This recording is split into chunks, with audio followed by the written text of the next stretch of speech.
Hello,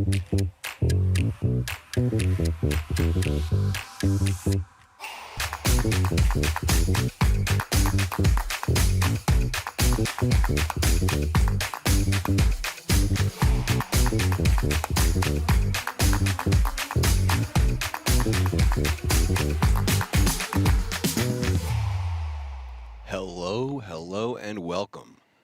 My name is Aaron Paul Kramer, but you can call me APK, and I am joined by my good friend and colleague, Bobby James, or BJP, and we are live at King's Casino in Rosvedov, covering the 2025 World Series of Poker Europe 2K Monsterstack. What's happening, guys? How's it going? BJP here with APK, the best initials in the game. Hope everyone is doing well. We are here for the 2K Monsterstack, and we've got a pretty decent table lined up. Yeah, let's take a look at some of the names or go over them. Bobby, why don't you tell us about our 9 featured players? Well, I mean, we have Stefan Klamm from Germany. We have Pavel, and he has a very difficult surname. I would say Wojciechowski. We'll try and perfect that over the day. Wojciechowski seems fine. Chen Zhao, who was here yesterday, yeah, is I remember also that in the guy. mix. Yep. We have Yuhan Wang, also from China. Christian Snyder, Dinesh Alt, who is a very well-known player on the circuit, and Adrien Sons from France. And there you go. On screen, you're seeing the chip stacks and percentages, as well as the big blinds on the right. 10K, 25K, 25K are the blinds right now. And with over 400 entries, once again, this is going to be the final day. So, Bobby, lock in. This is probably going to be a late one. Oh, yeah. I'm so in for it. I feel like this is going to be like a 5 a.m. finish, but you know what? I'm here for it. I'm here for it, too. And I hope you guys will be at home. We'll be covering all of the action, all the way down to a winner. Again, this is bracelet event number 4, so there is a bracelet on top, as well as that impressive payouts. So just taking a look now at this feature table as things are about to get underway. We apologize for the late start today. We did have some technical difficulties, but everything seems to be working. Everything seems to be in order. So let's just hope that we hold and everything is all good. But we really appreciate you coming. We really appreciate you being here. Obviously, we'll be around in the chat as well. But really focusing on the action today. It's going to be a little bit of a different vibe to the 350 yesterday. You're going to have a lot more advanced plays, and there's going to be more for us to dive deeper into. Yep, and I'm definitely looking forward to some of the in-depth strategy that you'll bring and that expert analysis. And yeah, I'll cover some of the general commentary and keep you guys all tuned into what's happening on the tables. And shout out to the production team for fixing the problem quickly, and kudos to them. Yep, we are going to be on the way very, very shortly. Everyone looking pretty hyped.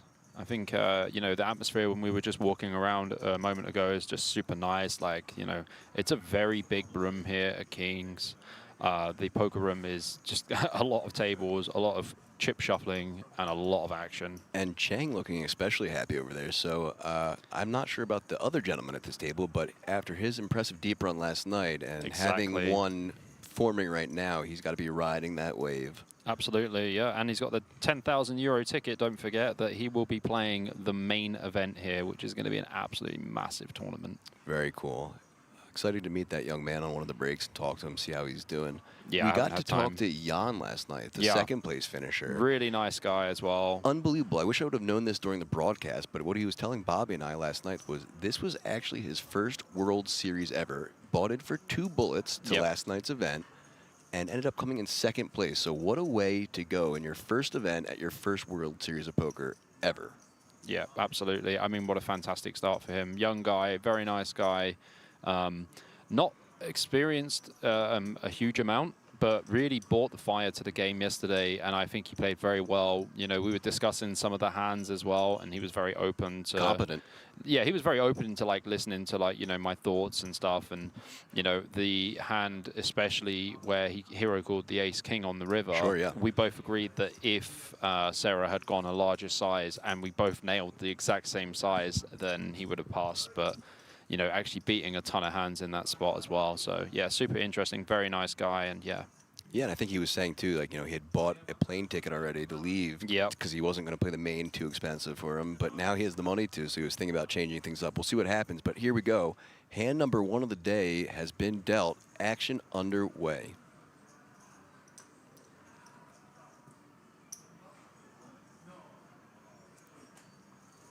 Looks like Dinesh has already passed. I think so. Yep, Suns passes too. On to Stefan Klam with the 5-4 offsuit. Folds as well. Pavel Wachikowski folds as well. Pass on to our friend from last night, Cheng. Also folding. Now onto the button with Wang, Yuhan Wang. And blind versus blind action now. Oh, Dinesh was actually in the big blind, not under the gun. They just switched the graphics. Limp from Schneider seems... Oh, sorry. Raised to 55, actually. Yeah. I mean, doesn't actually achieve too much opening here to such a small size. Dinesh is going to have to call like an extremely wide range. Did he make it more than 55? No, well...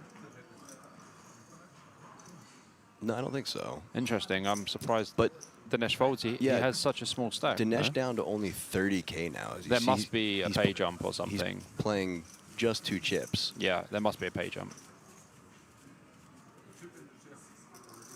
I'm sure we'll have the information on the graphics come up in the top right-hand corner very shortly. And we will also have a list of the payouts too.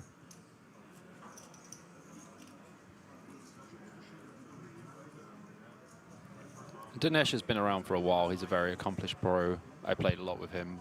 Yeah, I was just going to ask that. How much have you played with this gentleman? Yeah, I probably played like 7 or 8 tournaments with him. Okay. He's at every tournament I've been to pretty much. Like he travels around a lot with his wife as well. So and you had also said plays. You had said before we went live, you would take a look at the players list. I think you said there was like probably around 30 players that you knew, at least by name, if not around that you'd played with as well. Yeah. So looking forward to some of that insight that you're going to bring to some of these players as tables get switched around, as other players get deeper into this tournament. I mean, it's the thing I love about commentary and, having access to like the whole cards. It's really a deep dive into the player's strategies and like, what I think of the player, like personally, before I see some of the hands they play. A lot of things can change, Sure.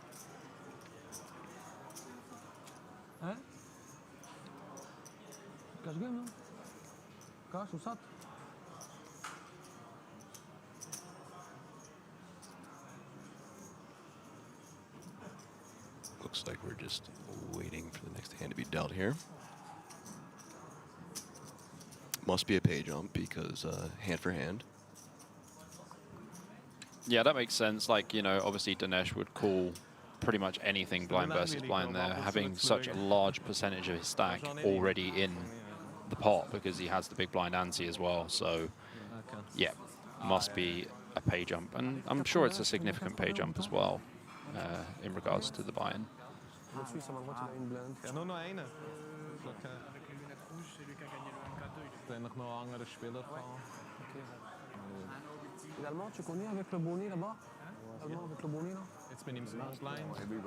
So interesting as we're just waiting for that next hand again. So here's a look at the chip stacks as well. We'd been talking yesterday about how remote where we're staying is, and the Bohemian Woods. Yeah, and it really is lovely. It's a nice escape from the casino. I've enjoyed our nice drive in and out. It kind of gives us 20, 30 minutes to talk a little strategy, give the day review. On the way home, I had told you how after commentary, it's nice to kind of do something to settle down before you go to bed. So we have a nice little like 20-minute talk on our ride home. But funnily enough, so because we are so remote and in the woods, I was telling Bobby last night on the drive, I was like, I guarantee you there's so many animals living around here. And lo and behold, we came across several. Like loads of deer, and there were like foxes. Foxes as well. running across the road. It's crazy. It's literally like so remote. There's not even like street lights. It's just like reflectors. Yeah, I was high beaming it the whole way Full home. beam, baby. And actually a true testament too, again, to just how many entries from yesterday's event, over 3,200 entries. Yeah, it's insane. To a location that isn't necessarily the most accessible. It's just like kudos to World Series of Poker and King's Resort for pulling that off. Yeah, I mean, everyone's doing a fantastic job here. King's is such a nice casino. Absolutely no complaints whatsoever. Yeah, very much enjoyed my several days here so far. And here we go. Next hand dealt. First to act, Klom. Big shout out to Raksha in the chat. Hey, Raksha. Absolute top person. One of the best in the business, that lady. Wojciechowski here with the Jack-10 suited. Playing about 35 big blinds. This is pretty standard open here. I believe that most of the players will be using just a min open size. Although we did see quite yeah, interesting sizes yesterday. I do think today will be more standard. Sure. I mean, like, I think that's just because the players yesterday don't really have the same kind of knowledge and experience that, like, you know, the people who are playing the 2Ks like quite consistently will have. And when it comes to like open sizes and stuff, the reason we don't actually adjust the opening sizes so much is because it messes up the strategy. Like, because the pots become too big where they shouldn't be that big, and solver lines have very specific opens and stuff. Okay, as we see an all-in here from our small blind. Yeah. Ace-10 offsuit, but yeah, only 30K chips, so pretty standard. I mean, I don't know what else you'd like to wait for with such a short stack. Sure. And there you go. On-screen graphics have joined us now. So as you see, 62 left out of an initial 419, average stack at 675.8K. And here we go. Dinesh is just going to try and hold here just to run it back up potentially. I mean, it's 110K part, and he only started the hand with 30K, so it's... and great spot to be in, as he has Jack-10 dominated right now. Yeah.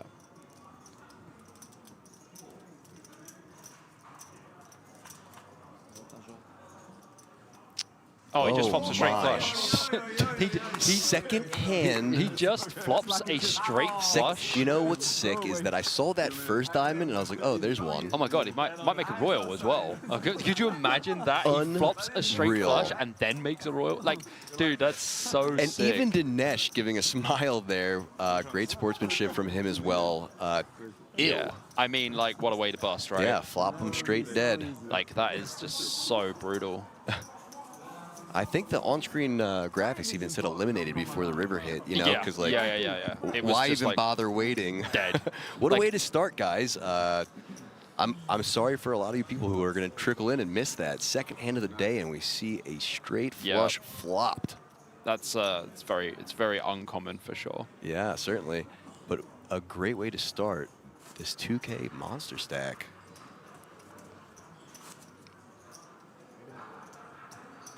Yeah, actually kind of crazy that the second hand we have is a straight flush. Yeah, that's insane. You don't see that quite often.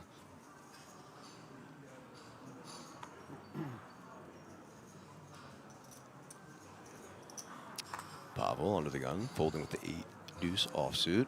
Cheng folding as well.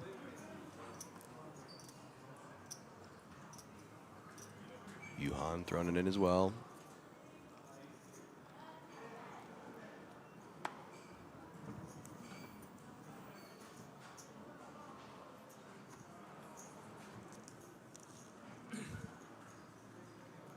I mean, Schneider has a big stack, has 48 bigs or something, but King 4 off would just be a little bit too loose. Probably want to start looking at like King 9 off, realistically, from cutoff.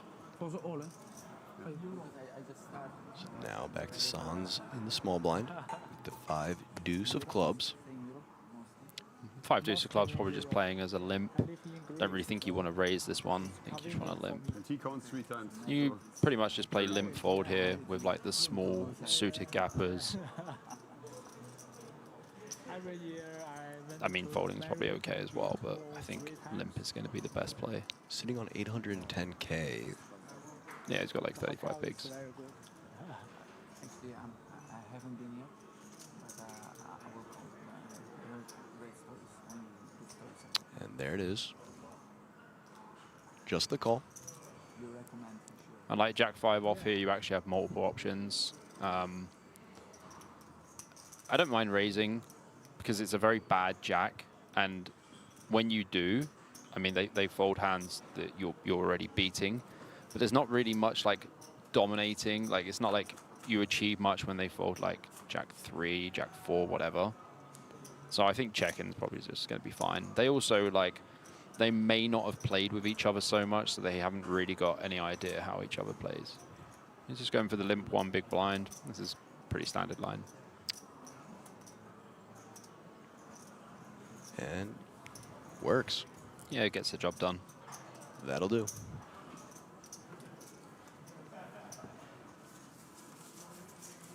Spiros Simares. That's a very Greek name.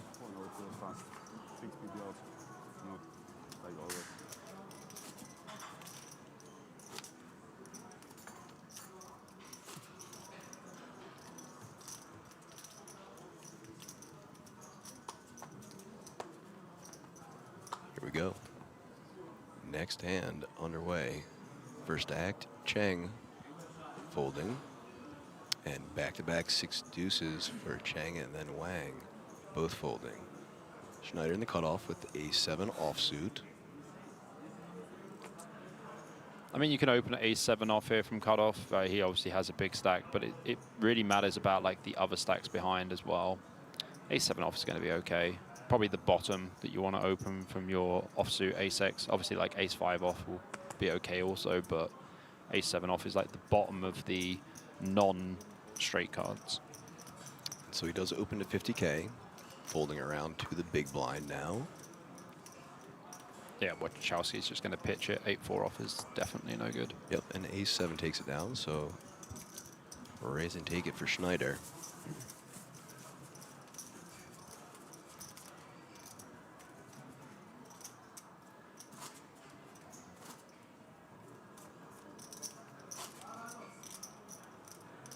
Shout out to Maria in the chat, my lovely girlfriend. Without her, I wouldn't be here. That's true. Yeah, looking after our son and, you know, really taking one for the team. So big Hello shout out to Maria. And hello, Pocket Aces. And hello to Pocket Aces as Yuhan Wang. It's definitely an improvement from 6 deuce off. That's right. Quite the improvement. So only sitting on 125K and just deciding to put all of it in under the gun. Yeah, I mean, he has 5 big blinds. Seems standard to me. Yeah, you wouldn't approach this any other way. 5 big blinds. I mean, if you have It would like be 10 too or fishy. 11. Yeah, if you have like 10 or 11, Yeah. you can just open. Right. It would be too fishy if you did anything else. So let's see if anything is in the button through blinds. Wachowski's Well still got his enough to 8-4 off from the hand before. Yeah, that's not going to cut it. And last to act now is Zhao. Yeah. And pitches it. So Want the caller? no call for the aces. Unfortunate. Wachowski's face, he went, wow. Yeah. Hate to see it. Yeah, I mean, wins the pot like uncontested, and also like, you know, the pot contains the big blind and the small blind and the big blind ante. So, you know, it's actually still like a 30% increase to his stack without any Right. showdown. So Right. you know what? We take it, man. We just take it. He does take it, but he was certainly looking for more value. Oh, for sure. Wizard is coming.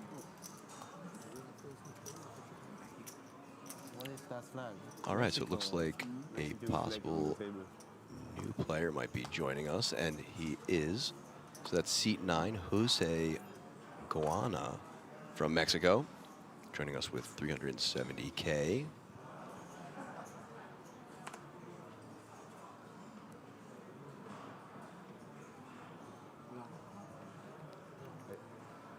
You see Schneider pitching here. This is because the big blind is extremely short as well. It's not going to be a fantastic spot to open a7 suited here under the gun. And field already down to 55 from 62 when I just commented on it like a couple minutes ago. So interesting to see how quickly things are going as our newest player, Jose, has woken up to pocket tens. Jose Galno. Seems a reasonable way of saying it.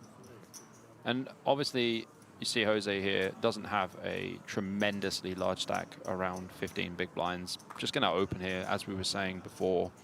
Like pocket tens are going to be fine to open. There are other hands where you can open jam, but tens is going to be completely fine open. And now Yuhan with the 9-5 suited, 25K to call.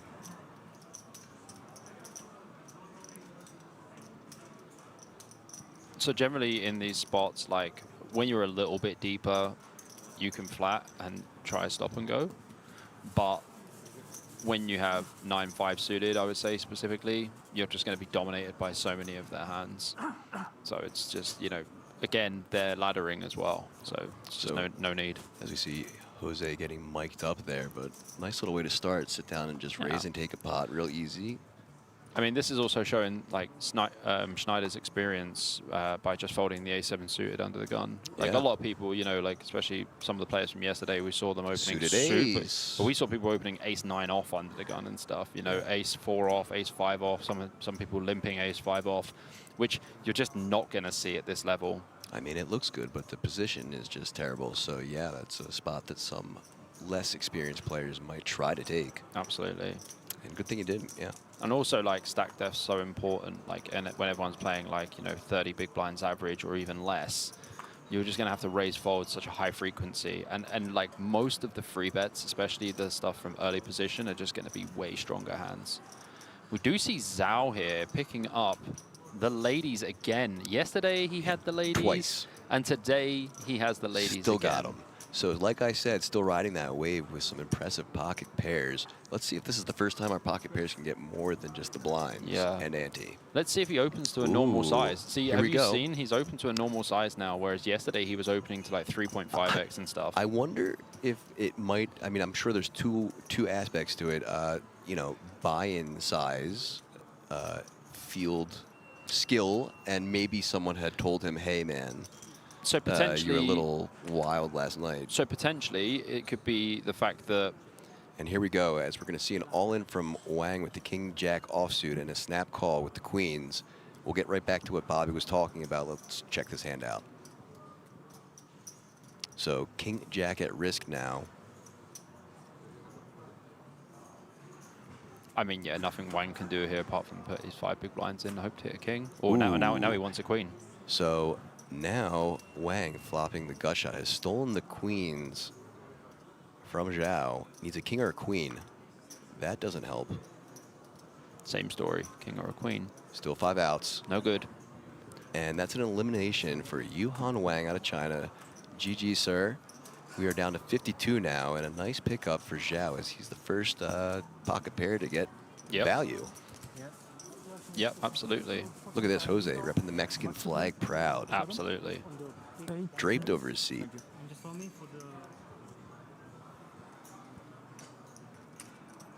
So one thing I was going to say about, like, you know, yesterday's performance by Zhao or Cheng, he might have the idea that people are overfolding in the big blind because they're not like scared money, but it's like it's getting quite big, the, you know, payouts and stuff. So when people have that idea and people are going to be overfolding in the big blind, that is another reason why they would open to larger sizing. But still, his sizing was still way too big, like 3.5x is just massive. And look at this. Wojciechowski just borrowed those queens. Look at this. The ladies have come back from back-to-back hands.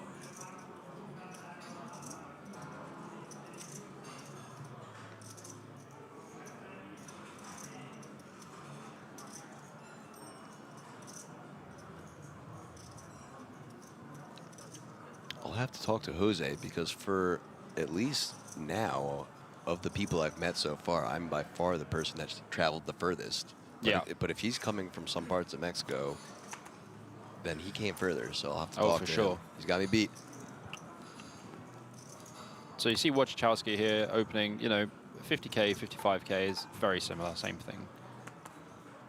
It's more in like the very later stages of the tournament where, like, you know, you're opening to like 525K. That 25K adds up. Yes, it does. And it doesn't really add any fold equity to the big blind, even if, like, you know, if the big blind is kind of short, they're still more inclined to call because the pot is then going to be bigger and it's like they can just perform more stop and goes. Whereas, like, if you just open to a normal size, everything is just a lot more simple if you know, use the same strategies that work.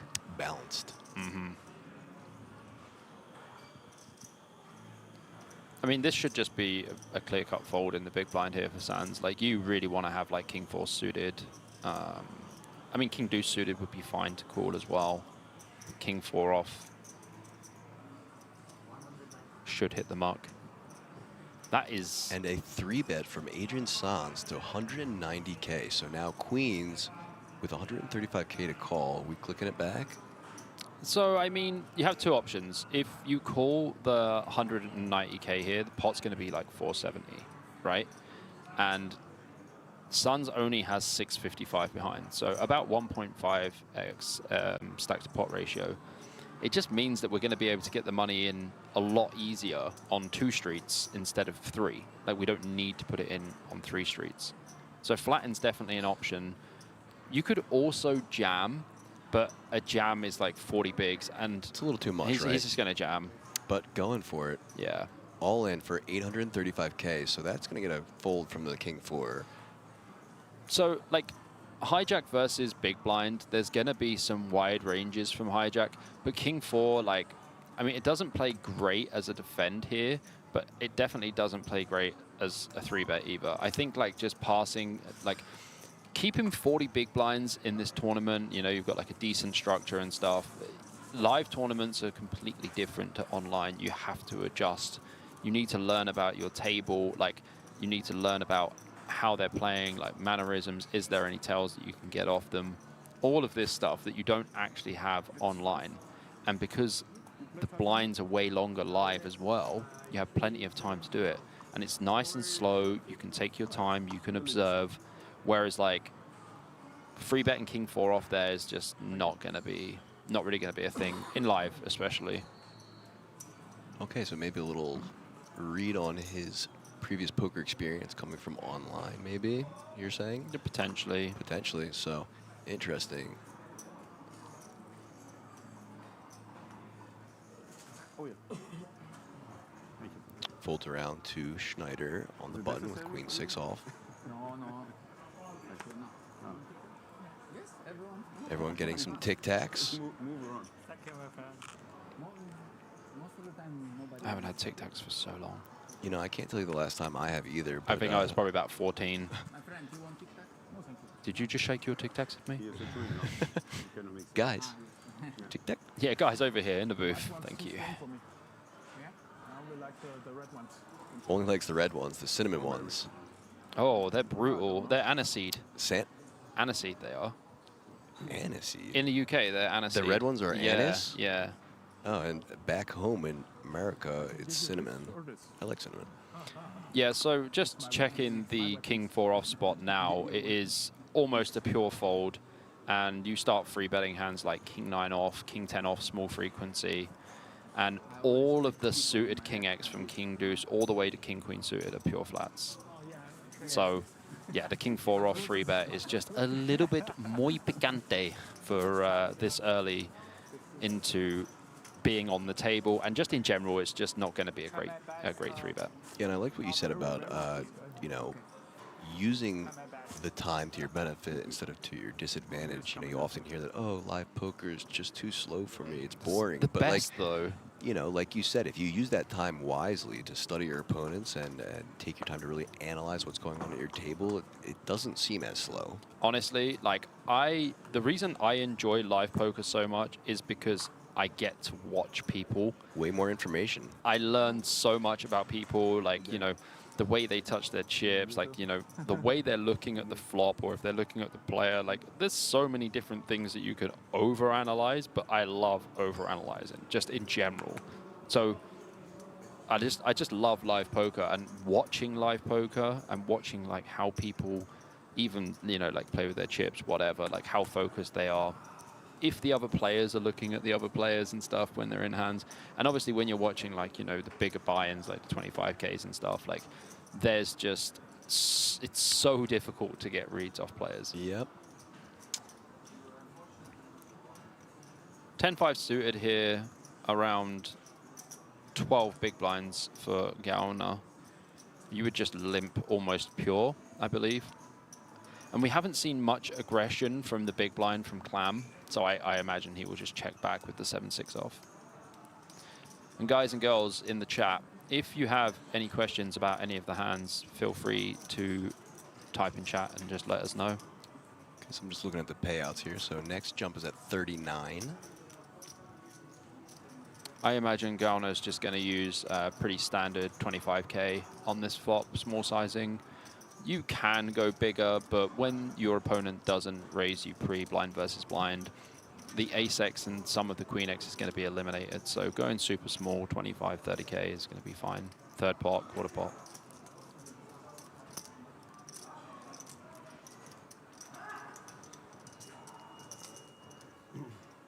Yeah, gets the job done.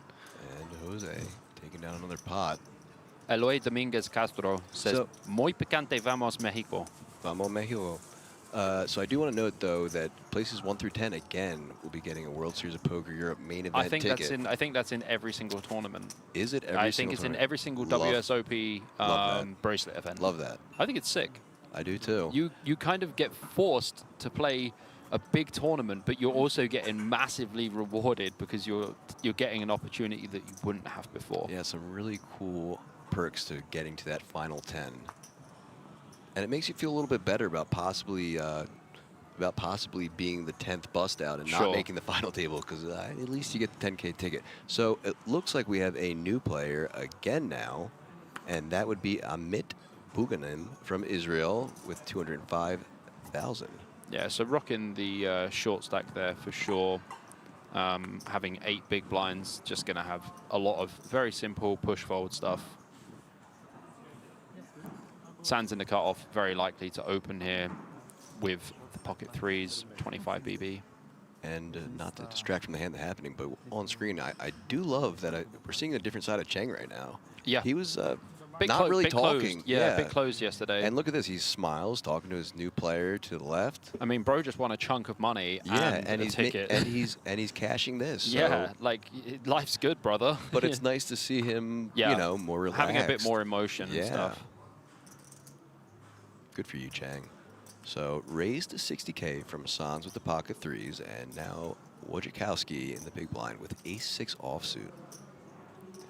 So ace-6 off versus cutoff here. Sitting on a 1 million stack. You can free bet, but I think flatten's just going to be better.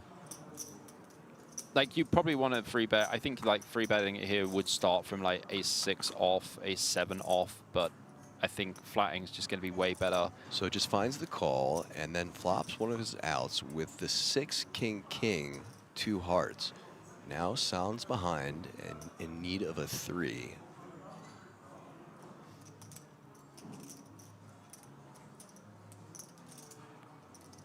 Wojciechowski checking, and now Sans with the continuation. 40K. And again, as Wojciechowski, we're just pure call here. So, like, Sun's opening range from cutoff is going to be probably around, like, 40% of hands. I would say, yeah, cutoff's like 40%, 45%. It depends on how wide he's playing also. He's going to c-bet this board very small, pretty much 100% of the time. It is just a range bet. And that is what we see, just a call. Yeah, he's going to have, like, you know, some king X, king Jack, king Queen, king 10. But in this spot with ace-6, your hand is very strong. Like, in general, it's just very strong. I would definitely check turn, obviously, as Wojciechowski. Well, yeah, Wojciechowski. And then Sans has a decision now if he wants to apply the max pressure, probably needs to bet around 3/4 pot. That's the only real bet sizing that Wojciechowski's going to fold to. I think if you go small, anywhere from like 3rd, quarter pot, it's just not going to achieve anything. And Wojciechowski's not going to fold a 6. Even if he has 5-6, 6-7, 6-8, whatever, he's just not going to fold a 6. Well, then it's especially helpful that his kicker is the ace then. Yeah, that's also a massive factor here. Because Sans does open 5-6 suited, 6-7 suited, etc. So he's already dominating Beating all of all that the 6x. aces. Yeah. All the 6s, sorry. Yeah, absolutely. But also against, like, if Sans has a hand like ace-queen or ace-10, ace-jack, anything in that realm, like, he can actually put a lot of pressure on Wojciechowski in this spot. But with pocket threes, I think if you're going to turn your hand in, I mean, you're effectively turning your hand into a bluff anyway.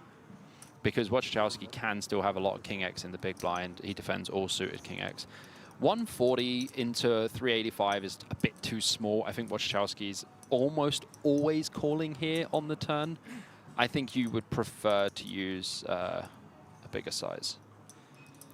So let's see how Wojciechowski reacts to this sizing.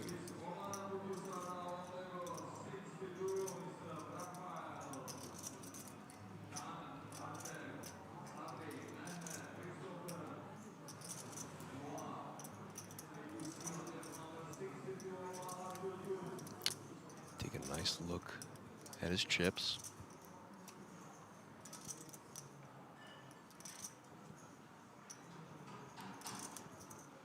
Yeah, he does proceed to call. And now if you look at the size of the pot is 525k. Sands only has 465 behind on the river. Sands is going to need a card like a heart, a queen. Well, there's the heart. Yeah, I mean, like, basically, but the thing is, Wojciechowski, this is an ugly spot because Wojciechowski has the ace of hearts. If Sands jams this river, he has, like, the nut flush blocker. He's got the perfect like, blocker card. Yeah, but he's like, well, what is Sands jamming, right? Right. And the thing is, if Sands has pocket threes in this spot, he has pocket fours in this spot as well. So as Wojciechowski, we would just play almost exclusively a pure check here. And then check call. Unless, if Sands jams, it's going to be a tough So tough here spot. we go, check. Let's see if Sands goes for max pressure. Let's see if we can get the camera person And just to a check. change the angle when it's on the players as well. That'd be nice. And just a check back. So pretty easy river there for Wojciechowski. He's going to take it down plus 255k, now over 1.3 million. Yeah, so when you get to the river as Sands, if you're not pulling the triple barrel, like I think once Wojciechowski calls turn, it's very hard to pull a triple barrel in this spot because he can definitely have all the King X still. And the strongest 6X that he does have, it's very hard for him to fold. But I think if Sands pulled the trigger on the river, we would have seen a fold from Wojciechowski for sure. Having the ace of hearts in his hands is just really bad, like really, really bad. What's up, Bird? How's it going? Hope y'all good.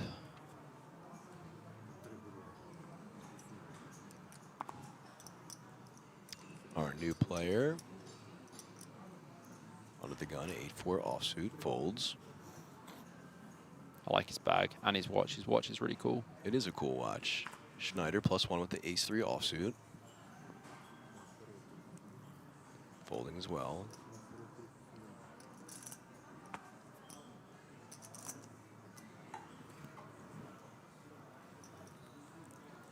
Sands folding as well. Jose in the cutoff with the 5-4 off folds.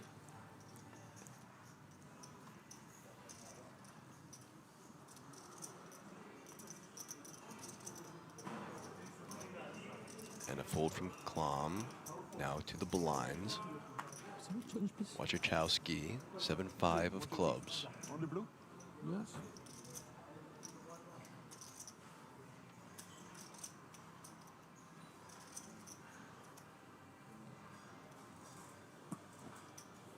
Thank you.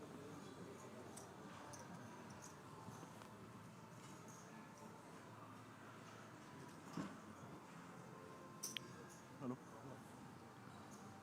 Just calls, and now look at this. Cheng looking down at King-Queen offsuit in the big blind. I would make this about 120. Want to use some bigger sizing. Wojciechowski's going to have a lot of limp calls here. Like hands like 7-5, probably not strong enough to limp call. No problem. You say 80? I'd use 90. a 90. Okay, yeah, I mean 3x, but like Wojciechowski can limp call here with 7-5 suited. Cheng's like 20 BB effective at this point.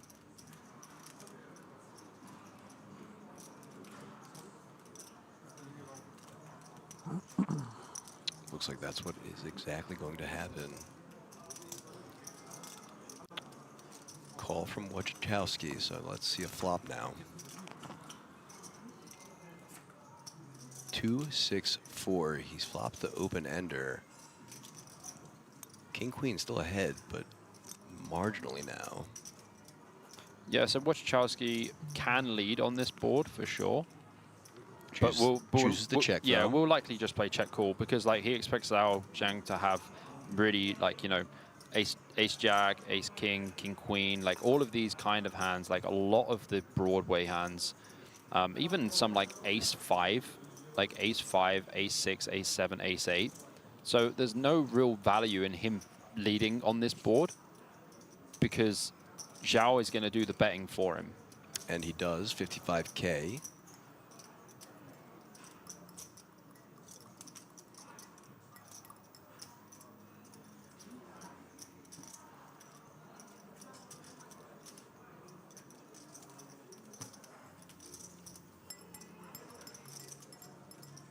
Yeah, I like And this. there play. it is. This is good. Interesting. So now we have the Queen of Spades turn. Zhao improving to a pair of queens with the king kicker now. 320K in the middle. Option on Wojciechowski. Again, he's going to check, and he's going to expect that this card definitely hits the range of Zhao, and expects to see some big bets on this board. But Zhao only has like just under 2 SPR. So with this, when Zhao's putting money in the pot, it means he likely has a good hand. So chooses to check back, and look at this. Wow, just gets there. Drills the nizzles. Nuts on the river, so straight to the 8. Zhao might be in a little trouble here. Yeah.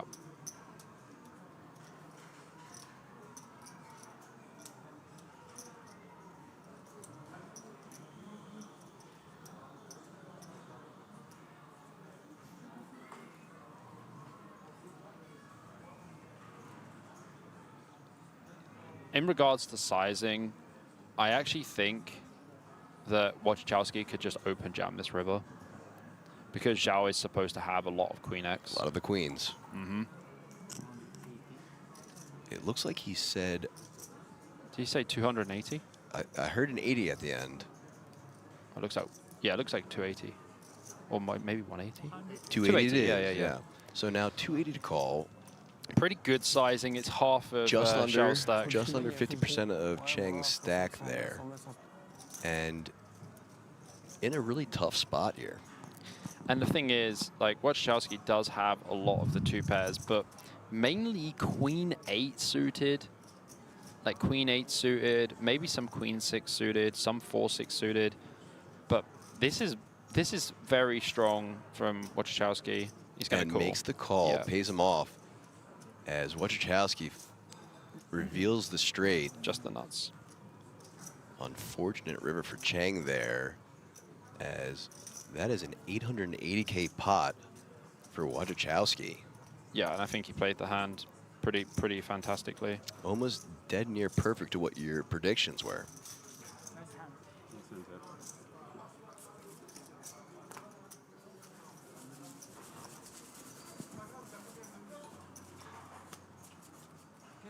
So now Wojciechowski on a little bit of a swing up as we see our dealers switch out. You said that's right, for sure. I did. Yeah, played the hand pretty expertly, to be honest. Like, I think Chen makes a big mistake on the turn by not betting. And he allows Wojciechowski to get there and doesn't charge him for it. And the thing is, APK, in this spot, when you bet turn, if you say you bet like 3/4 on the turn or something like that, and Wojciechowski calls, and then you get that river, and Wojciechowski checks, you can actually check back. Because like your hand depletes massively when the board connects the way it does. So when you bet turn, you're just you're basically just controlling the pot. Whereas like when you're checking, you're just giving a free card against a guy whose range is going to be smashing that board. Okay, so now we have a new player again at the table. This is Oli Akatski. Ohotsky. Okay, and so he's Ukrainian, from right? Ukraine. Yeah. And sitting over $1 million in chips. Nice. Welcome to the table, sir.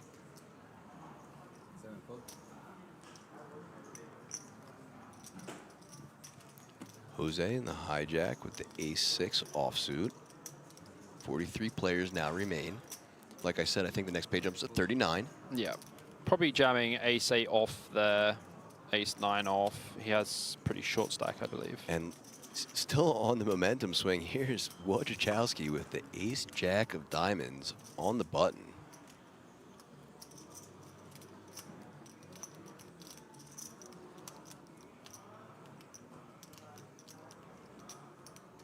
Blinds up now to 15, 30, 30.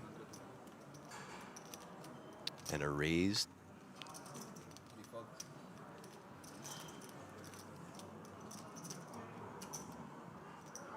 Looks like he basically just put, I guess, the small blind and big blind in. So look, he went for 175K. The initial graphic was wrong, but 175K. Yeah. Putting the blinds all in and at a decision. I mean, Zhao's super short anyway. A jam is, yeah, like effective jam is fine. Effective jam, right?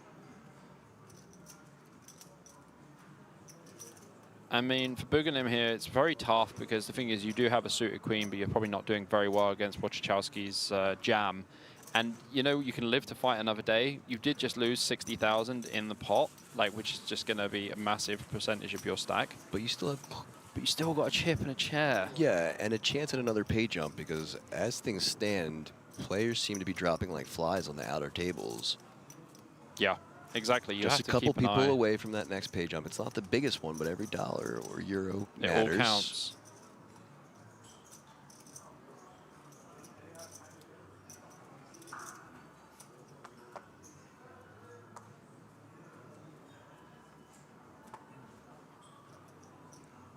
Okay, so now first to act our new player.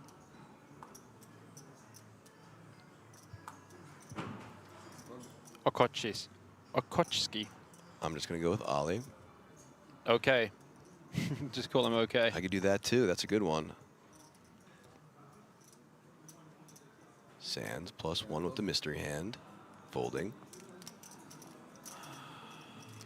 Guys, it does look like we are having some issues with the camera pan and following the players, so we do apologize for that, but I have been informed by the team that they are working on it currently. I know it doesn't help for fantastic viewing, but hopefully we can just keep you up to date with the action of the hands and then hopefully get this sorted as soon as possible, so apologies for that.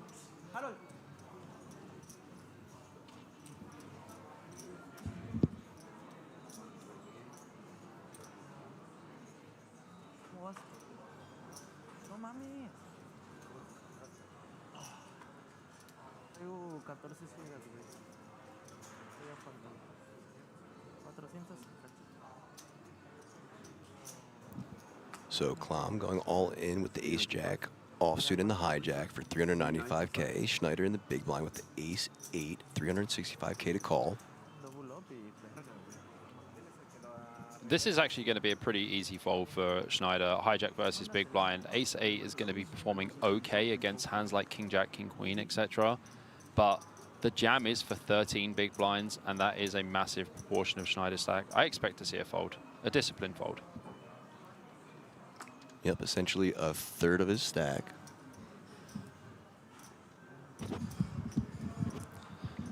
I vote disciplined fold. And we've seen him discipline fold already. In the mug. And there it is. Love to see it. Well done, sir. King 10 or what? I'm playing this.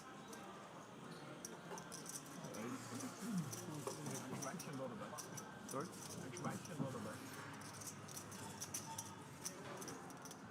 Schweinchen?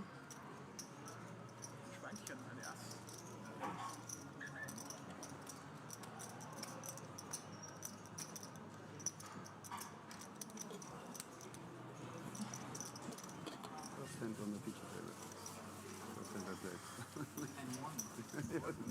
Better than losing. So we were just informed that that fix should be done very shortly, and it would be nice for it to be done very shortly because it's rather frustrating. Yeah, like you said, though. But fortunately, the on-screen graphics are correct. So at least That's by that something. method, we are still able to follow the action correctly. So just pay attention to that now until the delay catches up and things get sorted out. Absolutely. Appreciate your patience at home, everyone. We're trying to make this the best viewing possible. Oh, for sure. For you guys. So here we go. Adrian Sanz under the gun, ace deuce offsuit. Folding. Queen 4 for Jose.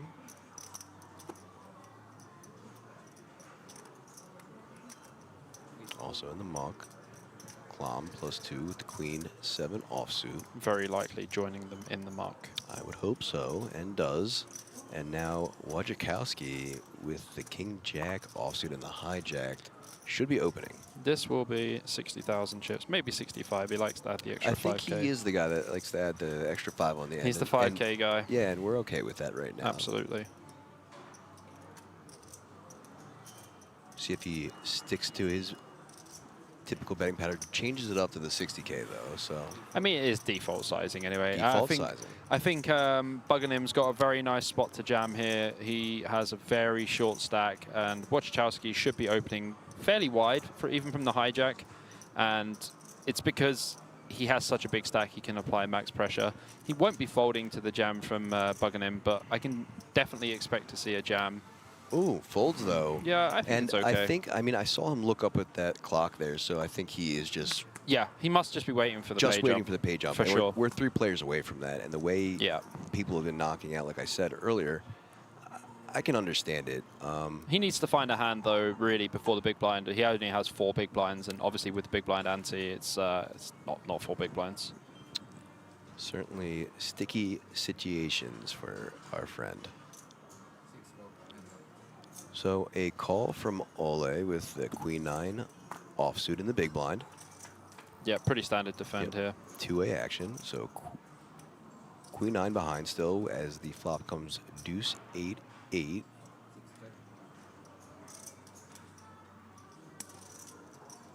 Checking the blind, and now the option is to Wojciechowski. Just expect to see a standard C-bet here, around 30,000.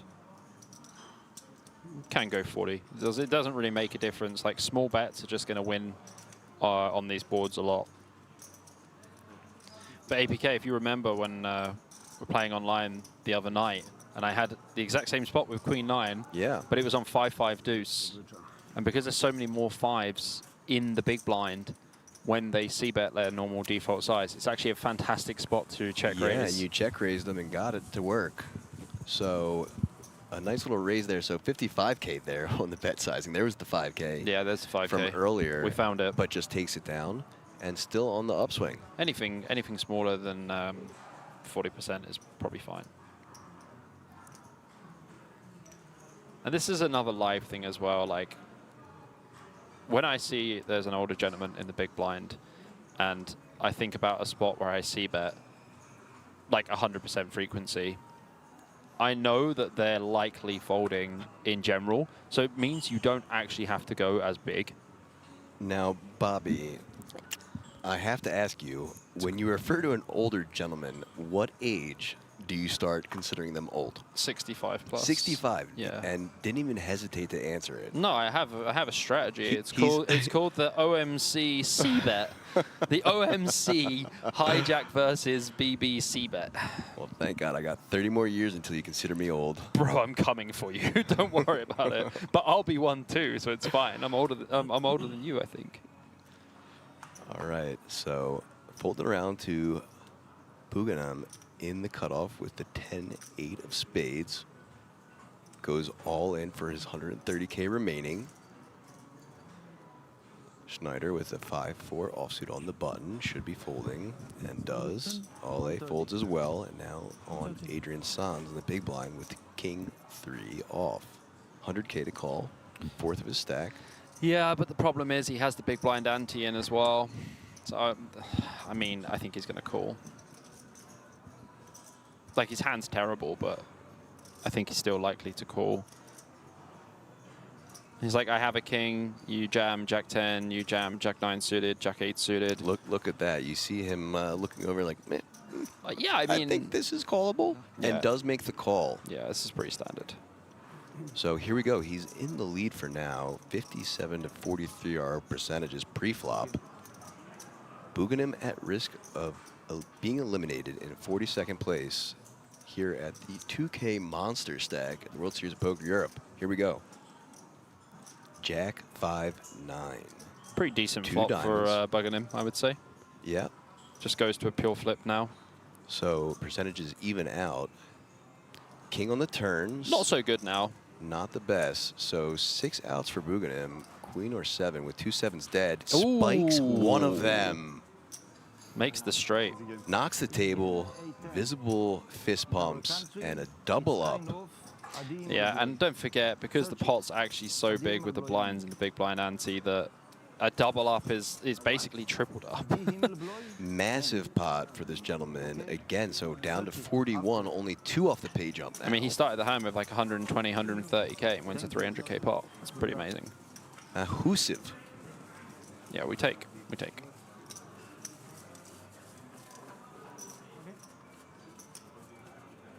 And you can see some life just flowing through the gentleman now. I mean, like, when you basically think you're dead, they're just like, oh, I've just got it in, 10-8 suited, whatever. And then you're like, oh, sweet, I'm still in the tournament. This is great.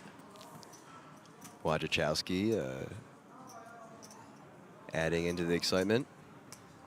They moved our friend? Yeah, he moved.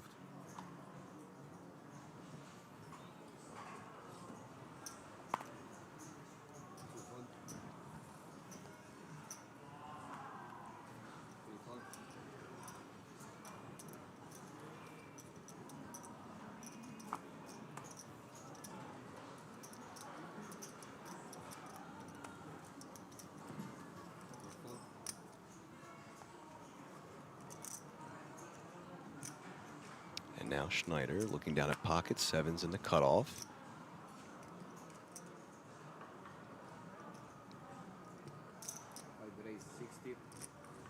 As he announces a raise to 60. Just a standard min. Ole makes the call on the button with the king jack offsuit. Sans in the small blind, jack 8.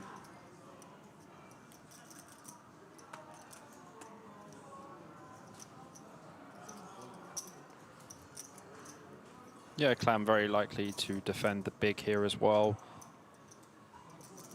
Certainly getting better odds now that there's been one caller before him. Yeah, but I mean, likely to defend the big, but I don't love it. Like, I try and fold, like, you know, the king 3 offs and the king 4 offs and stuff in this spot, because you are likely dominated from one of the players that is before you. So a good disciplined fold there. Two-way action to the flop now, as it comes 9, deuce, 10, all spades with neither player holding a spade. But Ole improving to the gut shot. So, in general on these boards, we only use very small bets, anywhere between 15 and 25%. With the monotone, yep. Yeah, monotone boards, very small betting. I think Schneider's hand probably wants to check or bet 25%. He does check, yeah. Chooses to check. He's been very disciplined, so we continue to see that. Option now on Ole. I mean, Ollie should be betting here. I mean, he has a gut shot 2 overs. I would probably start betting on this board, because now when Schneider approaches the turn, he still has a very checkable hand, because obviously Ollie has shown no aggression in the hand as well. But you also don't want to give him free equity with hands like king jack, king queen, whatever. Obviously, if he has king jack with a spade, we're going to see a bet from him anyway. So we could either bet now ourselves just to deny equity against those hands, or we can check. But I prefer betting because we deny the equity against those cards, but he will probably get called here by Ole. So 70K now from Schneider. Ole with the gut shot and 2 overs, just making the fold though. So 135K more for Schneider. Pocket sevens are good. I think people in general are very scared of monotone boards. I think he just looked down and did the cross. It looked as though he was surprised that it was a club and not a spade. I wonder if he maybe thought he had the 7 of spade. Yeah. Because he like looked kind of surprised when he said, "Oh." Yeah.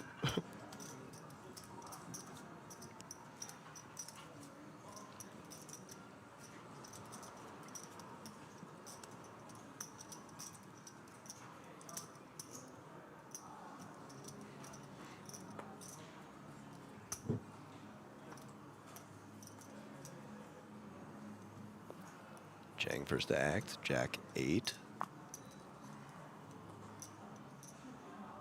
Folding.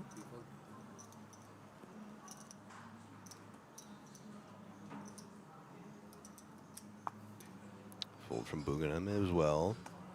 Queen 5 for Schneider's.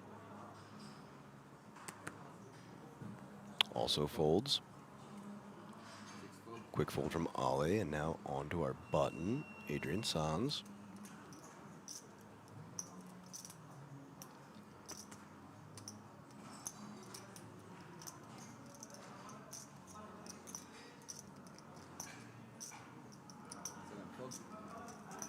And a fold from him, and back to the blinds again. So now, Klom with the King 8 of clubs in the small blind.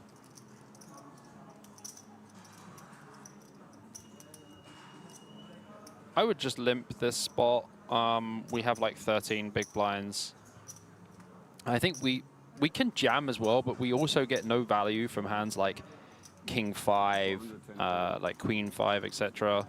But the thing is, like, the only thing I dislike about this is like we can definitely limp this spot way more. When we jam, like, I mean, he's gonna fold 6-3 suited, whatever. Like, there's arguments against it both ways. I think King 8 suited is just a bit too strong to jam. And just raise and take it for them, though. So Yeah, he did jam, yeah.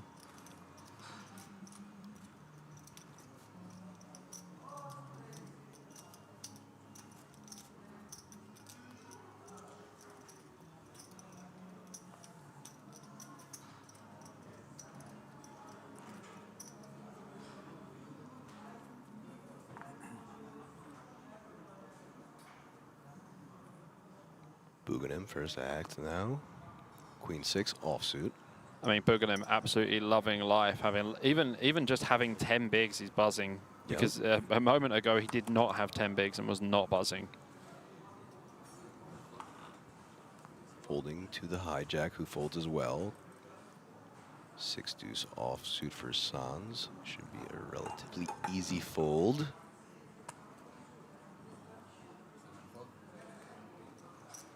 Back now to Klom with Queen 6 offsuit. And once more, some blind versus blind action. Wojciechowski with the 10-7 of diamonds.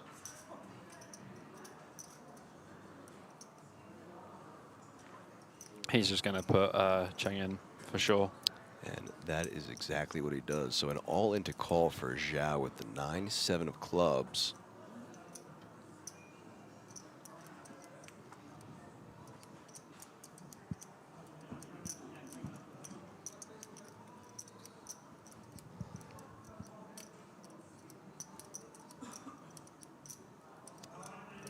Folding as well. So once again, our small blind just raising and taking it. Kind of forced to fold 9-7 suited there. It's not a very good hand to have. Yeah, once again, just so close to that next pay jump. Be pretty ill-advised to go in with it then with those holdings. Seba. Seba. That's definitely a man asking if his friend's busted. Did you bust? Yes? No? Did you bust? Thumbs up, thumb down?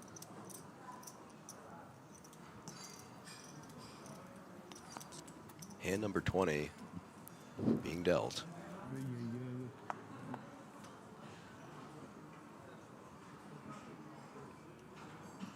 Easy fold for Schneider here.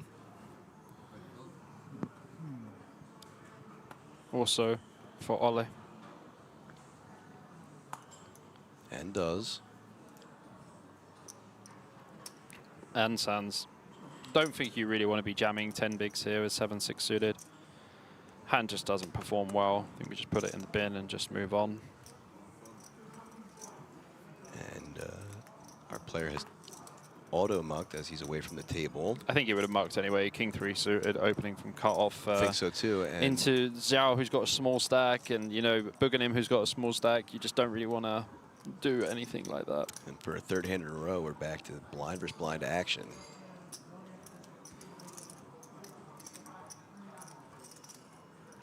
And a walk for our big blind, who doesn't even look at it, but King 4 offsuit. You know, King 4 is the Luton nuts. The Luton nuts. Yep. Yeah, I didn't have a hand to push him. Ah, okay. Alexandros Nicolaou is back from yesterday. He says, good afternoon, gents. Great commentary yesterday. Really enjoyed that. Hey, man, thank you so much. Pleasure to hear that. And hopefully we can bring you the same entertainment value today. It's going to be a longer one. So we're locked in. We're hoping you're locked in as well. Ευχαριστώ πολύ. One of them shove, of course I call. Yeah.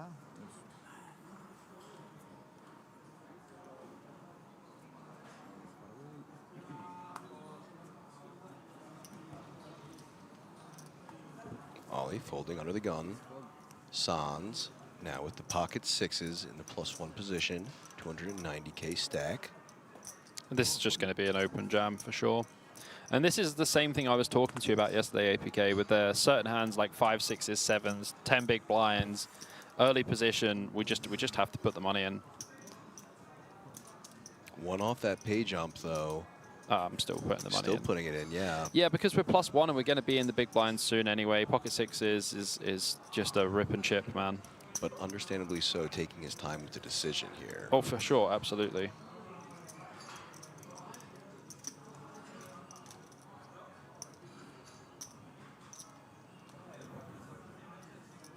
%, you want to take your time.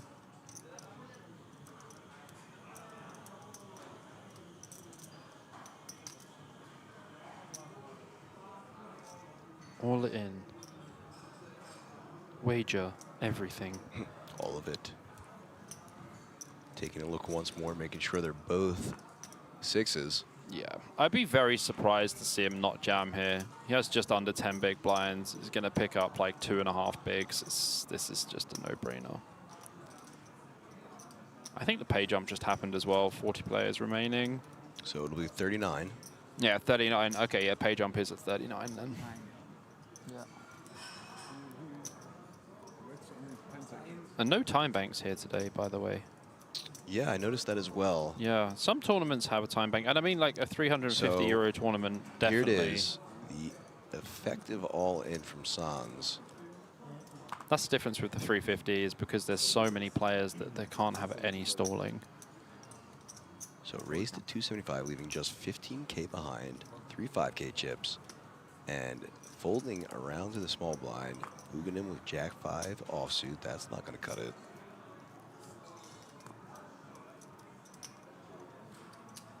Into the bin, and this should get through.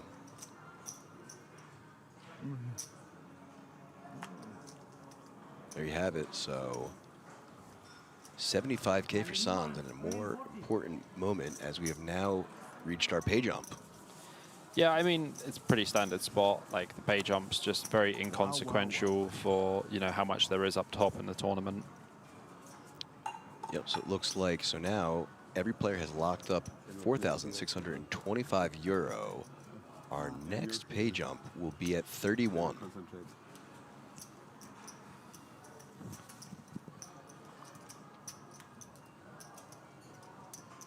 And as always, for those of you that are watching and haven't spotted it yet, always make sure to look around the screen because most of the information you might be asking or looking for will be presented throughout the coverage.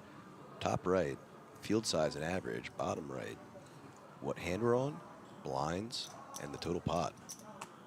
And the name of the event. Name event as well. The buy-in for the event also. Also important. So Cook, here we go. Klom, ace 3 offsuit, +1 folds. Wojciechowski folding as well. Chang with the 10-7 of diamonds.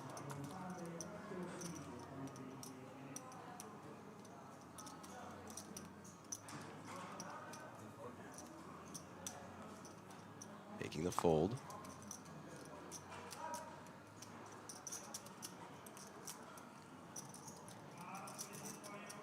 Huganim folding. So more blind versus blind action as Schneider has the king 8 offsuit in the small blind.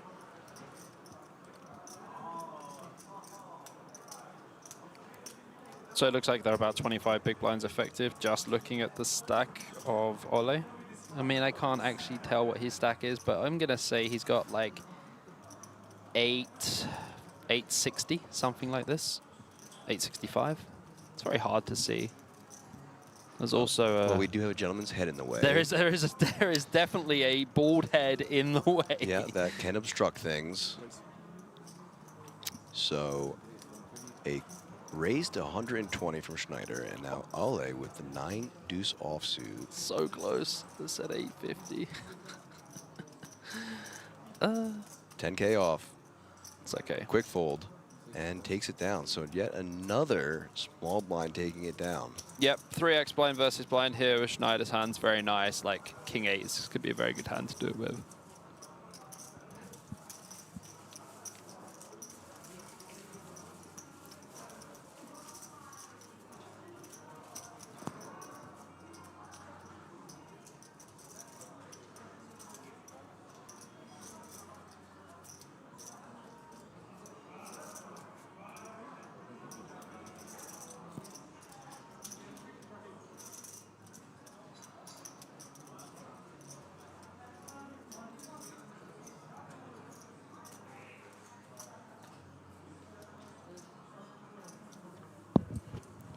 Hand number 23 now. Klom under the gun with the 9-5 offsuit. Folds. Dolly Parton can stay for another day. That's right, working 9 to 5. Wachowski with the Jack-7 suited. I could never do your accent, by the way. Mine. My name is Aaron Paul Kramer, and Wachowski goes for the fold with the Jack-7 suited. Not even close, buddy. Zhao now. Pocket deuces. You know what? I'm sitting next to you, right? And I could listen to you all day. Hey, man. Soaking your son. Apparently, I'll tell you guys this at home. So Bobby loves to video call me early in the morning my time, and frequently has his son with him, Magnus. Cute as can be. And I've been told that many times when I've been on the call, he enjoys the sound of my voice as well and often calms down. He absolutely loves your voice. Hey, man. If this doesn't work out, maybe I'll go into doing audiobooks for children's books. You should be doing it already, man. I mean, great spot for Zhao here. Obviously, he puts in his last 10 bigs, and Sands has got 4 deuce off in the big. He's like, I won? No. Did I win? Yeah, looks a little surprised, squints the eyes to make sure that is what happened. Beautiful, I take it, no problem. Yeah, take it down. Thanks, guys. All right, guys, just so you know, the situation we were talking about before with the camera not tracking properly does seem to be resolved now. So let's see if it is working. Oh, my favorite dealer, come back. Oh, the curse. The curse from Cheng Zhao. Did you hear that, APK? All my favorite dealers come back. My favorite dealer comes back. I mean, when you've got 8 big blinds, you know, that's definitely what you want, is your favorite dealer to come back. But it is a huge curse when you say that. I mean, look at Pavel Wachowski here. 1.95 million chips, just under 50 big blinds, absolutely hammering this final table, playing absolutely boss as well. And Christian Schneider, you know, he has 1.26 million, 32 big blinds. He's also played extremely well and extremely strong. Yeah, just very disciplined folds. Yeah, obviously Amit Buganim, Cheng Zhao, they've both got like 8 bigs, and Andre Sands also has 7 bigs, so. Zhao was folding ace-10 a lot yesterday, and I don't think he'll be folding it today. And I think this hand is just going to be a very nice open jam.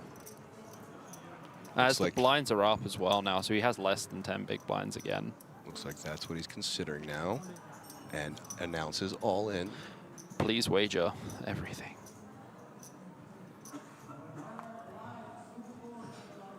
Fold from Buganim. And Schneider. Ollie with the quick fold as well. And now Sands looking down at King. So sick. I mean, waking up with kings when you have like 4 big blinds, 5 big blinds. So sick. And the worst part about this is if the kings hold, Zhao's still gonna have like 40K or something. Yeah. That's so brutal. Look at this. We have a new face and player at the table. That is Marco Bonanni from Italy. 720K, and there's one of the outs that Zhao is going to need, as he has ace-9 offsuit. Yeah, I mean, Zhao is very unlucky in this spot, obviously, to run into Sands, but Bognani has 640K himself, and ace-9 just shrinks massively here. Like, it's very likely that the other players are going to be jamming an ace as well. So, like, look, Zhao can just have, like, ace-queen, ace-jack, whatever. So ace-9's dead in the water. So here we go. He's going to need some help by way of diamonds. One of the remaining 2 aces. Yeah. Or maybe some form I feel of like he gets there, Broadway. man. I feel like he gets there. I don't know what route, but I feel like he gets there. Big sit from Chang. Another one. I'm going to ask him if he prefers Zhao or Chang, because we're stuck. I like both. Zhao Chang. Chang Zhao. Here we go. And an ace in the window. Pretty good window card, right? I just saw the ace just chilling, just like, Bang. Hey, buddy. Oh, sorry I was late, you know? Right in the window. So even though an ace folded, spikes one right on the flop, and now Sans, in trouble of elimination, Has got the flush draw. has improved to the flush draw on the turn, goes from 2 outs to now 8. Yeah, we take the flush draw. He can also hit king. It's going to be interesting. King or a heart. Zhao looking fade, Yeah. and a does. So Sans eliminated in 36th place. Pocket Kings unable to hold against the ace-10 suited. Yeah, pretty brutal one, you know. 36th place, though. Not going to complain too much about it. 4,625 euros. It's always horrible to bust the tournament with Pocket Kings. But you know what? As Pat says, if I got to die, I got to die. And there's always another tournament to register. There's going to be tournaments running all the way through here, all the way during this series at King's Casino in Rozvadov. And it's really quite a beautiful place. As we were saying yesterday, the Fabergé design and ceiling and stuff like that. It's just very friendly people. Very, very good staff. Obviously the dealers, all the casino staff as well. And a pretty decent buffet as well. I can't complain about the buffet. It's pretty good. Look at this. Chang looking down at ace-jack offsuit after just spiking an ace on the flop for a massive pot.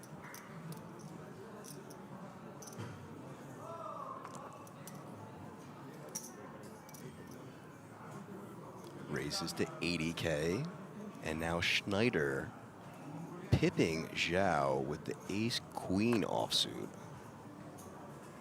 So again, in this spot of Schneider, you can open, you can 3-bet or you can flat. I think I prefer 3-betting here versus the 80K. Probably make this around 220 or something.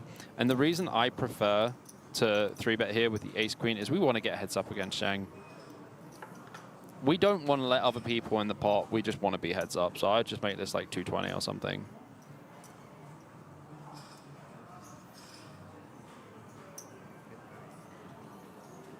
So here it is, a 3-bet to 200 even, and Bognani now with the kings. Oh my gosh. Wow.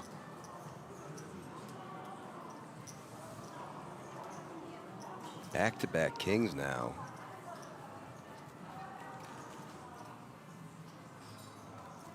As we already saw earlier at this table, back-to-back queens. We're just all in as Bognani. There's no messing around. We just put all the money in and just be like, this is such a sweet spot. But it means that Zhao can actually get away from it here once Bognani puts all the money in. So announces an all-in for 640K. Clem with the 5 deuce of spades, throwing quickly in the muck. Back now to Zhao, who should be able to get away from this, and just does. Yeah, you have to. Ace-jack, like even folding, I would fold ace-queen there. In Zhao's position.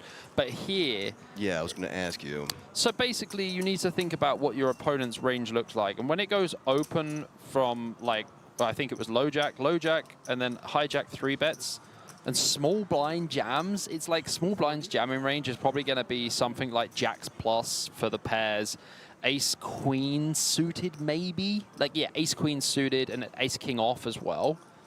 So when you have ace-queen off and you have 1 million chips, and you're going to have to put in a lot of your stack to call, I think he's going to fold.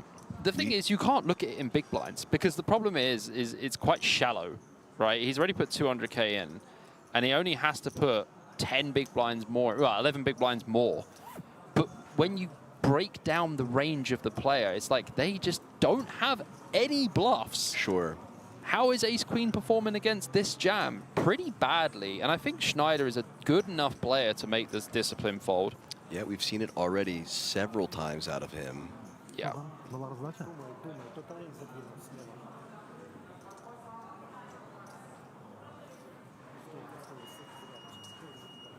I think he's going to fold.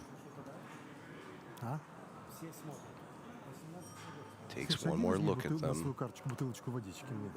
Не пизди.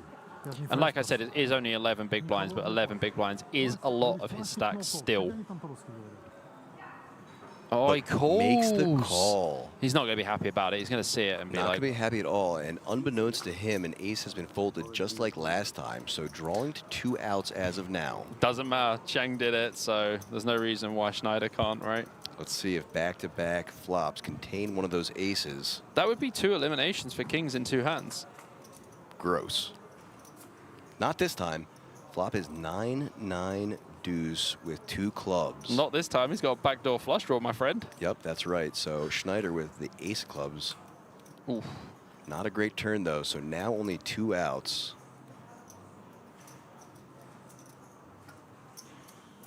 Oh, that could have been brutal. That could have been brutal. But Bognani is going to win this pot, and it's a massive pot. Obviously, Cheng opened. There was a 3-bet from Schneider, so there was already like 300K in the pot, and Bognani just ripped it in for his last 600K and gets a full double. Yeah, on his second hand Yeah. coming to the table. Yeah, why not? That's nice. Join a new table. Instead of waiting to see how people are playing, just pick up pocket kings and just go for the clean double. Thanks for coming.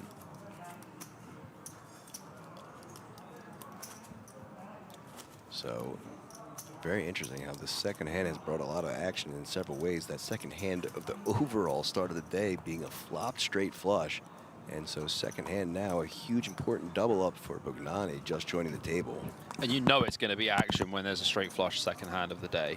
That sets the precedence. Look at Zhao again, ace-jack again. He's just like, wow, please stop giving me these hands. Back-to-back hands in several ways. So both back-to-back queens earlier, back-to-back kings, and now back-to-back ace-jack. But it's kind of ugly because you are under the gun. You're not really loving even opening here. Like, ace-jack off is just not the best kind of hand, but we have 15 bigs. You know, it's quite dicey anyway. So a standard open from him to 80K. Really does look like he's figured out that opening size from yesterday. I think he was just trying to make an exploit by raising bigger yesterday anyway. Certainly something else we could ask him on a break. Definitely. Would love to catch up with him at some point. So folded around to Klom in the small blind, who also folds, and this should do it. I mean, if Wachowski defends 4 deuce off, I'd be very surprised. He's played super solid so far. Yep, and doesn't. So little pop, but still a nice one for Cheng, who continues to just slowly climb. Yep. Blind by blind. Yeah, I think he's doing a good job. Because it's premium. It looks so.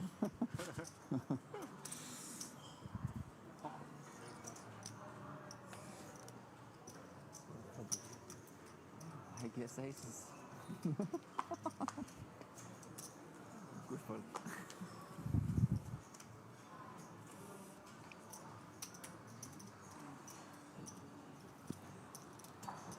Guggenheim now under the gun with the king 3 offsuit. Folding. Schneider 10-7 of diamonds.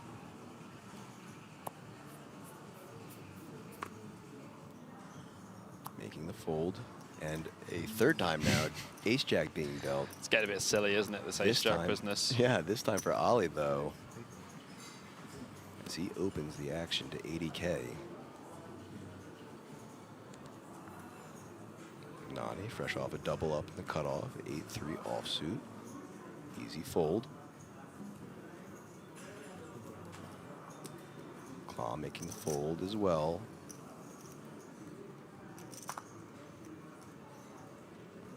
Easy fold for Wachowski here. Playing from the small blind is extremely difficult. You definitely don't want to do it with any raggy ace-x. Like, you know, we start free betting like ace-jack off, ace-10 off and stuff. And now Zhao in the big blind with queen-9 offsuit, 40K to call and defend. Yeah, definitely defending here is Zhao for sure. Sure does. No need to do anything else. Two-way to a flop now. Well, something for everyone. Top pair for Oli Ochotski and Zhao Cheng, flopping middle pair with an overcard. Expecting to see small bets here, 50, 60K, and Zhao just has to call.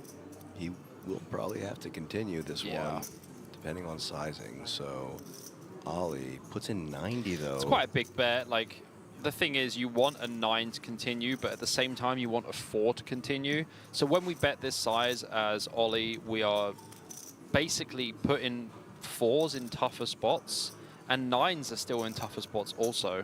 But even with a tough decision, we see a call from Cheng. It's still pretty mandatory to call here with the queen-9 for sure. 7 of spades on the turn. And also, like, if you look at the stack to pot ratio, Chao has 490K and there's 400K in the pot. So now Ollie has to choose a size where he can get all the money by the river with having a low stack to pot ratio and to keep Zhao in the hand. So he has to bet like 125K, but I reckon he'll bet like 200 and Zhao can just fold turn. Let's see if he goes a little larger like he did on the flop. Yeah, it's too big. Like 175. And Cheng counting that out now. I think he's counting his stack, to be honest with you. And he's like, when am I ever good here? I'm beating queen 10 and I have a queen in my hand. I'm now losing to 10-8 that would have definitely c-bet the flop. 10-8 suited would open from hijack for sure. I think Zhao just finds the fold.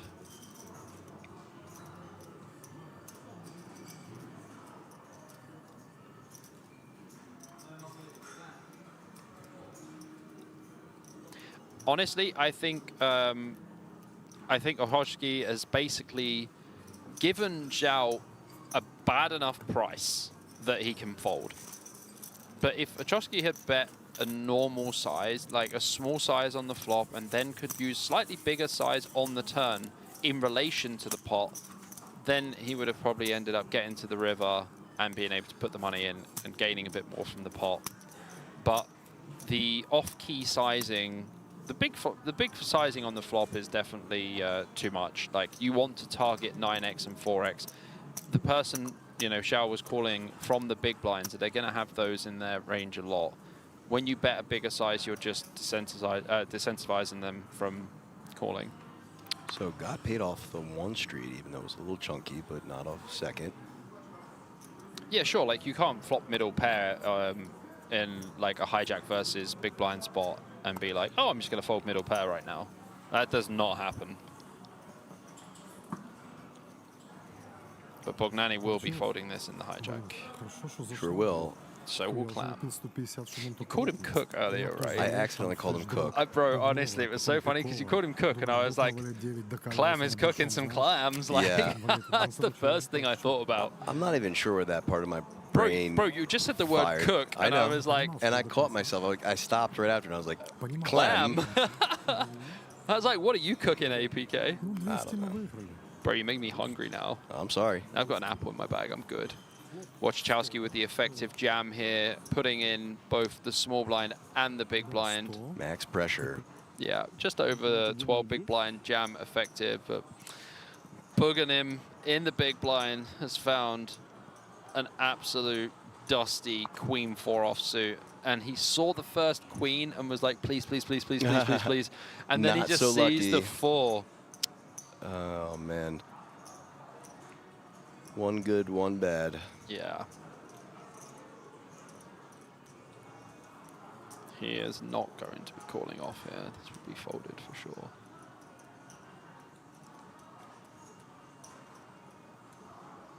Yep. And in they go. Basura into the rubbish.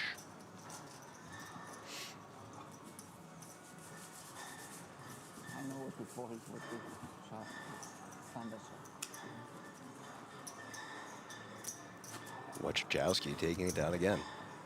So just under 2 million for the gentleman yet again.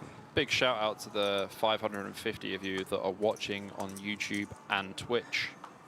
It is a Tuesday evening. I'm sure most of you are finishing work or around that kind of time. So big shout out for you for tuning in. Yeah, hello to everyone. We appreciate y'all. Ollie under the gun folding with the ace-4. Bognani with the jack-6 offsuit now.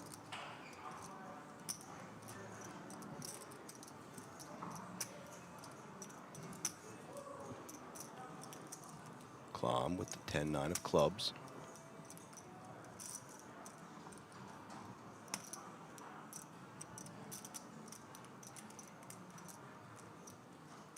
Pretty nice spot to open jam, to be honest, from the hijack. 9-10 suited is going to be a go. Does fold. Okay. I think that 9-10 suited, you probably want to jam from hijack there, 10 BB. We are, though, closing into the next pay jump, which comes at 31. 3 people away from pay jump. 3 hands away from being in the big blind. They have been dropping relatively quickly, though, so yeah. I can understand why he might be trying for that as well. I think 10-9 suited is probably the bottom anyway. Like 8-9 suited, probably a fold from hijack. Blind versus blind, look what's going to happen here. 7-6 offsuit, Wow. all in for 225, and Schneider waking up with an ace. Snapping him off. Blind versus blind, not even close. There it is. Ooh, Bugnani. Buganim. Bugnani, huh? Buganim at risk for his tournament life with the 7-6 offsuit now. Interesting to note, though, that even with that ace, percentage is still just at 50-50, so flipping essentially, but an ace right there will drastically change those percentages as they've gone to 89-11. Wow. And another ace will seal the deal. Buganim kind of accepted his fate there. He saw the flop and just nodded his head like, yeah, I'm probably cooked.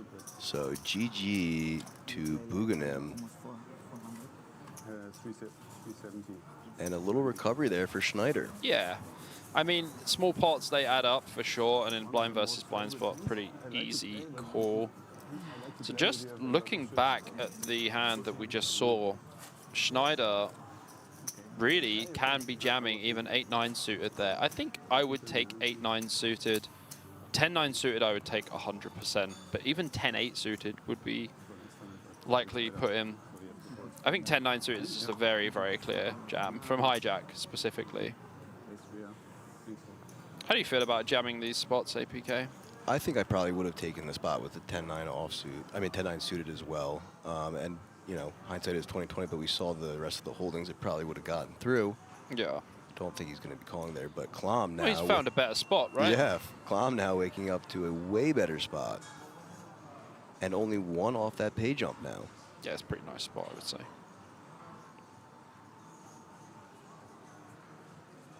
Under 10 big blinds.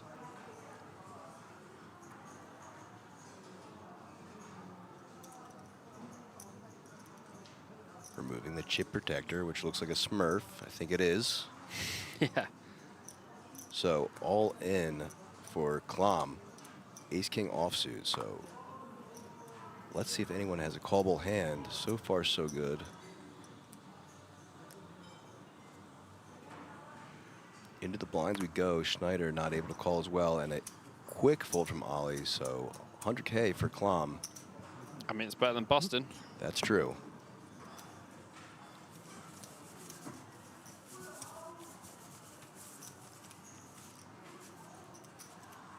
No complaints when you win a pot. That's what you must remember. We cannot complain about winning a pot. Not at these stages. Absolutely not.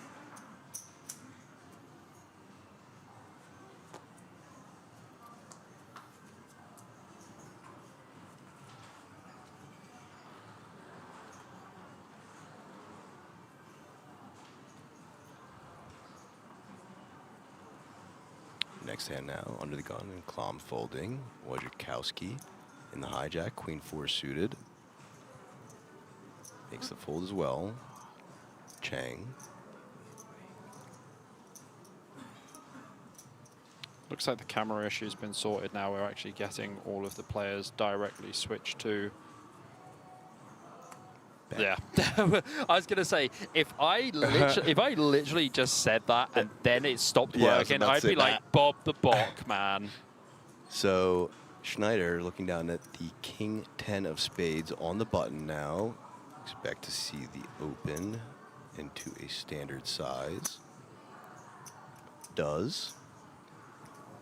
But look at this. Being out-pipped in the big blind. Bognani looking down at the ace 10 now.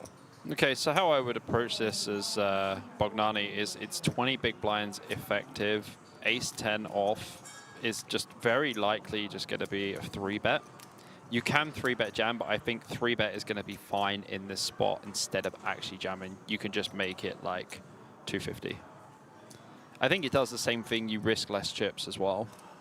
And realistically, your opponent's only really going to come over you when they have a stronger holding in general.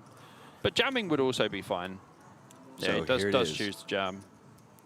And Schneider's just going to raise fold King 10 suited. He's not going to call off 20 bigs.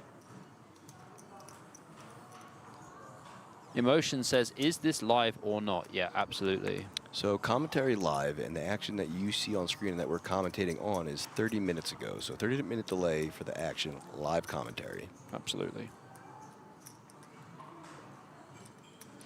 We stay after that. Or do we change the people? Stay. I think we stay because it's too much. And a fold from Schneider. Yeah. So 100K for Bognani.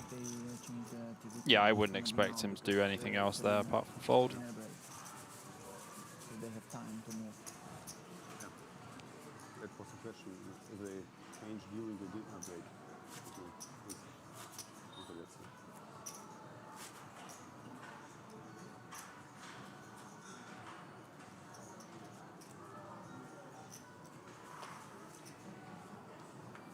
Guys, just in case you are joining us, I am BJP with my co-commentator APK, all the way from Philadelphia.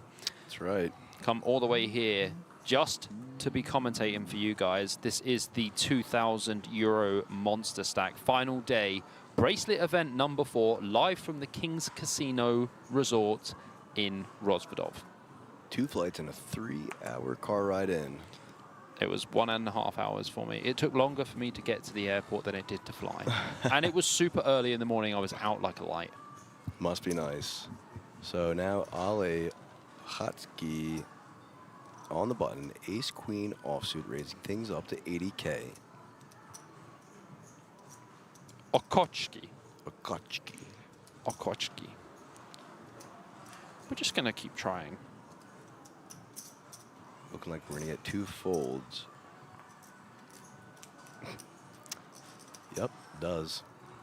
The old 4 deuce in the big. Clam's had a few of those 4 deuces in the big, actually. Yeah.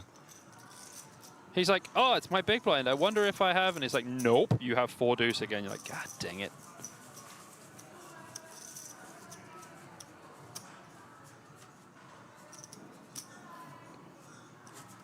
Just the old 4 deuce special.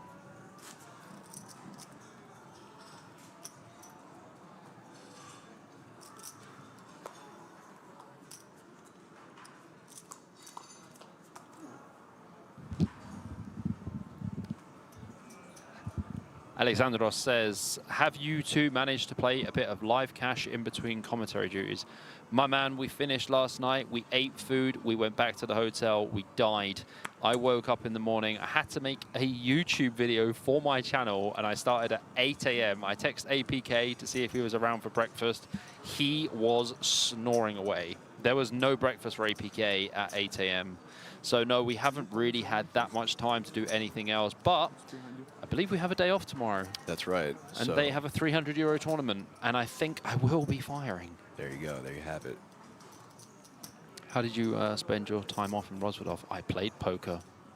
Yeah, that's typically how it goes. Your days off are still spent playing Playing poker. In the casino. Yeah, yeah. Yeah. Does help that we have so many friends here that we can spend time with as well. I mean, I really want to just kind of go out into the woods, but just not when it's dark. Because when it's dark, it just turns into a horror movie. It's really, I mean, it's so beautiful with like the smoke coming off, like, you know, like the, what is it called? The mist. Yeah. The mist coming off the road. There was some serious fog and mist last night, drive home. But yeah, I think there's got to be a lot of bears out there. Oh, this is easy jam for Clam, but So- Wojciechowski's going to snap him off here with the ace-7 suited. And standing up for extra equity. But you know what? Clam could win this one. Do you know why? Because it's an easy jam for Clam, and he's got a J. Oh, I thought you were going to say because he was cooking, like I said earlier. Oh, that's a good one as well. But it was an easy jam for Clam. And Wojciechowski absolutely snapping his fingers off here with the ace-7 suited. 60-40. Okay, so interesting flop now as the open ender comes on board for Klom. Additional outs. Well, that is it. Bing, bang, bong. That Sit is back a down, sir. flush. That is a flush draw for Wojciechowski. He's not dead yet. That would have been a But sick way to fades. do it. That Did you see that? Yeah, of course he did. pump faked the sit back down and then realized that there was the flush draw still possibly, and when he stood back up and was like, I need that equity still. I even said, I was like, that's it. And then I was like, wait a minute, Yeah, he's got yeah. a flush draw. Just proving the stand-up equity is real. Don't celebrate early, Don't do that. ever. So full double up for Klum. Nothing worse than early celebrations and losing.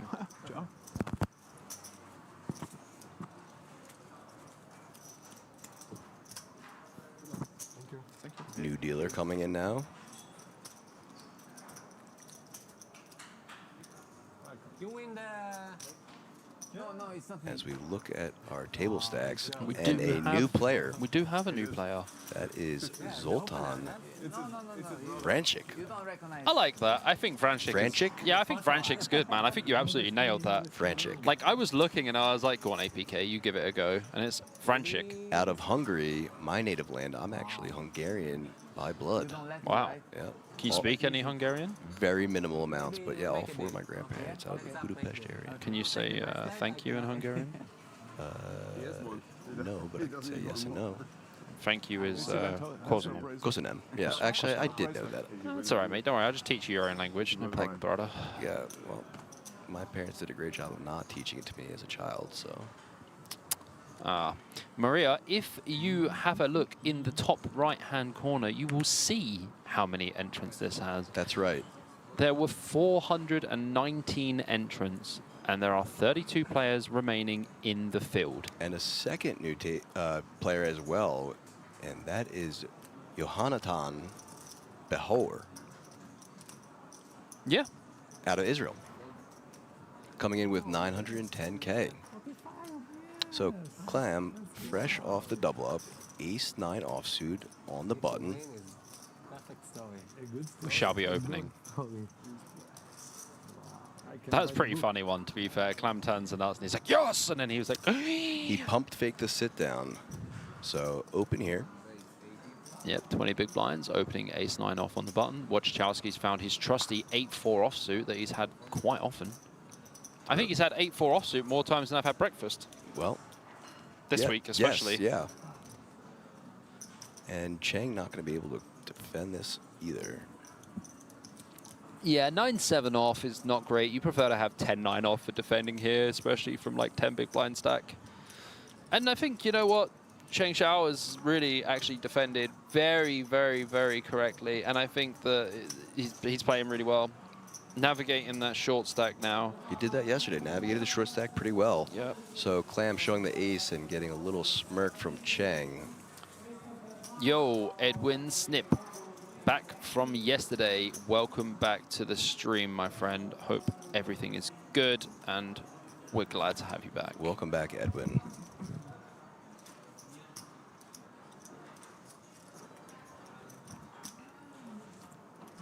I wouldn't do it with real trash. I wouldn't do it with a real trash. No.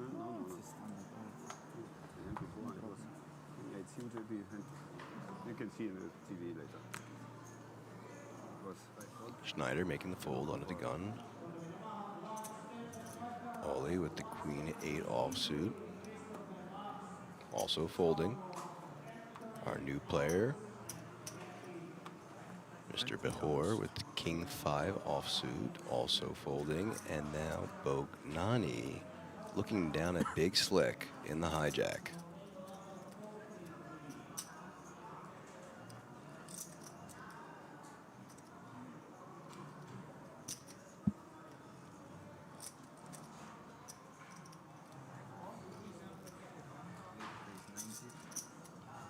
Raised to 90.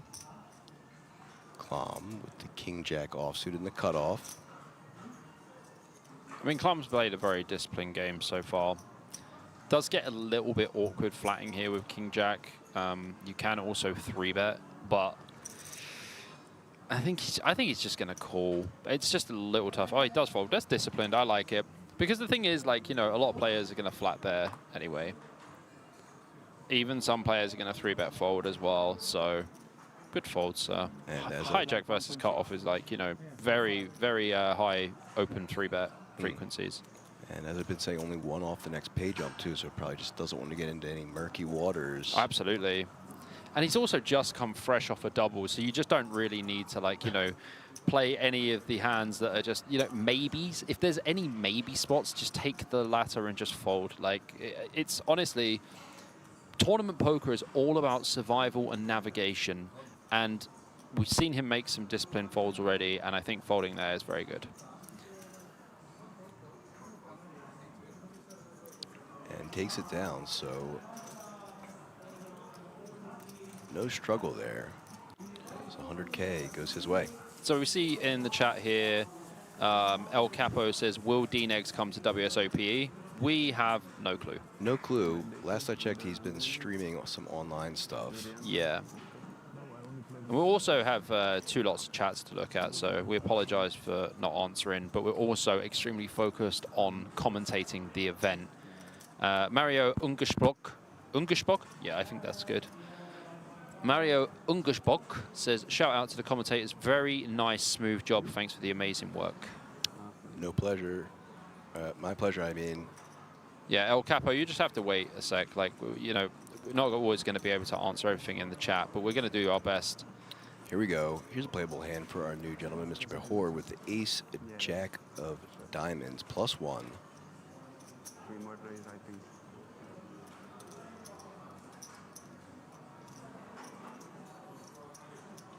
Yeah, playing around 22, 23 big blinds. Which could be very easy open. Raises to 90. Again, probably just better off raising to 80. Like, these little small differences, like with the open size, I think you'll see the top players, like, you know, the top players in this 2K, you'll always see them in opening. Like, you'll always see it. Klom gonna make the discipline fold again. Wojciechowski as well. And now onto the button, who folds. And Bronchek with the Queen-Jack offsuit in the small blind. Our biggest stack at the table, 2.65 million. This is a pretty easy fold against +1. If the open came from like the hijack or the low jack or the cutoff, then we can definitely look at flatting. I think flatting versus one of the later positions is going to be fine. But versus UTG1, we get the hell out of there. And he shows the Ace of Diamonds. The casual show. Yeah, it was one of those where it's like, guys, if you're looking, you're going to see it. If you're not looking, I'm not going to show you. You got to pay attention. And here's the thing. Several players weren't, as they had already left the table. So no information for them until they catch up to the stream, if they're able to watch it. As we look now, once again, at our chip stacks. Are we heading on to a break? I think we are, because I can see people moving. I see some movement. I see some microphones being taken off so that there are no hot mics left the table. That can be an issue, folks. Oh, yeah, for sure. Always worry about your hot mic. So my name is APK. I'm joined by Bobby, James, BJP. This is the World Series of Poker Europe 2025 2K Monsterstack. We'll be right back after this break. See you soon. You could maybe put some mayo on the wheel, Henry. Just, you know, to take the heat off of pizza. Let's just, you know, ease our way into the booth.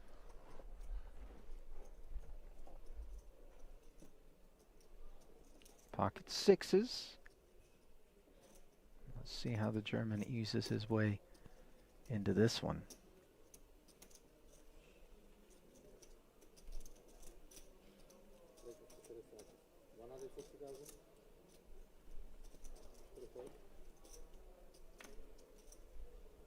$160. Min raise here with the blinds at 40, 80, and 80. Yeah, we do have about 10 minutes left on this level.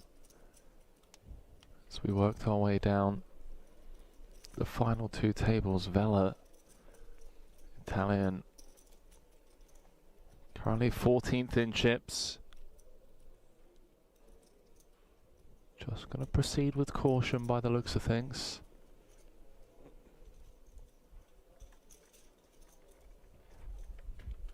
Comes with the defend. Uh-oh. Top pair against bottom set. Monotone texture, though, could keep Vela from losing more. Yeah, the saving grace here is these 3 diamonds on board for Vela.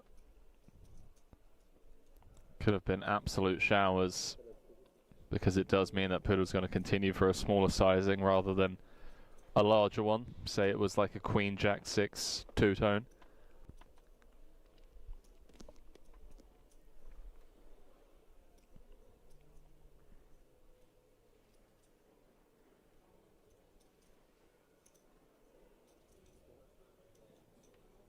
Another 200 into the middle after the check call of 100K.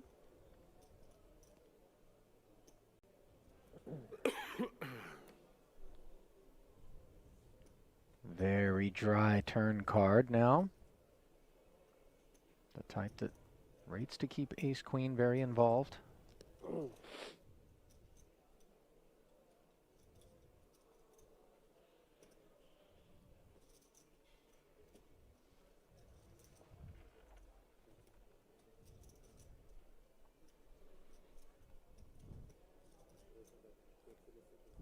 Wow, he's gone pretty big, 5-10.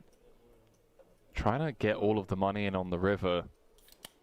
Also trying to make sure that those diamonds are going to pay a hefty price if they want to see a river. Sure, but I feel like this size actually gives the Italian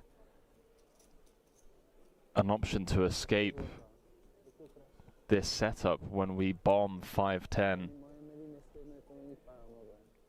It feels like he's playing the strength of his hand rather than targeting specific parts of his opponent's range. You know, like this bet size, for example, just folds out all Jack X. It folds out a lot of the Queen X. And those are hands that we should be trying to get value from, right? Feel like we could have sized closer to half pot. But what do I know? Because he's getting paid. That he is. As another million plus suddenly finds its way into the middle. You see the heart swallow there from Poodle. He's okay with red cards as long as they're hearts. And that 8 doesn't look very scary.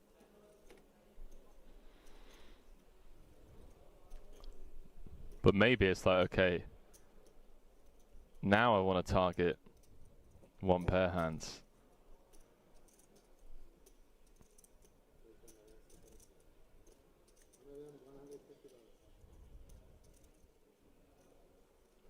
$1.2 million. This is a big chunk of the 2 million back. It's grim. Vela. It's grim because of how under-repped we are. I mean, he's flat called pre off of 30 big blinds. Oh, he's looked him up. 4 million chip pot for Poodle. And Vela down to dust, Ali.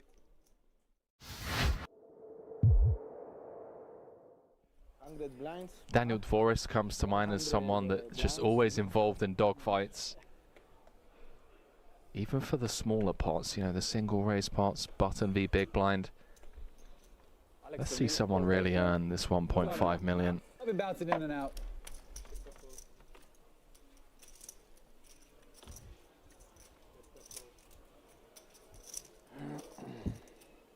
Twitch chat, by the way, speculating that perhaps we got some vowels jumbled up with respect to Benitez's online screen name, because if it is indeed Temato, as opposed to Tomate, Temato is I kill you. And that would seem to be a little bit more.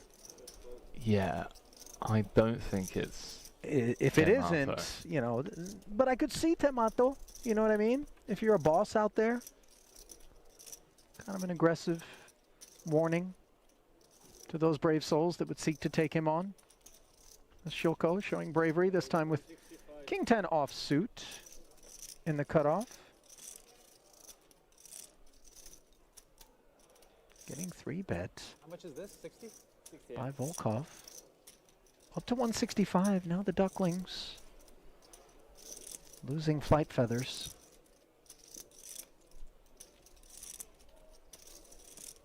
Surely Keating isn't considering. We're at that stage of the tournament, my friend, where you really earn your money. I think we can expect to see a bit of a dogfight. We've got the right lineup for it. Deep stacks, a lot of ego, testosterone, competitiveness amongst these players. Hello. Hello, cold 4-bet. Quack, quack. Up to 440 in total.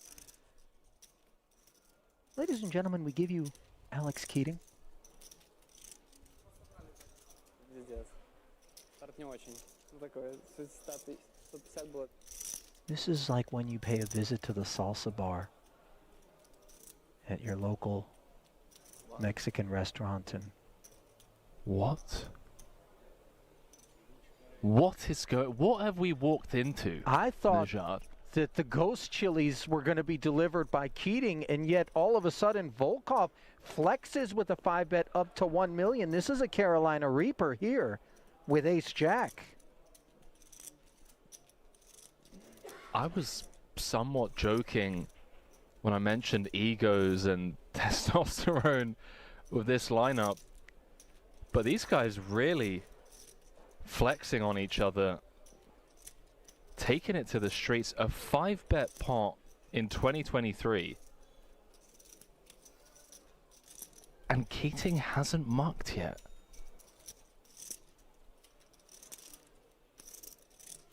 This has nothing to do with the deuces at this point and everything to do with whether or not Volkov's out of line. Ultimately, the fold does come in. Bit of an exhale, of course, from Volkov, who has to believe the ace-jack is always beat in that spot, but perhaps not as marginally as it was.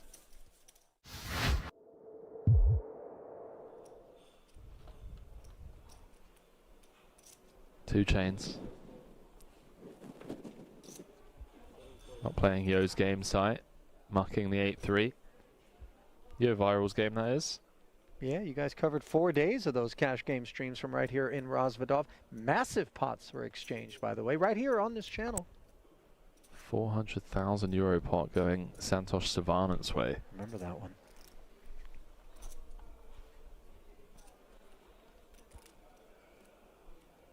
Well, as impressive as 400,000 K or 400,000 euro pots may be, how about the 1.5 million euros that one of these remaining 70 players will be claiming in a 10K buy-in, no less.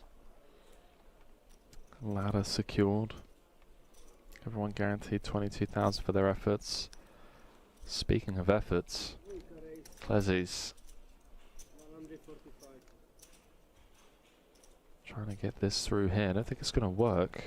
Small blind V button. Montagnoli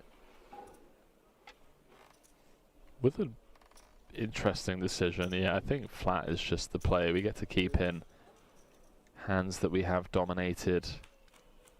Weaker ace-x and jack-x. Ace Okay, 5 dealer. deuce as we get ourselves a real collision. Top pair against the second nut flush draw. Note, by the way, that this is the first involvement from the new arrival here at this feature table. You just get water. You just get water to drink. Insane flop, 330 in the middle. We play here 2 label, 1 label. 2 levels. 2 labels. Can I get the 1 still water and 1 sparkling Early. water, please? Thank you. Fresh to the feature table. Unaware of most of these players, how they've been playing. We obviously just have a very clear-cut call here and make the tougher decisions across turn and river. 110,000. Does get called. 220 more into the middle. Pot growing to over 500,000. And now we add a gut shot to the equation for Klezis. Yeah, Klezis now probably recognizing that this is a genuinely strong range. 6s, 7s, 8s, I think we can remove. I think we hear from 10s and jacks pre-flop. Ace Queen O, a concern. Ace Jack O. Ace King we also hear from. We're blocking King High and Queen High flush draws that perhaps fold turns, so do we check in the hopes that the Austrian checks back, we get to realize, or do we just try and bulldoze our way through this one?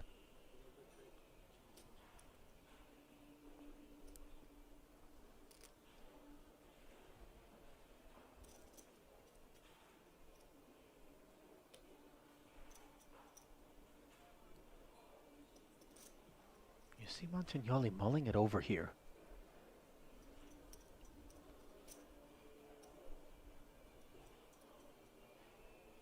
Nice hand to check, I think.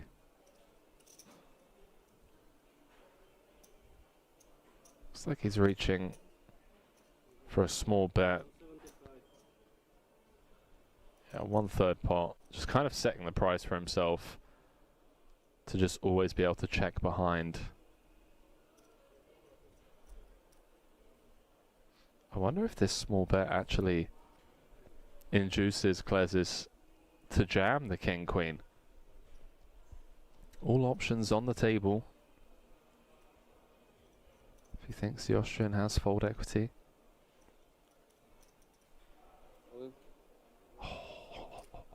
This is so nasty. This is exactly what we didn't want to have happen. And you see a snap fold from that ace jack. Oh, if we're gonna bet turn to then snap fold, a self-inflicted wound.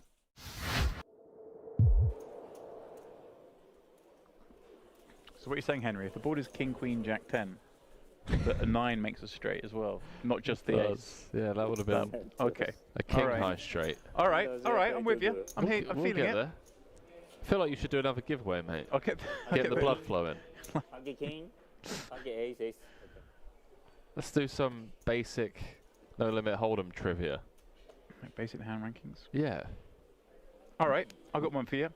More so for you than the viewers, but we can do it in the form of a giveaway. I've got one. I've got a good one. Straight related. It's a learning experience for all of us as down divorce. It's down at Jack 8 of clubs. Remember, if you do want to be in the chance to win the giveaway, the only place your answer counts is the Poker Room Kings Twitch chat. It's the only place we can contact you. So please do head on over if you haven't already done so. And Danny Tang, if you're watching and thinking about switching over, whatever you answer, I'm not going to give you a ticket, I'm afraid. You've won enough this year. Everyone not named Danny Tang is eligible as long as they're on Twitch. Fair. That is fair. Ren applies some pressure with the 5-6 suited to the divorce limp, raising to 3 blinds. ISOing against Forest. Sam Lowry asking how we get in contact. We get in contact by whispering on Twitch. That's why we need you to be on Twitch, being with a chance of winning. Not whispering as in ASMR. The messaging service on Twitch. Indeed. Oh, hello. Jack 7-6. Well, 2.8 out there. This could be a fun one. Pair v pair, monotone board texture. Expect to see Lin continue small and wide after ISOing from the big. Even with a hand like this that does connect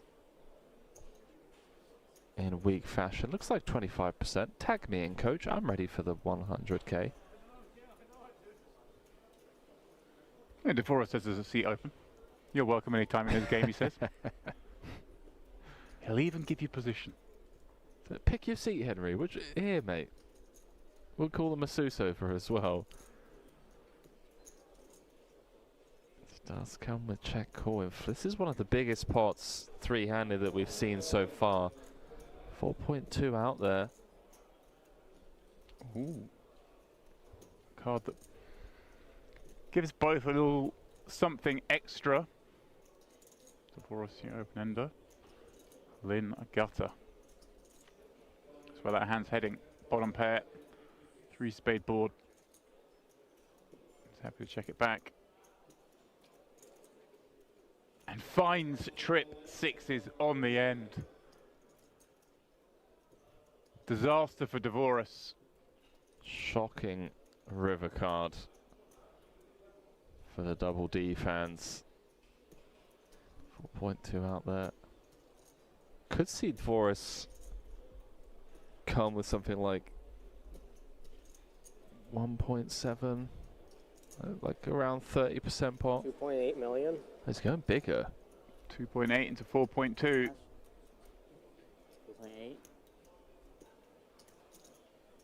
Thinks he's loving life.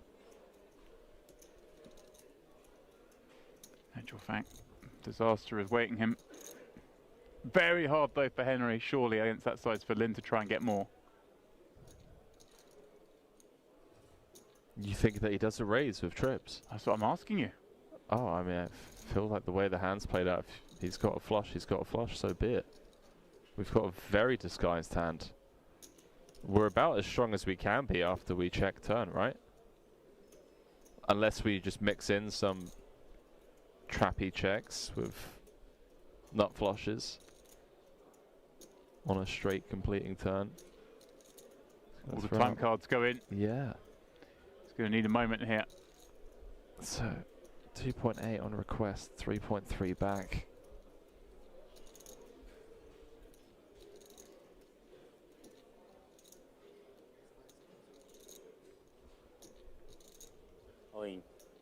He does go for it. And that, it's a dagger to DeForest. Yeah, the immediate discomfort.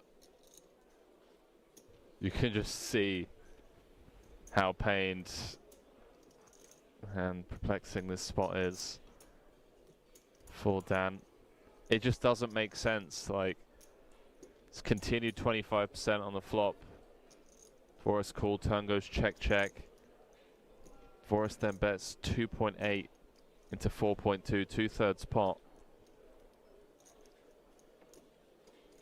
To then get jammed on a board pairing Sad times.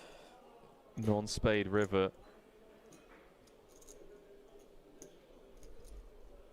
Sad times for DeForest indeed. Facing a spot for his tournament life. But even if he folds here, he's so short now, Henry. Doesn't enjoy it. He knows most of the time he's not good, but he still has to call some of the time. There are some bluffs. You suggesting there aren't a lot of strong hands that make sense here. Checking back that turn. Really confusing DeForest. Is he more expecting to see strong hands in the form of turn checks than he is rivered sixes? Would that be fair to say? As in having nut flushes or nothing? Yeah. Yeah, I mean, if Lin ever felt like he bets turn and river, Forrest isn't going to fold a pair. But the way to get it done would be to jam all in on the river with like a king of spades, ace of spades. But they also, ace high has showdown.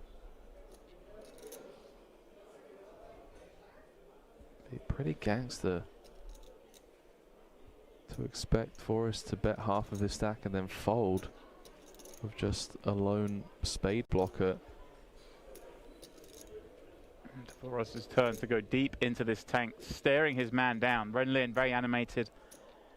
Unusual circumstances, but game face on in this pot, not breaking that stay into the middle of the board. Giving away nothing. Yeah, just a vacant gaze out into the abyss. Plenty of time cards left for Dvoros. It's not often that you see Daniel pained by a spot like this. Sick, in a sick way though, it looks like he's enjoying the tough decision. His smile on his face, this is what he lives for. Playing for the highest stakes, making the toughest decisions. It is what they live for. They love the process. The competition. Yeah, as much as you study, every situation is unique. Yeah, it's just 3.3 million behind. Pot up to 13 million. Doesn't have to be right that often.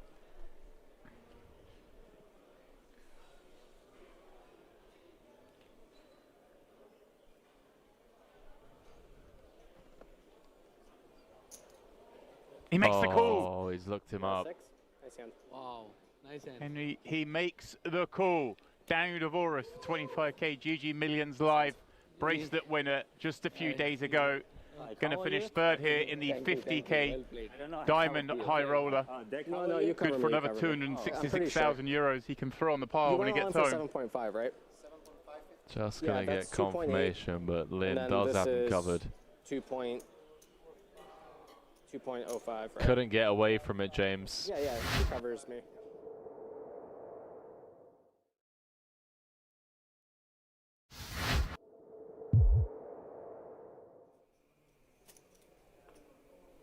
Chat absolutely in love with Ting Tsai playing well. Content creator out in Taiwan for 6 Poker. Shout out 6 Poker.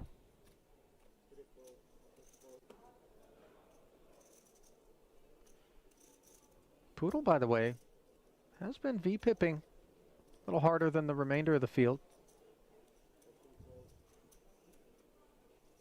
No cause for alarm. Volkov simply dropped a few chips. Wasn't actually looking to get involved with 6-3 off.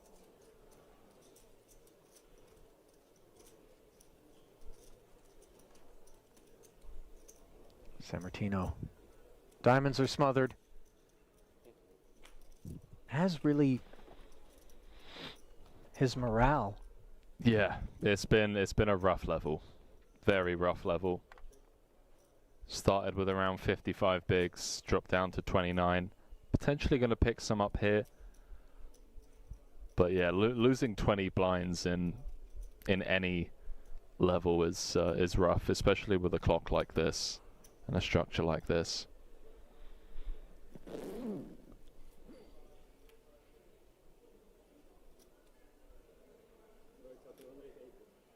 Top pair for Sammartino against the 2 overs and the gut shot. Backdoor diamonds, all of which come together for a 280k c-bet out of Poodle. Let's see if Dario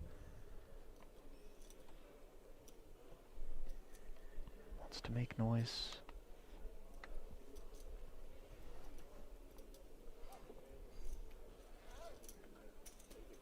For now, just a flat.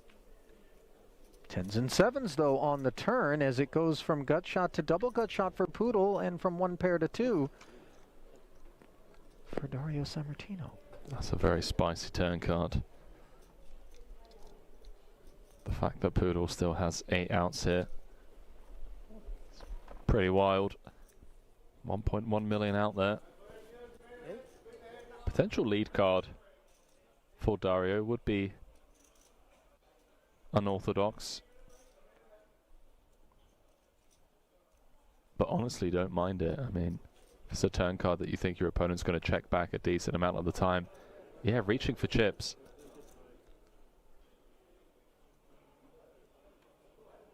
a lead of 225, and now with the double gutter and the 2 overs at this price, Poodle could certainly be retained.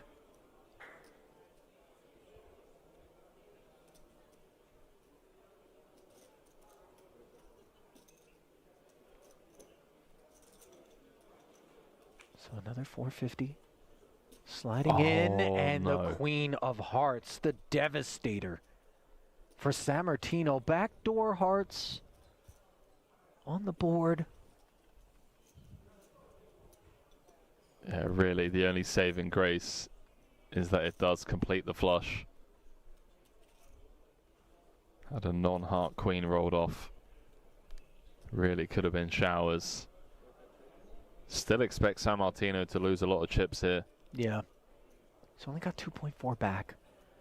1.5 SPR.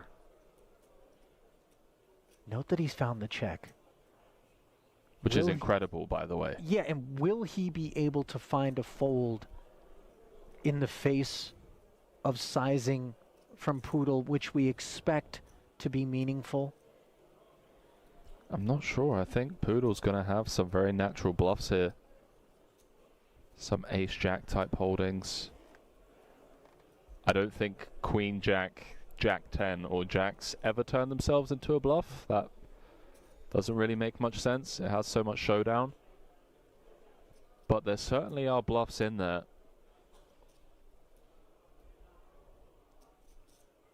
Ace-9 with a heart, I don't think so. I don't even know if Poodle's opening ace-9-0 from under the gun.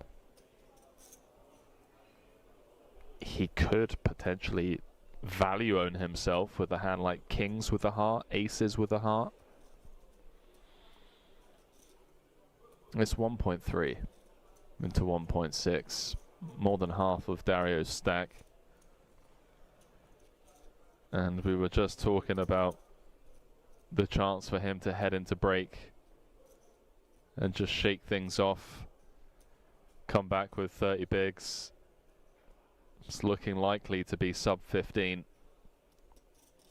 This would be a world-class fold, given how this hand's played out. It's made the call, Ali. 4.2 million chip pot for Poodle.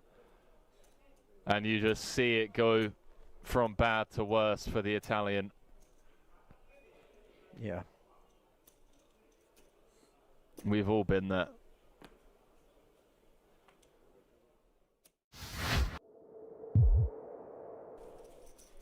Did you catch a glimpse of Shilko's glass, by the way? I don't think that's on offer here at Kings. That may be a personal receptacle there. That copper. Well, he's not working a Moscow Mule.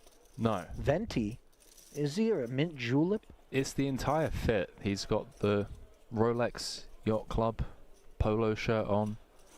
He's got the Breitling Aquamarine Super Ocean timepiece on his left wrist. You know, he's got the Triton scarf, copper flask. I dig it. He's trying to go for the old Dad's hedge fund is funding my poker career look. Don't believe me when I go all in kind of vibe. Oh, we know differently. His talents are funding his poker career. 10-7 suited is funding the Hijack Open from Tabakaru. Oh, remember, 3-bet from the small, showed the ace-king. Obviously looking to buy some table image. Ace-9 suited. We pause upon Kuru. I don't know if you've sensed the shift in the pace of play as well as we head into the final 90 minutes or so.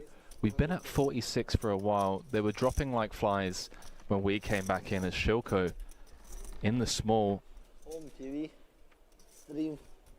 with the decision for 10 bigs.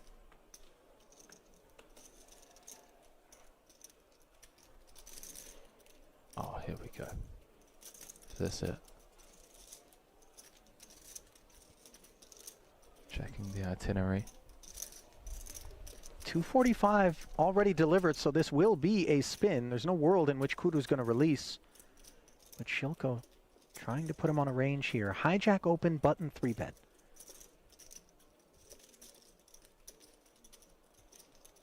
When you have the ace-queen, you're focused more upon the 3-betters holding than the opener, correct?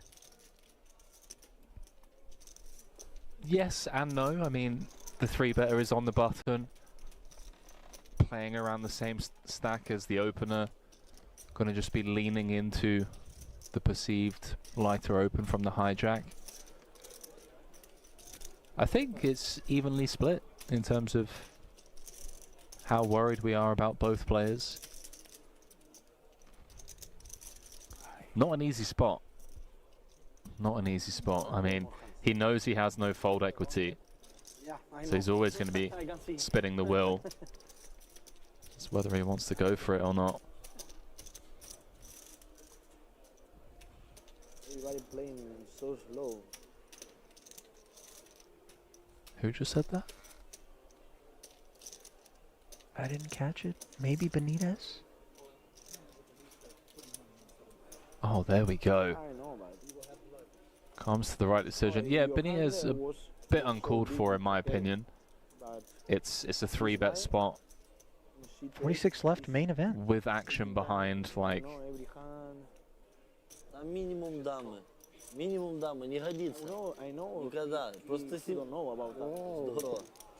Well, Первый раз он исполнил. Прикинь. comments aside, За что я говорю, да, да. we're going to play Я for бы сколько 760. заработал такую look карту. at the class. Здорово. Kura's given him, by the way. Kind of just like, Why you do this? hey pal, Удивительно, да? Time for slow. be careful who you make enemies of. Нормально. Yeah, change the ego, 2-3 minutes. Paired flop, presenting opportunities for Kuru. Shilko. Nervy moments for his ace-queen, and the 9 on the turn. A dagger delivered to the Belarusian. Can he find a queen in turn on this river? That would be the only escape. And he cannot. No justice sometimes. Obviously, Shilko coming off of a massive victory at the PSPC. Doesn't have a whole lot to complain about, but that was a spot that deserved a bit better. GG.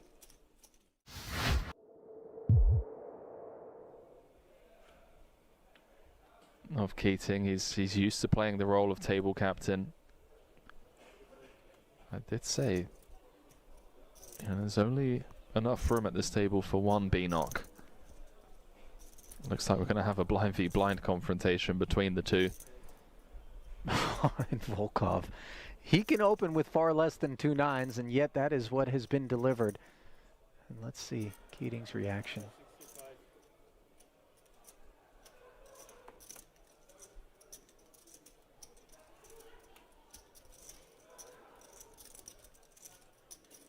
$65K. Sprinkle 2x from Volkov, who's been getting the better of everyone at this feature table, not just Keating.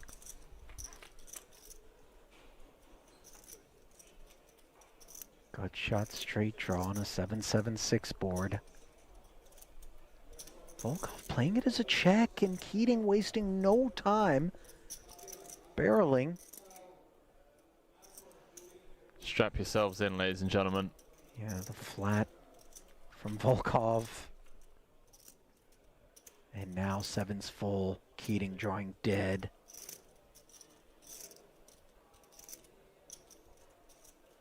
Perhaps a safe turn card for Keating to avoid going broke on. Although probably less inclined to give Volkov these types of holdings. Would have expected pairs to c-bet perhaps. Looks like he's carving out a decent sized shell.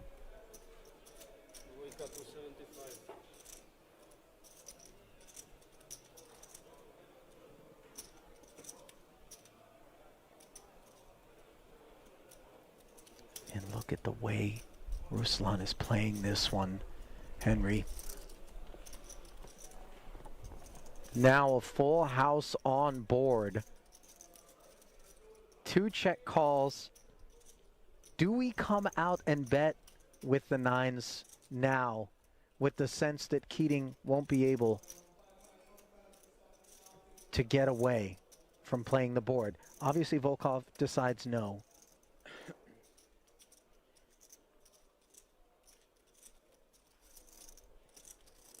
I mean, surely Keating feels as though this is a gift from the deck on the river that would allow him to chop. Oh, no.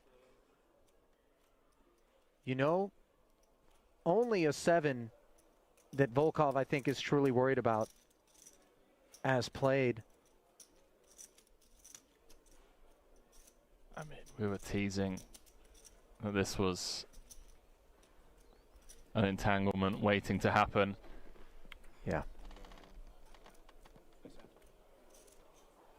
Well, You see the disbelief on Keating's face, who, to his credit, by the way, isn't incredulous about the situation. Obviously, he knows that Volkov will have a hand from time to time.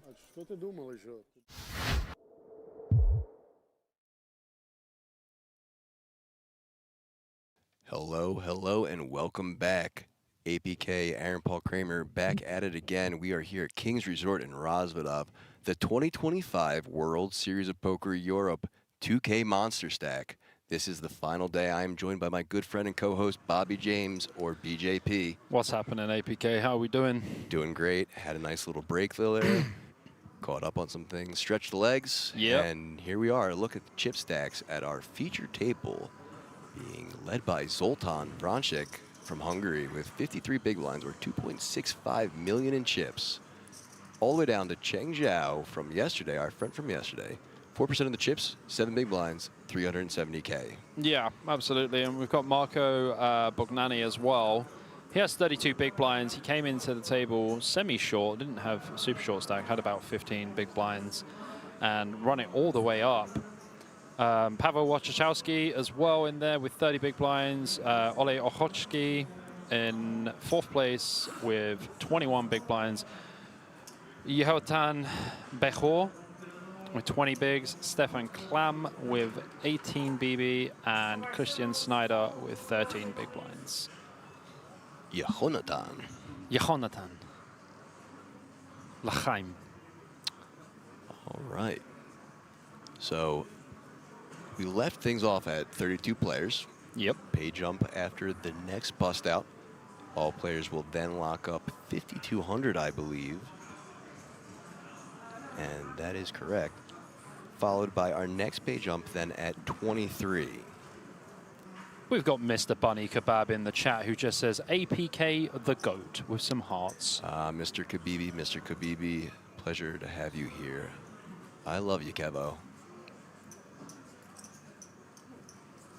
That's one of my fellow moderators from DraftGanger. Oh, nice. And good friend. Yeah, I used to hop on Discord calls with him back in the day, and we used to just talk about poker.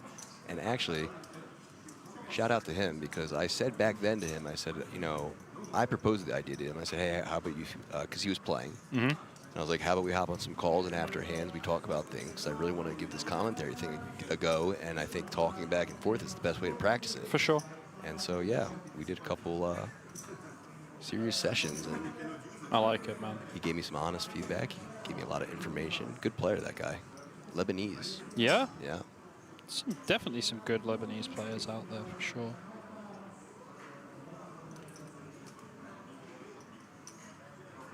All right, all our players are returning to the table now. Just kidding, one walks away. Must have heard me.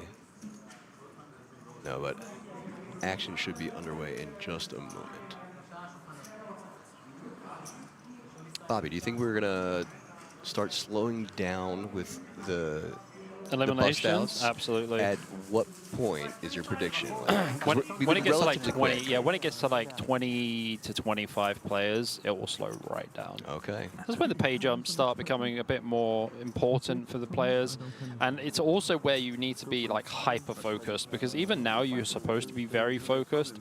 You know that there's a lot of short stacks out there who are going to be busting. You just kind of navigate your way through, but you really need to start putting that focus in when you're down to like as I like to say, the absolute breadcrumbs of the tournament. If you want to be there at the end, you've got to battle through. And, you know, overfolding in certain spots, taking certain spots to jam that you wouldn't take before, whatever. You know, you just have to navigate well, find your spots, and advance. So action underway now. So, all right, so I guess it must have been the last hand right into break. We have gotten that pay jump. So 31 players left, 5,200 locked up. And I'm sure you're going to see some, you know, adjustments from players, overfolding, not even overfolding, but actually just like folding correctly.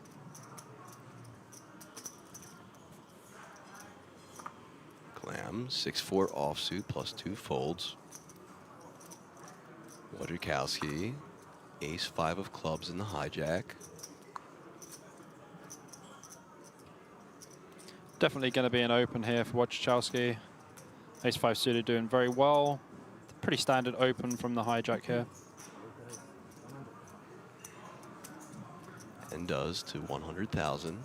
Once again, the blinds are up, so 25K, 50-50. Branchik on the button, folding the 6-4 offsuit. Schneider should be folding as well. I still think Schneider's going to be kicking himself earlier for the ace-queen call. I think he knows that he should fold. It was a large percentage of his stack, so I think he was thinking about it in big blinds too much, and also you just really need to break down like what happened. It was an open, a free bet, and a jam. Like, you know, the ranges are just going to be super tight. okay, so we get a defend here from Ollie, and the flop comes king 7-9 with 2 spades. So on this board texture, you probably want to go a little bit larger. Like, you want to start putting some pressure on 7x. There's going to be some 9x that Ollie can have in the big blind. But I would choose to bet around 60% on this board. We do have like some immediate improvement outs on the turn. We have an ace and we also have a club. We also have like a 6 that gives us a gut shot as well. But we would like to just bet big here. Looks like he's going for 180 or 160. Yeah, 160 is nice.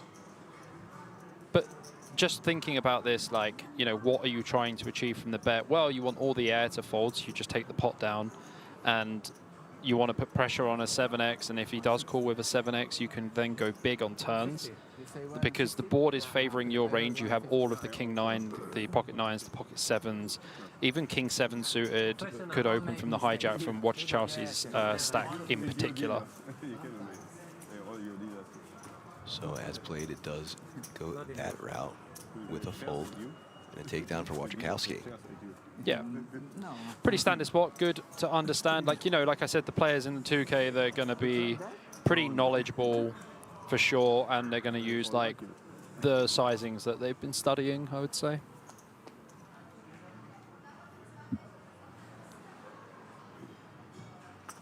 Down to 30 now. Yeah, I think like around 25 to 20 people are going to slow down a lot. The pay jumps become more frequent as well. Which makes sense, yeah. Yeah, because the pay jumps now are probably like every 5 or something like that. Then they start becoming like every 3. And then obviously as you're heading to the final table, it's every 1. So, yep, I think you're totally spot on because, yeah, next pay jump at 23, and then it's relatively like 5 players after that. So it really starts. Yeah, so it's kind of flat now. The payouts are kind of flat, and then after like 23, it probably goes like 20, and then 17, 15, etc.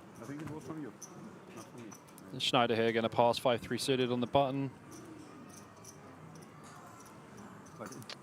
Blind, where's blind now? And a raise with the 8-3 offsuit from Ollie to 100K. Gets the 5 deuce to fold. It takes it down. seems to be the theme of today with blind versus blind action. Small blind just taking it down. Yeah, so like 8-3 off and 8 deuce off, they're just going to be pure folds, blind versus blind. You just there's certain hands like 7 deuce, 8-3, and 8 deuce that you should just probably never really open blind versus blind there, and they're about 25 BB effective as well.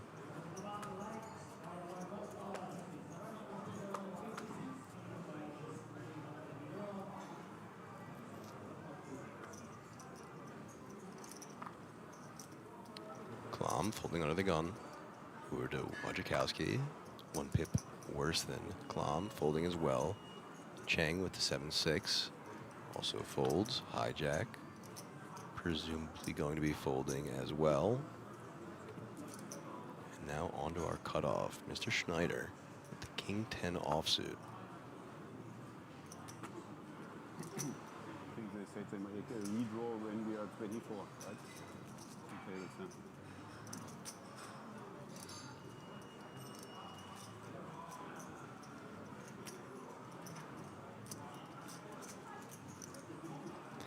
I think he'll fold from the cutoff here. He has about 12 big blinds, so it's probably just better to fold. Making the proper prediction. Onto Ollie on the button with the Queen 8 of clubs now. Opens things to 100K. But Behor waking up with the hooks. Small blind jacks. J-Bird's in the small. Very easy 3-bet here. And you probably want to use sizing in relation to Hodge's stack. You want to probably go like 350, 325, 350.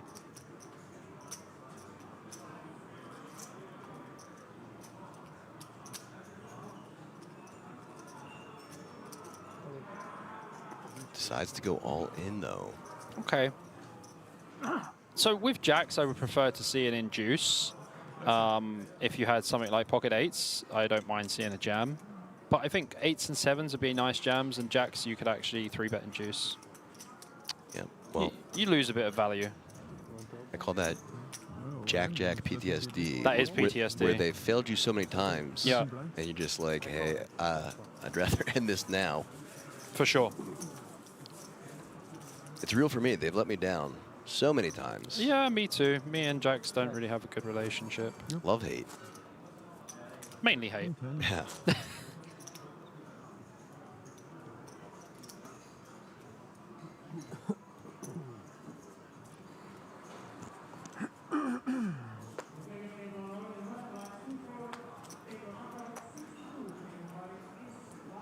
Wojciechowski first act.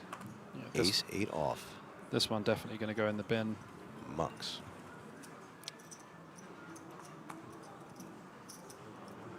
Two folds now. Make that 3.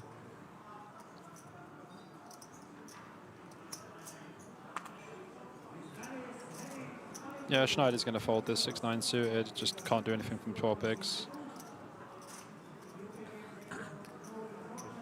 And does.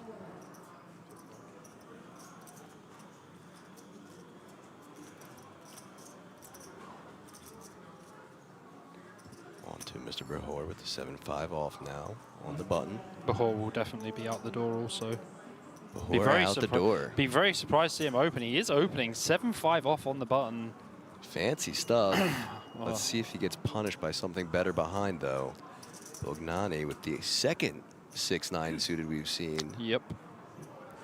So like Bognani has an interesting spot here. You can flat 6-9 suited here sometimes. Like he's kind of like 20 bigs effective, so you don't really want to. It's mainly based on big blinds. Clam should defend here versus button open. Suited queen seems like a good defense spot for me.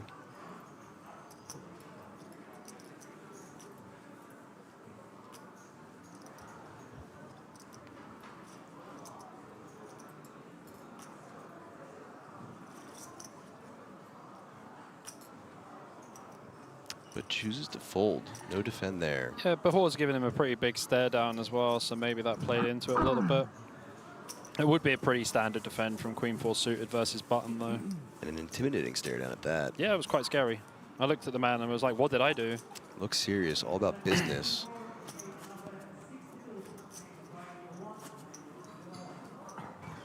You know, funnily enough, 6-9 happened to be the nuts on break we just had. I had a friend of mine, another fellow moderator of DraftGanger, send me a hand review where he just owned Samuel Mueller with 6-9 suited. Samuel Muller's my boy. Well, my boy just owned your boy. Who's your boy? Mai Tai. Ah, Mai Tai. Now, Vrancic with the Queen King of an offsuit variety. I mean, he's got a pretty big stack. You know, he's playing like 70 big blinds. But you have to think about how effective you are with the rest of the table. It's all good having a big stack, but if other people don't have a big stack, you can only win as many chips as they have. So you just have to be very aware of, like, you know, who has rejamming stacks. And to be honest with you, everyone has a lot of rejamming stacks, 20 big blinds or less. So, but King Queen off is going to be a completely fine open, nonetheless. Especially when you have 2.55 million behind. Yeah, it's pretty decent. Pretty good spot to be in. He is our table captain. He's also got the hat. Bucket hat in play. Bucket hat, man.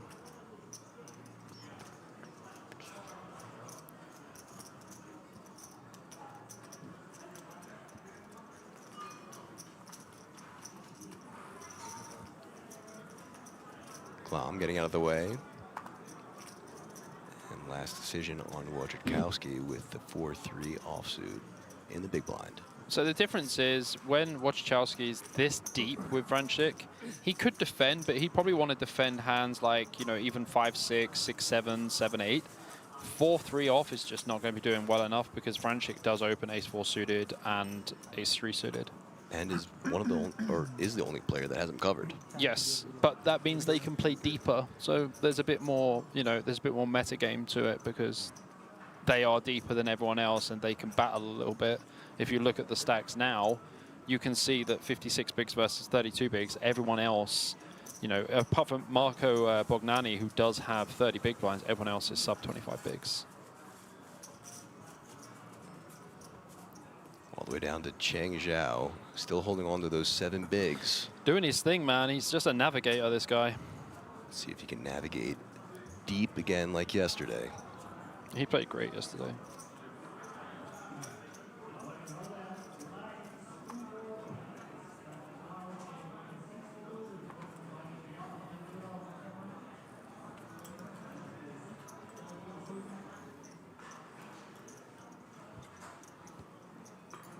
Vrancic, ace, deuce of hearts, under the gun and opening. 100K now.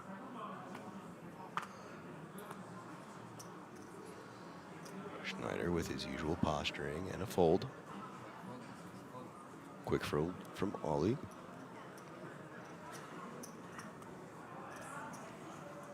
Bahor out of here as well. Bahor out the door, I like that one. I do like that one. You can coin that. Yeah, it's pretty spicy.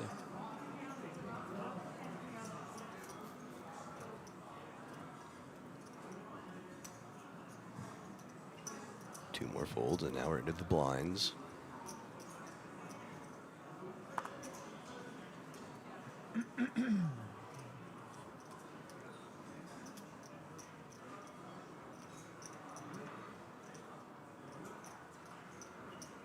So Wojciechowski can complete here, but I think it's best to pass.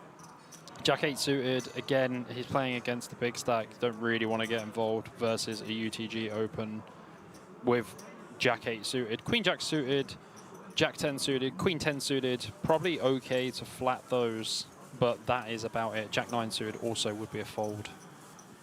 And our big stack taking down the blinds.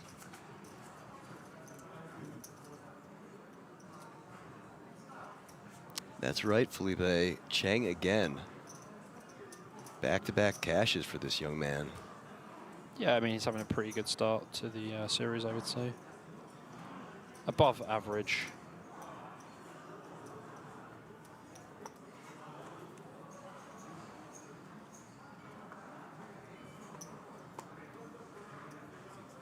Schneider now first to act with the 9-4 offsuit.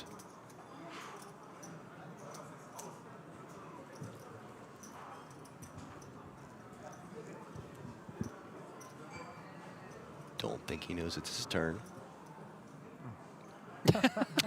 Got it. Dude, how many times did that happen yesterday? Twice. So now that's the third time. Everyone was sleeping. He's like, oh my God, so annoying. Pats the Pete brand on his head, apologizes, gets a couple chuckles, and we move on. So a couple more folds now.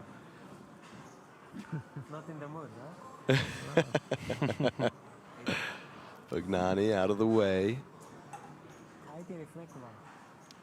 I think as we know how Clam plays, he's probably going to fold this one. Queen 10 off. I think he'd probably open Queen Jack off. Interesting to see him actually opening, actually, if he does. Well, Papa Smurf going down from the stack onto the cards. Like, in general, you can probably open here from the cutoff. Like, but the problem is he only has 14 big blinds. So he does open to 100K, gets the fold from the button. Small blind out of the way as well. And also, when you got Vrancic in the big blind, he's going to defend way wider against you, and he's going to put a shed ton of pressure on you as well. You play 900, right? 800. 795 exactly. Asking Clam for the approximate chip count. See, like, a lot of people would fold here, but because Vrancic does have the chip lead, he can definitely call. Unfortunately for him, he is absolutely dominated by Clam, but it doesn't mean a 7 can't come. And it also doesn't mean that Vrancic can't beat him out of the pot either, because you're going to see a lot of pressure from the chip leaders for sure. So now Clam, who was ahead, gets even further ahead as he's improved to a gut shot as well. Vrancic at this point drawing to just 2 outs as a 7 has been folded.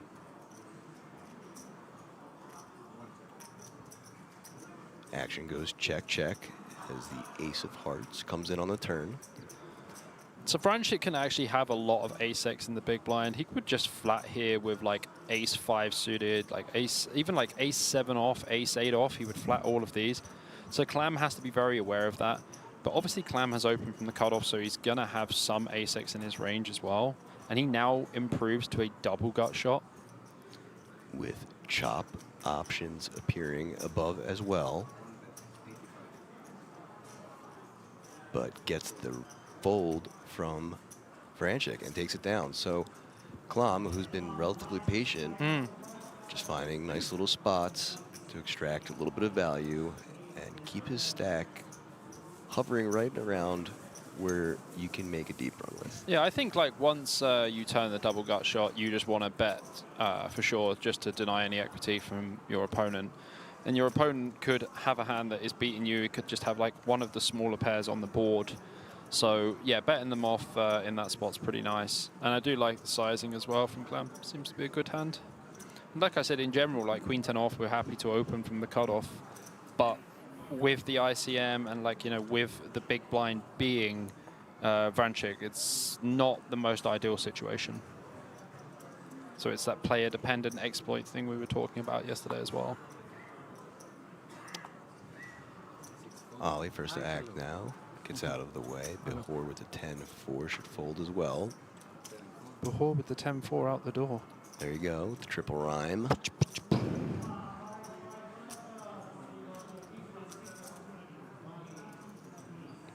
Bagnani folding. Maybe Clam wants to go on a bit of a roll here, stick Papa Smurf on there and open. But I think a fold is probably better from the hijack here. Ace-9's a really murky hand. Yeah, good pass. Ace-10 off would be an open, but... Chooses your better option and folds. You don't put Smurf over there, so I know you fold. On to Chang with the ace-8 offsuit on the button. And our shortest stack. Expect to see all of it in the middle now. Yeah, I'd be very shocked to see if he didn't. And does. So all in for Chang now. Just needs to get through the blinds. And he will. And he will. Important pot for that man. Yeah, I mean, like, Schneider would call with, like, look, he's still thinking about it. Like, oh my God, how much is it to call? It's 4 big blinds, like 6-4, and it's like, oh no, I have 6-4 offsuit. Like, no matter what Zhao jams, like 6-4 is not going to be beating anything. Sure, it might be live, but just fold, man, just fold. Yeah, not quite good enough. Gonna do his standard shuffle and probably relinquish the hand. It does. It's almost 35% of his stack as well. Right. So yeah, okay, it's 4 bigs, but it's also like 35% of the stack. Yeah, and after losing that big pot for a third of his stack earlier, he surely doesn't want to repeat that. Yeah. I mean, the situation was slightly different, you know, open 3-bet, 4-bet rip, but I mean, yeah, like you have 6-4 off in the big. You, like, yeah, okay, you lose the big blind and the ante, but you're only going to put the small blind in the next hand, and then your next 5 hands, you're not going to put anything in. So, you know, and you have 5 hands opportunity before you do have to put something in. So Chang, visibly excited about the fact that he's made it through the blinds once more and just picked seems up like those a happy, blinds. It just seems like a happy dude, man. Yeah. Just seems like a really happy dude. Embracing the moment, for sure. Absolutely. I mean, you're at the World Series of Poker Europe in Roswell, man. Like, you should be pretty happy. Playing a 2K tournament, playing for like over 100K. It's all right, you know? That's right. I think just under 170K up top, plus that 10K ticket and a bracelet. Oh, 180 bags to go with yesterday's money. We take it. And another seat for the 10K. Pretty sick. Yep, that would be sick Yeah. if he gets back-to-back tickets. So another possible spot here for Zhao with the ace-8 offsuit in the cutoff. Yeah, this is definitely another jam, for sure. Yep, if he did it last hand, I would expect him to do it this time, and does. Yeah, I'd been very shocked to see if he didn't do it. Now, Vranchik on the button with Queen 10 suited. He's just going to flat here. And not much to call. Will probably be in this hand. He's just checking. So when he looks at the other people's stack, the reason he's doing that is because if he calls the 370 and someone jams for like 600, it means he has to put in the rest. So he's probably okay. So he's going to raise. He's just going to jam. It's 850 effective. Oh, Schneider here with ace-4 suited. This is such a grim spot because the thing is, Vranchik's supposed to be wider, but how wide can he be? But makes the quick fold so he doesn't overthink it. Absolutely. And he would have been dominated by Zhao's ace-8. So, 2 players to this flop, and Zhao now at risk for his tournament life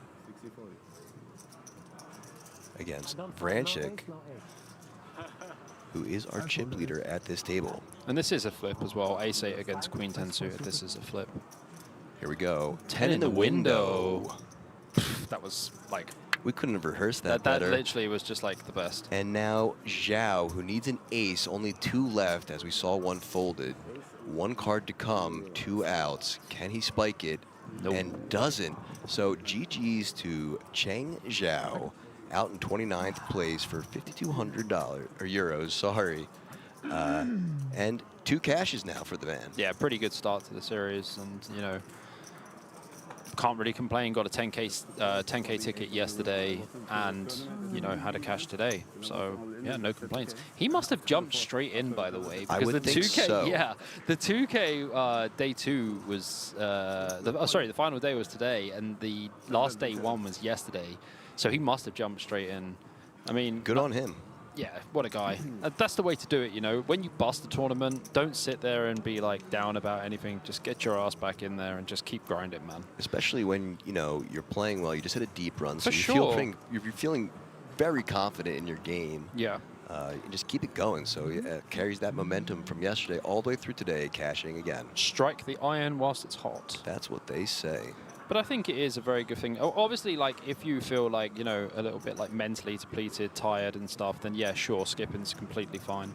All right, so our patient man, Mr. Clam, ace-10 offsuit, +1. Papa Smurf going down. It's going to open to 100K.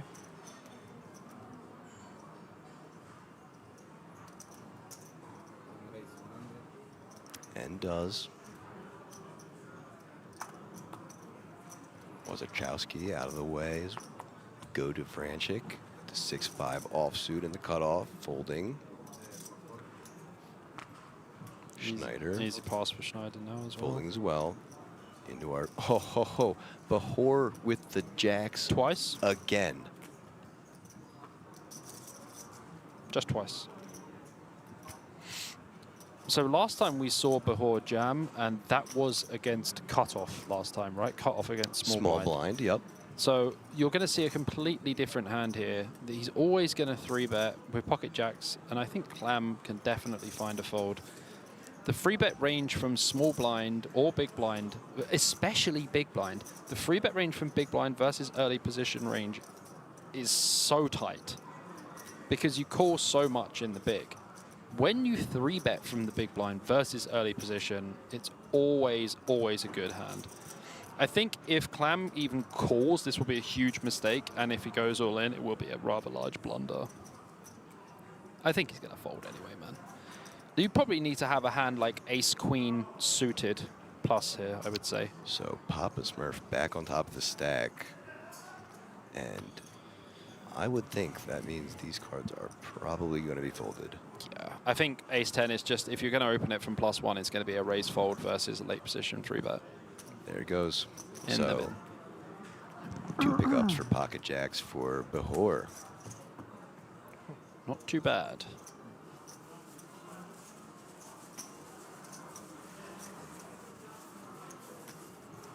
Very close.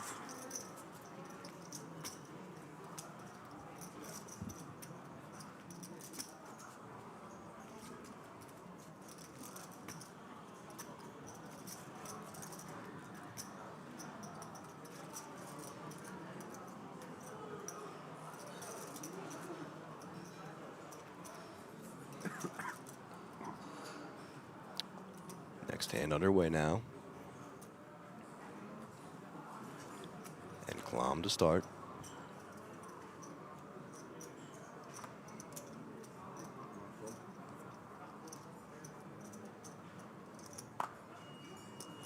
Folding to Wachachowski, who folds as well.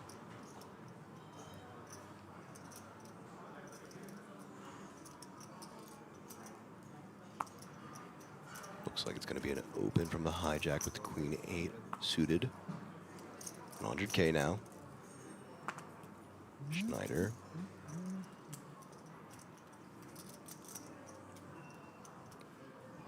Folds. And Ollie waking up to the pocket 10s on the button. Ollie only has, 14 big blinds, 15 big blinds. Probably just going to jam. All of it in the middle. And Behor back-to-back pocket pairs, but this one, the 3s, puts them in the middle. One more player to act before a flop, or before action is back to Vrasek, sorry, with Bognani and the ace-6 of hearts. Yeah, again, you'd need like ace-jack, even ace-queen suited here, I would say. Folds, and now action back to the initial razor. He will also be folding. And does. So a little takedown there for Ollie, plus 225K. Yeah, pretty nice when you get a spot where someone raises first, raises first in, like, especially when it's the chip leader and you find yourself with pocket 10s with 15 bigs, absolutely loving life. Just drill it in.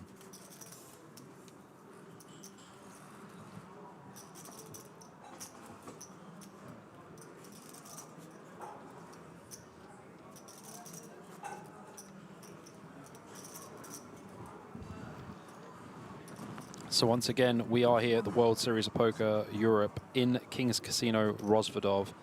Myself, Bobby James, Mr. BJP, joined with Aaron Paul Kramer, also known as APK. Covering that 2K Monsterstack. Bracelet event number 4. Franchik going to open up here for sure with the pocket 6s. I imagine he'll just open to 100K. No real reason to make it any bigger. Puts the single 100K chip in the middle.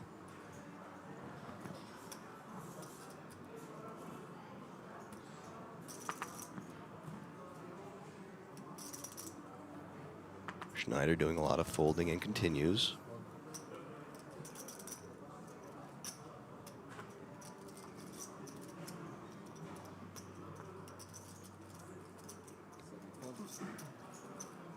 Behor out the door. It's good, right? It's good. It rolls off the tongue. Bognani should be out of the way as well.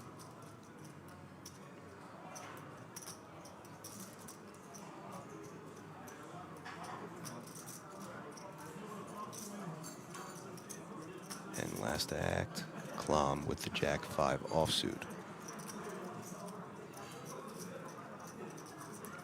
Folds as well, so pocket pairs just not really even having to fade anything and just getting easy work, taking down some smaller pots. Yeah, there's going to be a lot of that happening for sure, APK. Yep, lots of raise and take it. I mean, Vrancic very happy. Obviously, last hand he lost, you know, 2 big blinds after he opened and got 3-bet ripped on, and then he just won back 2.5. Yep, and so those of you at home, those like brownish colors are chips are 100Ks. 100K chips, yeah. Got the blue chips, 25Ks, and those orange, I would call them. Yeah. Orange 5Ks.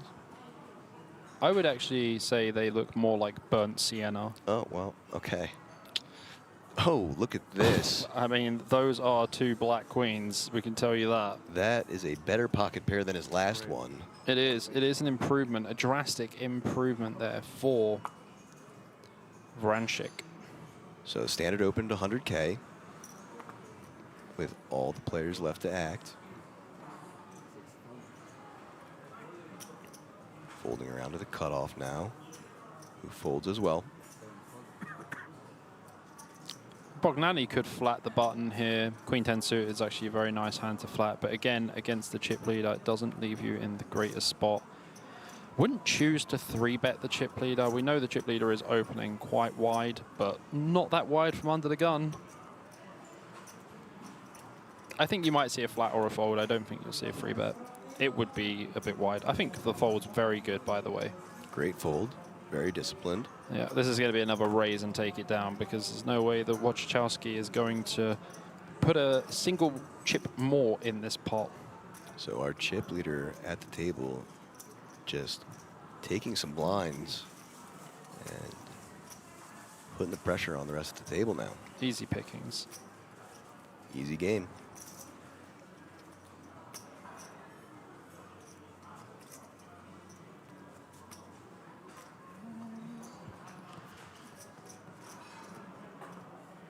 Zero emotion so far for our chip leader here, Mr. Zlatan.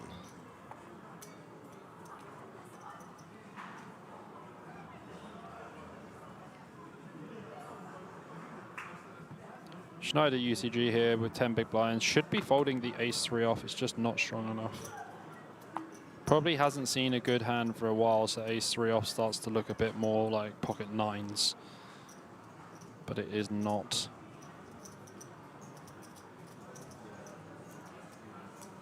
I think he's going to pass.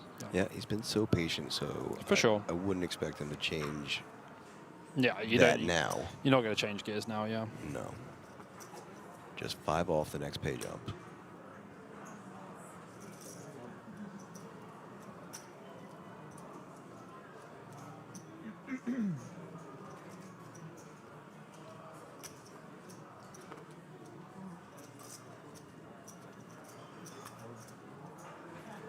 Folds to the button, who folds as well, so blind versus blind now. Wojciechowski with the 7-4 offsuit. And giving the walk to Vrancic, who just takes down another pot. Yeah, I mean, like, Wojciechowski's not going to get involved. You remember when we were talking about hands earlier, like, you know, the very bad hands that you have in the small blind. 7-4 is one of those that's, like, very in between. It either fits in the fold or the limp category. But against Vrancic, you'd have a death wish because he is a man on a mission and he is not going to take it very lightly. That limp is going to get raised a lot. And I think that our friend from Poland is very aware of that already. Oh, I remember. We sit at the same table. Just another player at this table who's been very patient, making very disciplined folds. He had a super hot run at the beginning. Just waiting for those premium spots. Yeah, Wojciechowski had a very, very nice start. So, Ollie with the pocket 10s again. He got them back. He's got the red variety this time. He had the 2 black 10s last time, and he's now decided to gain the red ones. He has 20 big blinds, so I expect the standard open here of 100K. people just getting dealt the pocket pairs twice today. Yeah. Everyone's getting Queens, duplicates. queens, tens, tens. Jacks, jacks. Jacks, jacks. Now yeah. tens, tens. But look at this. Bognani and the hijack with the ace jack of clubs. So we're 20 big blinds effective, and I think behind, Bognani doesn't have anyone who has more chips than him. I think hijack cut off. Okay, yeah, maybe he does. He has the Wachowski has more than him. But I would just 3-bet this as Bognani. I would just make this 280, something like that, 300. Grabbing some 100Ks now. 275 is that? Yeah, It is. I'll take 280. Fair enough. So fold from a couple more players into the blinds. Small blind out of the way. Ollie's going to pump this one in for sure. Yep, big blind should be folding, and then I expect to see all of it. All-in ski from Ochowski. That works too. Yep, I'm getting really good at these, man. I'm here all day for it, to be honest. Literally, we are here. Yeah, all day. I mean, we might be here all night as well, to be honest with you. I'm going to have to, like, you know, get a takeaway or something. You'll have to start the rest of the stream later on your own, because I'll be in the buffet, man. Oh, man. Sorry, brother. So, look at this. Deciding to just call and play post-flop. Ollie with the pocket tens. So, this is definitely a pure jam pre-flop. Like, oh, no. Wow. Look at this flop. Just absolutely drilling it. Bognani with the flopped. Honestly, if I'm Bognani, I would check back. Because, like, we aren't scared of any turn card. You flopped too much, right? Yes, he does check back, yeah. You need your opponent to try and catch up a little bit. Yeah, and look, like, the board's just getting worse. And it's getting worse, It's just getting worse and worse. And you might even have to check again or just bet like 100K on the turn. You got to bet super small or check. Wouldn't mind a turn min bet. He does check. But a check is fine too. This guy is a man after my own heart. And now the queen on the river. Do we see any fruitiness here from Ollie Ochowski? Do we see any bluffs? Looking very coy right now. He could just be like, oh, maybe Bognani has ace-jack of hearts. It seems like he might be sniffing out. I saw a little coyness on his face, like, the double check back here. Yeah, like, hey, maybe. After calling the 3-bet, yeah. Maybe I could have pocket queens, you know? Maybe I'll just call with queens. I mean, admittedly, he would have been dead if he jammed pre, but he's going to lose like 300K here, maybe, I think. So, unable to see the sizing, so let's wait for the on-screen graphics. Looks like he bets 175K. Guess where this is going? Right back in his face. That's right. Bognani was like, I have set the trap, and I'm all in. Just thinking about sizing. I think he's thinking about Vegas and the Mirage, actually. My guy.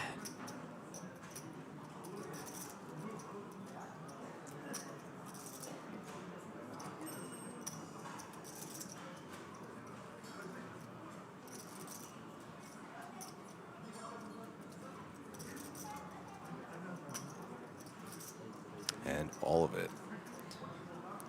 Maximum pressure. And now Ollie here will be forced to most likely begrudgingly fold. Yeah, I mean, Bognani has almost zero bluffs, I would say, just actually zero bluffs. And does. Glasses back on, a little look around the table. Not happy with that run out. But yeah, I mean, should have gone broke pre, so should be happy still in the tournament. Yeah, saved his life by not going back over the top and just calling. Yeah. It's guessing game. Yeah.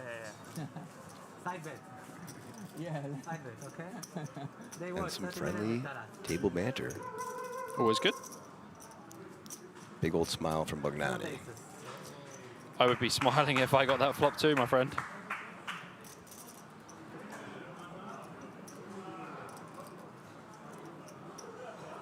King, possible. No, also. Ace queen with ace of clubs.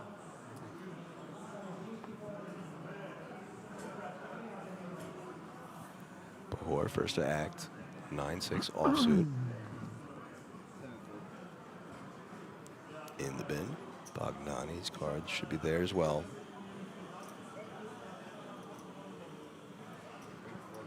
There they go. Easy decision for Klom, as well as Wojciechowski.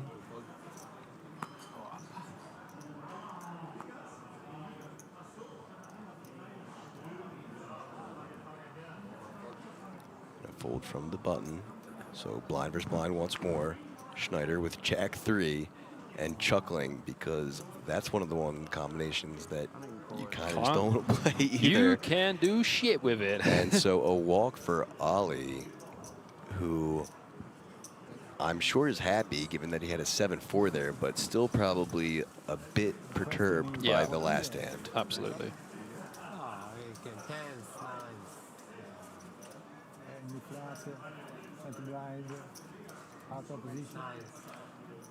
Schneider just really getting decked right now. Decked by the deck, man. I mean, it feels pretty brutal when this happens as well. You just feel like you're getting shafted completely. Yep, losing with that ace-queen earlier and just not being able to recover since then. Yeah. Honestly, I still think he's kicking himself that he didn't fold. Yeah, he very well could be. As the next hand is dealt, and Bognani now first to act, folding.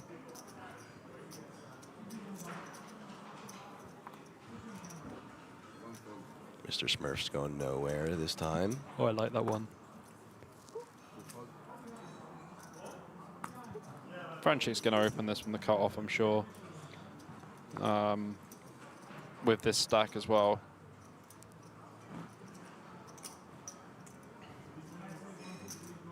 Choosing to make it a little bit bigger. Is it 120? 115, 120? Yeah, 120. Well, Schneider's all in. Here it is. He's been waiting for this. Looks good enough to me. Yeah. Grabs the rest of it and puts it in. He's also going to get called as well by Vranch. Oh, no, maybe he's not, because Okoshki has found eights. Snowmen for Okoshki. So Vranchik's out. Vranchik out of here. Would have called it off. And then Schneider's just like, oh my God, man, I find a hand, you find eights. Flipping. It ain't over yet, buddy. Flipping. He's got a little wink and a smile there. That's the wink and a smile of a man who's about to hit a king or a queen, huh? Showing the heart. And like I said, percentages dead on 50-50 each. Flippity-dippity flop. Can Schneider find a king or queen for his tournament life? I feel like he's going to get a sweaty flop. Jack 9, 6 or something. 2 overs and a cut shot. Queen in the window. Oof. No messing. No messing about. All he needs to do now is fade an 8.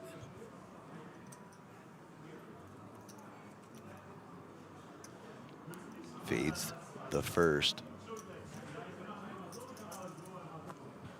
And another queen to seal the deal.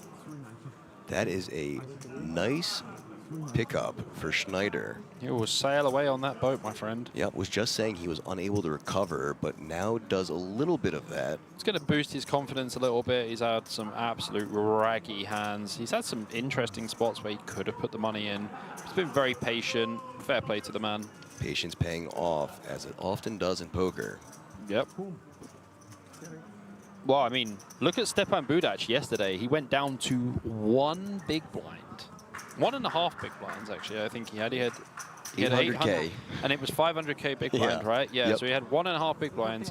And there was still, like, how many left? I think around 11 to 13, right? 11 to 13 sounds about right. Yeah, and he came back to win his first WSOP bracelet. He won the 350 euro Kings Million event here for 103,000 euros plus a 10,000 euro ticket to the WSOP main event. That spin up was real. That he is was legit. essentially forced all in, not with aces practically, as well, but with aces, and had 3 other callers, so quadrupled up and then just coasted all the way heads up, battled back and forth with Jan Cole.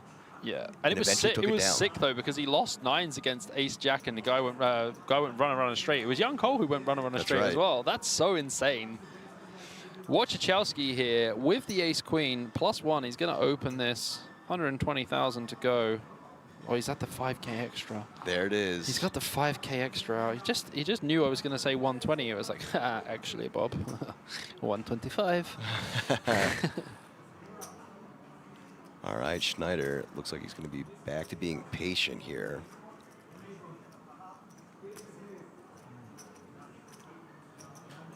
As you said earlier, this is not the time to be doing anything fancy after just getting a big pot. Yeah, we're not VPIP in this hand in any way. And doesn't. But, oh, Kachki. Oh, Kachki. With the King-9 suited and almost no chips, goes in as we see Bognani now with the ace-5 suited in the big blind with only 125K to call. The problem is if Bognani does VPIP this hand in any other way apart from 3-betting, if he flats, he has Wojciechowski's UTG1 open range, which is killing ace-5 suited in every way possible. So as much as it looks like a beautiful hand, probably want to be folding, because if he does put 125K in, Wojciechowski is going to wager all of his chips. It is less. Yeah, I think Wojciechowski is going to be all in. So let's see what happens here. It looks like he's counting out what could be just the call. Yeah, Wojciechowski's all in. It's less than 20 big blinds. So now action back to Wojciechowski, our initial raiser, with the ace-queen offsuit. Yeah, I'm 100% all in here.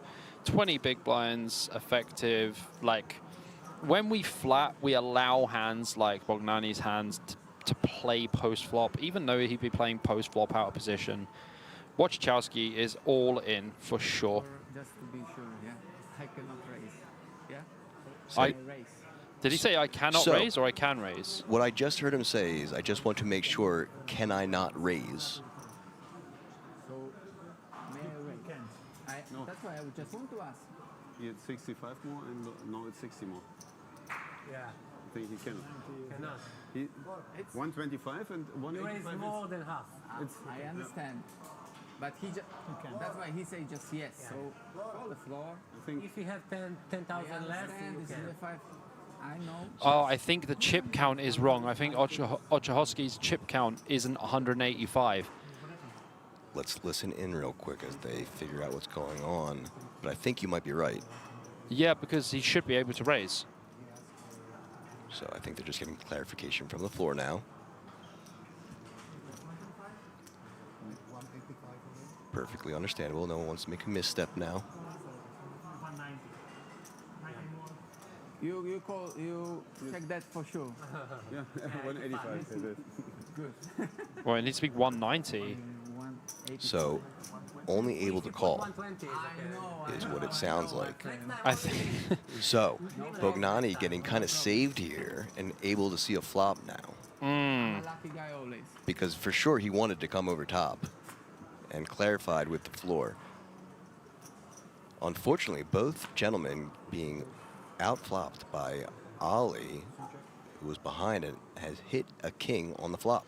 I think Wojciechowski should still bet here, though. Sure, you just want to get the other player out and be heads Heads up up, yeah. against Ali. Deciding to check, though, both players. Turn is the 5, and now Wojciechowski Is behind even more. behind.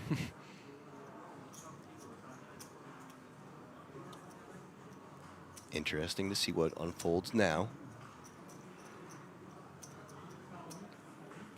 As Bognani reaches for some chips. He's probably going to bet like 225 or something. It looks like it might be going a bit bigger. 275. Oh, 200. That looked way more. It did look more, but now Wojciechowski chips. should just be out of the way. Yeah, of course. And Bognani, who probably thinks that he might be ahead at this point, will see Ali's king Yeah. and realize that this gentleman will more than likely be tripling up. Yep. Not really that much advantage for Bognani to bet that turn, to be honest with you. 3 outs. Oh, no. He would have hit the queen as well, so he would have won the side against Bognani. And Bahar went to fist bump him. But he wasn't looking, so he just got like a fist in the air. Oh, cool. It's painful. So a triple up for Ollie, who needed that. That will definitely be helpful for his confidence Oh, for after sure. losing that big hand. Nice. Good price for you, right? Hopefully he can settle in now, get back to grinding it out. Yeah, Ollie's had a bit of a swingy time, to be honest. Yeah, unfortunate. Next time with me also. Of course, yeah. And hasn't done anything out of line, just been in Yeah, definitely not. unfortunate situations.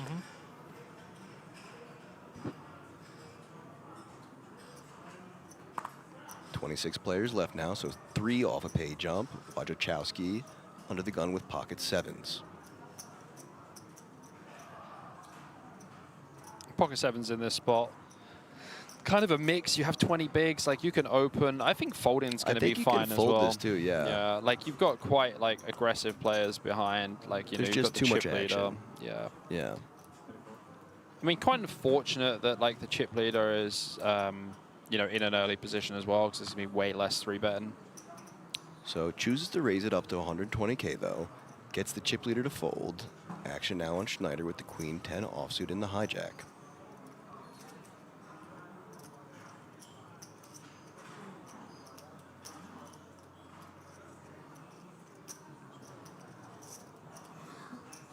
Schneider with the TV time tank. He's been doing this pretty balanced throughout the whole play so far. Couple chip shuffles and then the fold. He is just waiting for that pay jump for sure. Yep.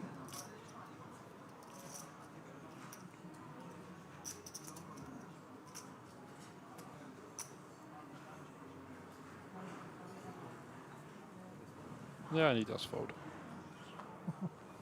TV online. That's my talent. Something like that. Off to the dealer now. 5-4 offsuit. The table, the board.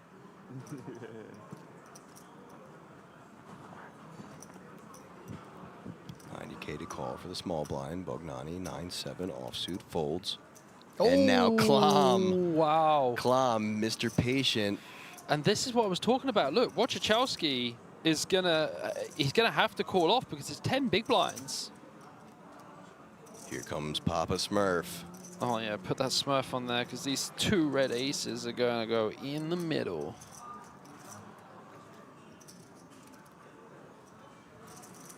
Apparently Bognani looks like a young Lewandowski. He does. So looking like there's going to be some neighborly violence between these 2 gentlemen sitting next to each other. Wagering all of it.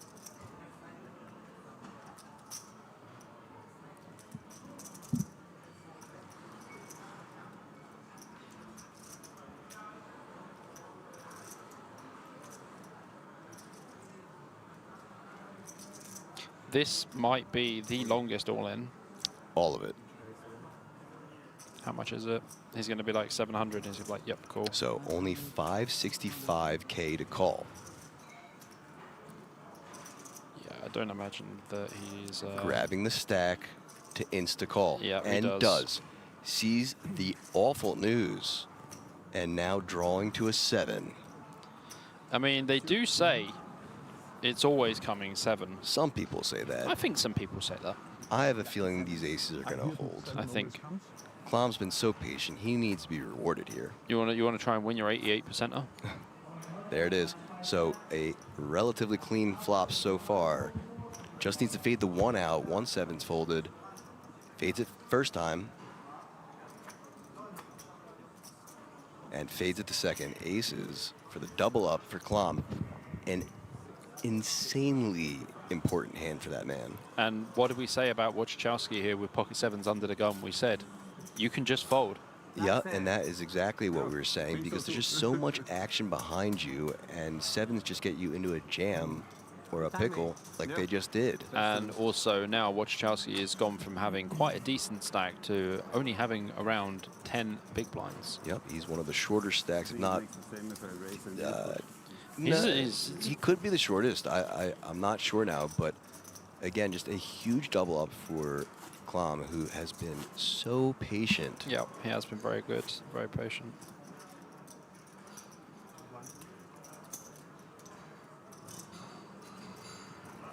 I think that's the first misstep we've really seen from Wojciechowski. From Wojciechowski, I yeah. agree.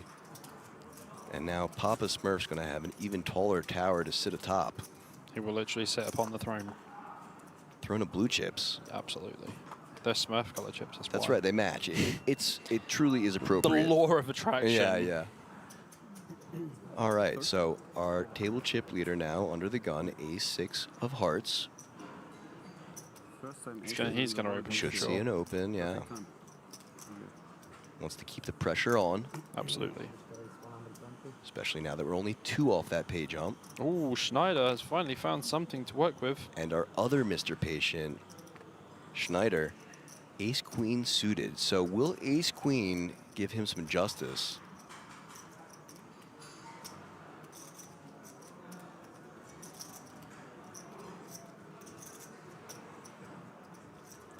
He's going to be all in. I don't think there's a good 3-bet size here. It's like 18 big blinds effective. If he does 3-bet, he's going to make it like 400k, but like it's effectively all in anyway. Takes another look at his holding.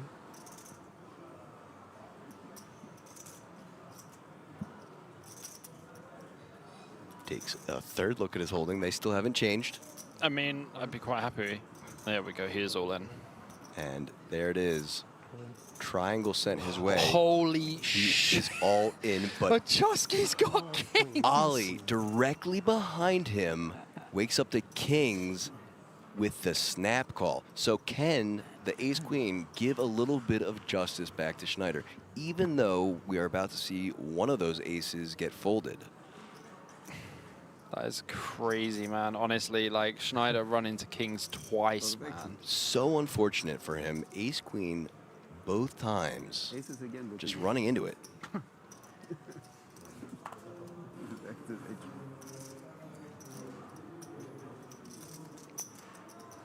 Franchik's just like, all right, guys, Out of here. And fortunately for Schneider, he does have the spades. Yep. He still has him covered as well. So, you know, he's going to be left with bus fare home, but that's okay. You can always make it home. So as of right now, drawing to an ace. Thank you. And oh, bang, there it wow. is. 2 pair on the flop. Once again, an ace already folded. Wow. And an ace come out. 2 outs twice come home. Ooh. Oh my gosh. Ollie, who had turned around and looked like he was about to Did get you up, see? thinking he like was dead. So tilted. Oh! Oh my god. Goodness. That's so sick, Schneider. Adding insult to my injury. God. Boat over boat, but one man's got a yacht. Carnage. Oh my gosh, that is insane. And a look of disgust on Schneider's face as the inconsequential queen improves him to the boat. That is so sick, man, because the thing is, it comes ace-queen on the flop. Ollie's like, oh man, this is so tilt. Like, I saw him later, he was definitely mumbling some bad words for sure in his language. He had turned around to his rail. He was like, mother, and then all of a sudden it's just like, bang, king on the turn. I tell you what, it would have been sicker if it came ace on the river. Oh my God, like ace on the river would have been insane. Wow, what a hand. What a GG run out that is. What a hand, guys. Edwin Snipe in the chat's just like GG style. Ace-queen insane. letting Schneider down even worse than the first time there after flopping 2 pair. Is Schneider going to be our comeback boy? That's the question. Well, he's in the position now as he's just under 400k in chips. Wow. What a hand.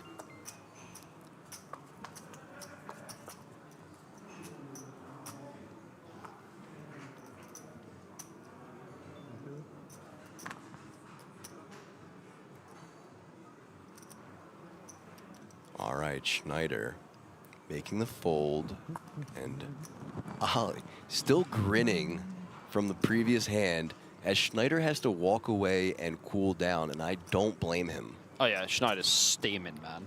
Oh man, he's got to be going over the rail like ace-queen. Are you serious? Twice. Did this really just happen? So Yeah. 2 outer to 2 outer to both making boats on the river. And you want to play poker for a living, folks. You remember that hand? Carter Gill? I'm not sure I do. He has ace king against ace queen, and he's saying to the guy, he's like, ah, yeah. Sorry, ace 10 against ace queen. He has 2 pair.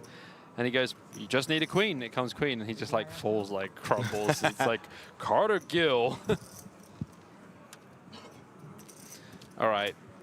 We are seeing Clam here. So On the button with pocket 4s.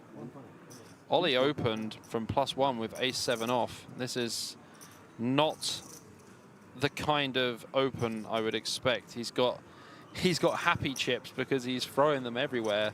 Ace 7 off, under the gun 1. That is not going to be a good open in general. And Clam might free bet. I think flat standard. just anyway. flats. Yeah. Perfectly reasonable. Yeah. Especially now that he has some chips to work with. Well, I mean, this is the thing as well. Like, you know, we saw Wojciechowski make the mistake. Oh my God, Vrancik. Oh boy. But this is, okay, like, it seems like it's going to be a wild hand, but it's not. Like, Vrancik. It won't, but he's going to probably just take this down. He's just going to rip. And Like, he's just going to rip. He's just going to rip 25 effective for sure. And once again, the dangers of opening ace 7 +1, especially when it's offsuit. The ace 7 open is not what you expect to see in a 2K. I will be honest. So Yep, there it is. There's the jam. The 3-bet effective all-in for 1.56 gets the quick fold. Should get another quick fold as Papa Smurf goes back on top of his stack. And a takedown for Vrancik. I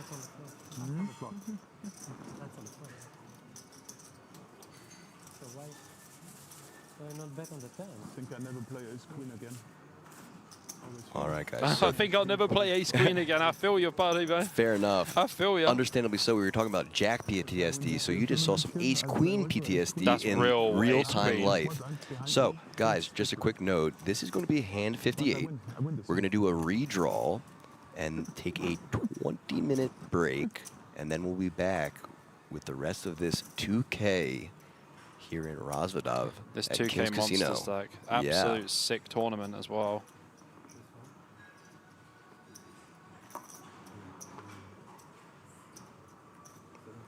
No ace queen, please. No ace queen. Action folding around to the No hijack. ace queen, please. So it looks like he has actually put PTSD upon other players at the table as well. No one else wants ace queen. They're just like, sod that. I'm not sure I've seen that before, where other players that weren't even in the hand have been affected by just ace queen or any hand just getting dominated twice in ugly fashion. Yeah, I mean, honestly, APK, it's just some sick stuff We call that sometimes. PTSD by proxy. Brother, PTSD for life there. So Clam in the cutoff. Papa Smurf has come down. Ace 9 offsuit. Did you hear what Ollie just said? He goes, it would have been worse if it came queen on the turn and king on the river. Yes, pretty sick. But I think either way it's gross. I think it was sick either way, because flopping a 2-outer, then turning the 2-outer back, Yeah. and then both of them making a boat is just grossness. You know what's gross, honestly? Like, Wojciechowski really just crippled himself, like, with this 7s hand. I honestly think he would be more experienced to know to fold under the gun there with 7s. Like, you just don't gain too much from it. Like, yeah, you might win, like, 2 bigs or something, but, like, my dude, I feel like that was a mistake. Pretty interesting spot for Vrancik here. With the ace-8 off versus cut-off open from small blind, we can free bet. I would not be flatting. I would only ever play this hand as a VPIP by 3-betting. So with the chip stack, he might be inclined to try and take an aggressive line here. I would just make this 450 or something. Well, yeah. Or a fold is fine too. Yeah.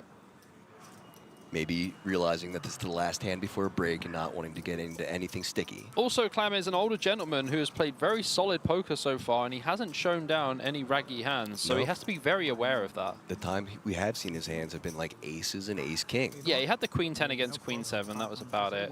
Schneider's going to pill this in the big blind with the 10-8, and this is not a bad pill. Like, he's going to literally put it in on so many flops that don't contain overcards. And as you can see, I mean, that's not a great flop. that is not a great flop. I mean, we know it's not a great flop for Clam either, but, like, This is not one where you can call off, unfortunately. Nope, should see a continuation. He's just going to put him in. Yeah, ace high is just going to put him in. And not able to continue, and only one off a pay jump in the break. Yeah. Quick fold from Schneider. So, as I said a couple minutes ago, we are taking a quick 20-minute break as the tables are redrawn. 24 players left in this 2K at King's Resort at the World Series of Poker Europe. I'm APK, joined by Bobby James Poker, or BJP, and we'll be back. Stay tuned.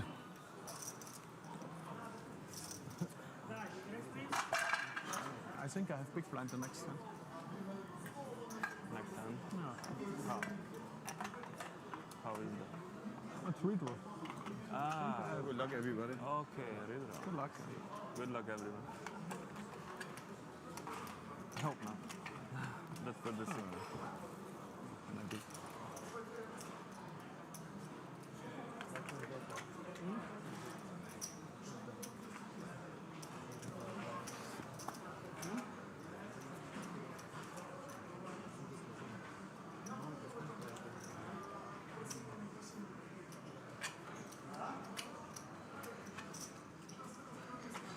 Still alive. At least, yeah.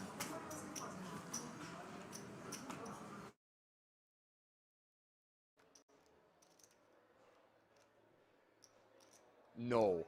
8, 4, 4. And now Babo 33% equity to double up. Oh no, it's the 10 of clubs on the turn. How unlucky for Vittorio.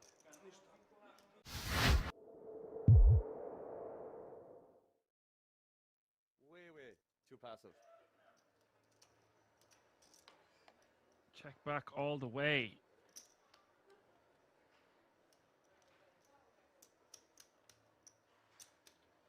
Yeah, definitely a bet in the river, man. I think, like, I understand the flop check back and the turn check back on the queen, especially from a small blind call caller. I understand I understand like the fact that he might not have went for more than 2 streets, but man, once that checks back down to the river there when you're in position, you have to go for a bet with ace-2 there. I get the kicker issue, but like, man, you have to bet just for 1 street there. You'd be surprised what might call. And if you get folds, then so what? It's just like you still have to bet that hand there. It's like not even up for debate in my opinion. Check flop, bet turn, and then check river, I think is the best, because we get that value from our opponent having a hand that contains a queen after the flop goes check check. And I think that if you break down what their calling range there is from the small, it's going to contain those hands like king queen, queen jack suited, queen 10 suited, maybe queen 9 is a little bit of a stretch, but all those combos. I think even like double checking back flop and turn, man, to you know, even get called by sometimes something worse. I'm not saying that might happen, but I think it's way more likely that you'll get called by any pair if you check it down to the river with the ace-2 as an example. I definitely agree. Bet and turn to check back river, or if you check back flop, check back turn, you have to go for value on the river. You just have to. Yeah.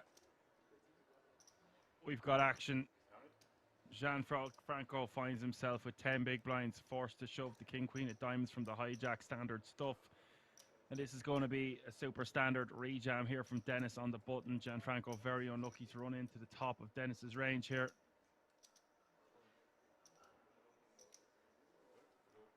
Bing bang boom, he is all in. The fella all in the other fella. And we could be losing Gianfranco. He's not going to have too much equity to survive here.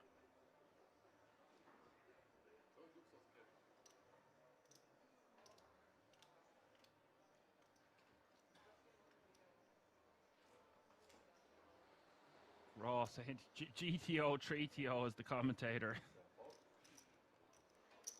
Yeah, I think I might kind of bugged out for a little bit, man. Oh. For a little bit. Whoa.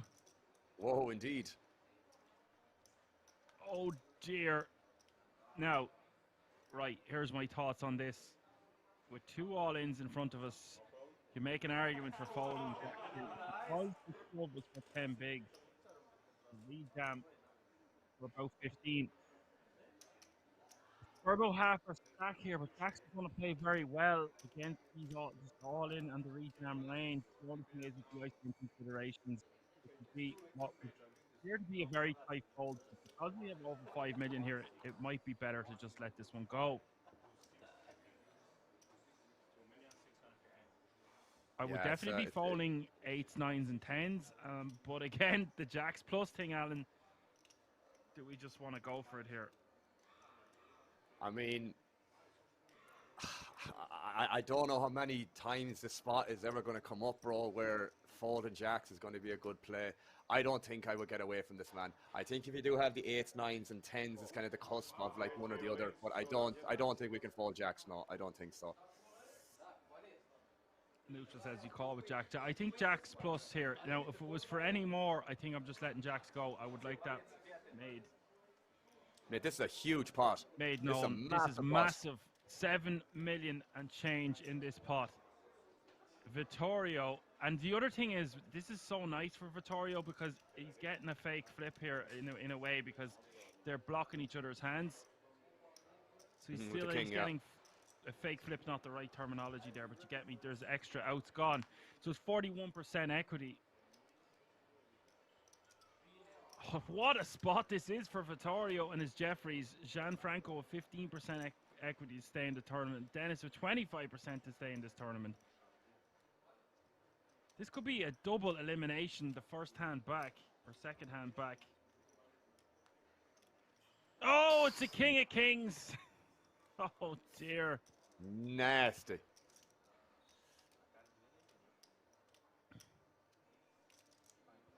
And now he needs a Jeffrey.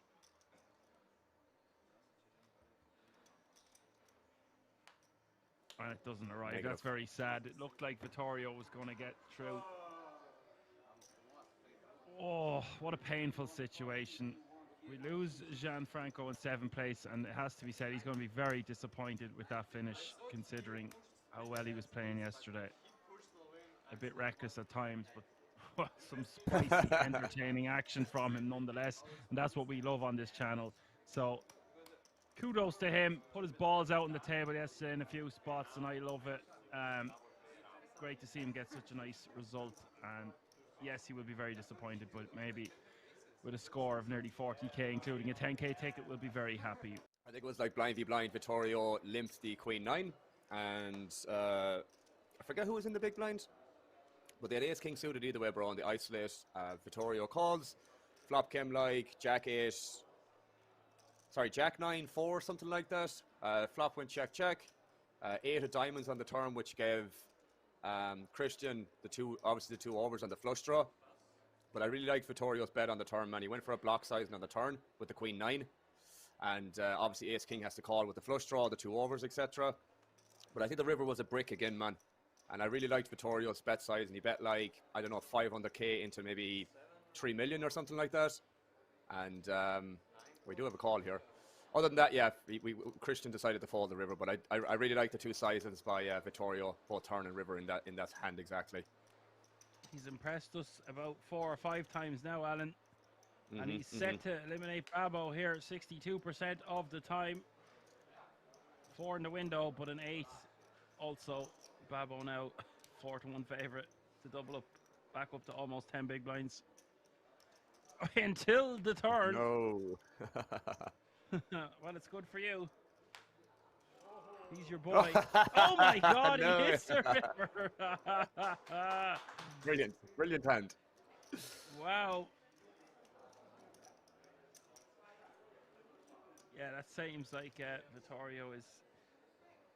Maybe someone's had a chat with him on one of the breaks or something. He's really upped his game. Goes back to what I was saying earlier about having a team behind you. Yeah, well, that was a bad run out for him. He would have eliminated a player, got the guts of a 20 grand pay jump. Well, from 60k all the way to 73.5, 13.5, 14,000. Keep saying a lot of your work is done here. Obviously, the biggest pay jumps are about to come.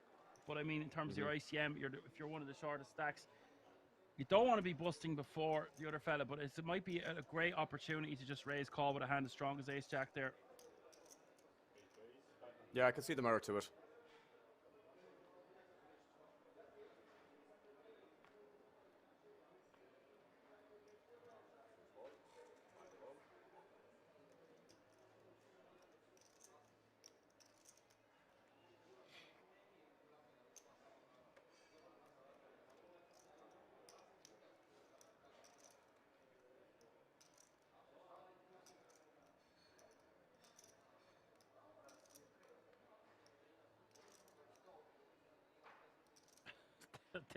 No Skills says Dave's hot chicken totally wrecked once he was on a dinner break.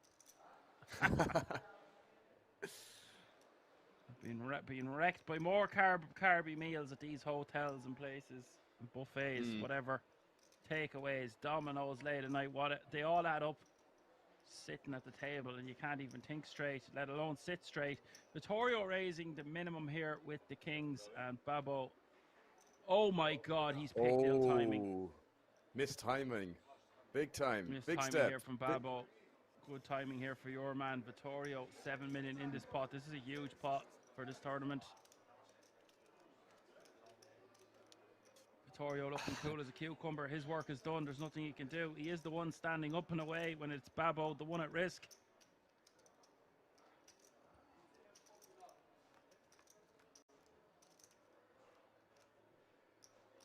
No.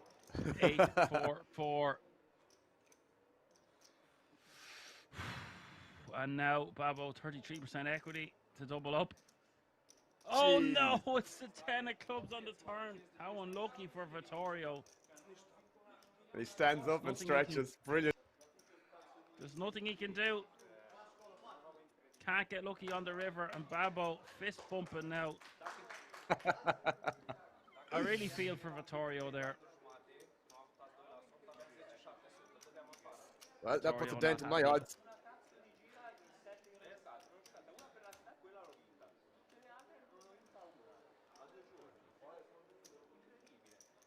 Draws that might decide to check raises, stuff like that. Yep. We also have a heart in our hand, which is nice. Defo.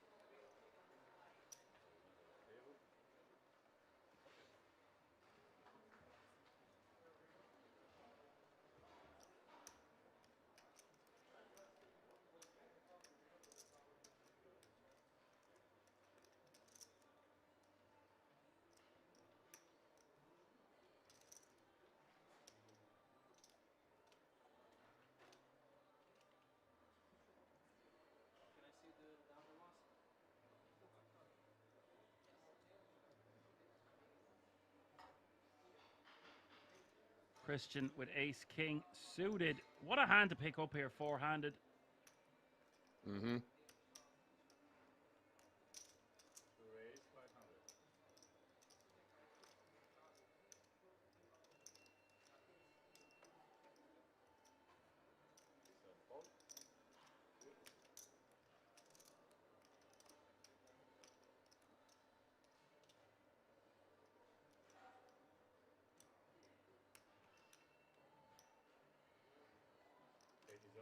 Vittorio in the big blind. Think he just wants to be rejamming this one. Standard stuff. Will rejam is of course going to get snap called, and your buddy's at risk for the third time here. Well, sorry, the first time he wasn't at risk.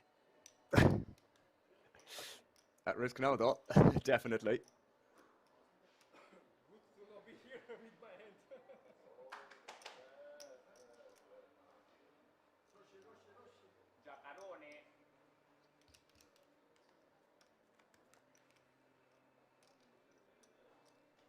Flop is queen 7-7. Vittorio needing help and needing it quick. He is a 4-1 dog here as we hit the turn. Turn does give him a diamond. Always a surprise around the corner at Kings. Is there another twist in the tail to be had here as we hit the river? Almost 7 million in the pot. River is the 9 of spades. He cannot do it. Vittorio has been eliminated in 4th place. What a run for the youngster. Oh. I don't know. He's not that young, but young enough. He's ran out of the building, it looks like. Bit strange. Oh, yeah, he's not happy, and I don't blame him. That king's costing him serious amount of cheddar, Alan. Like, yeah, I don't know how much. We can work it out later. I don't want to disclose that kind of information. It could be it's 50 G's we're dealing with. Yeah, I was just gonna say it's worth a bit. That's enough in itself, just to say that. You smashed the glass on the way out, man. Oh no. I think now, so we're going to go on a 5-minute break here. These guys are just going to take a tiny little breather before three-handed play will commence. Don't go anywhere. This has just been exhilarating. 11 million playing close to 9, playing close to 7.2, playing 8.6, with the chip leader out in front with 45 bigs with 11.2 million. I will see you all in a few moments.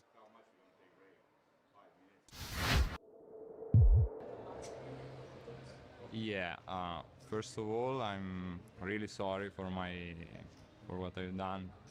Was very out of myself, and no, it's the first time because it's quite the biggest final table of my life, so it's very bad. It's difficult to accept because I think I played good poker, and so when you go showdown, you're very favorite, and you lost in such a situation, it's difficult to control. But I apologize, and yeah, I have just a good hand to reshove, and I just reshoved and went wrong. For sure the hand that I've lost with the kings versus queen 8 or queen 7 suited, I think. And that was very important because if I win that hand, I'm chip leader, close to chip leader, and we are 3 left instead of 4, so it's a pay jump, chip leading, and very important hand. So that's the most important, I think. Yeah, I play professionally, so I used to study in a group, and now I'm studying by myself, doing my thing, my stuff, and yeah, it's going good. I like my life. I like this game, but sometimes could be very, very cruel, and we accept it.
Amateur poker player, that means you are dangerous.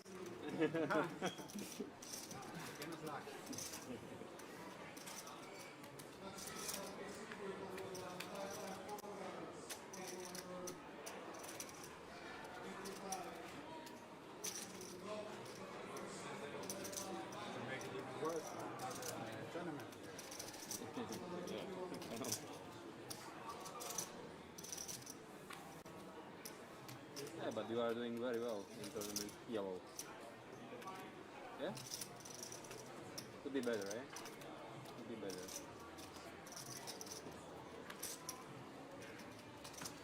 I'm actually might have a problem tomorrow. You okay too? Yeah.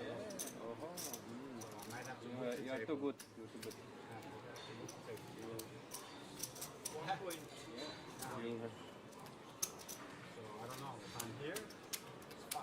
I have to run all the way down there. Fuck. Back here.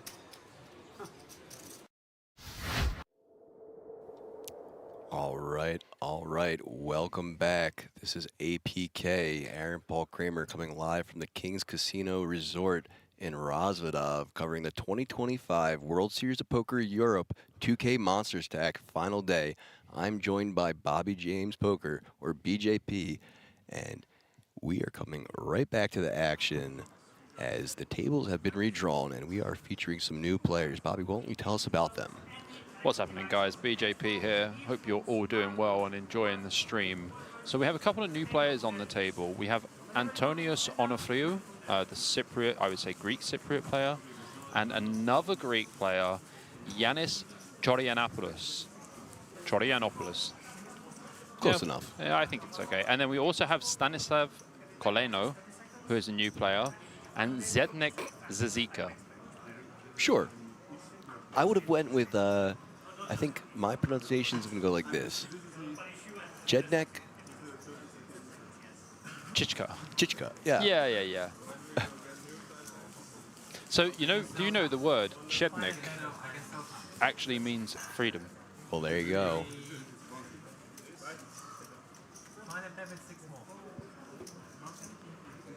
Anyway, we are back. We are live. Welcome back to the stream. If you've already been watching the stream, we hope you are enjoying it. Also to mention, Roman Sahin from Switzerland joining us now too.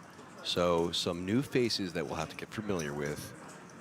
See how they play and navigate the real, true meat and potatoes of the tournament. Yeah, absolutely, APK. Probably about 24, 25 players left, is it? I think, yeah, 24 players. So we're one away from that pay jump. I think it jumps up to 6K euro. Not too bad. 3 times the buy-in. So, yeah, that pay jump is real. And then our next pay jump after that will be when we get to 15 players, and it'll jump up to 7150 euro. Huge. So, not far away from that next pay jump, Not the last time. as action is about to get underway.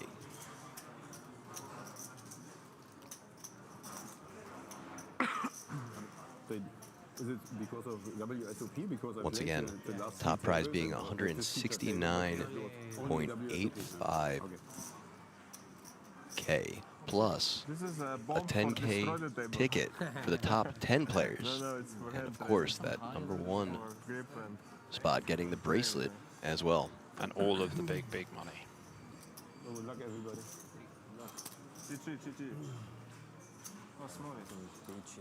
Friends are filtering in. I did see, and we got to meet one of the other German commentators who just got in. So shout out to the German crew over there, Marcus and Genzu. Genzu, a streamer, as some of you might know. Yeah, I was just if you watch introduced. Twitch. Was just introduced to him. Haven't seen his stream before. Seems like a pretty cool dude. Yeah, just very charismatic, bubbly, good player.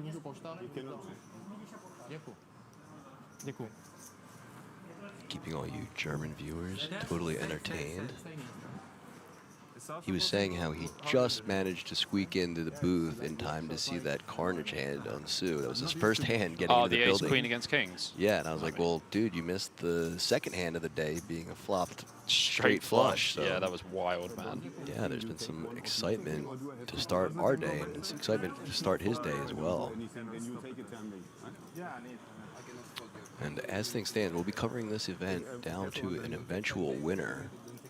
So we should be here for several more hours, and we hope you at home have the time and the ability to join us as well. We see our buddy Klom still on the feature table, but in a different seat now.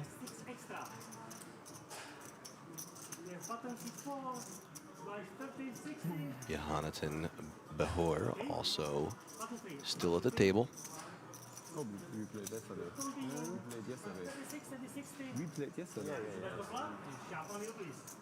Good luck. Good luck.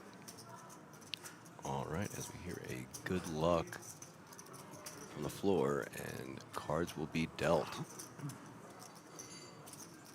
Here we go. Action.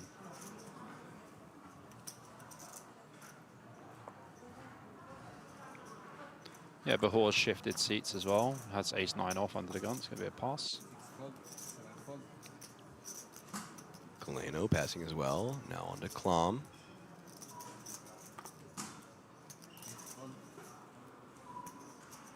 Folds. Chichka. Yeah, I think that's good. Finds the fold here too. Chorianopoulos. That was very nice. Thank you. And Kareem on the button with Oh, pocket 5. We didn't introduce Kareem. We didn't see. Oh, well. He wasn't on our No, list. Mikhail Kareem out of Sweden. Here he is. Beautiful beard out of this gentleman.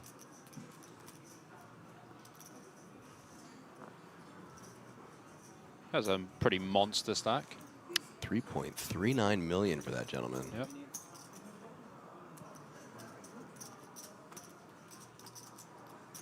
He is the table captain now.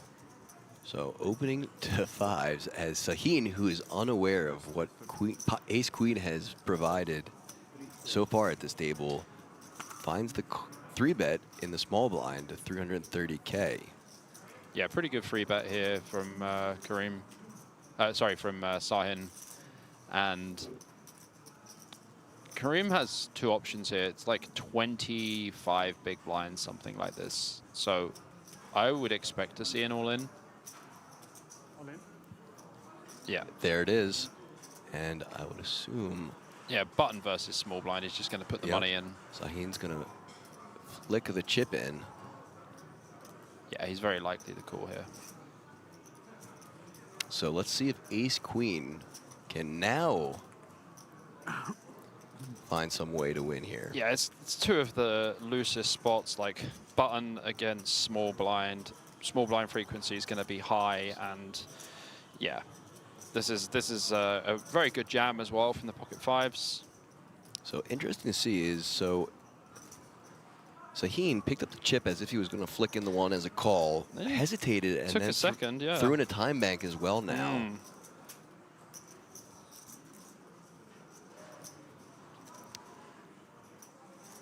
Oh, pump fakes yet again.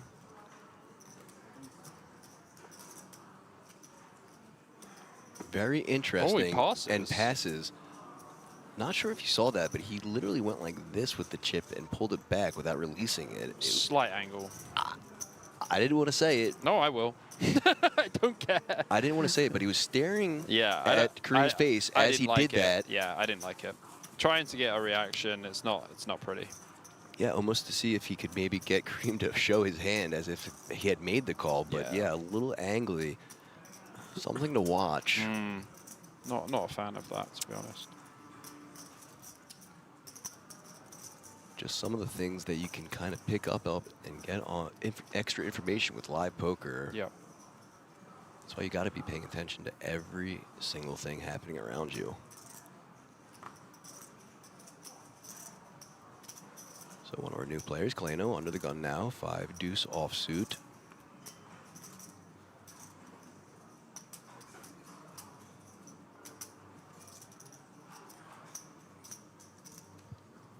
Finding the fold. Klom +1, ace-9 off. Also expect to see a fold here from Klom.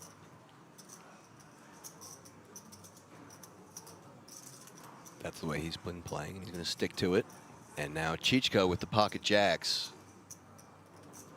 Pretty reasonable holding.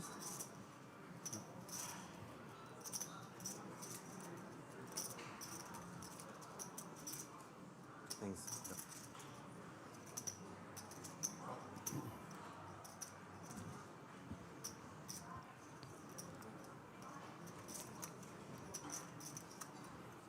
So just a flat.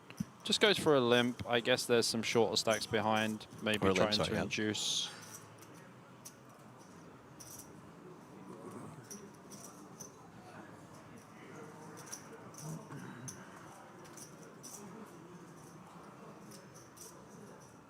First early position limp we've seen today. Yep. And now Sahin calls onto the small blind. Onufrio in the small. Definitely has an option to limp here. Definitely wouldn't be raising at any point here. Completes the small blind, and now Behor in the big blind with the king 6. Puts the chips in the middle, and looks like it's going to be our first 4-way hand of the day too. Yep, this has not happened at all yet. And not exactly a comfortable spot for jacks. You don't want to go 4-way. You definitely don't want to go 4-way. Not really what he had in mind. So we see a flop of 5-4-4. So Sahin with the gut shot, but Behor, unbeknownst to him, has one of the 6s.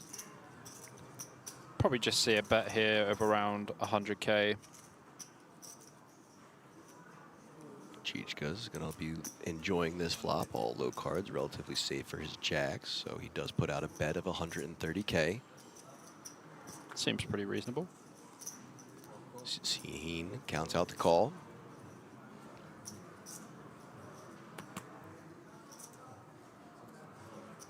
As both other players fold. So now 2-way to the turn. Just a gut shot here for Sahin. The 8 and the 7 are not good for him. That's right, and as we saw, one of those 6s folded. But an interesting turn as now an ace of spades comes in.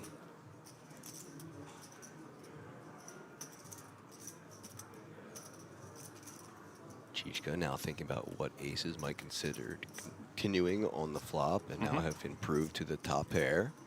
Deciding to check now. Over to Sahin, the gut shot still.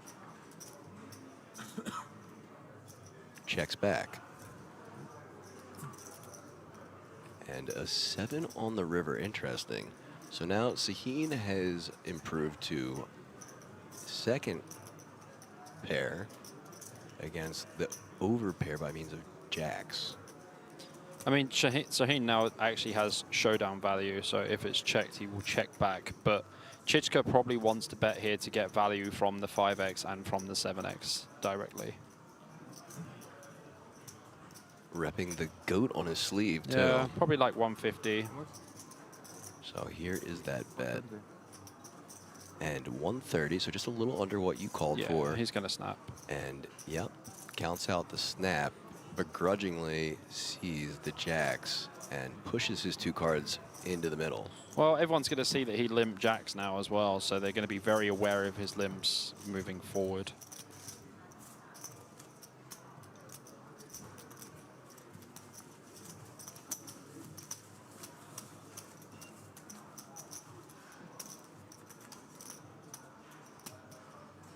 See, we have one Cyprus fan in the chat.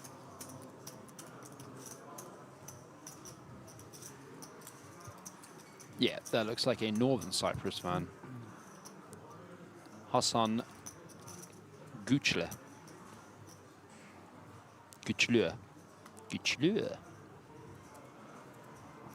On to the next hand now, as Klom under the gun with the 7-6 of spades. Should be a fold out of the patient gentleman. Another fold from Chichka. Chorianopoulos as well. And now Kareem in the hijack with Queen Jack offsuit.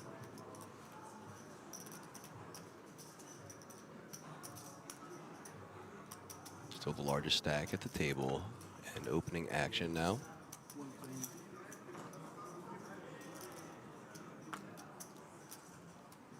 Standard 2x to 120K.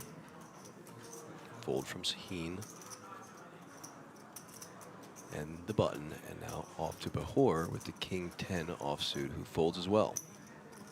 Last stack, now Kaleno with the Jack 7 of clubs, but only 335K behind. Yeah, Jack 7 of clubs, not a comfortable flat, but I think you are forced to.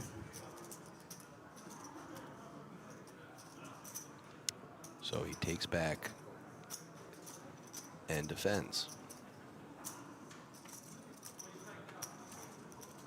All All right, two-way to the flop. 4-5 king, all diamonds. Cream with the only diamond. I think in this spot, you're just going to see Kareem just either put Coleno in or just bet really small. I think he'll just put Coleno in at this point. Announces it all in. He wants all of it, but unfortunately, Coleno, with almost no interaction to that flop, quick fold. Yeah, absolutely dead flop for him.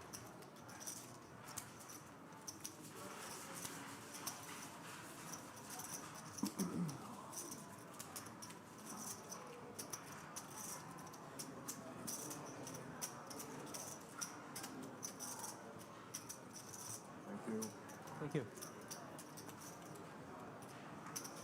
Look at our chip stacks now at this feature table again.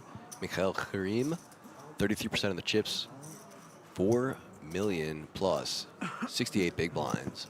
All the way down to our new shortest stack, Stanislav Coleno, sitting on only 5.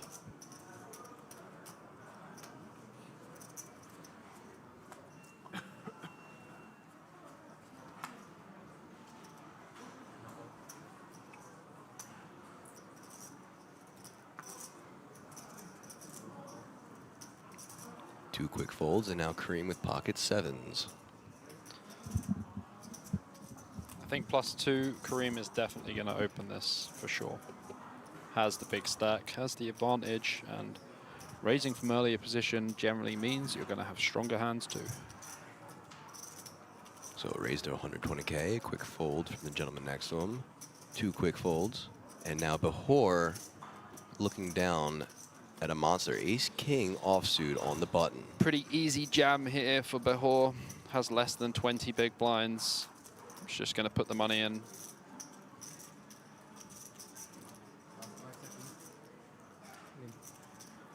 All in indeed. Announces the all in. Should be an easy fold now for Coleno.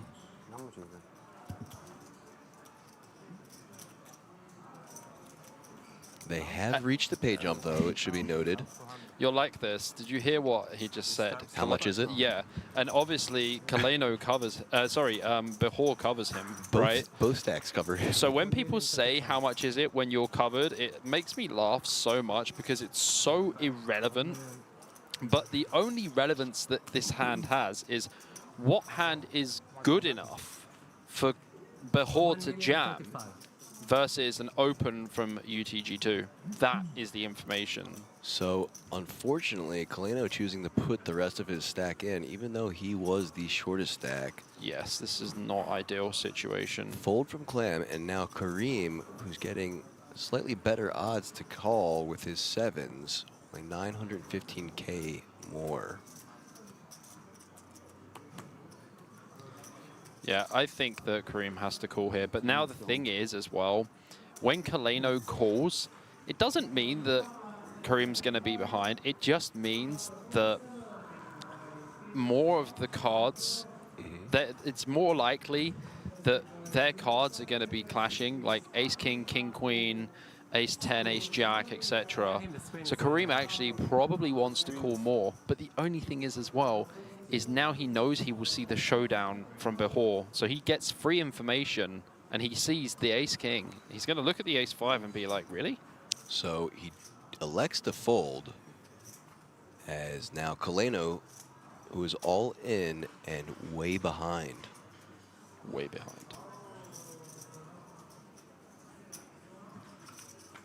Let's see if his 7s would hold as the flop comes. Ace-6 King, so great fold from the 7s in retrospect. And now Behor basically,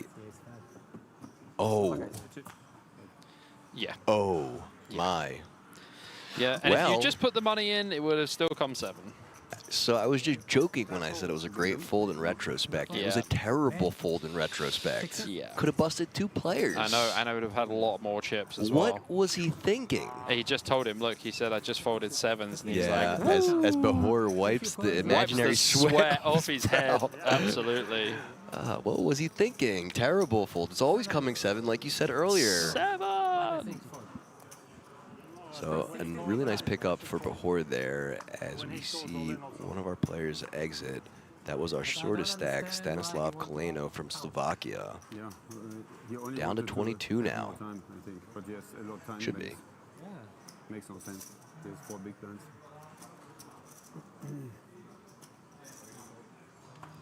I don't think you can fold pocket sevens there. I thought he was going to call. Yeah, I think especially when the other guy calls, because like they're going to be blocking the high cards a lot of the time. Each other's outs, yep. Yeah. And another theme of today, and even though blocking each other's outs, another ace appearing on the flop. Yeah, that is the theme of the day.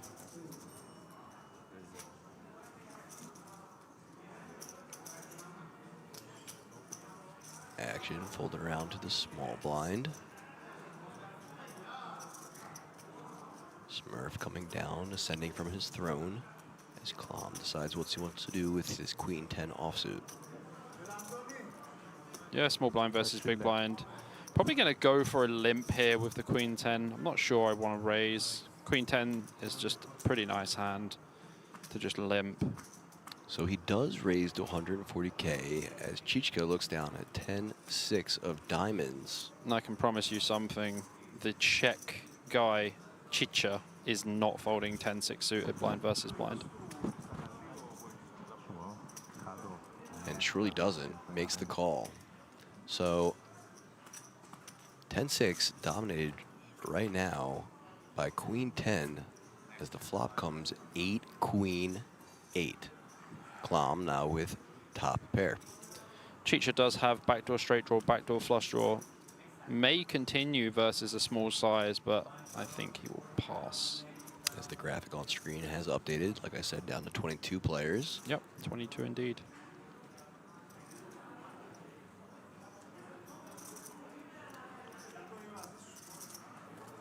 Klom first to act, reaching for chips. 120.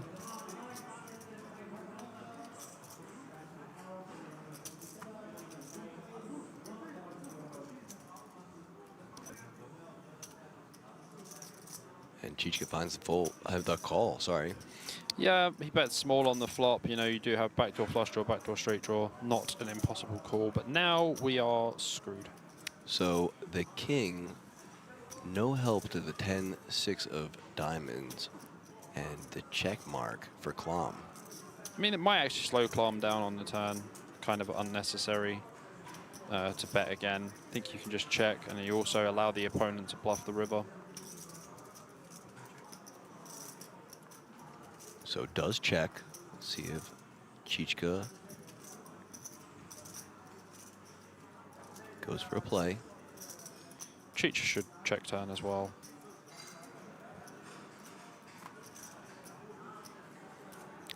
Yeah, you don't really gain too much by betting betting the turn here, because all of the hands that were beating you on the flop, the king, obviously the king improves clam, but you're going to have a lot of king X that you're going to raise, even blind versus blind, when you are raised against from small blind.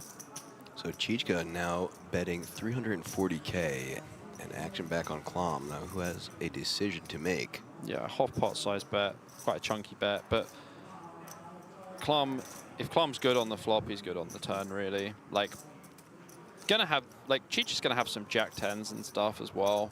So there's gonna be quite a few bluffs in here. He's gonna have some 9-10s as well.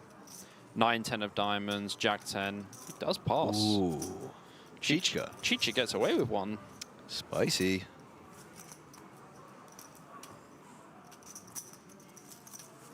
Yeah, definitely on the spicy side of life, that one. Also one of the first bluffs we've actually seen today, and it works out. Had some really nice bluffs yesterday from Sarah. Yeah, Sarah put out some big old bluffs yesterday. Definitely hoping we see some more great bluffs today. Yeah, there were definitely some creative plays yesterday, shall we say. So now Kareem under the gun, Queen Jack offsuit.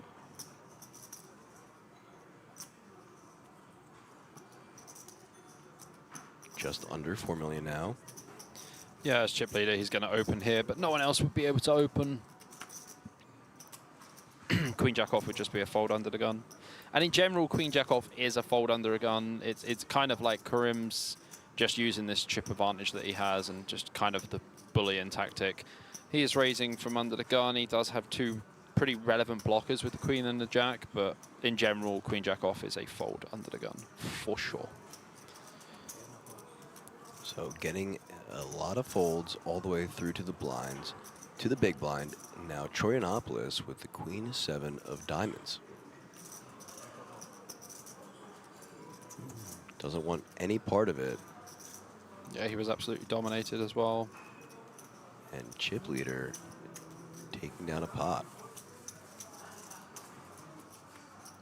Back up over 4 million again. Yep.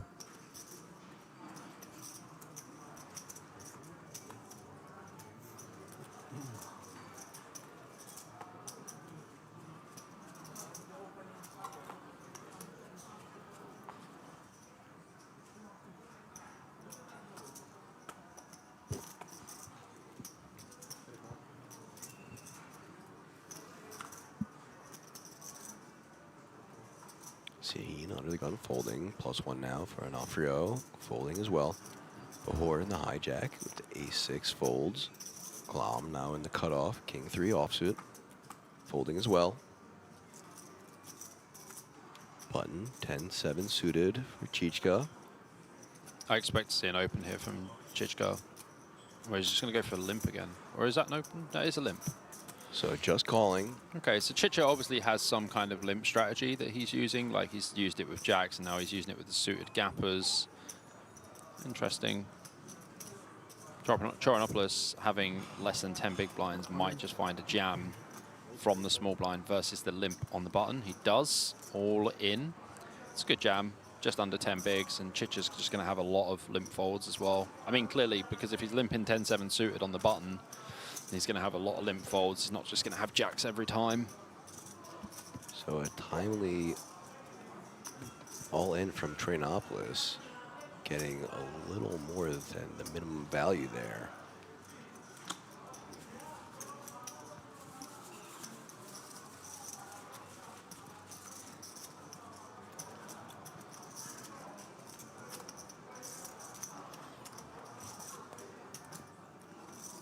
Timely execution. Yeah, I mean, you're definitely not in love with jamming ace-4, but you have 10 big blinds versus a limp, so it's basically dead money in a pot. So when you do win the pot, you win 3.5 bigs.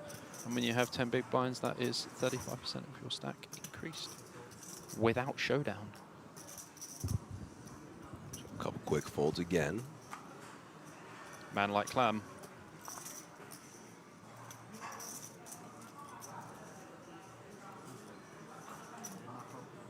Folding as well. Chichka in the cutoff with 8 deuce suited folding. Troyanopoulos fold as well. And now into the blinds. Karim 10-6 of clubs.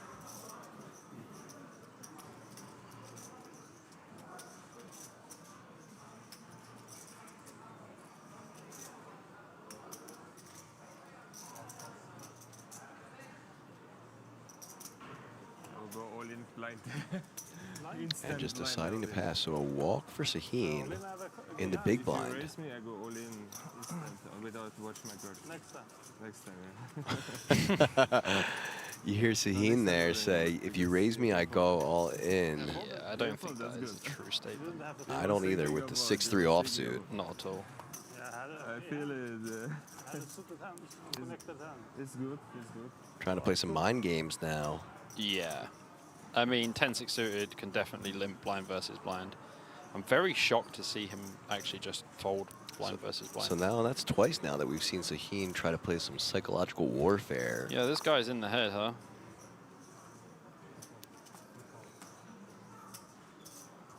Not playing the same game as everyone else, it seems. Next hand now is being folded around to Chichka in the hijack with the 9-8 of hearts. And another limp. Yeah, he must just have a very advanced limp strategy, I would say. Third time he's limped now. And getting the folds all around to the big blind, who's sitting on a 7-deuce offsuit. Yeah, Onofrio is just going to be like, oh, I mean, I guess I'll see a flop.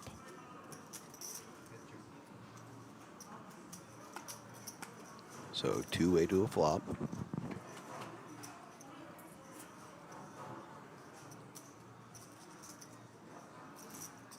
Jack, 10, 4, 2 diamonds.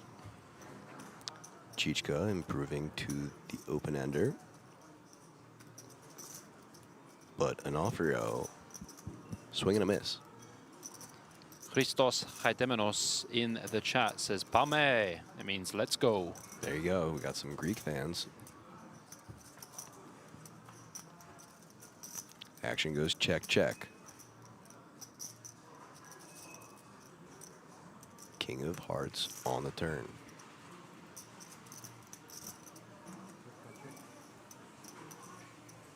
Onofrio is just going to check this one down. And like Zizka can actually start betting now for sure.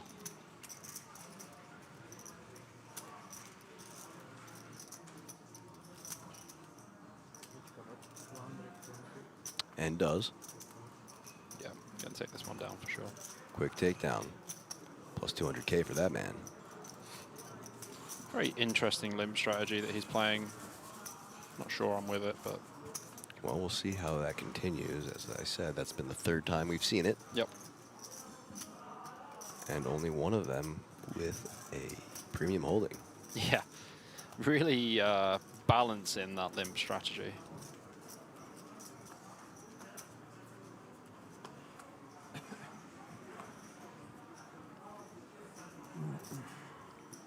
Clom, first act, Jack, 5 of diamonds. Fold. Chichka, 9, 6 of diamonds. Maybe another limp here. Well, I mean, he's not opening, right? Looks like he's considering it. But doesn't. Chorianopoulos should find the fold. As does Kareem. Sahin with the dirty diaper.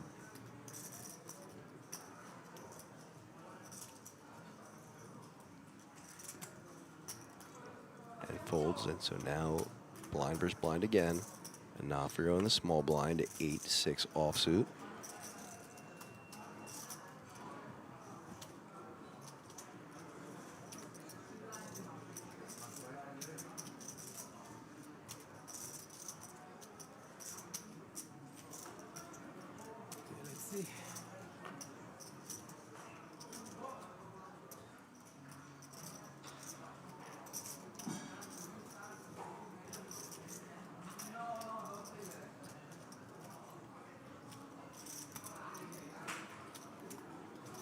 Making the call.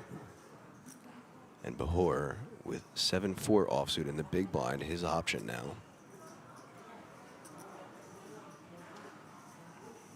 Probably just going to see a raise here from Bahor. He doesn't really want to have a blind versus blind spot. Takes a lot of time, like a lot of thinking as well. And a really well executed raise as the worst hand wins there.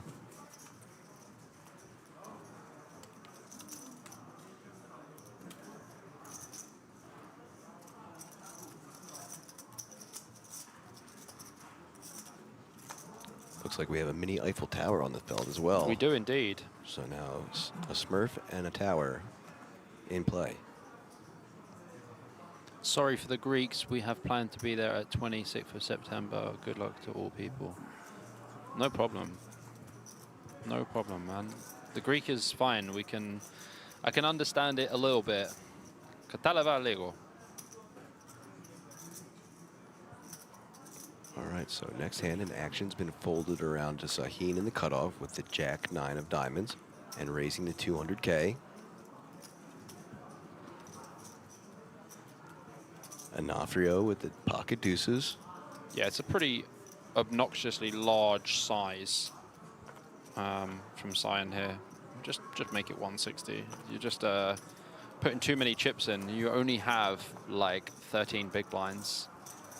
But either way, enough to take it down. Yeah, it worked out well, but you could just make it 160 and risk less chips. So very clearly, Sahini's going to be one to watch, as we've seen him do some interesting things, both in the mind and on the felt so far. Yeah, going to be an interesting player to watch for sure.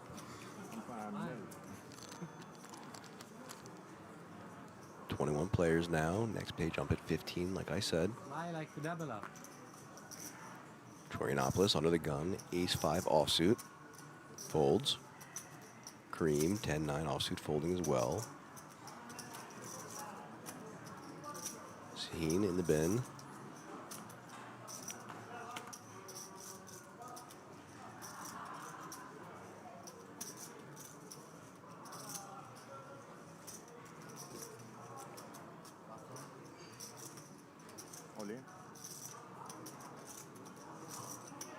And an all-in with the Queen-9 offsuit in the cutoff for Onofrio, who unfortunately might have to run into Klom's King-Jack suited in the small blind.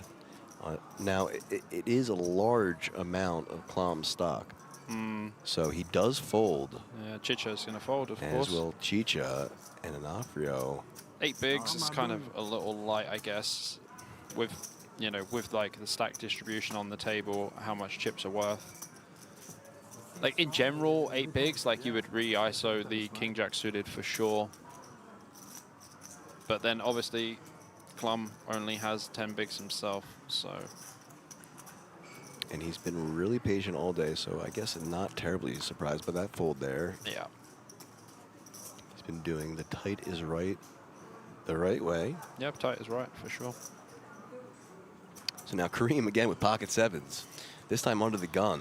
I mean, pocket 7s have been the Bok hand of the day. So yet again, the same player getting dealt the same pocket pair again, twice. This has been the theme of the stream. We've had a couple themes of the stream so far. So Yep. a raise under the gun from the 7s now as Behor in the cutoff with pocket 4s, 160K to call. Yeah, I mean, like, this this should be a fold. Versus UTG, this is a fold. We'll look at them one more time before he throws them in. Klom, no way he's going to call. Neither will Chichka.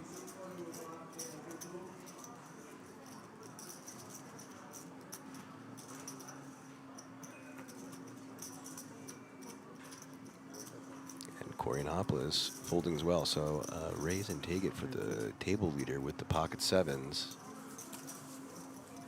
Yeah, I think 4s getting out of the way is definitely correct.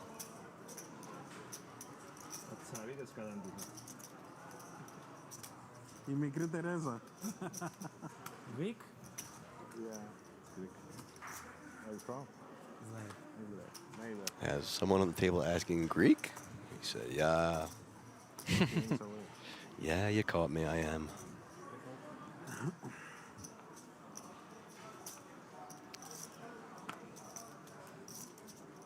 Well, to me, you know, it's all Greek to me. It's all Greek to me, It's huh? all Greek to me. As Onofrio with the ace-queen offsuit in the +1 and putting all of it in there. Yeah, it's just 11 big blinds. It's a pretty easy jam. See if this one's going to get through. Doing well so far with only one more, and that should be another fold. So ace-queen taking it down pre-flop.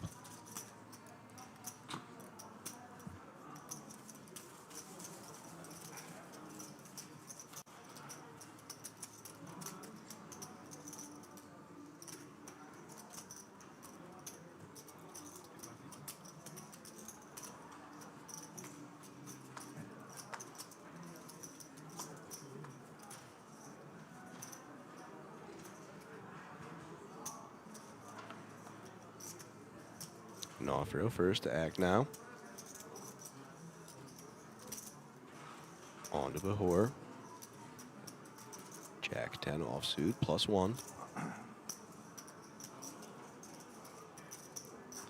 This is definitely a fold. But choosing to open. Jack 10 off too light. Jack 10 suited would be fine. Jack 10 off too light. Not even opening to standard size, opening to 2.25 or something.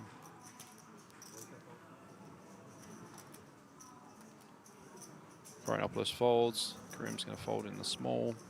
Easy decisions all the way around so far. Let's see what sign has. Ah, the Israeli Ron in the big blind. No good.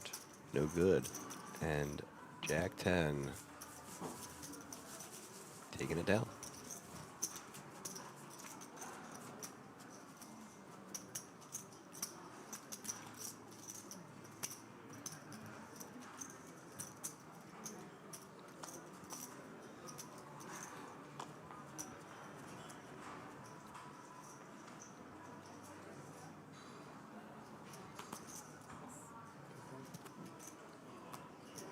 Expert and Behor now, folding. Klom next to act. Non-playable hand for him. Chicha should pass here with the King 8. Our limpy limper friend. Is he going to open? With his first open. Okay, interesting start with King 8. But Kareem. Jiggity, jiggity, jiggity. Pocket jacks for him now. Efaristo, Paracalo. 400. Bumping it up to 400 now. Sahin should be out of the way real quick.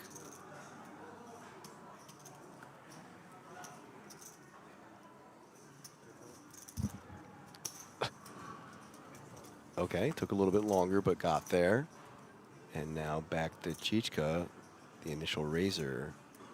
240 more to call.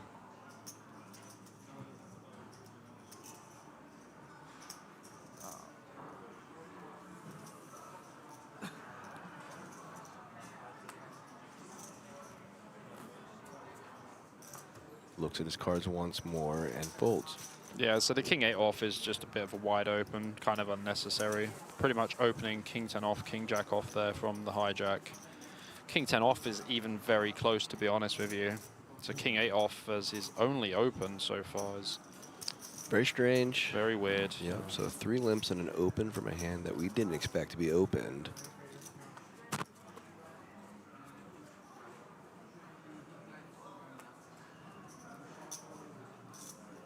As now Klom under the gun has been dealt ace jack of clubs. I think this is a reasonable holding to actually open.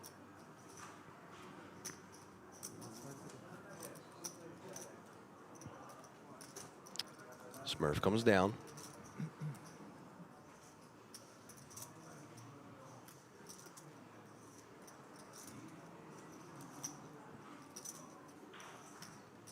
Should just make this the standard 160.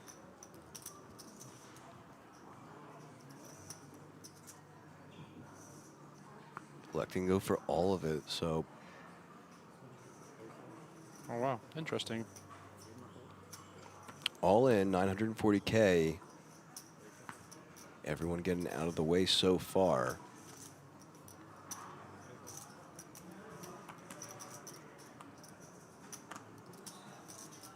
Still looking pretty good. One more. And ace 10 suited for Behor in the big blind. With about half of his stack to call. I don't think he's folding. Look at him, he's like, oh, really, bro? 12 bigs. I mean, he just expects to be flipping here against like pocket 8s, pocket 9s and stuff. He does fold. Great fold. Good fold. Now it's already. No, it's over. Great fold. One good hand, but not against you. What is a good hand? Ace 10 foul. Didn't even contemplate it too long. So Yeah, that was as we were talking about yesterday, you know, think long, yeah. think wrong. Yeah. He didn't even want to consider it. Just, you know, kind of visibly sighed like, he knows. I would have loved to play this, but I'm not even going to. Yeah. And just folds. Yeah, I mean, he knows the situation there. He knows that Klom's not going to be ripping it in light, especially early position for around 12, 13 big blinds. Very good point there, as Behor is one of the only players that was on the table When Klom was on there before. with Klom was before, so should have a pretty good read on how tight Klom's been. Yeah, Karim should be opening this for sure. 160.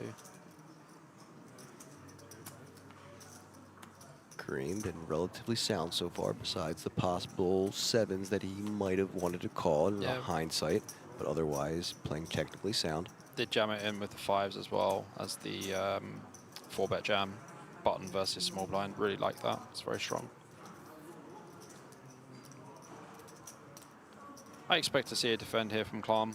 8-5 suited versus hijack. The 8 and the 5 aren't going to be interacting too much with the hijack's opening range, so going to be, that's probably a waste of a time bank. You don't get more of these guys. Yeah, interesting to note that, you know, when we first started the coverage today, there weren't time banks. So now time banks on, which is an extra resource that you want to manage well, because they do really come into important play further down the line. Yeah, later on for sure. Right. You do get, if you get additional time banks, if it is the same as last night, you get 6 additional more for the final table. Yeah. But that's it. But you still don't really want to be like wasting time banks on like pretty simple decisions. 2 time banks! So yeah, the same way you want to conserve and appropriately use your chips, you want to do that with time banks as well. This is pretty wild that he's wasted 2 time banks on a pretty simple decision. Like, calling is going to be the best play, folding will also be okay, but to use 2 time banks on it is kind of absurd. So eventually gets there. Wachachowski is on one of the outer tables, just answering your question, Kai at Nick. So he does defend after spending 2 time banks, 2-way to a flop, both players with live cards, and 2-9 king rainbow. Kareem with middle pair, and Klam with just about nothing outside of hitting a 3rd heart. His option.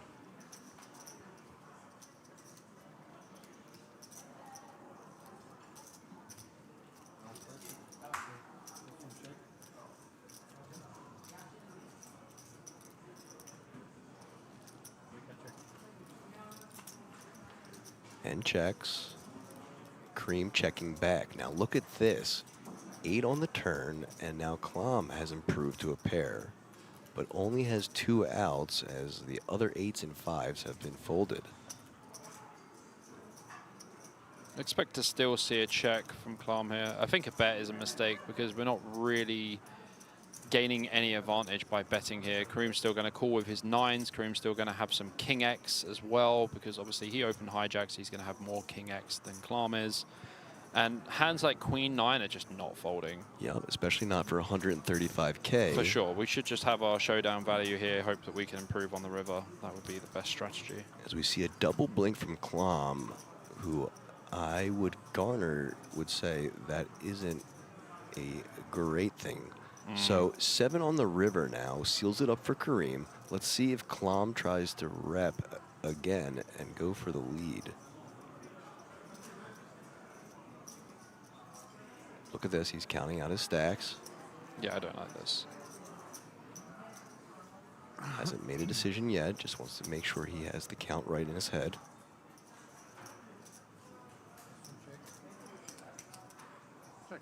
And chooses to check. Should be a check back, yeah, and it is. Just going to check back here for sure. And yeah, Klam, unfortunately, being outpipped in the pair department by 1. Yeah, a bit frustrating. It's quite unlucky. I like the check on the So flop. another take for our table chip leader, I like the check on the flop. extending his lead. Yep. And just, like I said, really playing It's pretty solid. Yeah, pretty solid, just yeah. sound poker. Yeah. Checking where he should, calling when he should. Pretty solid strategy. And there you go. Look at it. Up to 4.7 million in chips, 59 big blinds, or 38% of the chips. You want to fold, but the All the way down to Stefan Klam now, to call. who is sitting on just around 10 big blinds. With various stacks in between them. So in the previous hand, when Klam had ace-jack suited, if he opened under the gun, I feel like that would have been the best play. I think going all in was just too much for like 13 bigs. And honestly, big blind might have just jammed. I think likely would have defended, but you're dominating the ace.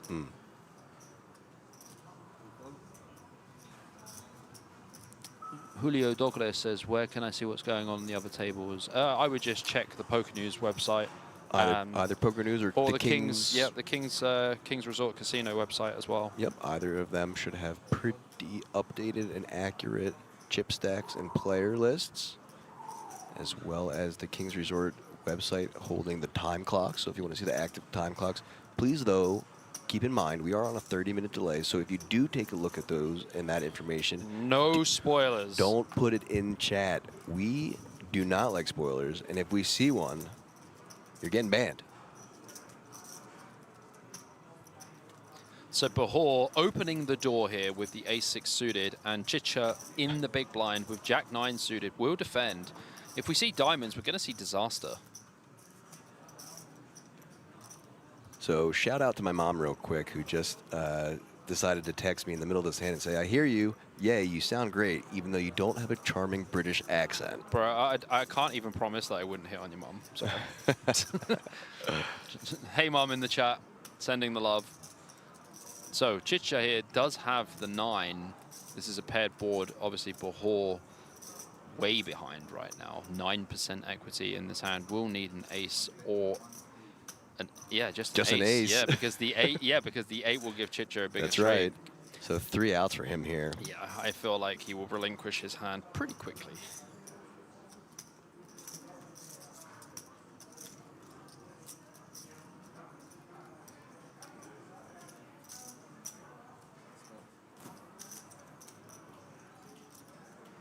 And he calls the turn. Interesting. An 8 would actually be fireworks, but Bahor's call on the turn is beyond dicey.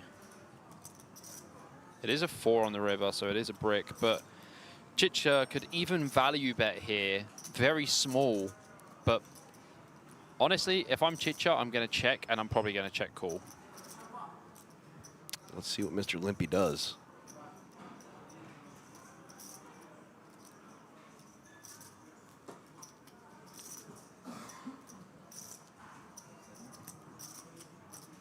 Vad är det? 285. Ute? Nej. Kallt eller? Look at that. 285 Yeah, is the number announced. Small bet. Or 185, sorry, I misheard that. Very small bet, as I said. Very small bet on this river is very good.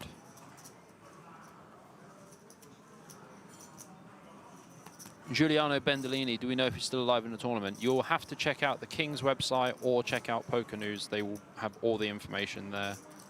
We cannot provide that information for you. But once again, please no spoilers in chat. Yeah, we don't like spoilers. And a pretty easy decision there to fold from Bahor. So Chichka with 395K added to that stack. He's over 3 million again as well. Yeah, I'm not sure why he calls the turn. It's very unlikely that Chicha's going to have any bluffs in this spot, unless he just has a hand like Queen Jack off. But that's literally about it.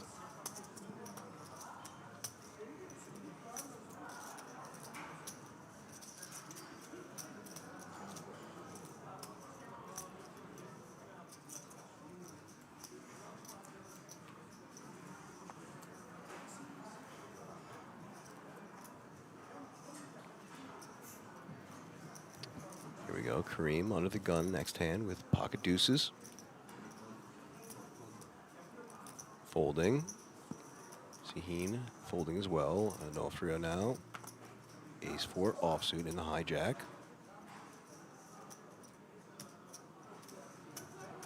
Puts the Eiffel Tower on the cards.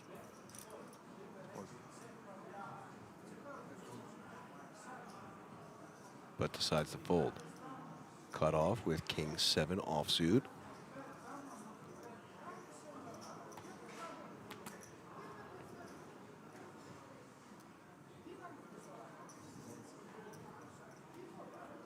Folding as well. Off to Klom now on the button. King-7 offsuit as well. Folds and now small blind versus big blind action. 8-3 of hearts for Chichka. See what he does here.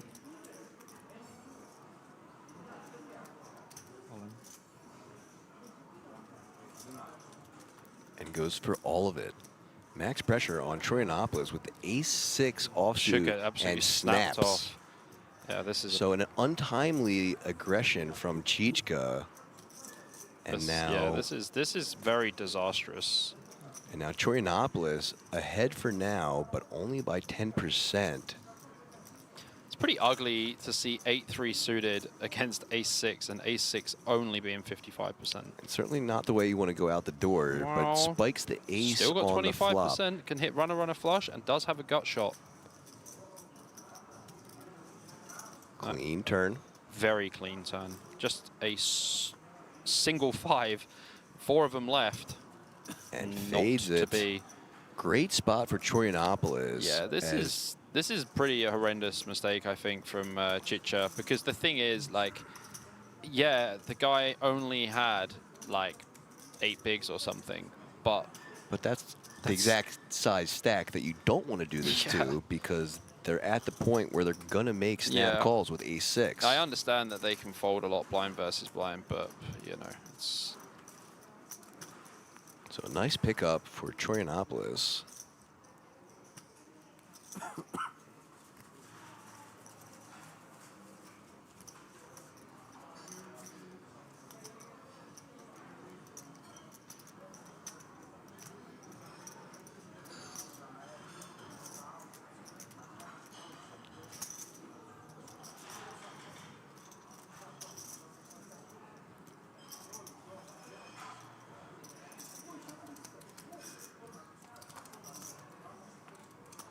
Cards being dealt.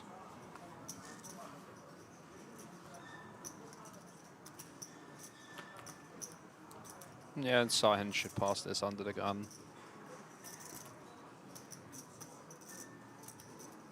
Does only have 12 big blinds. Ace-7 off would not be an open or a jam.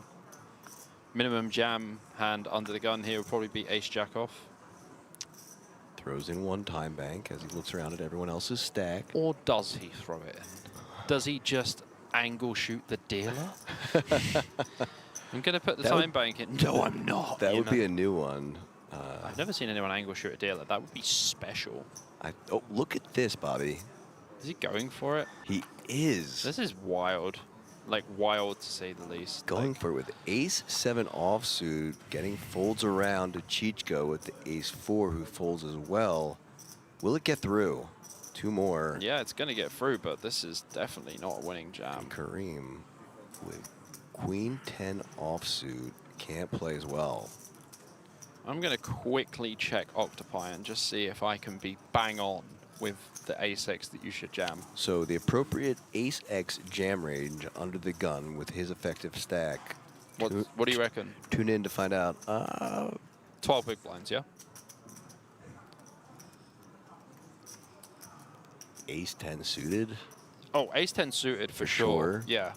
I don't know, some ace-9 suited? No. No? So cut off there? I think ace-10 suited is the cutoff. All right, so I nailed it first try. And whoa, you don't know yet. And then hopefully. And then ace-jack off. Yeah, that works too. I think ace-jack off is close. Okay, so ace-10 off is an open. Just an open. Yeah, ace-10 suited is half open, half jam. Ah. And ace-jack off is always jam. There you go. So I feel like we kind of nailed it. I was relatively on with you as well. I feel like you did well, man. Thanks, I appreciate that. Nice to know. The theory that I do know is pretty accurate. As a Nofrio, under the gun with pocket 7s. Under the gun with pocket 7s, I've said that like 4 times tonight already. 10 big blinds. And Kareem with the queen-jack offsuit in the small blind now. You can jam pocket 5s under the gun, realistically, for 10 bigs to 12 bigs, I would say. Ooh, Sahin in the big blind. He actually might just call this off, because realistically, Onofrio is supposed to have hands like, you know, ace-jack, king-queen suited, etc. He might just want to flip and just try it here. And he has them slightly covered, and if any player at this table is going to be wacky enough to make a call with pocket 4s here, it's going to be Sahin. Yeah, well, we might be saying see ya to Sahin. Play a pair. Or ace. Here we go with the table talk again. Let's listen in. Asking if he's playing a pair or ace-10, ace-jack. but Onofrio doing a good job to give no information. Sahin makes the call. Yeah. And sees the sevens, looks away in absolute disgust. Look at this. Yeah, I mean, pounds his chest. Yeah, the range is, you know. Oh, I knew that. Definitely 5s plus I UTG. absolutely knew this guy was going to start talking Yeah. after he saw that he was behind and be like, oh. So clean flop so far, 8, 5, 10. 87% for Onofrio now. Still needing to just fade 1-4 since the other has been folded. This would be the true one out. Well, he needs to double that too. Deuce of diamonds on the turn. 4, 4, 4, come on. 700, right? Ooh, no 4 for you, sir. Yeah. 6 on the river and pocket sevens, doubling up Onofrio, leaving Sahin with just 205K. Yeah, so Cyprian Hanu says ace jack off and ace 9 suited is a jam, 11 big blinds under game. I think, like, yes. Oh, so ace 9. Ace 9 suited, yeah, so ace 9 suited is probably not like 100% jam. I think it's probably like 25% or something.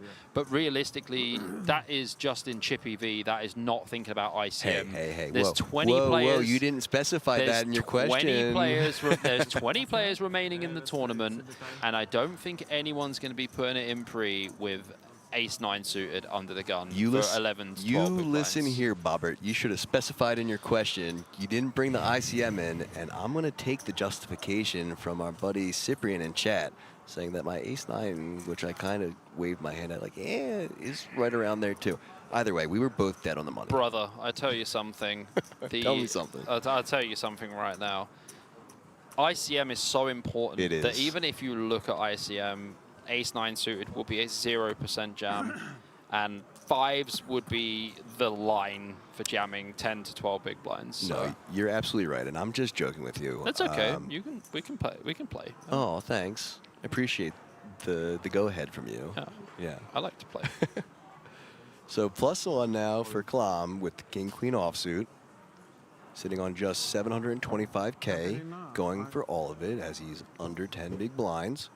Kareem now with the action, which has been folded over to him, also folds. And now Sahin having to fold, but still with dust, folding around. And so that is the conclusion of hand 81, which means that we are going to again take a short little break, this one for just under 14 minutes. Take a look at those chip stacks at our feature table once more. 2025 World Series of Poker Europe 2K Monsterstack final table. My name's APK. I'm joined with BJP, and we will be right back.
It's crazy. Straight first draw. Full house. Eight of spades. What's straight flush? Seven of spades. Spades. Seven of spades, I say seven. I stay calm, baby. You get champagne from the casino. Yeah. You have a spade? Yeah, but he has straight flush. Oh oui, oh. Ouais, j'ai pas vu.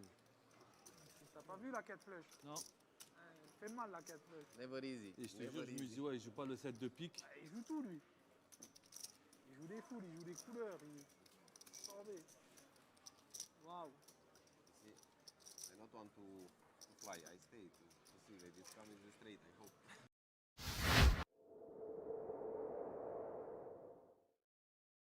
Okay. To be honest. Ace 10-4 is the flop. Pasma, top pair. Vega with a good shot, but with 2 clubs on board, don't see him continuing. Although it wouldn't surprise me after seeing that 6-7 of spades hand. Turn is the 6 of diamonds, and now Vega with his good shot might decide to try get some picture cards to fold here, something along those lines. Although a lot of picture cards would just bet this flop. Yeah, I think it's best to just check.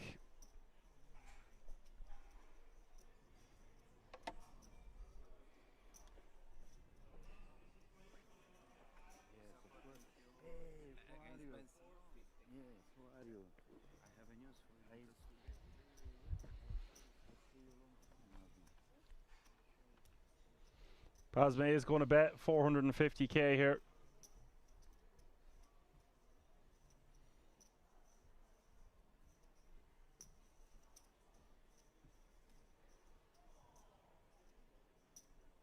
I think once Vega has checked flop and turn, 2 flush draws on board, just needs to be folding.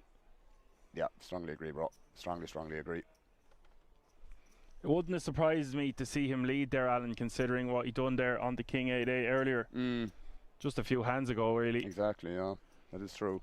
And they were talking to each other pre-flop.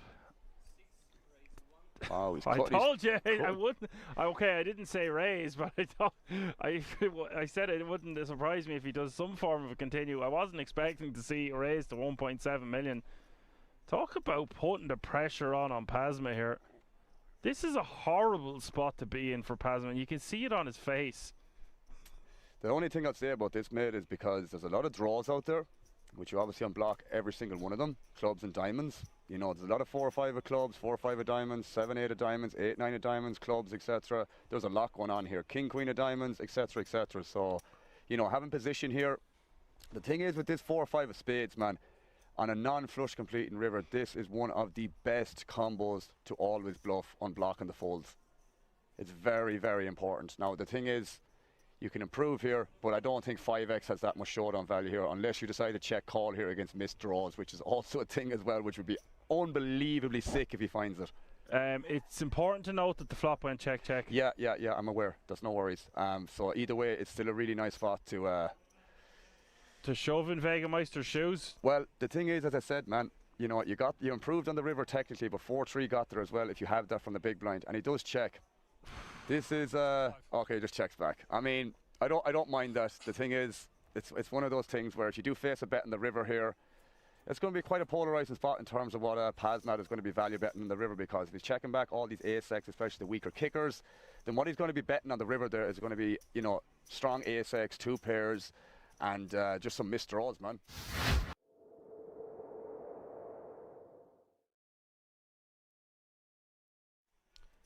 Yeah, well put. You just don't know what you're going to see next. Yeah. It brings poker is amazing because it brings people from all different walks of life, all different skill levels. Exactly. You know, what I love about this place is no matter how much money they're playing for, you'll see them talking to each other at final tables. Yeah. Always jovial. I think I've seen one argument at each table since it started, and that's 18 months. Yeah. You wouldn't have that ratio in Ireland. No, for sure. There'll be always one lad saying something to another lad in Ireland. I can guarantee you that much, and both me and Dan can verify that. Yeah. Maybe I was involved once or twice. I don't Likewise, know. but you know, things happen. We brush them under the carpet and we move on. we will get a few catchphrases though. I like what you're saying, but just so we're clear, I'm coining a few of them. If we're going to have Action Man Dan merch someday, that's one of the phrases I'm coining. Always a surprise around the corner of Kings, and Shy Baby don't get no sweets. Through that. Michelle raising to 625. Yeah, you wouldn't try that in a small town. It is. My whole point is everyone is just so happy to be here. Yeah. Both you and I are definitely, anyways, mate. We're thoroughly grateful for this one. Basically, a once-in-a-lifetime opportunity that neither of us could turn down when asked, as I said, of last week. It was just a no-brainer altogether. So Glausch is going to call the additional 325k.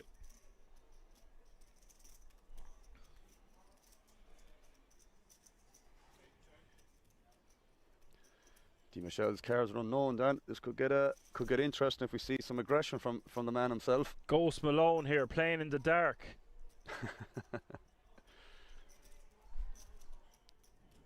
On the 10-9-3 though, this is going to be tough for Glausch to continue. We have seen him continue when he has a piece of it, and he does beat a lot of these draws, and he blocks some combinations that he would want his opponent to have. So maybe calling one small bet here is okay, but I wouldn't be getting too carried away on this kind of board. Yeah, I mean, you just have very little backdoors as well. You know, if the 10 was a diamond or something like that, you'd be way more happy with the call here. But yeah, you kind of still have to call versus a small bet, but versus big bets, I'd probably be folding the flop already, bro. I think it's just one of those hands that's just like going to play so poorly on turns that, you know, you can probably just get away from it on the flop. But as I said, only versus a big bet. Versus the small sizing that D. Michelle used on the flop, never going to be folding there. Yeah, so I have a question for you. So, Alan, if that you just said we would fold to a big bet, then does that make it more of a big bet if we're in D. Michelle's shoes? Well, if I was playing this hand online, Dan, I'd be definitely using big bets on this flop. I mean, look, stack sizes are a hell of a lot different at this moment in time. But, you know, even a half pot size in here, bro, given the stack sizes in general, it's a tough spot with 3x here, especially King 3 of diamonds. You know, if you'd I'm not going to say King 3 of clubs, but that doesn't make sense. But as I said, if the 10 was a diamond or the 9 was a diamond, we'll be way more inclined to check call versus, like, we'll say a larger size and say if you picked half pot. But yeah, it definitely makes a difference because the bigger the size and the more polarized the c-bet range is between nuts and air, or, you know, high equity draws or high equity hands in general. And then obviously there's meant to be some not semi-bluffs, but just like weak parts of his range as well that are just like, we'll say air hands as an example. So yeah, this is obviously a really annoying spot, but the thing is, Glausch made one of these calls against Pasma earlier on as well. But I think in this spot on the ace river, it's just way more likely that if, you know, D. Michelle had 9x or he had some 4-5 suited of, you know, whatever diamonds that might have just bet the flop, now improved on the turn or had some showdown, it's just going to check this back on the river. So, you know, any sort of marginal hand is just going to be checking back on the river, and any draws like that, the queen jack, the king queen, are probably going to start betting on the turn as well. So I would just check fold here with the king 3. I think that's more than reasonable here, if I'm honest. Yeah, I think that was fantastic analysis. It makes a lot of sense. Thank you. Just wondering, yeah, between the smaller and bigger bets, and that makes a lot of sense to just bet bigger there. Here, I would not like to see Glausch putting on his cape, but he does put on the cape. And Michelle turning his hand over that quick, it wouldn't indicate a bluff. But wow, I stand corrected, said the man in the orthopedic shoes, because Michelle has got his hand caught in the cookie jar. And he could have avoided this by double barreling the turn there. Exactly, and that's the issue I have there. And you know something, Dan? I know these hands that don't have the best equity on the turn, but like, you can always put the pressure on the 9x. You can get flush draws to fold. You can even put pressure on the 10x that you can bet jam, or bet in general on that ace as well, because that's going to put 10x in a hell of a spot, literally just in painful spot.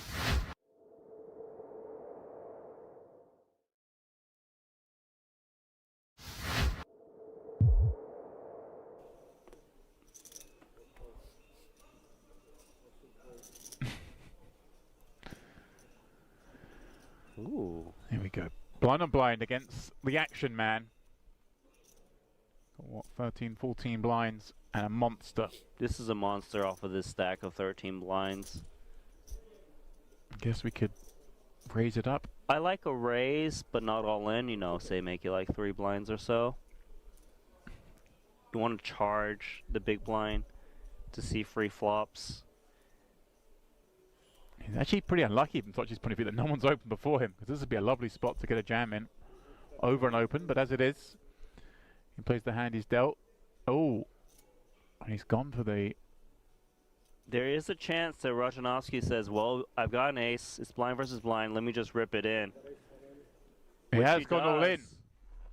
Trouble. Rajanovsky's jam running into the 2 10s of Tochi. Of course, he is live with the over, as is often the case when you rip in an ace-x hand. One of those cards is going to be live, Randy. Button the blazer. Yeah. Glasses on or not for the all-ins, do we think? Well, we do think that the 10s are good on this board. 5, 6, 7.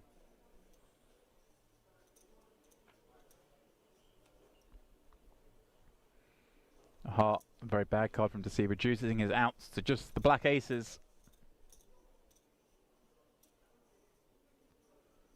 Tochi with a chance to get up to 1.4 million. That's what he's going to do. Very improbable from the 350k we saw him have a very short while ago. Now has quadruple that amount.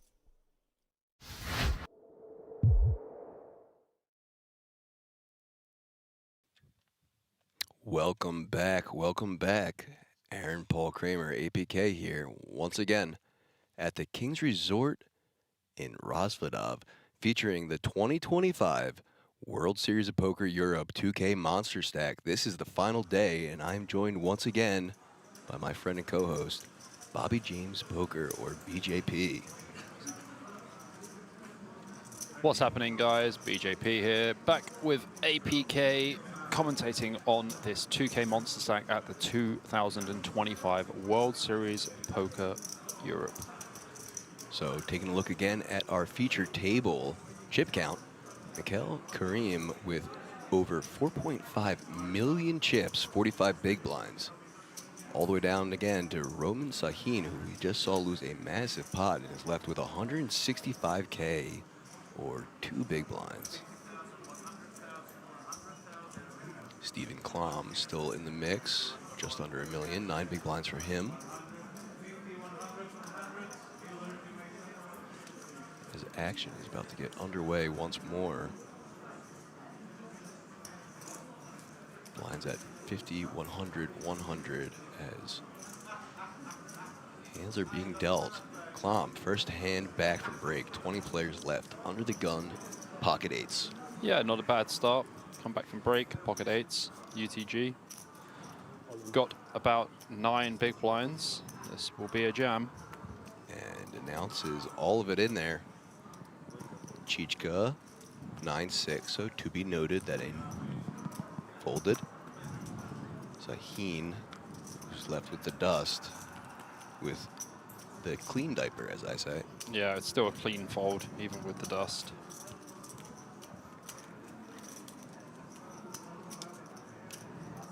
But taking his time. Still probably understandably upset, but makes the fold. 2 more folds and our pocket eights take it down. So once again, next pay jump is at 15 players. All players right now having locked up an even 6,000 euros. 15th place will be getting paid 7,150 euros. And then we'll go from there all the way up to our top prize, which is 169,850 euro, plus that 10K ticket and a gold World Series of Poker bracelet.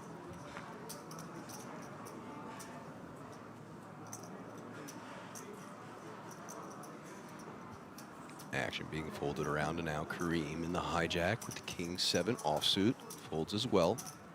Sahin now Queen 9 offsuit in the cutoff. Yep. This should be all of it. I agree.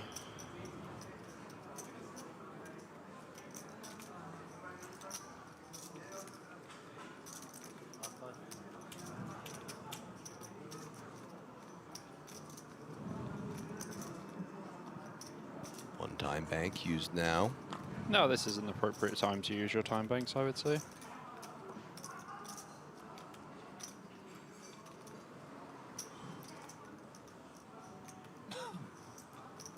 No real fold equity, unfortunately.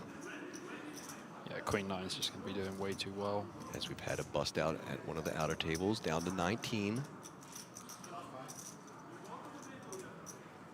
I just think Queen 9 here is just a little too strong to be letting it up, given that that is all you have. So yeah, all of it in there, 165. Quick fold from Onofrio. Over to Behor, who folds as well, but Klam with the King 4 suited in the big blind, and only 65K to call. Yeah, he won't should be folding easy. this one. Asking for the one For the time karma, already, oh my and for God. the karma. What karma, sir? All right, so Zaheen behind, but with live cards. Needs a queen or a 9. Unfortunately for him, the diamonds are out of play, with Klam having the king and the 4 of diamonds. So only a queen or 9 right now. 9. No overcard. 7-4-3, 2 spades. So that is a pair for Klam. Goes from ahead to even further ahead. 6 outs still for Zaheen, 2 cards to come. Another 6. Some chop on outs the turn. here. Yeah. 5 will be a chop, but he still has a queen and a 9, 22% equity. No help on the river. Not to be. GG Zaheen out in 19th place. Little shake of the head, take off of the mic, and a quick exit out the door. At least he didn't get sent out the door by Behor. It's true. That is true. So once again,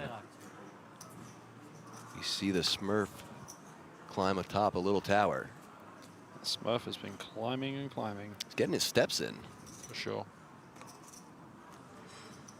Under the gun now. Corionopolis with the King Crab folds. King 5 off in the hijack for Kareem, also folding.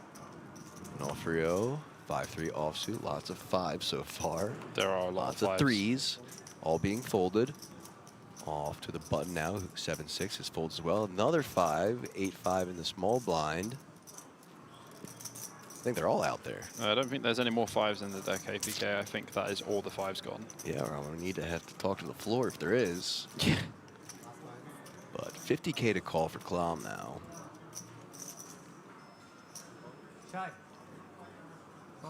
And does.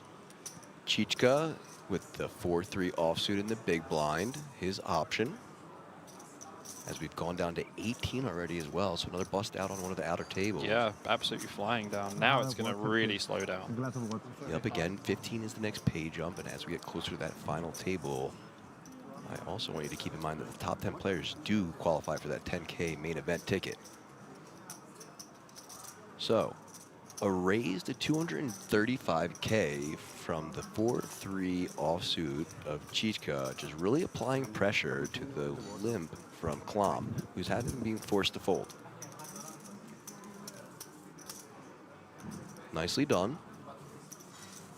Seen some interesting things out of Chichka so far, but I do really like that play right there. Yeah, it's been pretty interesting, to be honest with you. Like, the raise with 4-3 off, blind versus blind, it's not terrible. We're going to get a lot of hands to fold. Obviously better, like 8-5 off, like Jack 6 off, Jack 7 off, stuff like that. So, yeah, he just understands the game pretty well. Obviously has the limp strategy that he has, you know, applied. Not completely common, but, you know, some players have a very advanced limp strategy. His has been quite interesting. Did choose to raise King 8 off. We see an Onofrio here with pocket 8s. Going to open this one up from his 16 big blind stack. Also interesting to note with that last hand, Klam's been pretty straightforward with his play, very tight. So the limp there, you know, I'm sure Chichka probably picked up on that he could apply pressure. Absolutely. And that, you know, if he had any sort of holding, he probably would have gotten raised into. Yep. So, I mean, he's been pretty ABC, but playing very sound poker too. Nothing to really comment on out of him.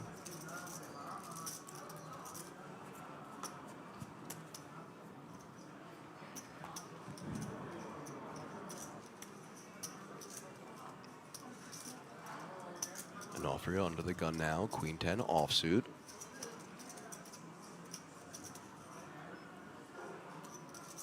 This is definitely a fold. Queen 10 offsuit, UTG, it's not really even close. Choosing to ignore your wise advice, goes for the raise to 200. Action now over to Klom in the cutoff. 10-8 offsuit, folding as well. Chichka with the 5-3 of diamonds. Quick fold. Quick fold again from Troyanopoulos, and this might work out. I mean, Kareem is the player who can defend from the big blind with 8-5 off. But certainly wouldn't turn my nose up at a fold here. Yeah, Eva's fine.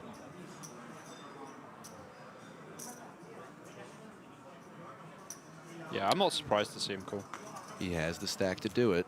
So now we're going two-way to the flop. 550K in the middle now as it comes 3-8-5. Two pair for Kareem on the flop. Fortunately for Onofrio, all he has is 2 overs. He's very likely to bet this flop though, probably around 200K. Kareem will happily lick his lips and call. Looks like 125. Don't see any reason for Kareem to raise here, just flat. Seems like a good place to just call, given that you have top 2. Yeah, we're not really scared of many turn cards. Pretty happy to just flat. No, maybe if you had top and bottom, it would be a little bit differently, but top 2 seems a great place to just let them keep barreling into you. Yeah, it looks like he might raise though. It looks like he's gonna make it 300K. A bit more. Chooses to go with a bit more. 350. 350. Yeah, it's kind of large. You just don't really achieve too much from it. That's the problem. Right, exactly. I just like, you know, it gets everything out of there that might continue to all bluff of the on ace, the turn. Yeah, all of the ace-x. Like you want the ace-x to make a pair on the turn, the king-queens to make a pair on the turn, the queen-10s to make a pair on the turn. Yeah, I mean, a queen or a 10 comes on the turn there, yeah. and you're gonna get paid. Yeah. You're getting paid. Yeah. So just a little too aggressive there, but still, you know, 375K, more chips to add to his chip stack, and put a further wedge between him and the next player.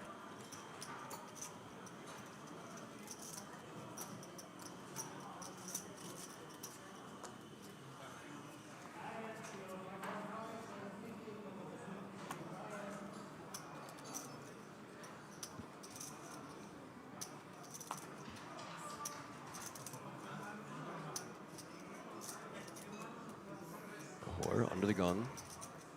King 3 offsuit. Klom in the hijack. King 8 offsuit. Will be folding as well.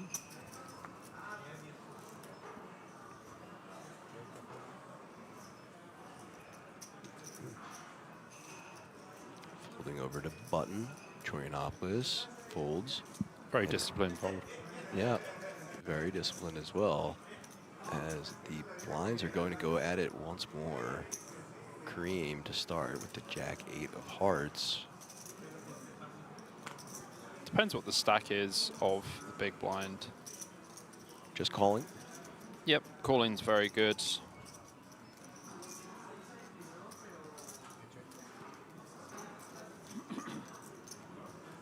I believe Onofrio is going to check back here. Yep, it does. Certainly does. So now 2 ways to this flop, the blind versus the blind. Jack 9-7, 2 diamonds. Pretty good flop here for Kareem. Would either use 1 big blind as a bet or just check. So top pair and the gutter. And the backdoor flush draw. And the backdoor flush draw. Queen 5 for Onofrio in the big blind though. And the bet from Kareem. Doesn't even have a diamond either. 125. So. Should be easy to get away from here. Yeah. And is. So back-to-back pots for Kareem. Up to over 5 million now. Yeah, pretty dominating stack. Played very well so far. Also to be noted, we are down to 17 players. 2 off the next pay jump.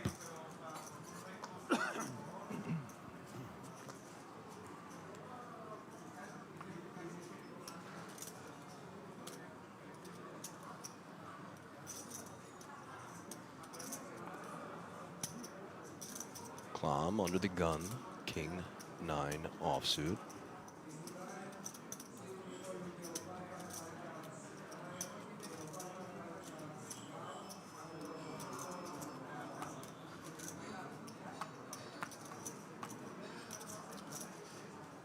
Disciplined fold, and now a better king 9 suited with clubs for Chichka in the hijack.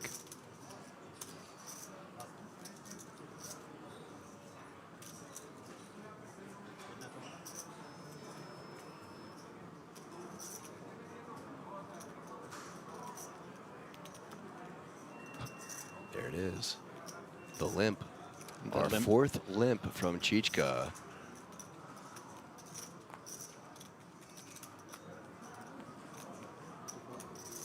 And a stare down from Kareem with 10-5 offsuit. Not the hand to get spicy with as he folds it, but Onofrio in the small blind with ace-8 offsuit now. 13 big blinds in the small versus the hijack limp. Definitely options for both here. I don't really like over limping, like just calling here would be a mistake. I think a jam's probably best. And as I motioned to Bobby before he put it in there, I wanted to see all of it, and I get it. So all of it in the middle, 1.385 million for Onofrio. And back to Chichka, our limper.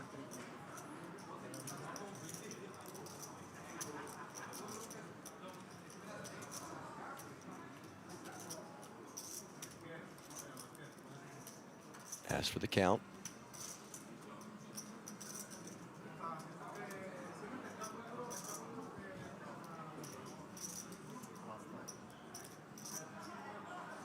Pass.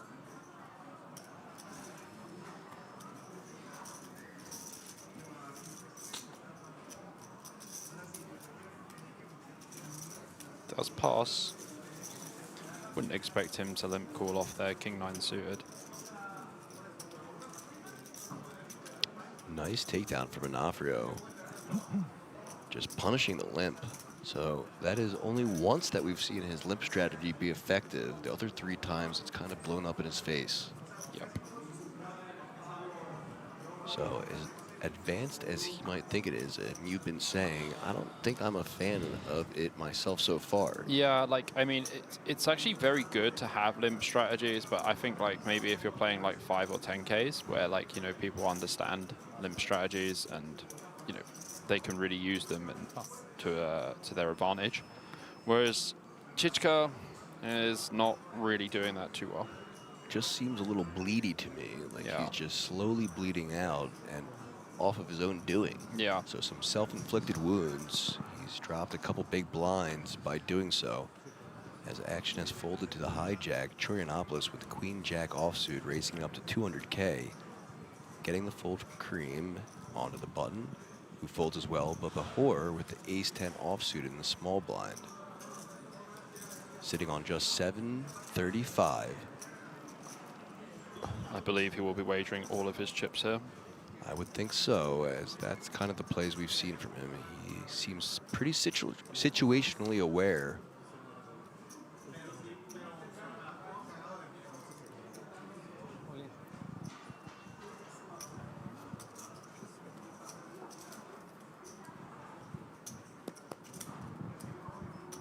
There it is. The announcement and the push of the chips all in. 785K, so back around to Chorionopolis. 585 to call. And just about half of his stack as well. This would be a pretty light call-off. Yeah, Queen-Jack offsuit seems like a... It's a raise fold for sure. Perfectly good hand to raise fold. Yes, great. Good hand? Yep, standard stuff. Good. And a nice takedown for Bahor in the small blind. Yeah, chips him right back up to 12 big blinds. Not too bad. Shows the ace. And guesses at King Queen, so not too far off. Not a million miles away. One of 2 cards, so. And it seems as though the table's warming up to each other now with these faces. Several of them starting to joke with each other. We've heard some great conversation back and forth. Yeah. A lot of chuckles. Just a quick one. Does anyone else have a delay? Because Alexei Mishuk says, is it me or is the commentary sound delayed by a few seconds? It's delayed by about 10 seconds, which would not make great viewing. I did say refresh, and he said I tried a couple of times already, and I'm on mobile. So I'm just asking the team now. And does anyone else have any issues with the commentary? Is there a time lapse or anything? Yeah, please let us know so that we can then give our production a heads up on what's going on and get to the bottom of it. As we see here, Kareem in the hijack, first to open to 200K with the pocket sixes, but Chichka with the ace-king offsuit in the big blind now. Yeah. So with ace-king off here, this is just going to be a nice 3-bet. I don't think you need to jam. 3-bet's going to be nice, and also Kareem can 4-bet rip the sixes. He does jam. Just jams. It's quite a lot, though. It's like 20 big blinds. It's going to be like half of Kareem's stack. So once again, we see a little bit of an over-aggressive move. Don't think that's going to be the hand Kareem calls with. No, I think you can just 3-bet. I don't think you need to jam. It's slightly excessive. 1.89 million to call. Kareem does have plenty of chips to make that call if he wants to, but from what we've seen so far, I don't expect him to. No. Should be a good getaway. I think he folds. Like hijack versus big blind. He hasn't been one to take flips, and before, you know, with those sevens, he folded those. So if he folded the sevens in that spot, then he's going to fold these sixes here, in my mind. In general, taking flips late stages in tournaments is actually unavoidable, but at this stage, it's definitely avoidable still. And especially when you have this many chips against someone who has one of the middle stacks as opposed to one of the shorter stacks. So a time bag thrown in the middle. Still thinking about it.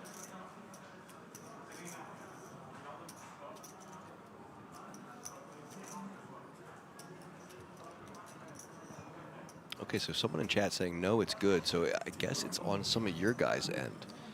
Yeah, it doesn't look like it's an overall issue. Yeah, it would be an overall issue for everyone if it was on our end.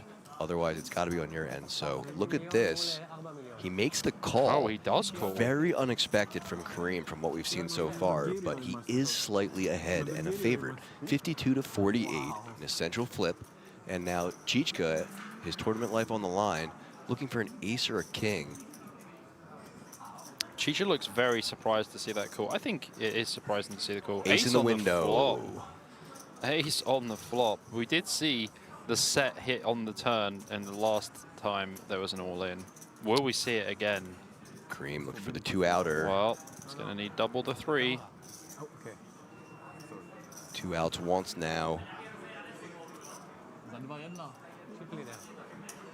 No good. Fades it. Ace King, the best drawing hand pre-flop, takes it down.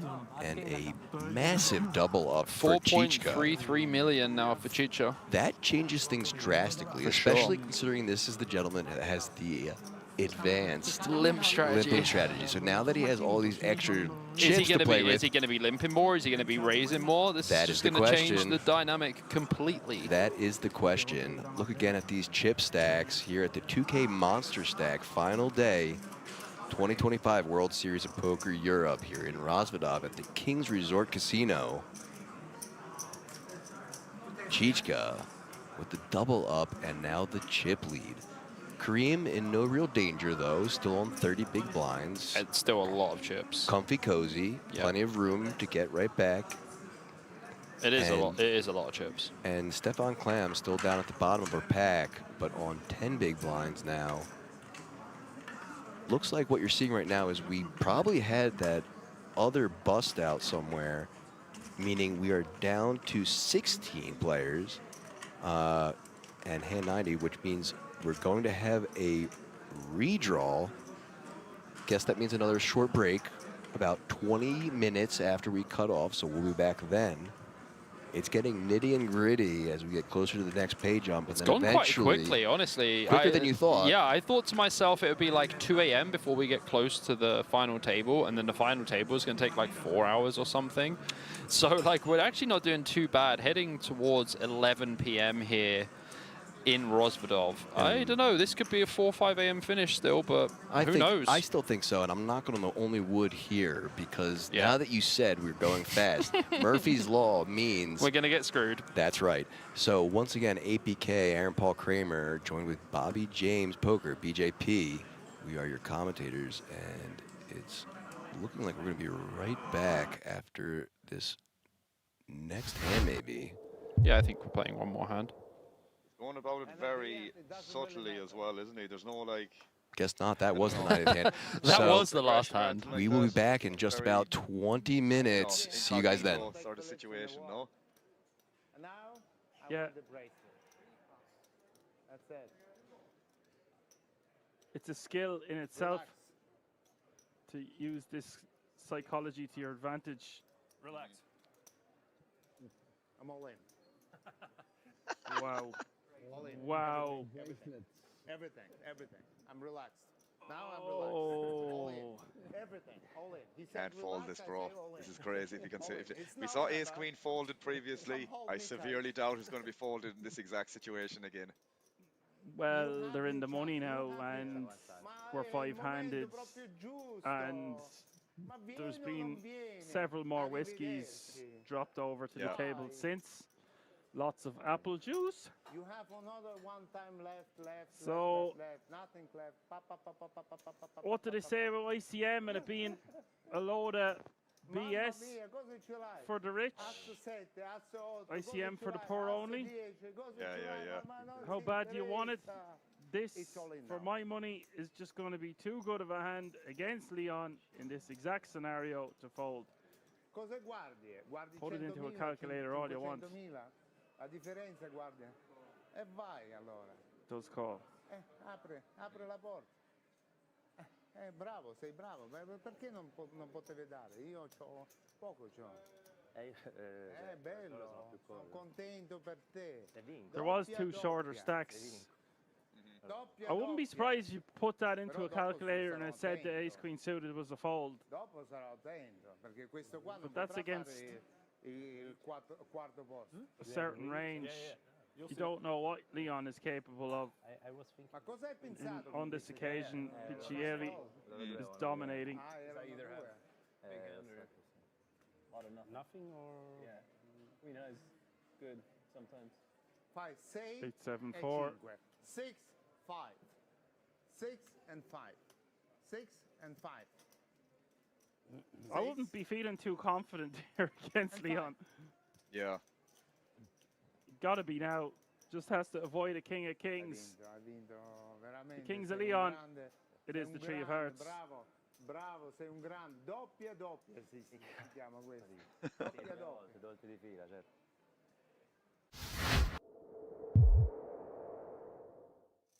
If you have aces, call me. If you have aces, call me. You have aces, call me. Then we split. Ollie, how much is it? A lot. I know. Like 2-3 million. Can you count it for me? Yeah, count it for him. Can you count it?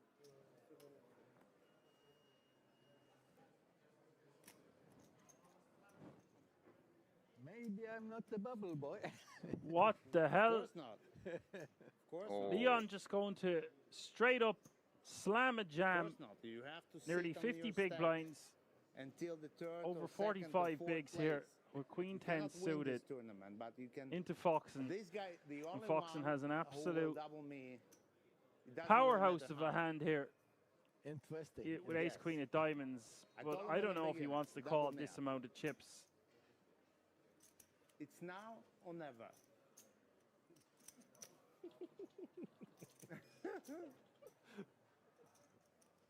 It's no one ever. Da-da-da-da. No, come hold me tight. Kiss me, my darling. Be my tonight. That's the song, yeah? 2,200,000. 2-2. 2,700,000. Alan, what do you make of this? Something like that. Surely It's a little bit more. than you got a call here against Okay. Leon the majority of the time, but when you've got a stranglehold on your opposition like this as such a tough FT, do you want to run the risk of calling here and be up against That's it. Two It's live double cards. crazy fold. Crazy fold. Crazy That fold. is a crazy fold, but Anyway, mathematically, it's going to be correct. Okay, or you Yeah. wanted- Sure. Yeah. All right. You're in bad shape. Well, it doesn't You really show matter. us It some- was a move. Did I make the move? It's been off. Alex, I ordered the whiskey. I didn't order it at the bar. I ordered at this table. I said, it's double or I'm living. Yeah. Or nothing, right? I wish I had known. Does seem To be the first, it's not money, you know. Money doesn't make me happy at all. It's just like you get so close, you get heads up, and then, and not like with you, like you're a huge chip leader. Okay, I understand, I accept it. But we were kind of even, and then I lost. You know, it was incredible. I took a little bit of money for second place, but it doesn't replace even a jet. 14.5 hours of jet, you know, is...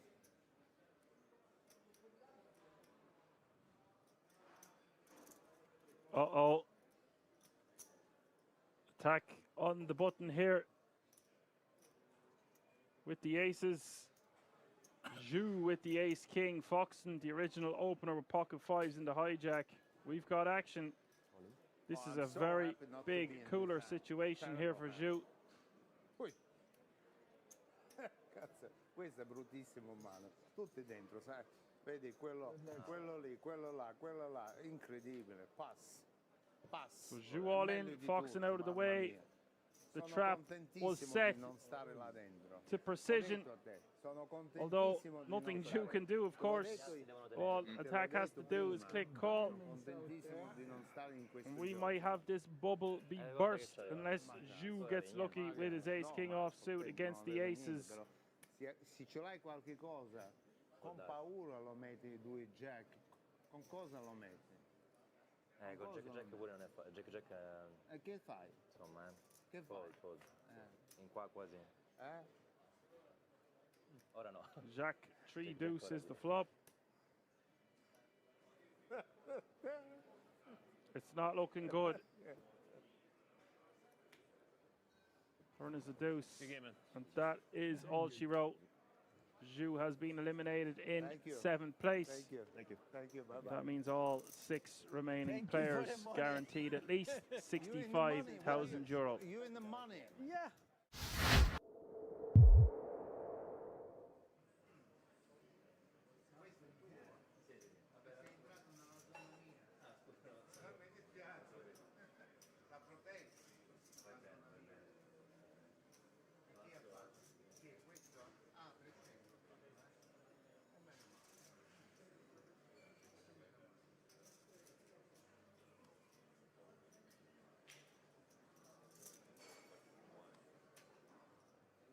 I'm all in. Tom is going to shove. Oh no, look at this. Oh, wow. I was going to say, I don't overly love Tom's rejam here because he's basically going to have no fold equity, but at the same time he is the shortest stack, so it doesn't really apply to him as much. Yep. Leon, with the monstrous aces at the big blind, almost doesn't seem fair. 850. 815. Though he's going to Hollywood a little bit, although he'll have over his half a stack in the middle if he just calls. 815. I call.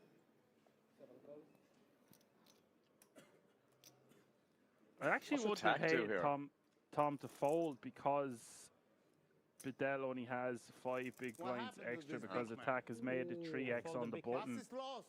I'm glad you What happened to you? What happened to the big man? What happened to the fish? What happened to the fish? Yeah, The big fish.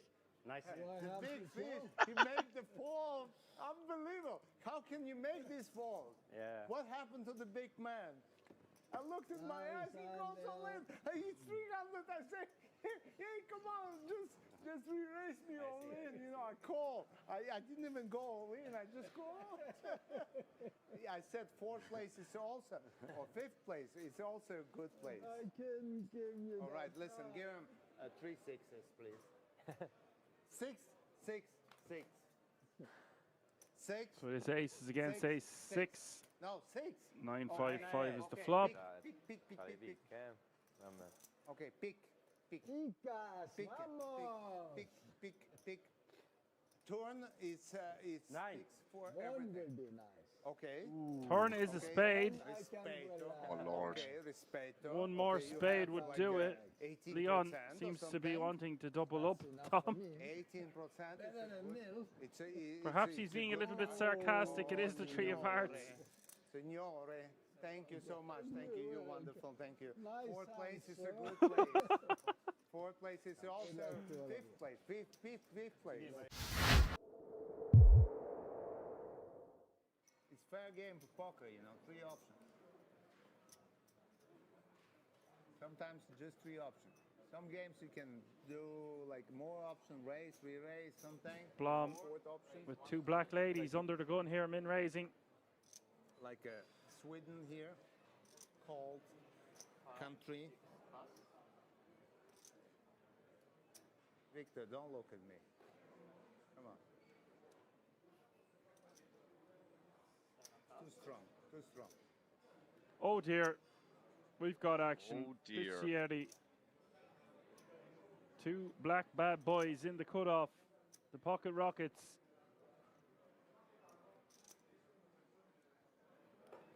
Small 3-bet incoming.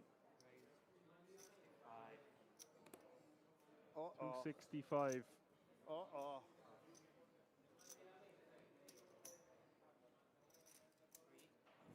Bleib sitzen. Warum spielst du so viel Hände? Warum spielst du so viel Hände? So viele. So viele Hände. Mit deiner Steak so viele Hände, bleib sitzen. Solo juego con Hört ases. mich, wenn gerecht du eine Does go all in. Platz. Does get called. Blom gets the bad news. Piccieri up out of his seat. When it should be Isildur, the one standing up. There's 21% equity to remain in this tournament with 8 remaining at the moment. 2 away from the money. Piccieri, a 4-1 favorite to eliminate the beast that is Isildur. Sei nervoso? Di questo? Un po' sì. No, mamma. Voglio vincere. Hai vinto. Speriamo.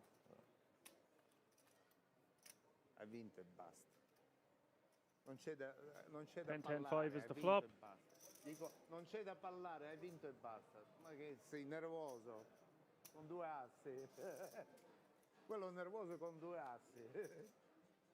Niente da essere Turn is a nervoso. 6. Non c'è. Red lady of the night needed on this river, Relax. or we will have another elimination.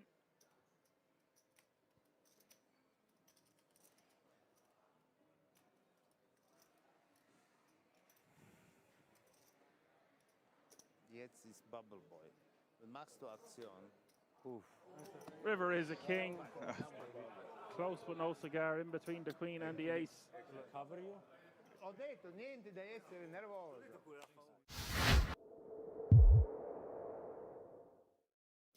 Can't be giving away his game, but yeah, I some of this remember table when I talk used to reminds me of some straddle Irish on players those for tournaments. sure. Yeah, And of course, I getcha. Tony G, Cabral. I just called this time. Dangerous. Dangerous. Pericoloso. Pericolo, pericolo.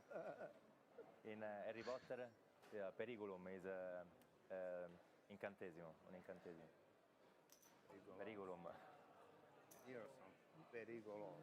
Serve la carta, però. No pair, no draw, says long office day. Looks like I've missed a fun day. You're just in time, really. Bubble has just been burst.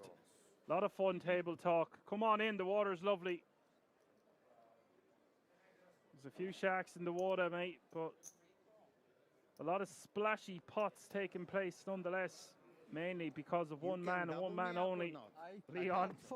You look like you can double me up because you have this stake, I have this stake. If you do it opposite way, it will be better. Yes, this way. Opposite. I'm just asking. I don't know opposite, positive, opposite. I'm just asking. Can you double me up? Yes or no? I go 650, 650, 650, you know, 650. 50 and 6 behind. You see, 3 and 3 makes it 60. 650.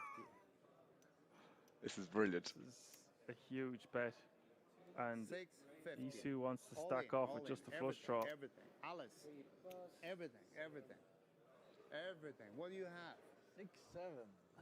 Oh, he's Sir looking Zat for just that. wants to stack off here. I have nothing. He has everything.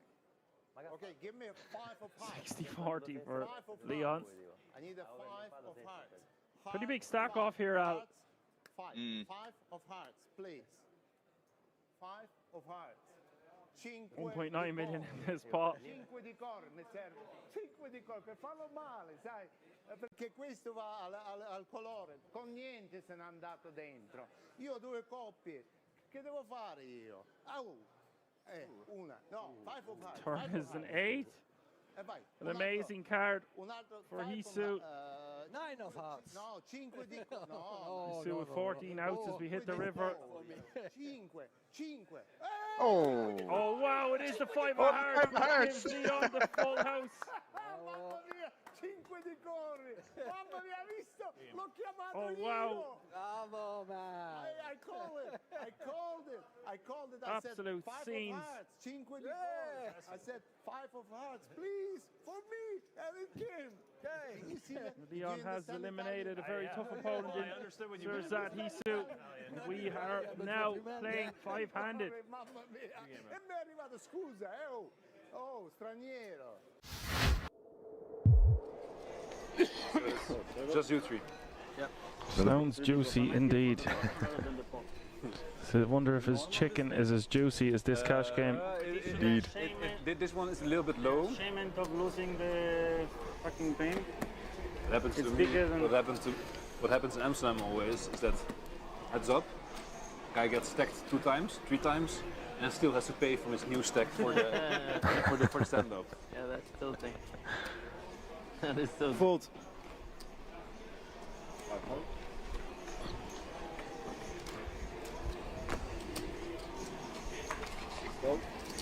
Bunker. They trace 1000.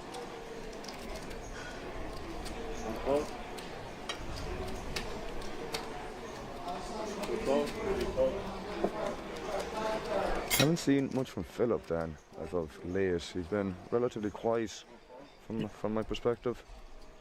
He had a score there about 6 weeks ago, 279k, and he was very aggressive, put on a masterclass. I think he got second in the end. He's been quiet at this table. He hasn't had too many big hands. I don't know what you call a big hand at this one. Things haven't gone too well for him, but he hasn't lost any massive pots, I don't think. He started to play 5 cards. He's just sort of maintained around that 20k zone. And then in the end, Hard to keep track of all the action. I don't remember seeing him re-enter. Maybe at the start. different than I thought in the beginning. I'm sure we'll find out on the screen. Calling it a And they completely show an different- update, the chip counts. It's a bit of a reach, but You like this card? no, that's a completely different. See, that is a completely different game. Worst. It's the worst. Who likes to play that shit? I really, because it's the worst, man. It really is the worst. So many people say that as well. So it's Yeah. It's so not even fun for flips. It's just no, for flips it is fun. What do you mean? Yeah. Just because you're dead less often, so you can sweat to the river more often. But if you keep it close, yeah. But it's just terrible. Oof. Yeah. Just another. Impossible to look at your cards. That's another one. But it just plays terrible. I don't know why. It plays terrible. I guess because the way you feel about this card, a lot of people feel about 5 cards wrong. Oh come on! I don't think so. You think? You think people call 5 cards a stupid game? Not anymore. You have in the past? When I'm losing. Yeah, like any game, no? Long time. It took me a long time to get. Curry with a big raise here. Because when I started playing Holland PLO, I was playing low. I started playing 5 cards. I was playing minimum 25-50, you know. Yeah. So it's. I'm not gonna pay 1-2 just to get ahead, try to know the game, you know. So.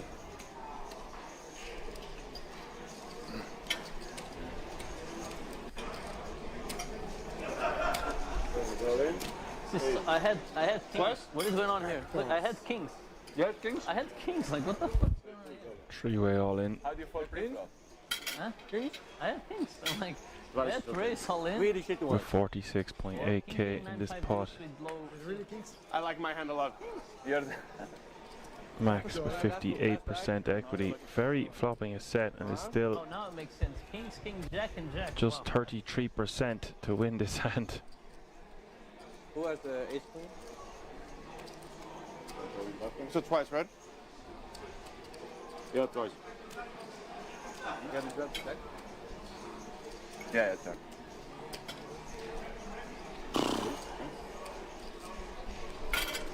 You really like your twice? I really like my hand twice, yeah. Twice? Twice, okay? They're only burning one out, just 110. Duarte, you want me to pour it? Sure, it's this one, yeah. Yeah. Turn is the 10 of diamonds, and Yeah, there it is. See the tech mark for. it's good for Max Maxi! on the first one. Hey, now you do it fast, huh? Now the button goes very fast.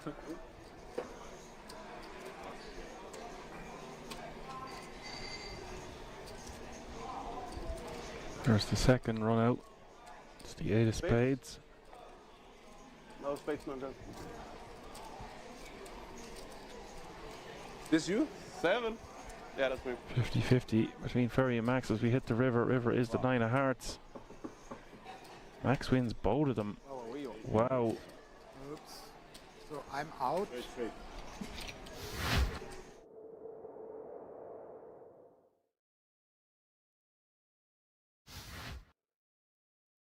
Welcome back, APK back in the booth with BJP here at Kings Resort Rosnov 2025 World Series of Poker Europe 2K Monsterstack final day, getting closer and closer to the final table as well as we head back to action. Players taking their seats. BJP, how was your break? Very good. Had a little bit of food on the break. Had myself some venison and rice. I was absolutely starving. Didn't know I was so hungry, but we've pretty much got a new table here. Yup, let's take a look at the chip stacks. And so now, Alessio La Francesca with 4.6 leading the pack, 46 big blinds. Giuliano Bendolini, 29. Jose Guano, we've seen him before. Antonius Onofrio, we've seen him as well. Daniel Nuth, new player in the booth. 10%, 1.68 million, 17 big blinds. Bahor we know, Chorianopoulos we know as well, and our shortest stack, Pascal Voss, with just 1.125, 11 big blinds. I was very impressed when you said Daniel Nuth is the new name in the booth. There you go. I mean, you're just a natural, mate. You as well with the out the door. Oh, Bahor. Would have been worse if it was with the King 4 as well. That's true. What was that against 8-4? No, he had King 4, didn't he? King 4 against, I can't remember. 8 something. Who knows? All right. So, tournament director just giving the okay to shuffle up and deal. Cards underway.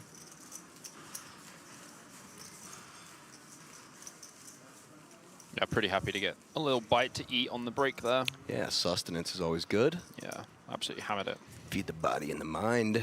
So let's learn some of these new players' names. Seat 1, that's a new one. Seat 3 as well. Seat 4 also. And there's some familiar faces.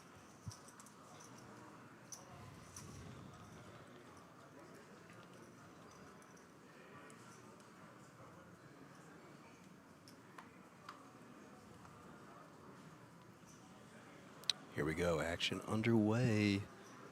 Under the gun, Bendinelli, ace-9, offsuit. 16 players left. Again, pay jump at 15. And it's actually very funny because the person in the chat who asked earlier said, is Giuliano Bendolini still in the tournament? Well, here's your answer. Yep. Davide Bormetti said, hey all, someone knows if Giuliano Bendolini is still in the tournament? Thanks.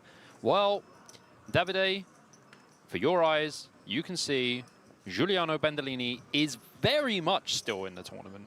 That's right, doing quite well. I mean, doing extremely well with 16 players remaining from this 419-player field. We see the open here from Onofrio with the ace-6 of clubs. Early position, under the gun +1 from 17 big blinds. And our friend Gauna from Mexico will call in the small blind with the king-queen offsuit. So pretty close here. 42% plays 58%. And about 15 big blinds effective also.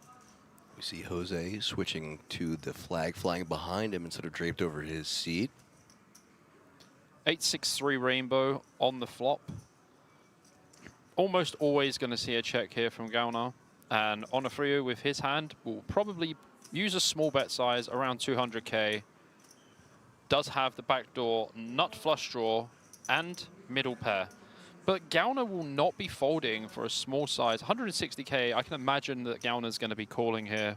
2 overs, sure. Yeah, 2 overs, likely to be clean overs. I think when Onofrio is going to be c-betting this board, they're going to be clean. Does let it go. Reasonable as well. Also, king-queen's not really a hand you want to flat in the small blind versus +1. I will add that. Obviously hasn't played much with Onofrio as well. So would like to take a little bit more time to understand the table dynamic and the players first before peeling king-queen off in the small. I would either play the hand as a 3-bet versus a late position open, or against an early position open, I would likely just play it as a fold. Fair enough. And a fold would have saved him a little bit of chips there. The next hand is being dealt out.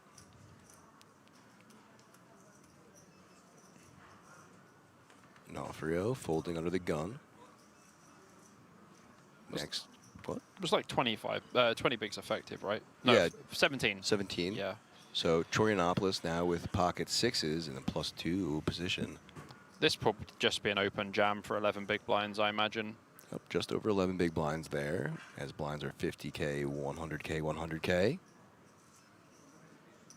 And does announce that all in, but look at this. Oh, La Francesca with some beautiful ace-jack of hearts and 4.6 million in chips. It's not as clear-cut as you think, APK, because he might have to play his hand as an isolation.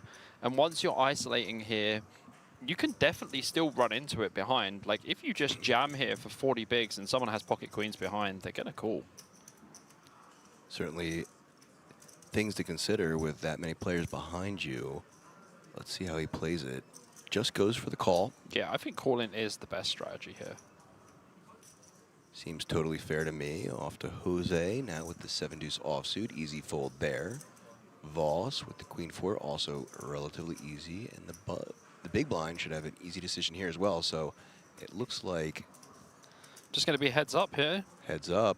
Chorianopoulos against La Francesca. Greece versus Italy. So 6s, technically ahead, but behind in percentages. I mean, they've been fighting over olive oil for years, the Greeks and the Italians. Let's see who comes out on top. Queen, deuce, 9, rainbow. Chorianopoulos still ahead. 64% heading to the turn, which is a 7. No help for La Francesca. If he hits an ace or a jack, he will win this big pot. He does not. And that is a double up for Chorianopoulos. Pretty decent run. He had the ace-6 off, blind versus blind, I believe, when Zidic jammed 8-3 suited. Picked up a nice double up there and is now up to 25 big blind and is absolutely cooking now. Yep, quite the spin up for that man, who also has been playing relatively patient since he's come to our table and getting rewarded for that. So a relatively significant chunk of the chip leader's stack. So now he, I think, is technically in second. Still definitely at the top of the pack at this table, though. Yeah, I mean, he's still playing, you know, he's played very well and he's waited very patiently for the spots. And, you know, sometimes you just have to win a flip. Didn't there, and so now Bahor under the gun with the king-jack offsuit. Folds.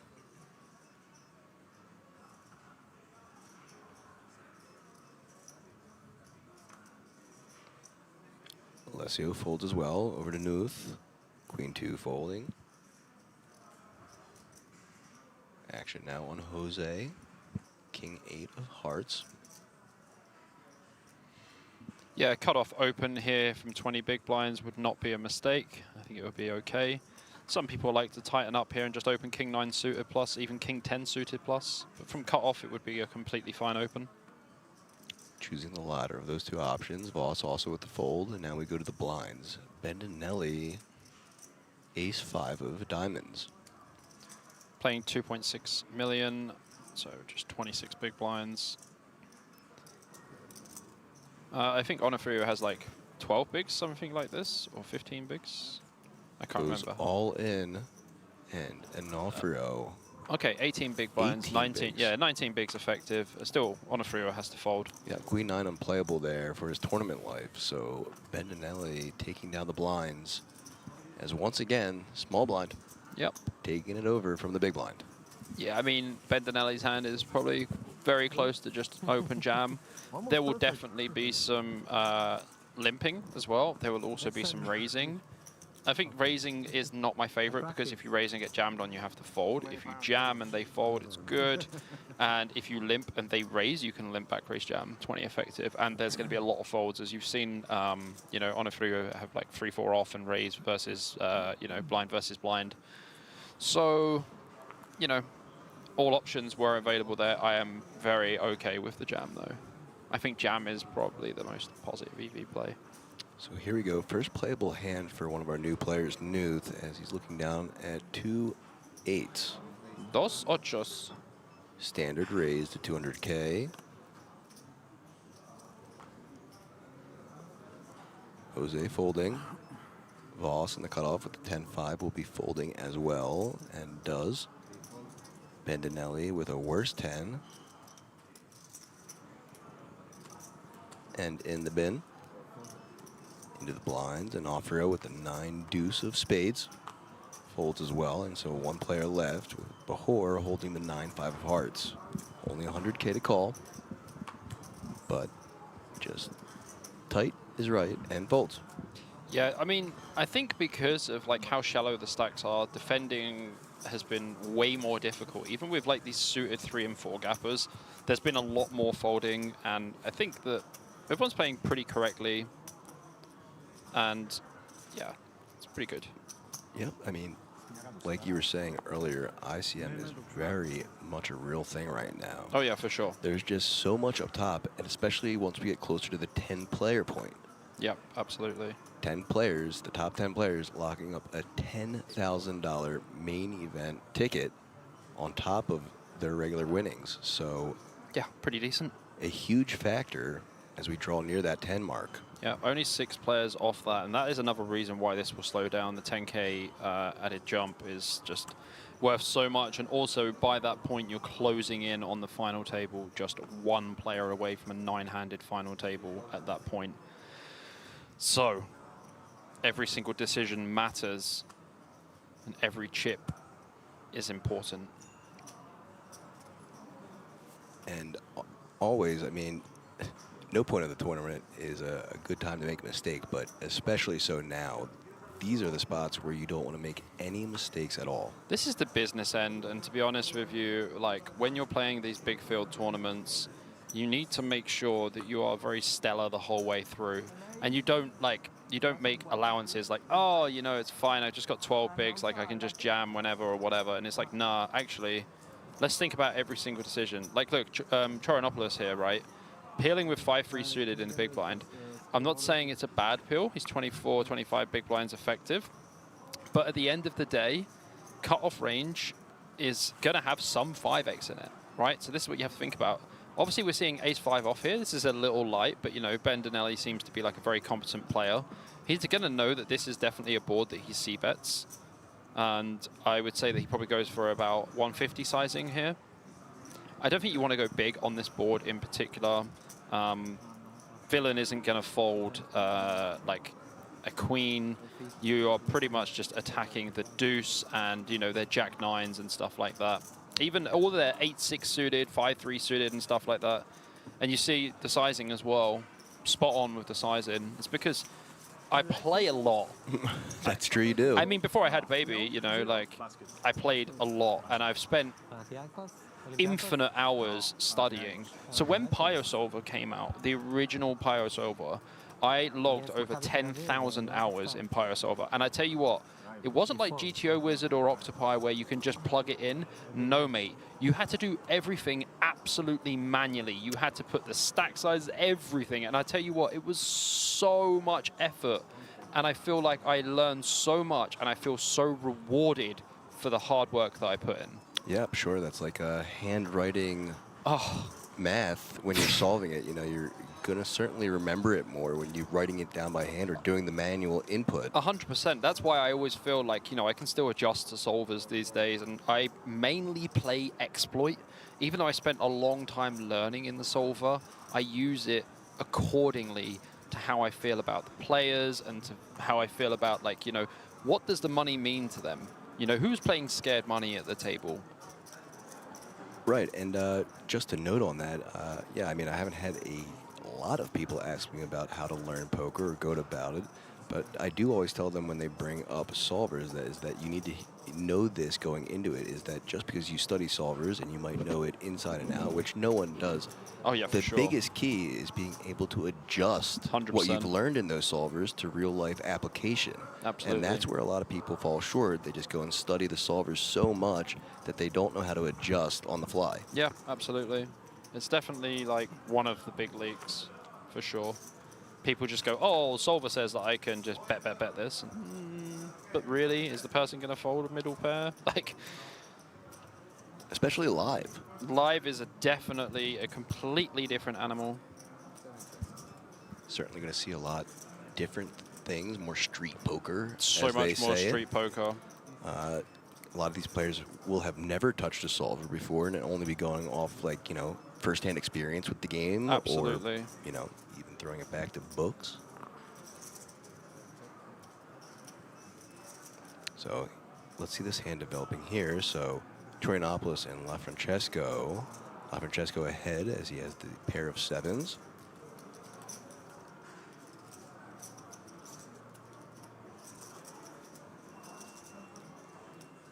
Betting 100K and taking it down. As stated before, we're going to see a lot of blind versus blind action. For sure.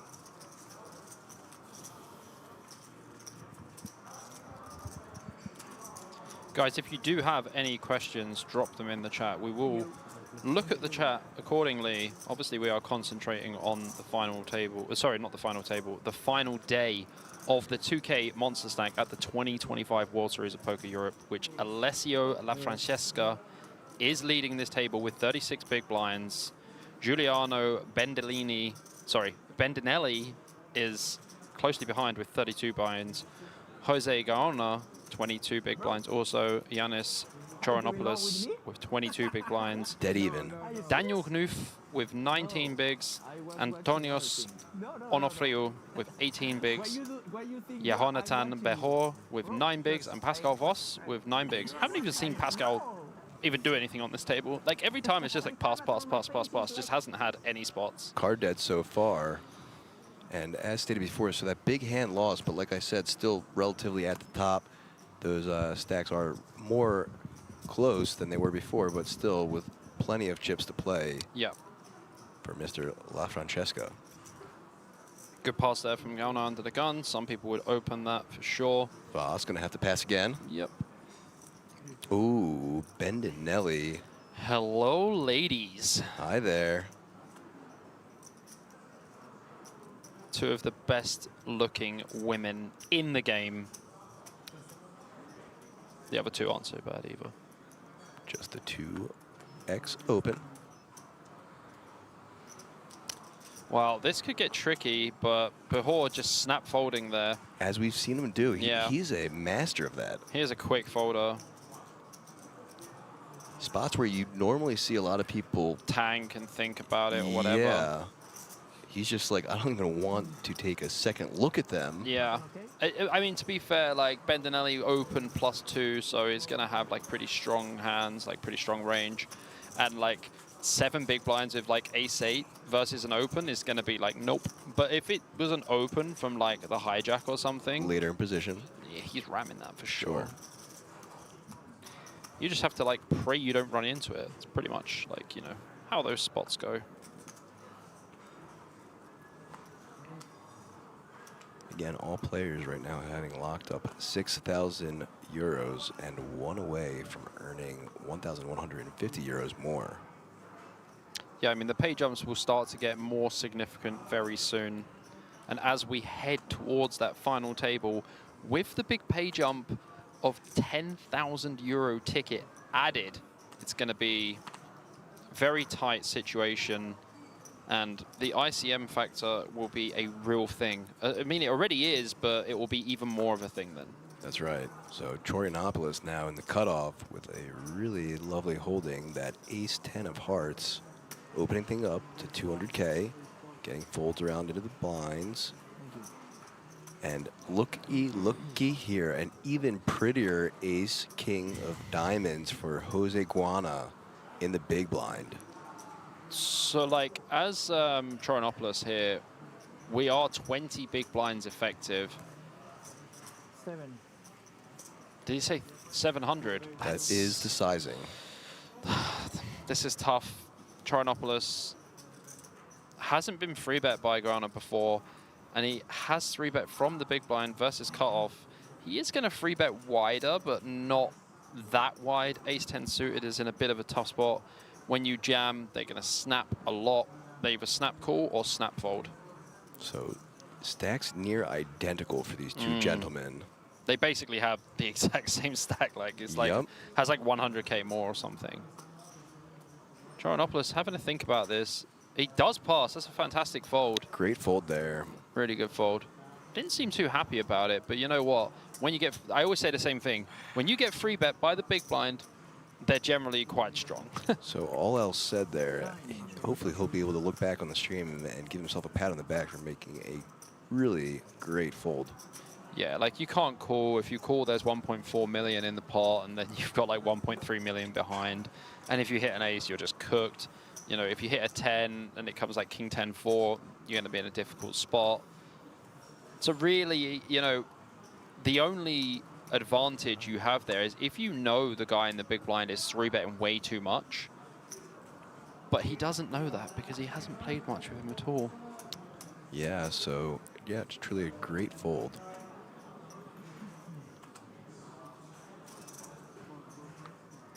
So we see some more folds now. Players now looking over at the monitor to see that there are 15 players left.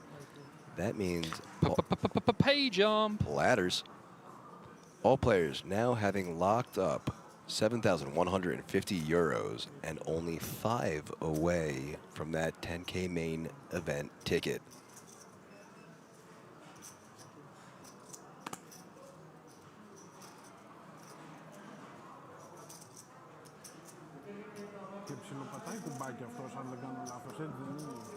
Folding around to the blinds.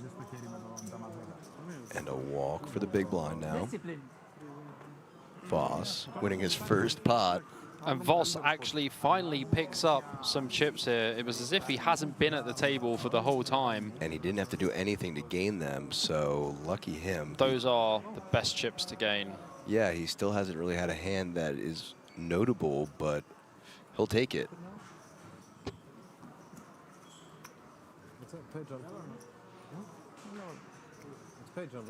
That's right. So Bendinelli just pointing out to the rest of the table that hadn't realized already that, yeah, they got a pay jump. Yeah. 15, right? And 15. Should be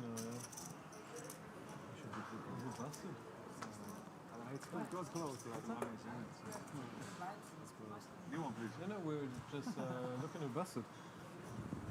We were just looking at the guy who busted. Everyone's going to be pretty happy with the pay jump. I don't know anyone in poker who isn't happy with a pay jump. That's very true. Next pay jump at 11. All right. Up to 87.25 for 11th place. But more importantly, as we've been saying, 11th place will be just one shy of a 10K main ticket. too bad. Day's work, not too bad.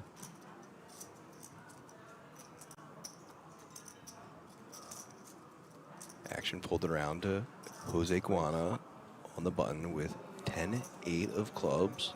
The Toby Lewis opens things up to 200K. Voss now in the small blind with his best cards he's seen so far, ace-6 offsuit. What's he gonna do, BJP? He's gonna put all the money in.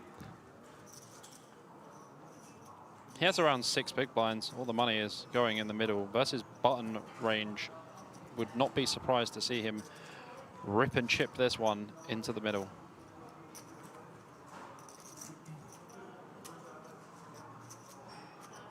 Using one pint. Ooh. A very tight fold from Voss. I think, like, you know, in this particular situation, in general, when you have 6 big blinds versus a button open, you just got to put it in their eye. Yep, and as I just said, he's not really close to the next pay jump. No. So, and he's probably going to look back on the stream and wish he had done that, given that the big blind has Jack-8 offsuit and the initial raiser on the button had 10-8 suited. Both of them would have folded to his jam.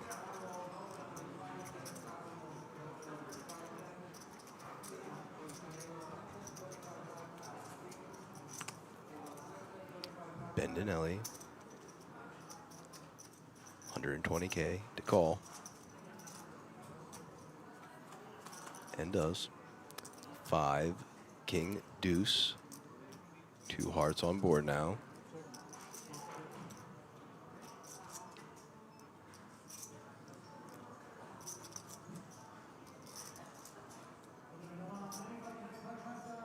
Bendinelli checking, and now Guana putting in a raise to 200.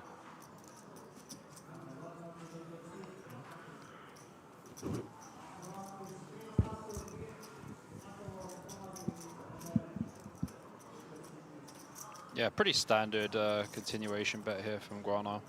And it should work. I mean, Bendinelli does have the Jack of Hearts, which might make him call, but with the king on board, he can never make top pair, so in the bin bag it goes. 420K for Guana. 420, baby. For the memes. For the memes.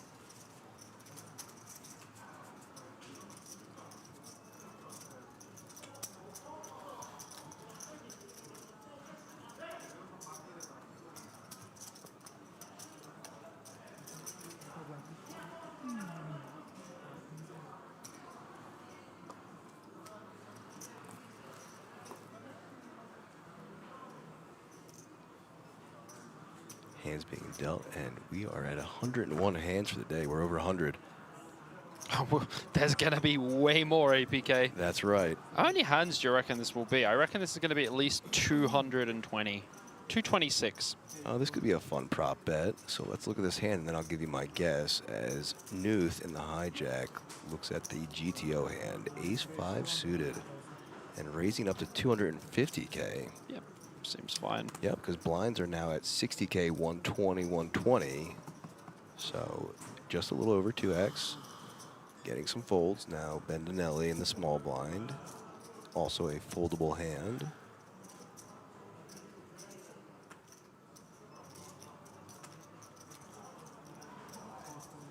But Onofrio in the big blind with a defendable hand now with King-Jack offsuit. So, in general, in this spot, as an Onofrio, you could rip it in, because if you think about it, it is only 13 big blinds versus hijack range. But with the ICM, with the extra 10K ticket that is for the top 10, I don't think we're going to be making any jams there. Yeah, surely passive is going to be the play until we get to that mark. Yeah. So flop comes 10, that Jack 6. Uh-oh. Oh, sugar. Interesting to note here. So second time today we've seen a flopped nut flush. But what's interesting even more so now is that, unfortunate for Onofrio, he's got that king of hearts in his hand and top pair. Bro, top pair and king of hearts here. You're just like, oh, this is such a great flop. I'm so happy with it. And then all of a sudden, the cage will come down with the Japanese fighting spiders, and you're in trouble. This is going to be some fireworks, folks.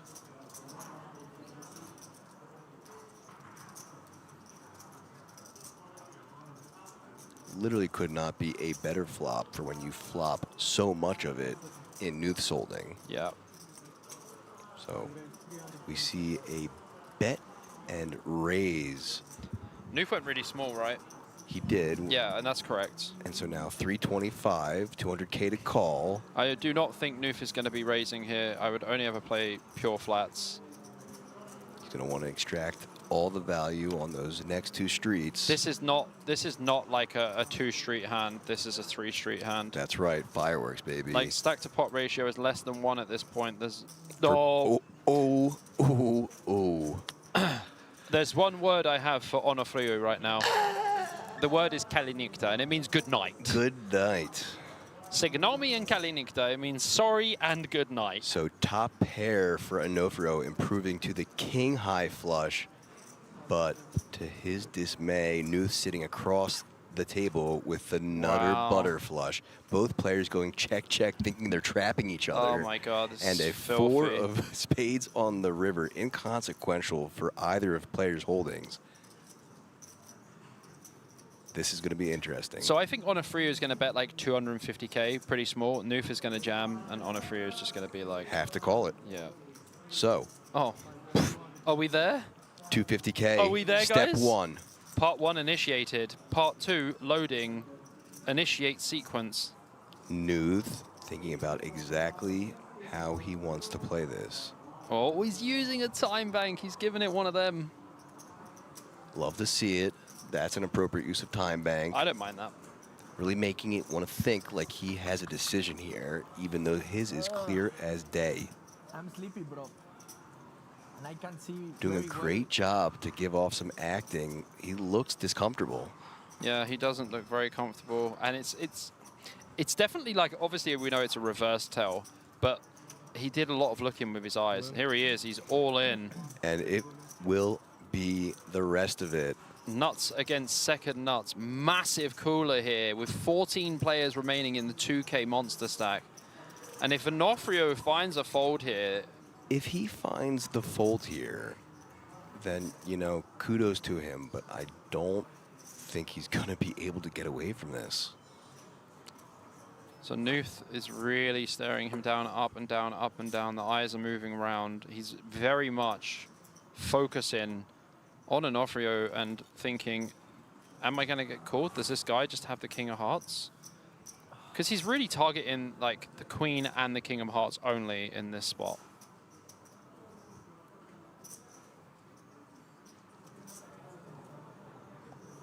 Onofrio in a world of pain now. Remember the exact spot I told you the other day where I picked up my 15 stacks of time bank cards and just dropped them in front of the dealer and said, I'm going to need time. He's basically just done the same thing. Not quite 15, but he puts the rest of his time banks in the middle and just in the blender. Yeah. Look at this. Eyes squinting, like really... Do you Yeah. really have it, man? Honestly, this is... I respect him a lot for how long he's been thinking about this.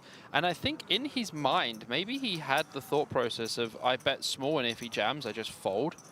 But when it comes to it, APK, can you follow the thought process that you were thinking? Nice assist there. Behor is your right-hand man. Well, he's technically your left-hand man at this point, but... Yeah, he's like, Onofrio, I feel your pain, buddy. Wild spot.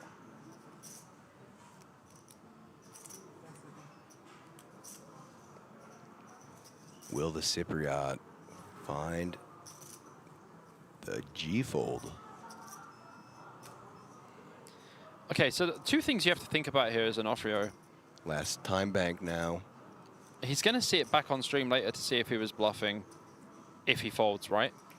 And at the same time, what does Nuth bluff here? I think that's exactly what he's working through. I want to see a fold, honestly. puts it in, unfortunately. Good night. And that is leaving him with just 35K behind. Okay, this will be the sickest spin up. Ooh, and just gutted. Standing up, I think he thinks he's out. Yeah, I think he thinks he's out. I mean, the graphics could be slightly wrong, but I think they're right. You know, they've been right the whole time. Like we said at the start of these hands, these gentlemen were near dead even in chips. So letting the dealer now work it out. Let's see if Onofrio gets told, hey, you have 35K left behind. An eyebrow raise, and hold on to the mic, sir. I mean, just he's 1 already second. taken the mic out. Just 1 second. Other players. Oh, there it is. So realizing now that he has a little bit of chips left, but a massive double up for Nuth. I think, honestly, Onofrio is going to think about that hand for a while and really try to work out what bluffs does Nuth have. And Nuth has not been an active player at all. So even more chances that he was just super nutted. And when we have the King of Hearts and the Jack, like, what are they supposed to have? They really only ever have the Ace of Hearts. Really unfortunate run out there for that King of Hearts and Jack. Ugh. I mean, poker is a brutal game. Yep, as I say, you need to be a little bit of a masochist to love this game, if not a big masochist to truly delve into the depths of the 2Ks and above. Yeah. I mean, Onofrio is all in anyway, and La Francesca just getting pocket jacks under the gun. Oh, boy. Onofrio, you know, at least to his benefit, he had already in his mind been busted. So yeah. like, this isn't going to hurt nearly as much.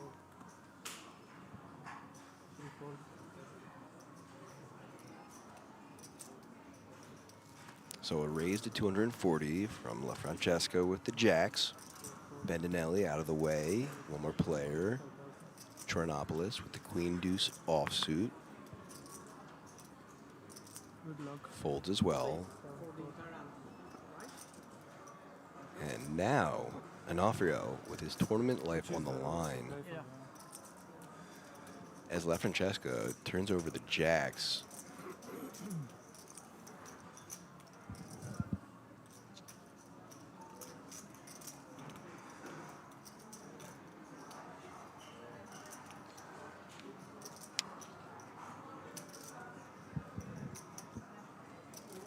%, now. And Onofrio needing more than a pair.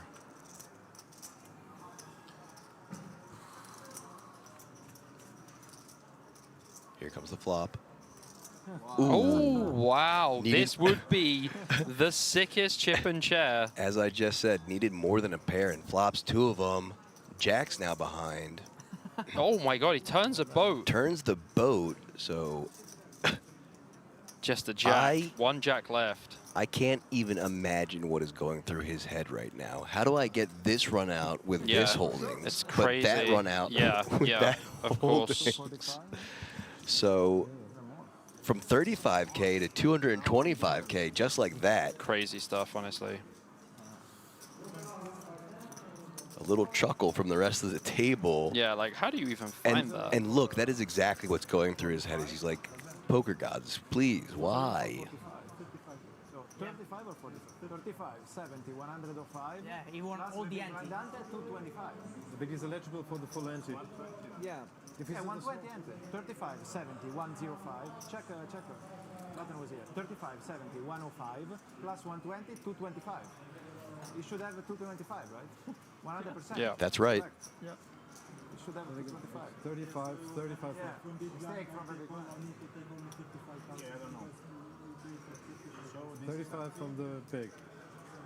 In his raise, 225 is the total. Just making sure that we have this right. That's twice now already that I've seen Bendinelli assist the dealer with some math. Bendinelli is the guy, man. 35 and average 35.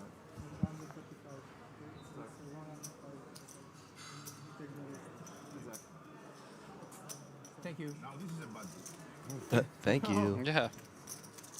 All right, so there you go. So, 100 euro.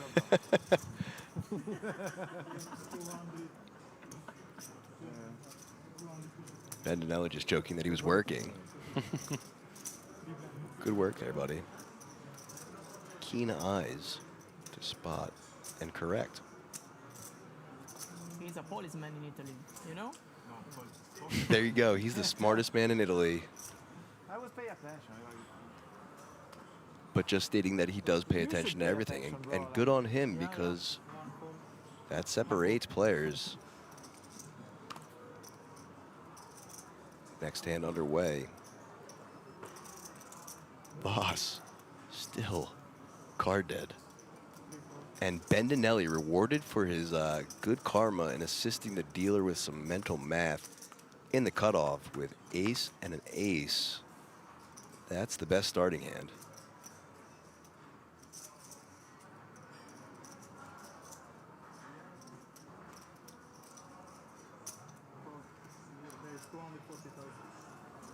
Opens the action to 2x, 240.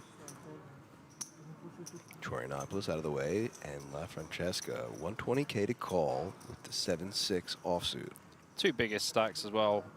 Italy against Italy, violence. Cut off versus big blind. I don't see him folding, ever. So, makes the call correct. 7-6 is actually going to perform quite well against Bendinelli's cut-off range when they're this deep.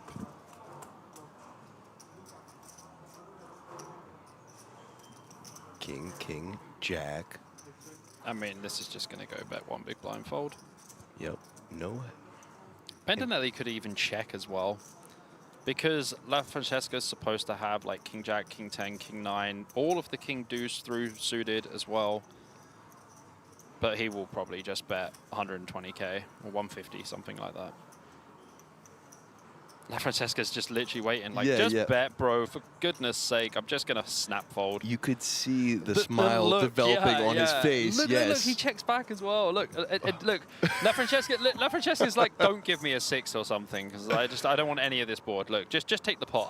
I'll auto mark. Like, I'll just fold my hand. There is just like this slightest little curl to the edge of his lips as he's playing this hand right now, choosing to check again.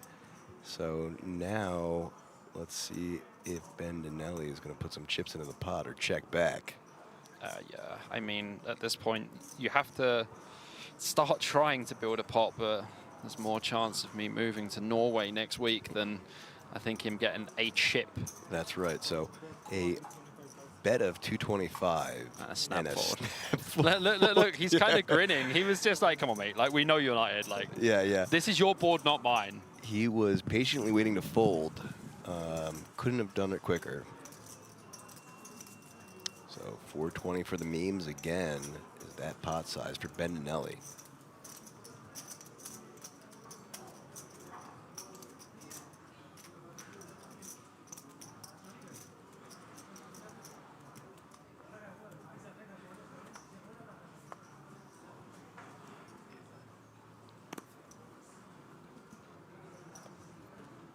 Queen Jack offsuit now for Jose under the gun.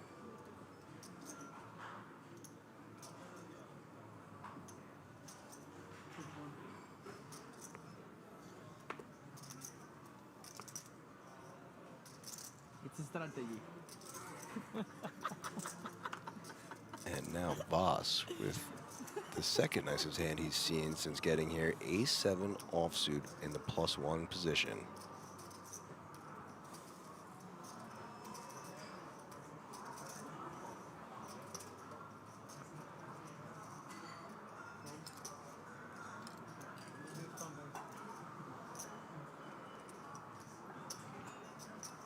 Choosing to fold. Not allowing the fact that he's been decked so far to get to him. Troyanopoulos here on the button. Have two options, open jam or just open. He does open jam, I like it.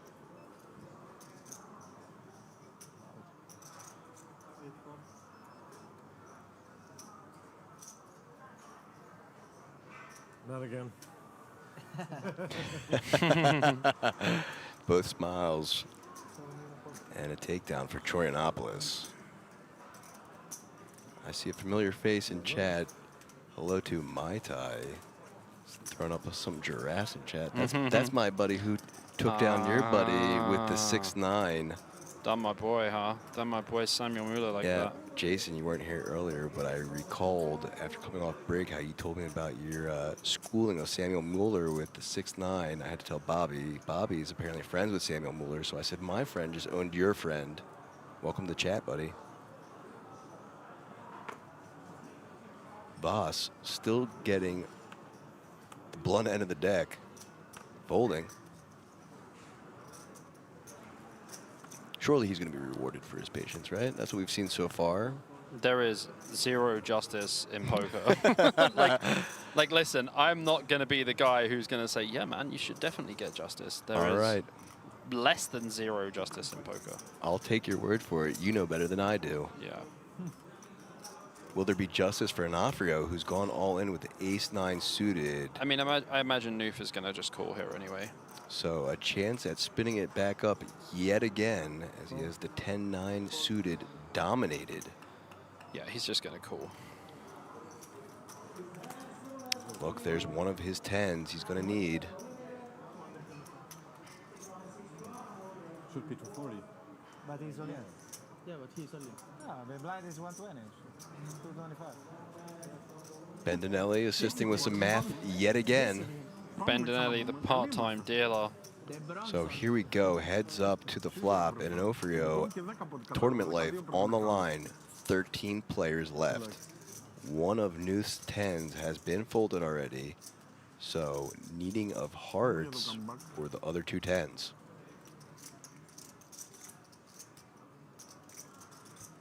Onofrio in a great spot to double up yet again. Double up plus all the rest. That's right, so more than double up. That pot is 690K. What are the chances? Look at this, though. It's a pretty good start. That's one of the hearts he's going to need. So running hearts or running outs in other ways for Nooth. There's one more. So now 5 outs for Nooth. Heart would be so disgusting. And it's not. Not a heart, so plus 465K. Never easy. Onofrio up to 690K. Never easy. One of my favorite sayings in poker. Never easy. That's right. And so a little bit of justice there for Onofrio. Yep.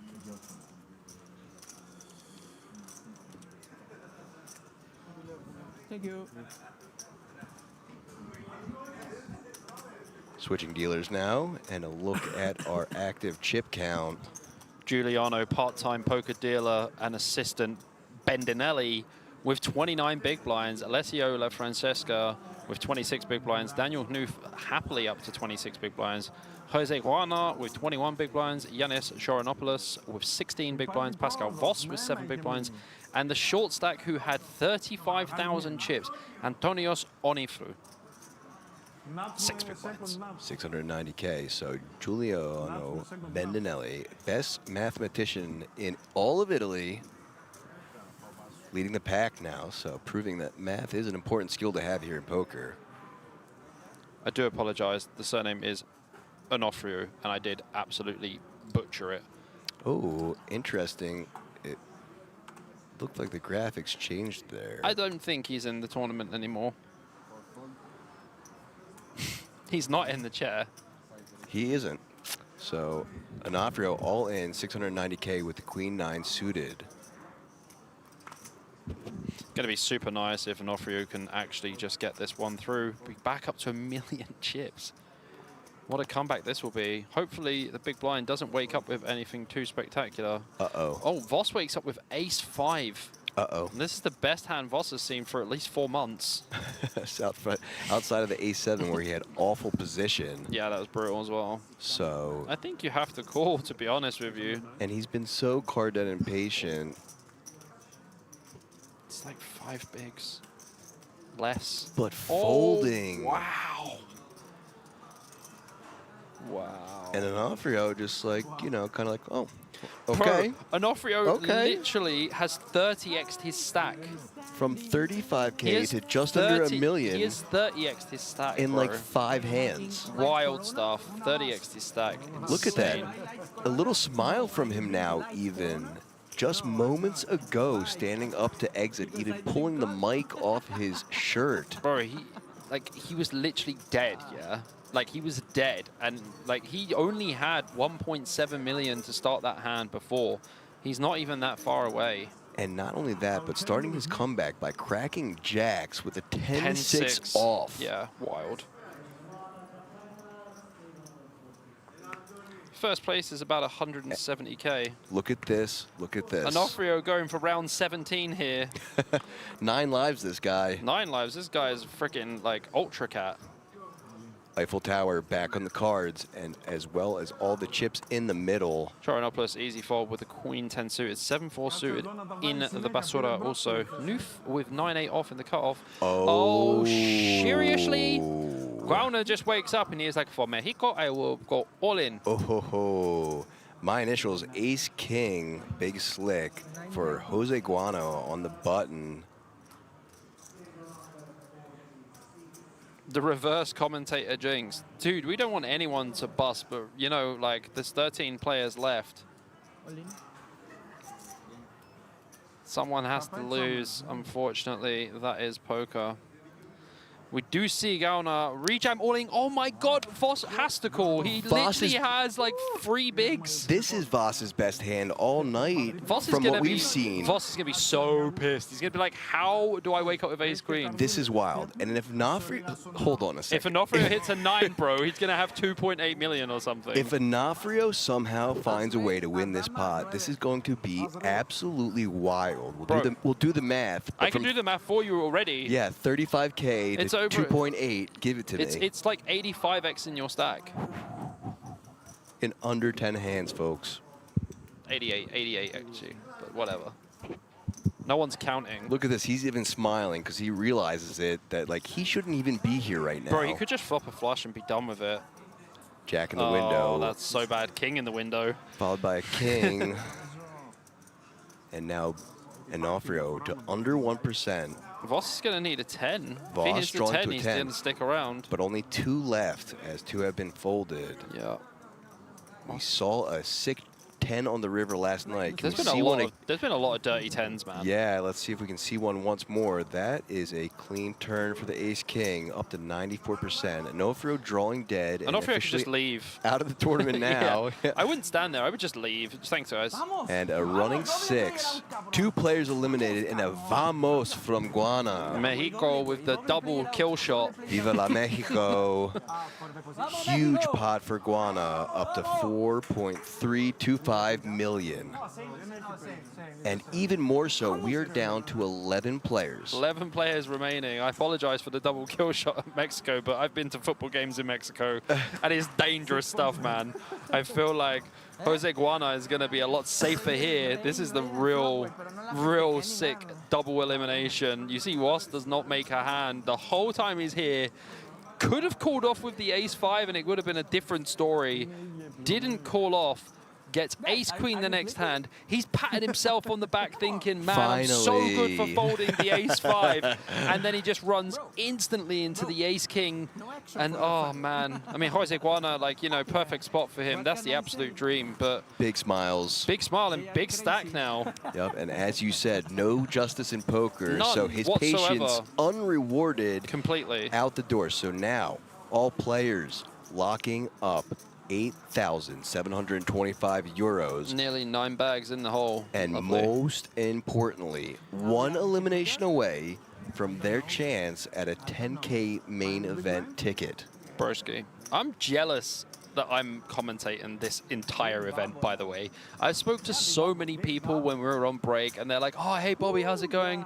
Are you playing? And then I'm like, I'm commentating. And they were like, I thought that was you in the commentary booth. I could hear your voice. I recognize your voice. And I was like, oh, man. And he was like, so are you going to play anything on your day off? And I was like, they don't have one-day tournaments. And they're like, there's the 300 nightly turbo. And I was like, I will be first to register. I will be first to register. Don't worry about that. Fantastic news. I love when you play. I might have to Are you join gonna play? you. Are you gonna play tomorrow? I might have to join you. We can have a little last longer, buddy. We could do some prop betting. Yeah. And you know what? As sad as you might be to not be able to play the main event, it's going to be even cooler to cover it with you. Dude, I am so excited. Oh, and there's honestly no one else in the world I'd rather cover it with. My man. You are my guy. And you're mine. I like it. It's so cute.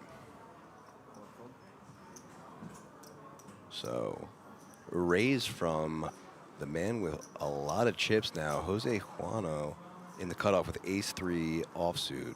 Troyanopoulos now, the last player with action. In we go. And all of it in the middle with a better ace, and that is a 7 kicker. Yeah, Galna is just going to fold this one, just a raise fold. Should be a raise fold, yep. And shows the ace. Shows the ace. Maybe he's going to get a show back. Might just show him an ace back. Yep.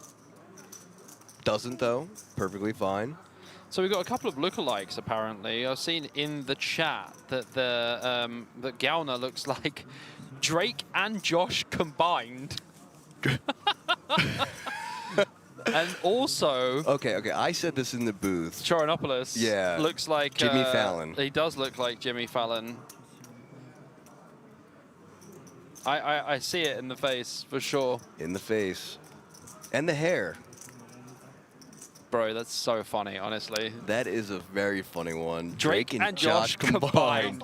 Like, I see it as well. Now, I've heard it. I'm like, I can't unsee it. I get it. Very funny. I can't unsee it. And Drake and Josh was when I was a kid, so I was definitely the same time as you. Yeah. I was, I mean, I was on the older end of the watching age for that, but I saw enough of the early seasons. You must have been 15, right? Somewhere around there, yeah. You're 35, 36? Born in 89, so I'm 36. Okay, yeah. Just turned 36 right before coming here, August 11th. I just turned 35 in July as well. So just a little bit, look at this. Ace-9 versus Ace-9, but Bendinelli with a better one and a suited club. This shall be a free bet, I believe, from Bendinelli. He's not really the flatting type. He prefers to be more aggressive. So some quick math from the best mathematician in Italy. Oh, he does just go for the call.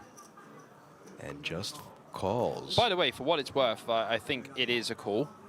But Bendinelli, I thought he was going to 3-bet.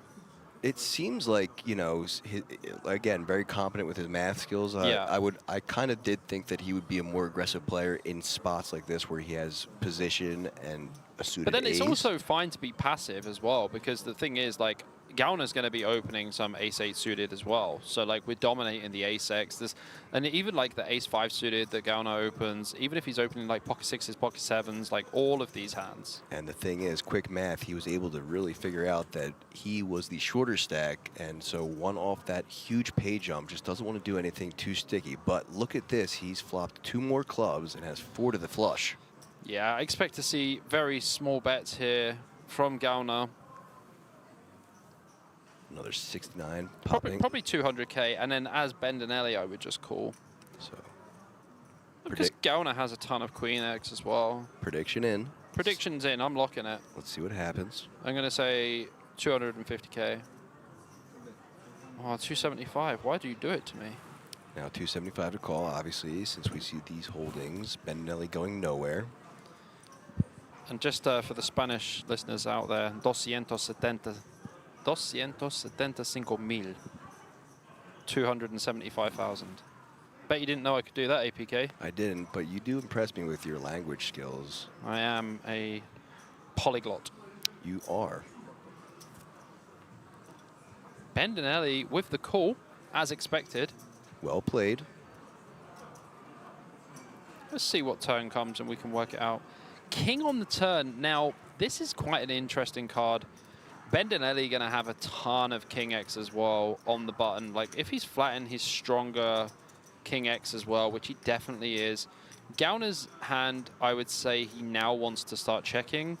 And Bendinelli, both options here, I would actually prefer to see a bet from Bendinelli. He can check because he still has the equity of the flush draw.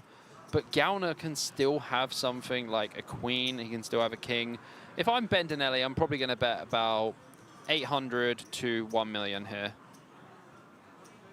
We do need to deny equity against some hands, but we do have some equity with the flush draw, so he does choose to check.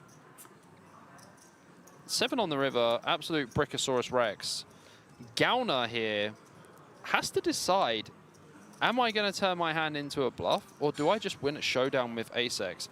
And then when it comes to Bendenelli, he has to really think about, does ace-9 win? I lose to ace-jack. I lose to ace-10. So I think if Gauner checks, Bendenelli will turn his hand into a bluff. Slight hesitation there from Gauner. Did you see that? A little bit of a gesture with that right arm. Looked as though he was thinking about potentially going for chips. I think he's going to check check but now. then rethought it and Yeah. checks. I also, but now I think Bendenelli is going to check back. Check back, Yeah. and our first chopped pot of the night. We aren't singing the song, but 11 left of 419 here at Roslov. World Series of Poker Europe 2025. This is the 2K Monsterstack. Is your name Epique from Mexico? Epique from Mexico. Ah. Well, you said a little Spanish. So. I mean, I just nailed the numbers. Like, and it's not like I nailed 50. I said 275,000. It's pretty good. Even though I had a small aneurysm in between it because I couldn't actually remember how to speak. It happens to the best of us. Bro, if you don't have an aneurysm, like, really, what are we doing in this life? Fair enough. So, cheeky little smile from both players. S2A says the bromance, yeah. I mean, we are the most bromantic commentator duo out there. It's real. Yeah. You better believe it, baby. Well, there's just something to be said about chemistry in the booth, man. It's needed, and when commentators don't have it, you can just really tell. It kind of sticks out like a sore thumb. Yeah. One of my old favorite shows years ago is a music show, and it was called Fire in the Booth. Fire in the Booth. Sounds fun. It was like rapping and stuff. I would hate a fire in this booth, though. Fire in this booth, and we will literally be cooked. That's right. Oh, zing. But yeah. Absolutely cooked. So good. Oh my god.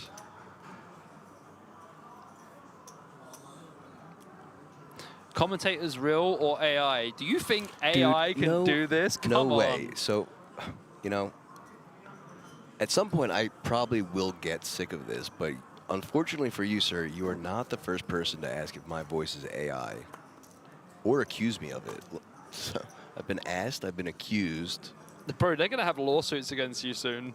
I mean, okay, I told you and Marcus, the German commentator, last night, here's the deal, right? So I was born before AI had a voice, and so therefore I was first. And by the laws of physics and the world, AI is copying me, not the other way around. I agree. I should sue them. Yeah. They're all up in your grill, man. Trying to get you to a hotel. Stealing my thunder. Absolutely. We have none of that whatsoever. Unbelievable. I love Kiwi Special. Welcome back, girl.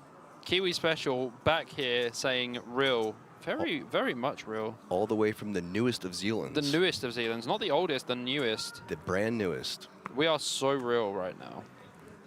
Noof is a Viking from series. You know, it's funny you say that because he does have a very Viking-esque look to him. But I have to tell you, as nice as his Viking beard is, I was more a fan of our last beard on the table. Oh, Karim. Karim's, yeah. He had a sick beard, to be fair. His beard game was strong. Yeah, yeah. Very Zeus-like. Bro, man of epic quality, that beard. I do like Noof's beard, though. It is very, like, Nordic. Mm-hmm. I mean, Noof does look more Norwegian than German, in my opinion. He can pull off both. Goes for the limpy limp. Blind versus blind here with the Jack-6 suited. So our first limp from a different player now. So this is the spot I was talking about earlier. Like, when you have hands like Queen-3 off, like, you actually want to be raising quite a lot here when limped against blind versus blind. I'm not a fan of checking back here with, like, Queen-3. I think I would rather raise. I'd probably just make this 400. And from your mouth to his ears, he does just that. You're welcome. Counter, I've got you. Mexico going for 350K. Yeah, see, this is exactly what I'm saying. Like, Queen-3 is a pretty dog pile of mess hand, and Noof actually will limp fold so much here. Yeah, and you don't want to play Queen-3 post-flop blind versus blind, so just raising it up and taking it down is the optimal. Yes. Optimal outcome, and that's exactly what happens for Jose. And this is why poker is so interesting, because there's so many spots online where I know where someone limps blind versus blind against me, I have queen 3 off and I auto check. Whereas when I'm playing live and I look and I see I've got queen 3 and they've limped and I know that they've been limping a lot, that is going straight back in their face. And that's the difference. The focus has to be so real live. Just so much more information as we've been trying to convey to you at home.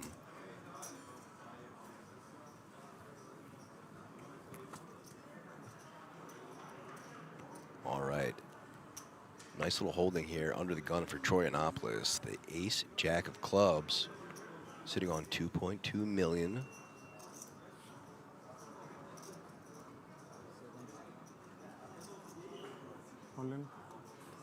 And an announced raise all in.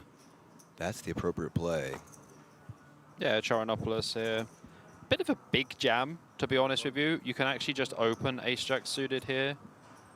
He has around 16 big blinds. I would just open ace-jack suited. It's a bit overkill. Like, you'd never get anyone re-jamming behind with, like, ace-10 suited now. Like, ace-10 suited just goes into the bin. When you open ace-jack suited, people can start free-betting, like, king-queen off and stuff like that as well. So you don't allow the collision factor to happen. So my only thought is that he probably just didn't want any collision at all. He just wanted to, you know, give it effect. Bro just wanted to go straight to the steakhouse and eat and have his food ready. Yeah. He weren't interested in, like, you know, going for, like, the salad and the sides and Right. shit. He was in, man. No appetizers, straight to the main course. He just wanted the chips because, again, one off the biggest pay jump that we've seen so far by way of a 10K ticket. Pretty beefy stuff. And even with the raise, given what we saw everyone else is holding, just the raise would have worked just fine there as well. Oh, yeah, for no one sure. would have been calling. Big blind wouldn't have defended. So same result, just different line. You know, I don't think I'm going to be able to commentate with anyone else for a long time because your style and the way that we flow is just so unique that, like, if I was commentating with anyone else and they're, like, you know, a bit more calm than we are, it just wouldn't work. Well, that's the thing, right? So I always try and bring a nice, calm, balanced baseline to my commentary. But yeah, I mean, as soon as I see any sort of excitement, I love poker so much that it's just hard not to contain the emotions. Yeah. But yeah, I like to keep things nice, calm, and soothing for everyone while we have some lulls between the action. I mean, I definitely try to, but apparently the ADHD side of me is just like, no, Bob, you must jump up and down like a chicken. And I'm like, oh, yeah, that sounds like a great idea. And then the very next moment, I'm just like, Charanopoulos here, all in's cool. We'll see, yeah, like, you know, the voice is a blessing and a curse because if I just do too much of the flat, nice, calm voice like this, I'm just going to put everyone to sleep. So I do have to spice it up and throw some emotion in there. Yeah. Sometimes we have to dig deep and find emotions. That's right.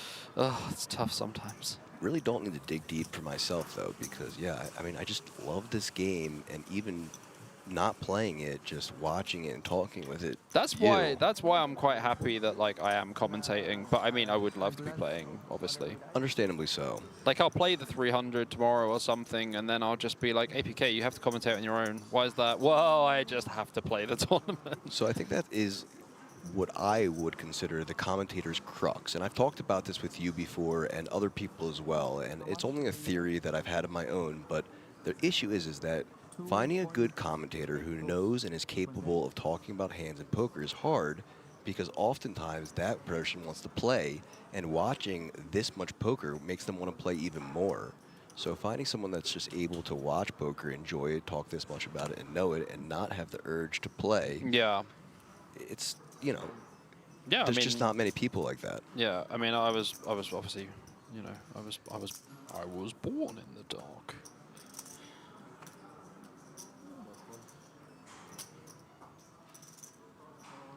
And that's a really nice compliment and nice words from Edwin, who says, I want to compliment the booth of you to talk for 10 hours plus. It's mental, and it doesn't need to be poker, but just keep it fun. That's what we're trying to do.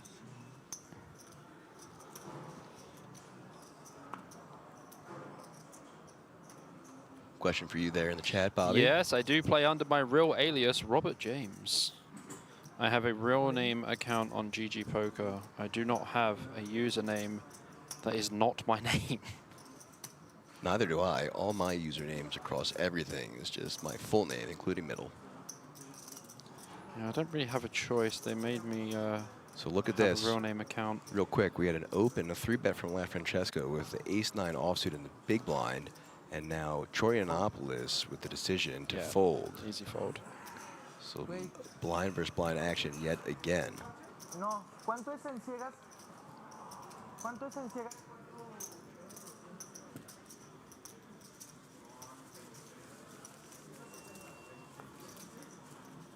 So Mexican flag back on the chair now. Okay. Was on the rail. Okay. Started on the chair when he was here earlier. Back on the chair now. I love the flag, dude. Like, I love the passion for his country and stuff, you Just know? very proud to be here. He's got Mexico sported on the track jacket and the flag as well.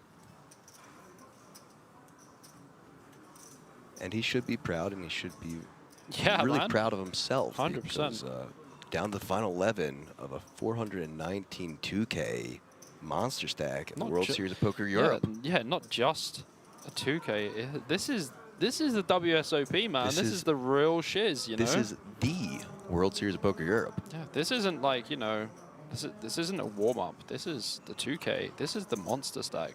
Real bracelet on the line. And as I always say, you get that bracelet and your name is in poker history books forever. Yep.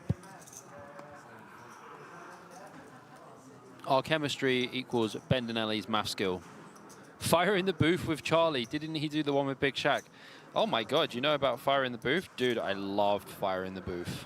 Charlie Sloth. Fire in the Booth. Mexican Drake and Josh is doing great.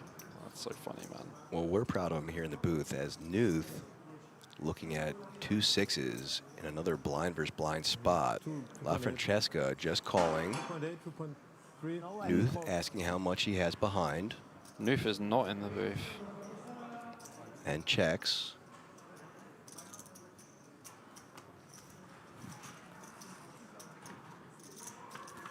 Nuth ahead, but marginally.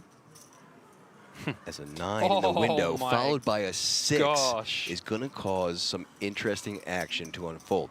So, top pair with the queen kicker for LaFrancesca at just 1% because look at that, Nuth flopped set of 6s. It was 9 in the window, but the 6 was hiding in the garden shed. Hello. Here we go. 200K is the bet from LaFrancesca. That's wild. Nuth. Just finds it. Just comes out of nowhere. Loving life. Blind versus blind can be so gross, man. Oh, for sure. Please send a round of beers for my friends. Look at that. What a guy. Send around a beard from my friends. Jose buying beers for his friends, so we're proud of him, and he's a good guy. Look at that. So here we go. A raise to 575, so now 375 to call from LaFrancesca. Won't be going anywhere.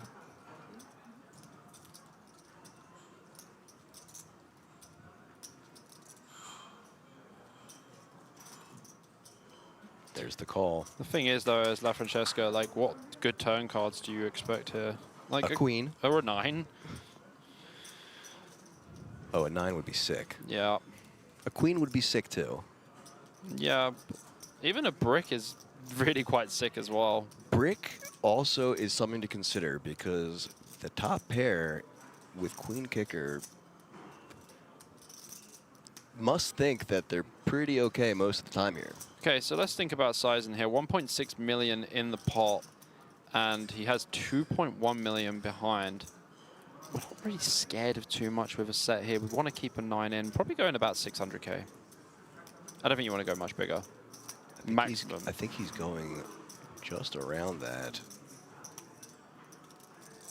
Yeah, but smaller is fine as well. This is really nice. Smaller is fine as well. Looking to extract as much value out of that 9 as he can. And the thing is, LaFrancesca really has to think about it. Like, wait, what do I get raised by here? And what continues on this turn? 7-8. 7-8, 10-8, 10-8 of hearts. Like, yeah, the range is it's tough.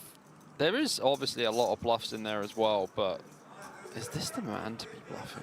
So makes the call, great sizing there, and the jack of diamonds on the river. I mean, he will flank his lucky stars that was not a queen. But look at this, 1.6 million left in the stack of Nuth, but now LaFrancesca's going to have pretty easy fold on the river. And I expect to see all of it go in the middle from Nuth here. I honestly like a small bet here. I don't like a jam. An induce? Yeah, bet like 300k or something. Or even bet like 250, just like 10% pot. An induce for Nuth? An induce for Nuth, and then he'll be in the booth after he wins. Okay, so looks like 625. What do you go, 7.5? 750. Okay. He's gonna fold a lot more now. The jack doesn't really change anything though.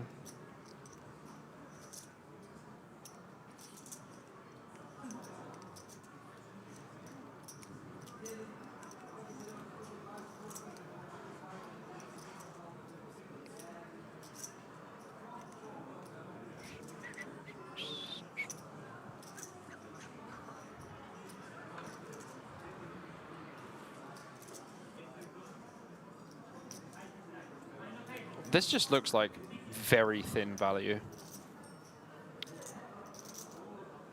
Running his hand through his hair usually means deep in thought and not I think he happy knows. about it. I think he knows that this one's a fold.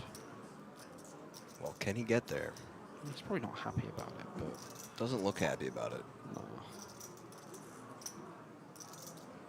Looking over at Nuth like, what do you have, guy?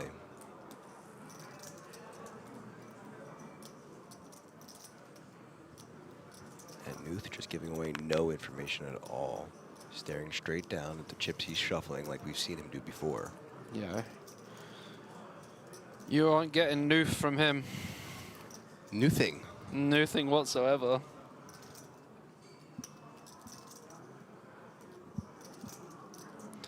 I think LaFrancesca is definitely good enough to fold here.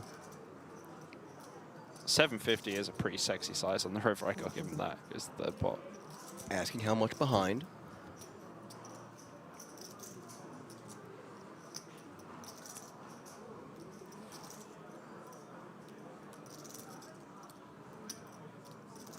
Yeah, Team Viking going to be scooping this one. Are they going to be scooping it with some value-added tax of 750,000 more? That's the question. 11 players remaining here from this 419 player field. And I also do think he will find the fold, given the fact that this is over a third of his stack. He's calling. Oh, wow. Yeah, like, as soon as you said that, I was like, he's calling. I'll take calling. I'll take calling. I reverse talked him into it. Uh-oh. As now Nuth taking down just under 2 million chip pot and just under 5 million chips to play now, as LaFrancesca takes a huge hit to his stack. I think that's a big down blunder. to 1.33. It's a big blunder because, like, I honestly can't name one bluff that Nuth has there now. Not only that, but we've played enough hands now that we haven't really seen anything spicy out of Nuth where, like, he would be a bluffing type person in that situation. So Yeah, he's Nuth getting out of line at all, so. yeah, he hasn't, but gets rewarded for the great sizings. Yeah. Just gets full value out of the devil's hand. 666. And the dealer gets out of there quickly before he finds himself being screamed at by an Italian man. Yeah.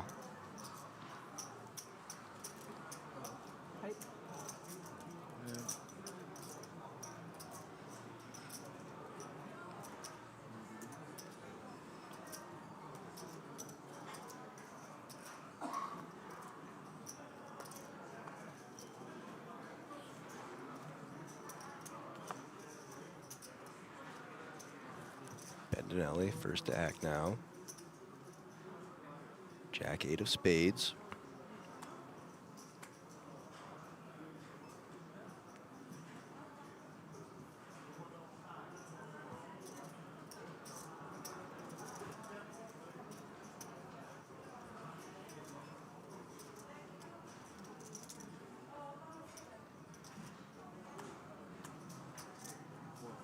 Time banking and folds. Yeah, there's quite a few short stacks now. Bendinelli's not going to be opening too much from early position if he's not willing to commit the chips.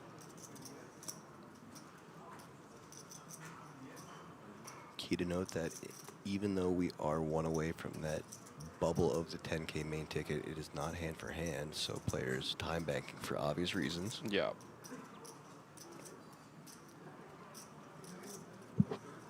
Perfectly. Oh. Full hand exposed. Florianopoulos going flush in the face accidentally exposes both of his cards. Little eyebrow raise over there from Jose. Action now on Nuth with the 8 deuce offsuit in the small blind. Making it 400, and it's going to work.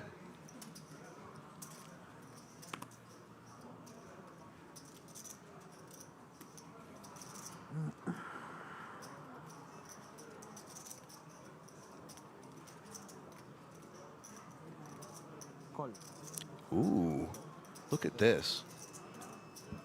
Nuth goes for the raise. Wasn't expecting to get a call here from Guana, but going to the flop now. I was not expecting Nuth to raise 8 deuce off blind versus blind. I believe this is just an auto fold. Again, fits in that category of the 8 deuce off, 8 3 off, and the 7 deuce off that we discussed. Exactly. But as it goes, Nuth has a very easy C bet of about 300k on this board. And it should be a quick fold.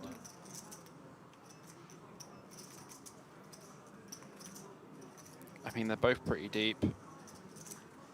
If we see any continuation here, it will be a raise, not a call. Oh, there it is, the quick fold. Basura, so, basura. Listen, you know, unexpected open from Nuth, blind versus blind, but making it work, and 560k more for him, up over that 5.5 million mark now.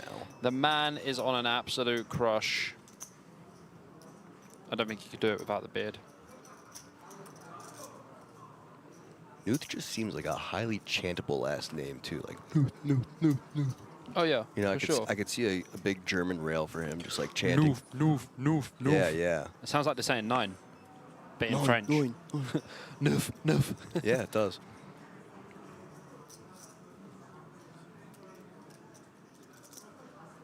Florianopoulos under the gun now.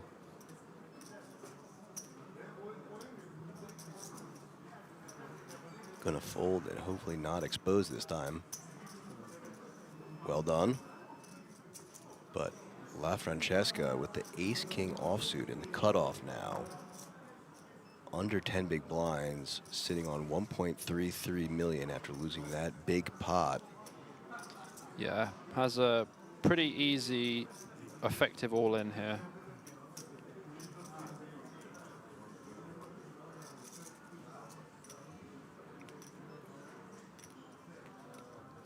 Raises to 1.1, so the essential all-in. Gonna get the folds into the blind. Jose not able to play as well, but Bendinelli waking up with king-queen offsuit in the big blind. Gonna be defending here, I think. It's 7.5 bigs, something like that. I mean, look, they already think that he's called off. 7.5 bigs. What's the mathematician to do? I think king queen off's way too close. So he just says, let's just go for all of it now. Yeah, way too close. And it's going to be a snap call. And so Bendinelli now at risk of a lot of his chips and needs a queen. Italian on Italian action once more. Empoli against Verona. I mean, I don't know where they're from. It's just 2 football teams. Yeah, who knows? The Italians are probably crying at my pronunciation. Sorry, not sorry. Are we going to see a lady appear here for Bendinelli? Are we going to send La Francesca home? There it is. Not dead yet, as he could hit a 10, but Bendinelli spiking that queen. Clean turn, 7 of spades, And Bendinelli in a nice spot to take down a big pot, and does. That is GG for La Francesca. Who bubbles the seat. With ace king. Bubbles the seat. And I mean, like, Bendinelli has to call, really, honestly. Like, I mean, look at La Francesca. Takes it like an absolute damn champion. Yep.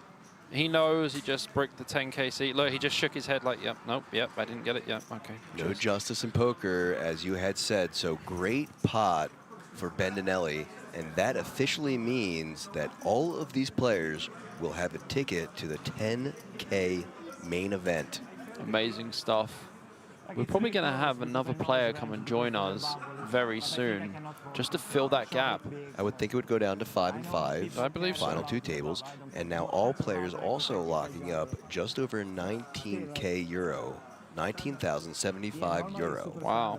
So once we get to the final table, then... That's including the 10K ticket, yeah? No, I was gonna... not including the 10K ticket. Oh, wow. Yeah, 19K plus the 10K ticket. Oh, wow, that's a big pay jump. No, I think it has to include the ticket, right? 169. I don't know, that seems like a massive pay jump, like 11th to 10th. Well, that's what, according to Poker News, that's like what I'm that's like an 11,000 euro pay jump. I would say the pay jump is not 11,000 euros. I would say that includes the ticket. Yeah, like, I don't know. Guys, I'm going to have to get some clarification on this. Give me 1 second so I can just ask what. So yeah, give us a second to clarify. I'm just going off of what Poker News has posted, because that's the easiest way for me to look at the payouts here in the booth. But what happened last night is when they bring up the payouts on screen, it will break it down. It'll say the payout plus T. Yeah. And the T standing for that 10K main. Let's wait to get the payouts back, because that seems... I've got them here, actually. Yeah, so this is with the 10K? No. It's not. 9,432 euros, it says here. Oh, this is last night's. Hang on. That's not right at all. Yeah. So let's not look at those. Maybe we'll wait for them to go on screen. Oh, I do have it here. You do? 9th is 10,950. That doesn't make sense either. No one has the right number. Because even with plus 10K, that doesn't Yeah, equal what 20K. Poker News has posted. Guys, we're going to let you know. When we know, we'll let you know what the payout is. Ignore the payouts at home. All you need to know is that all of these players did lock up that 10K ticket, and there was a pay jump of some amount. Yes. Yeah, he knows. So looks like that is exactly what's happening. Tables will be rebalanced down to 10 players, so 5 and 5.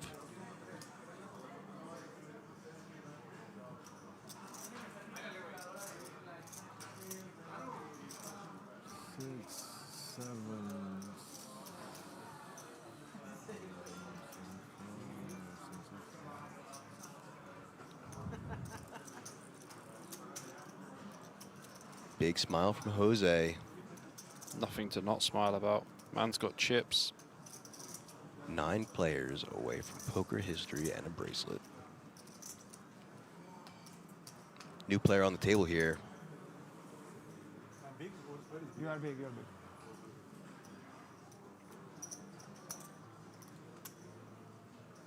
Final table is 9-handed or 8-handed? Floor. So welcome on in. This is Silvio Baltatatiano from Romania. That definitely sounded like a Romanian name. Baltatatiano from Romania, sitting with 7.4 million in chips. And that is the gentleman with the black hat in seat 5. So welcome on into him. We haven't seen any of his play so far. I'm going to check this guy's name, and I'm going to tell you how I would pronounce it. Baltatatiano? Let's see. All right. Sharonopoulos. Look at this, my all gosh. in, but... Dude, they could be at final table already. Like, Gaona's got ace, queen, and Sharonopoulos. UTG jam. I mean, there's no way Gaona's folding here. Not for half of his stack. Not for love nor money. Jimmy Fallon putting it in against Drake and Josh combined. I mean, those are two of the most insane comparisons I've ever heard in my life. It is really far out there, but I love both of them. They are pretty brilliant. I mean, Bendinelli is going to wait to see what Gaona does here. Oh, Bendinelli, did he say call or fold? Here it is, the call from Guana. So he is way ahead. Oh, Bendinelli folded ace-10. Bendinelli with the ace-10. So there's one. Oh, no, he called. He did say call. Yeah, Bendinelli said call. But it sounds like fold. No. It wasn't on him yet. So he just folded. So here's your chance to pronounce. Oh, never mind. But it is going heads up. That was very quick. It was like too fast. Here's your chance to. No, we'll wait another bit. Like, yeah, it's going to be time. Heads up to the flop, and the final table bubble in play. Chorianopoulos at risk with the king-queen offsuit against the ace-queen offsuit. Can he spike the king? By the way, if Bendinelli wins this, we are going to have to sing Bella Ciao. Ooh, a little controversial song right now. Ooh. Look at this. King-queen flopping 2 pair, and now Guana in need of some help with one of the aces already folded. And that is a check mark on the turn. No sweating the river now. Chorianopoulos up 2.28 million. That is a big pot. And a huge chunk of Jose Guana's chips. Oh, look at that. That's brutal. Deep sigh and a fall back into his chair as once again the worst of the 2 hands out flopping the better. As Jose says to his partner next to him, what can I do? Wow, and him saying nothing. Nada. Just standard stuff, but 6 spots. Lucky. Sometimes Lucky indeed. 1,695,000. There you go, Bobby. I heard that. Ah. Just announcing to his friends how much chips he has left. Correct. See, okay. That see? was good. Thank you. All right, Nuth waking up under the gun to a better ace-king. That is ace-king of hearts. It's going to open this up for sure. 320. Okay, 400K.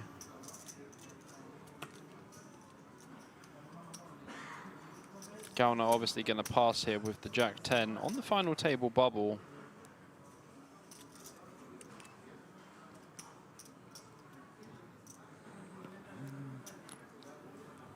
Good fold there. Bendinelli on the button with 7-6 of spades. Probably want to pass this one as well. I don't think you really want to VPip final table bubble. No reason to get spicy now. Way too much on the line. Yeah, I think you just pass 7-6 suited. It's pretty trashy. He also just outflopped a better hand for a huge pot, so maybe you want to just chill. Yeah. You know. Take things in. New player at the table. Want to observe him as well.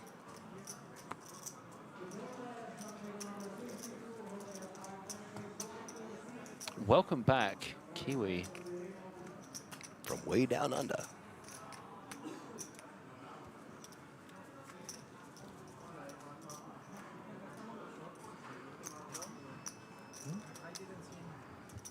So a little takedown there for Nuth. There's one thing I really love about tournaments. Tell me. Like, you know, it's like 30K starting stack, 50K starting stack, whatever. When you get down to the tournament stage, especially late stage, where the 100K chips come into play, or like the first 25K chips come into play, and then like the million chips come into play, and you're like, I'm deep, man. Like, Yeah. I am deep. So like when I had my last big run, it was like 1,800 runners or something. And like I had 10 million chips at one point, and I was like, bro, it's a 30,000 star stack. Like, Pretty what's crazy. going on? Yeah, It's also crazy to think like I am now holding X amount of people's chips from the start of the tournament. Thinking Oh, about it yeah, that way, like like how how many many starting buy-ins it is. stacks you Yeah, have. yeah. That'll blow your mind at some points deep in tournaments as well. So never have I ever had a million chip. I've been over a million in chips plenty of times, but I've never had an actual million chip. I'll have to cross that off the bucket list someday. Yeah, I remember like there was a tournament I was playing. It was the $215 mystery bounty on GG day 2, and it had 29,000 runners. Sheesh. And I finished 23rd. Wow. And I had 49 million chips, and it's a 10K starting stack. That's got to be the biggest or one of the biggest tournaments you've played entry-wise. You mean players? Yeah. Yeah. Yeah, 29,000 That's runs. insane. Honestly, it hurts still Yeah, to this day. that's And wild. I But got great run. But I got no gold chest. I've never had a gold chest still. No, I haven't either. I've pulled a bounty. I've never had a gold chest. I've never had a gold chest. And Well, I've- you know what? I've never pulled a live bounty either. Oh, I have. I'll tell you who might have a gold chest here.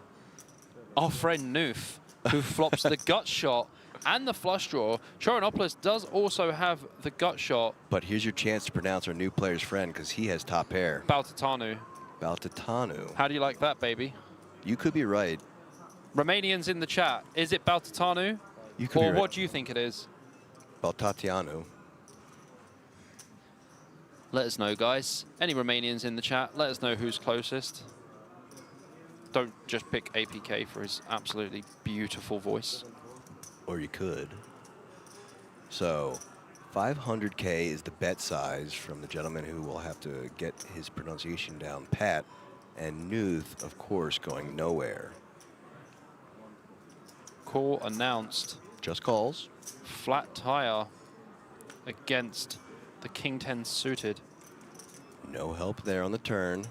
You know what they call it, the flat tire APK? I'm not sure. What is a jack for? Oh, well, true. Oh, baby. Fair enough. You know what we call flat tires? When you step on someone's heel, like on their shoe, Okay. as they're walking, and it kind of lifts their shoe up from their foot. I like it. That's called giving someone a flat tire back like in it. America. America. Paul Cock says first option. Does that mean me? I mean, you would have been the first option, yeah. Baltatanu. Baltatanu. I think it's good. You might be right, yeah. I mean, that E could be like semi-pseudo-silent. I think about like Desianu, Negranu, Yeah. Baltatanu, Sure. That would make sense then. River Briccianu, you know? That is a River Bricciano indeed, as that is the check mark for Baltatanu. There you go, buddy. This pot blew up. 3.1 million in the pot. It sure did. And he's just going to check this one back. He's going to be like, I have a jack. Check, check. Shows the missed draw, and Baltatanu plus 1.8 million, up to 8.85 million. That's the largest stack we've seen tonight. Edwin Snip. It's pronounced don't play jack 4. Fair enough. Robbie wins again with the jack 4. Brutalica. Wrong suits. She played different suits. Yeah. Nice throw for you.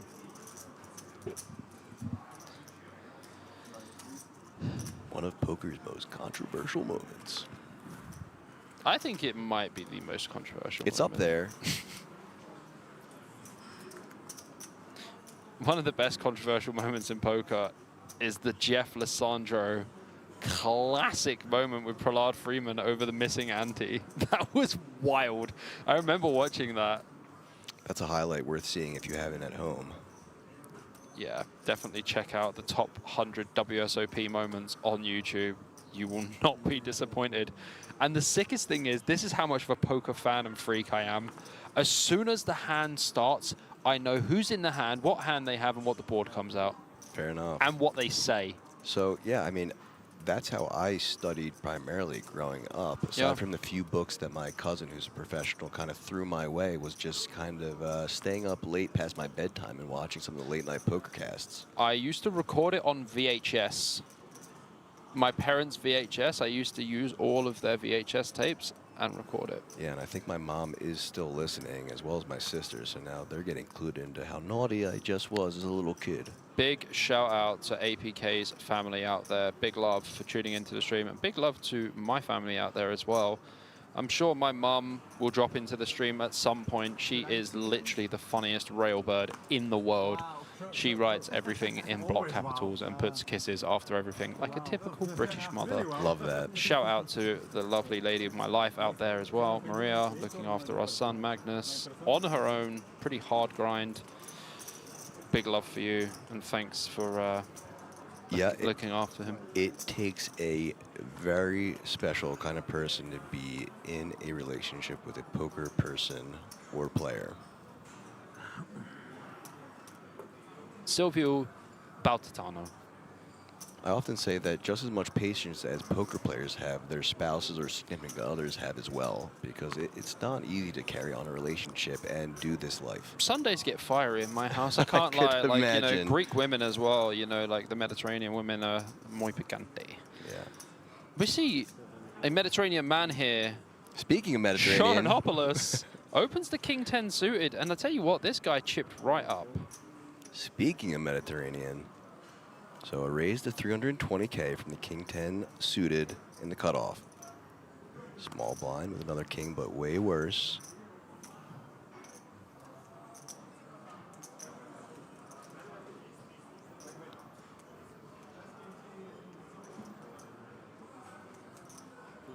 Play 3.3, right? 3.5. 3.5. Bendinelli in the big blind with the 7-6.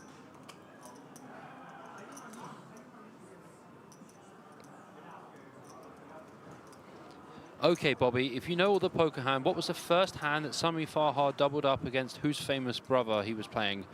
I know exactly who this is. It was Owen Wilson's brother, and it was ace-10 against 10-10. So Luke Wilson? I don't know his name. I know. The dark-haired Wilson brother? All I know is that it was boat against boat, first hand in the World Series, and he goes, "Oh my God, oh my God." Wow. Wow. That would be Owen. Wow. Oh, wow. Owen Wilson in the booth. Thanks, guys, for having me. Funnily enough, so Owen and Luke Wilson actually went to the same high school as my cousin. No way. That's crazy. In Texas. Crazy stuff. Edwin, if you really want to test me, bro, you got to do better than that. Come on, that's child's play. Do that in my sleep. Calling out the chatters. So Bendinelli choosing to defend the big blind with a 7-6, and now Troyanopoulos folding that gut shot. Still ahead, though. Betting 160K. Option now on Bendinelli.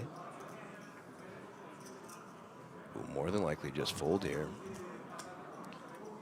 There's And no does. other way to advance in this hand apart from bending your cards in half.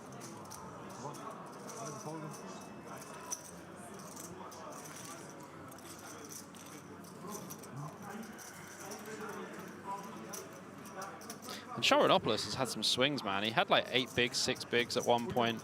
He's run it up to a pretty nice stack. I won't say bring on the Russians with Perry. Ah.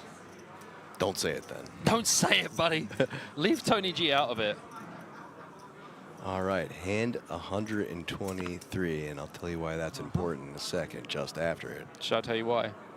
Don't. What? It's easy as 1, 2, 3. Fair enough. Well played. You did not expect that. I was not expecting you to go that route. Yeah. Oh, yeah, you say route and data instead of root. Well, see, a root is something that a tree grows from and plants as well.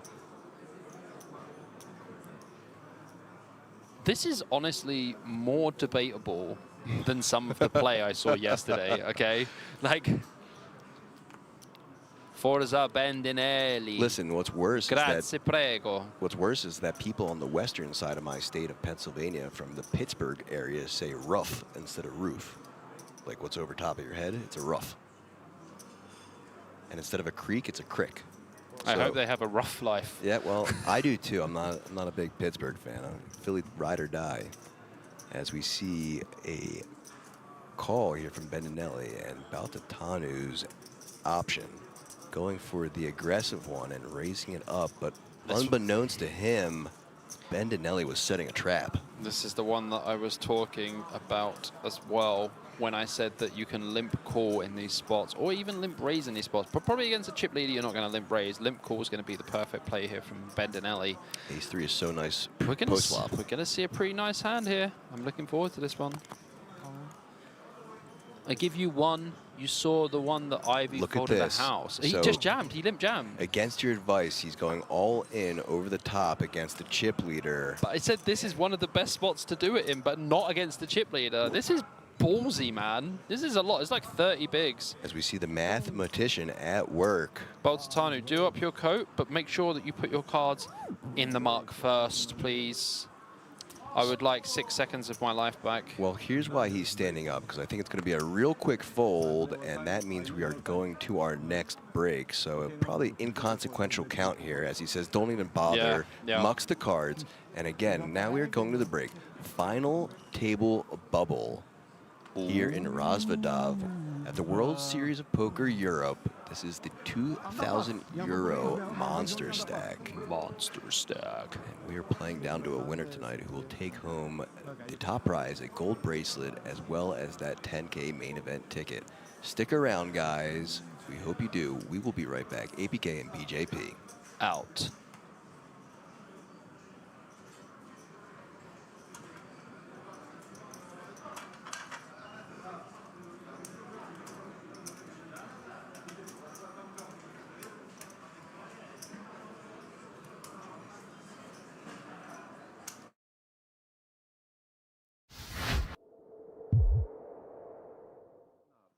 No, okay.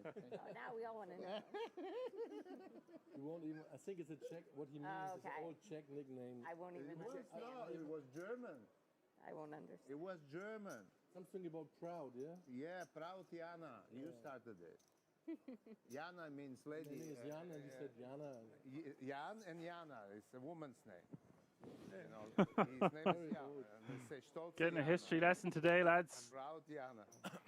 Leon with the aces in the hijack going for a full 3x raise with a little bit of cheese on top. 95k to go. You're welcome. I'm still proud. You're always welcome. You always. Now I call you. Be careful.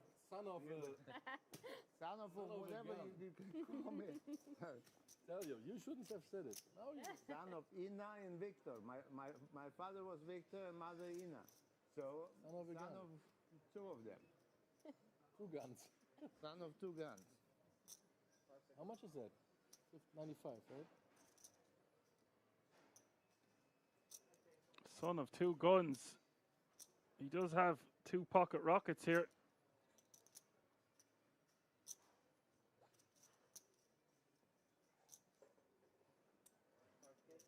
It's going to be 3-way action to the flop. Pricey and spicy pot here, 3 ways. 330k already in the middle. Massive cooler, what happened?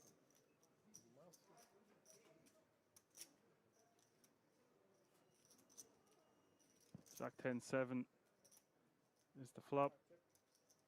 Leon with the overpair. Yaxman with top pair.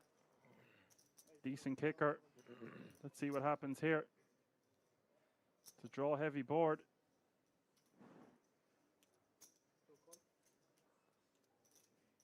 Yaxman will call 175. Some equity here for Orpin, but he's got no hearts in his hand.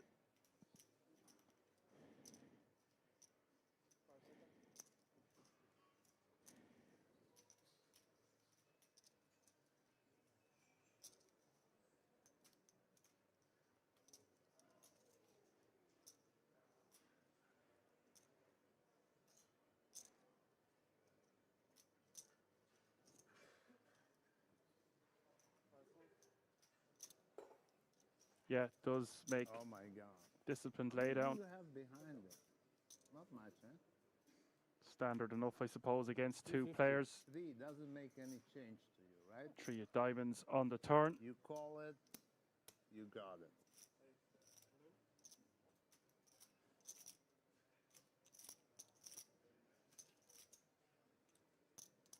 Leon with a bit of speech play with his aces before moving all in. And remember, this is not Omaha, this is Hold'em. Really?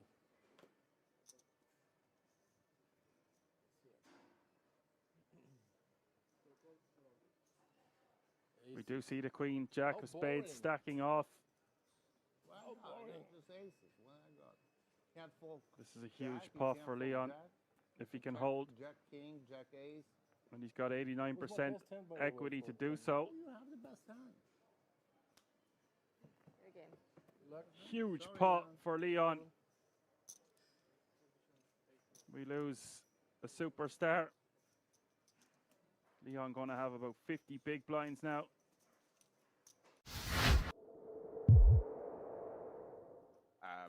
obviously that's going back quite a few Turkey, years. discount. But you know, Sweden, they had raise. passion at that point for poker, but discount was for very, me. very bad High price. compared to Yes. now, which is completely They want to normal. sell for 20, But they ask for 80. sure, With through discount, it's TV only programs and 60. just TV coverage, man, would have, you know, came across him before. But there's many, many clips from this man in that time frame of full tilt poker, high stakes games, heads up battles and stuff like that. Sicko. Surzat is a sicko as well. So the new players at the table, Tak Sally, 278,000 euro in total live earnings. When it's 900, I don't know it's how so much hard for me to Isildur has play. won. His tournament live earnings wouldn't tell the full story, to put it Definitely mildly. in that example. Yeah. And Surzat with 3.3 million in live earnings, and Samuel with over 3 million. So most players at this table have won multiple millions at the great game of No Limit Hold'em.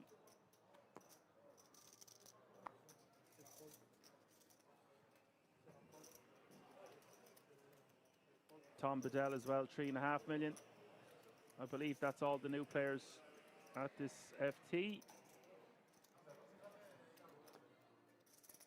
It is funny that I asked, was he before your time, and you're only 31 years old, Yeah.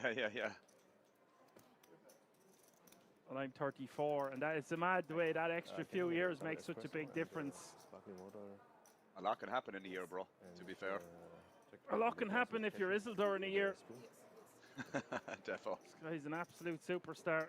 Water. Bom dia, indeed. I believe so. Yeah. Hello to everyone tuning in on the chat. Thank you. What a Tuesday evening we have in Oh, store. Two pair here for Foxen, has been running very good, it has to be said, although if he was running pure, he wouldn't have lost that hand against the ace-7 of Leon. True. He also could have lost that pot. I'm all for them chopping it up. At least we have Leon at the FT with a really decent stack. So I'm going to call.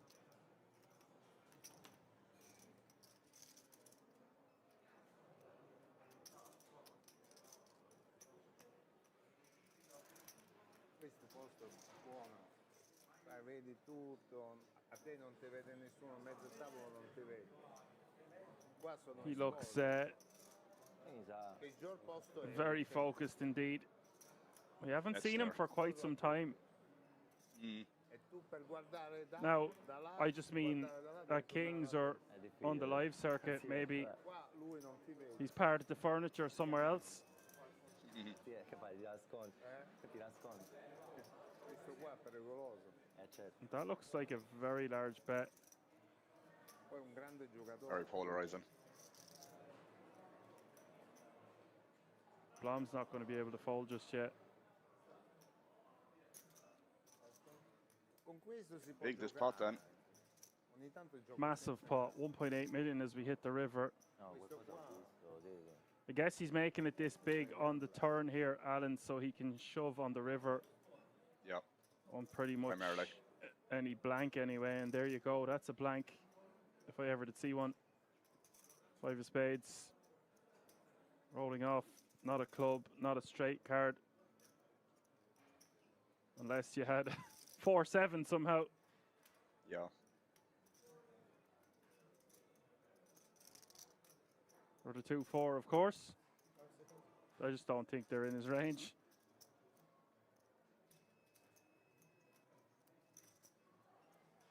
So clear cut jam now for Foxen, I would imagine.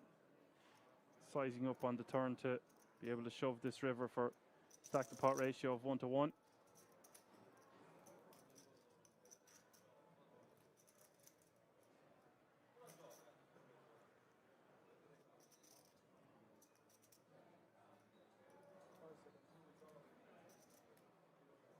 $1.285. Well, it doesn't go for the lot, but still a massive bet nonetheless. 1.285 million has been declared.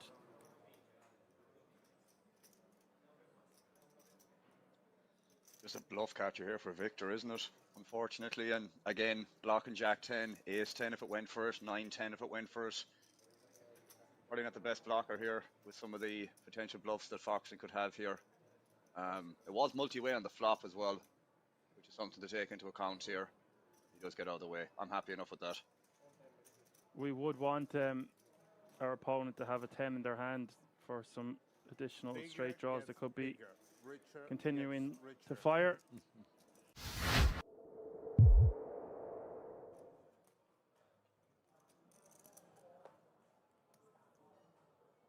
Of course, massive thanks to all the moderators and everyone else helping throughout the week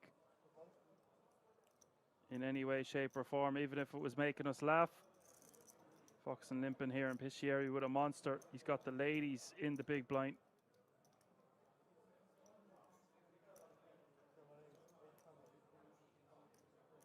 Bumps it up 4x.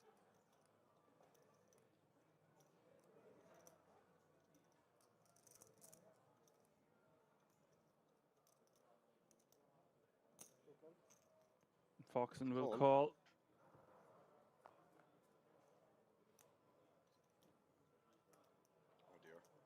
Oh, wow. Disaster here for Foxen. There's no way he's not going to lose a chunk of chips with top pair here on the flop.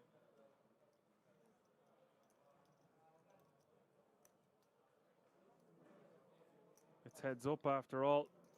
So hard to make a hand.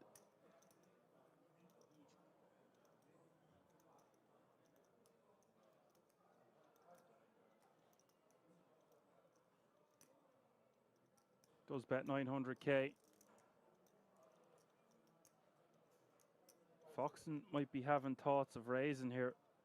2.1. That's what I was thinking. Does go for the raise. And lads, this could be curtains here for Foxen. It's going to be very tough for him to get away from top pair with a decent kicker once he's raised to 2.1 million here on a 10-6-3 flop. 4 million. Click back. Clicks it back. This looks incredibly strong.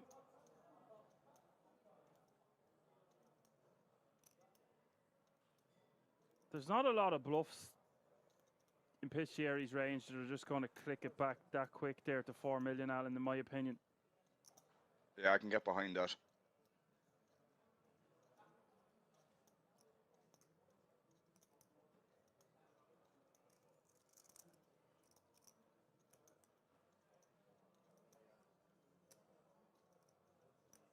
There might be some like ace-5 of clubs here or something like that maybe that possibly could do this. Yeah, I'm trying to think of what kind of hand would do this, if like a flush draw wise. Does run it. Could have two overs in a flush draw, but the best case scenario is something like ace-5 of clubs. Foxen has gone all in. Piscieri has called, of course, 16 million in this pot. And if Piscieri can hold with his ladies, which he will 88% of the time, the Italian has become your GG Millions champion.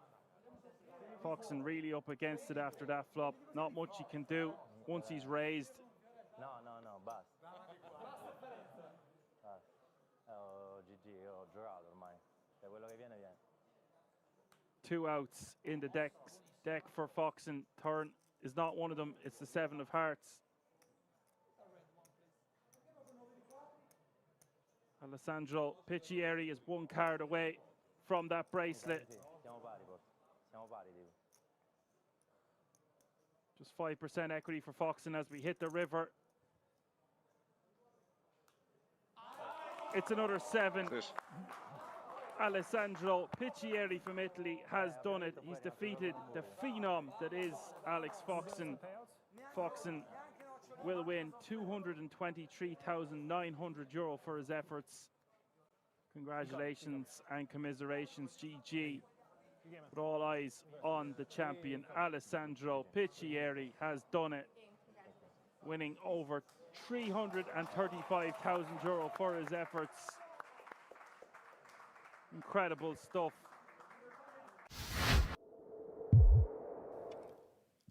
Welcome back, everyone. APK once again in the booth here at the Kings Resort Casino in Rozvadov, covering the 2025 World Series of Poker Europe 2K Monsterstack final day.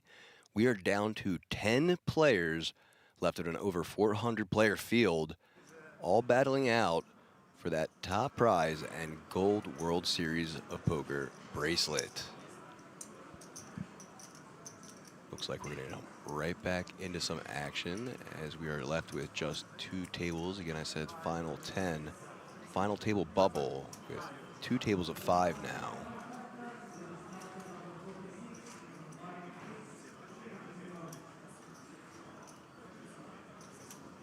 Action just getting set. Dealer just waiting for the okay to deal, because now we are in fact hand for hand.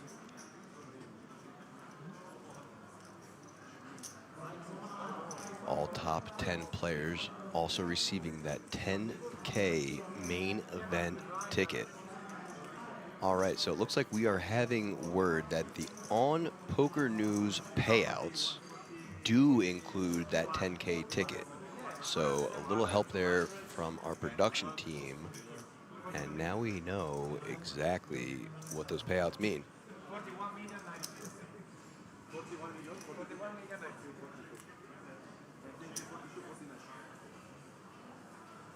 And look at this, under the gun and waking up with pocket kings for Knut.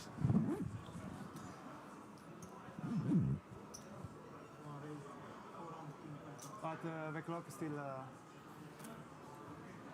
frozen. We play? Yes. It's gone? Ah! Action now on Jose with the 8-6 of clubs in the cutoff.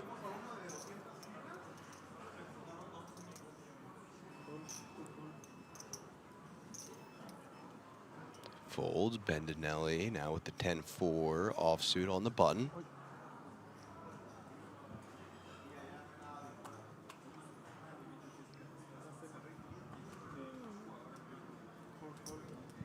Easy fold there, and then Baltatanu waking up with pocket 8s in the small blind.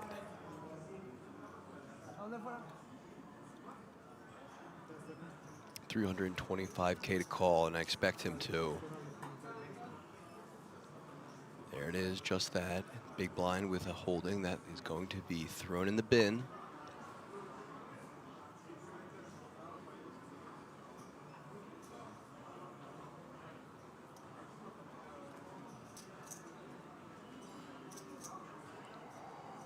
And there they go. All right, heads up to this flop. Kings versus 8s. Kings way ahead as things stand right now. Baltatanu asking just how much Knut's playing. And look at that, a flopped boat for Baltatanu. Uh-oh, for pocket kings. This could be trouble. 1.3 million in the pot and a bet from Knut to 325K and a call from Baltatanu.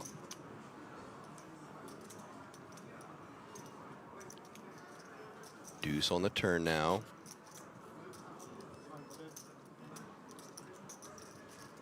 And a check. Option now on Knut.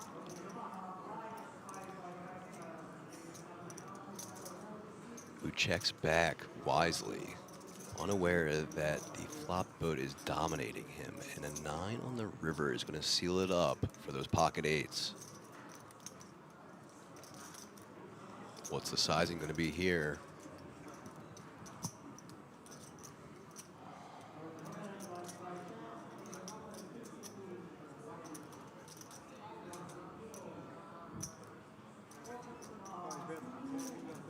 Goes small with 4 bet of 102 million and a quick call, getting paid off, but doing great damage control by means of checking on that turn. Losing just about the minimum you would there with pocket kings against a flopped boat. Well played by Knut. Keeping his tournament life in play and just realizing that he is 1 away from that final table, so not trying to get too out of line or get stacked and finish in 10th. You have to wait. Oh, fuck me. Kings gegen Achte. Yeah, they finished. Final table. Final table? Final table? Ist gebastelt. See, yes. Wait, please. Ich hab gerade mein... Mesa final.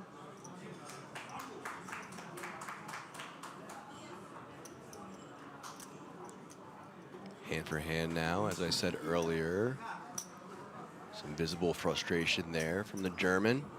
So we have to stop. Yeah, it's finished, man. Yeah, stop. I took my... Yep, just telling the other table that their hand is finished, so action will be paused until both tables are concluded. 2.1, 2.6. What a hand indeed, Smeebel. Lucky.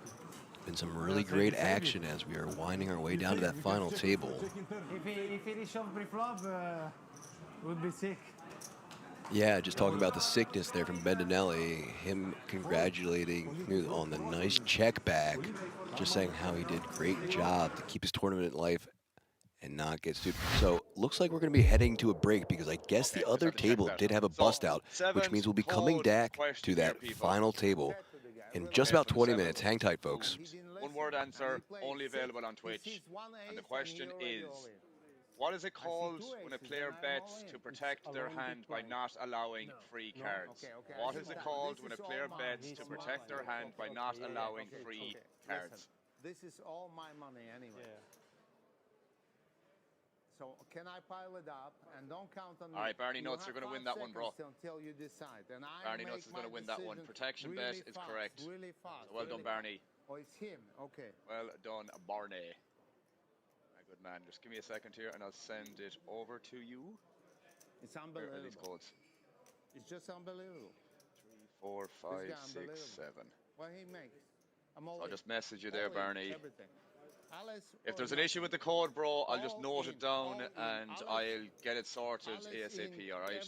So we should be good now, Dan, my good mate. Alan, I need to get back to this. This is Sorry. off. Oh, wow. Double up. We have a 3-bet from attack with the ace-4 suited. Foxen, the original opener. Min raising with the kings of kings. Leon waking up with the ladies. And he probably thinks he's in great shape here, begging for a call. Little does he know, Foxen has the second nuts, second pre-flop nuts. You know, you have two options. You have no other options. You have two options. All in or nothing. It's now or never.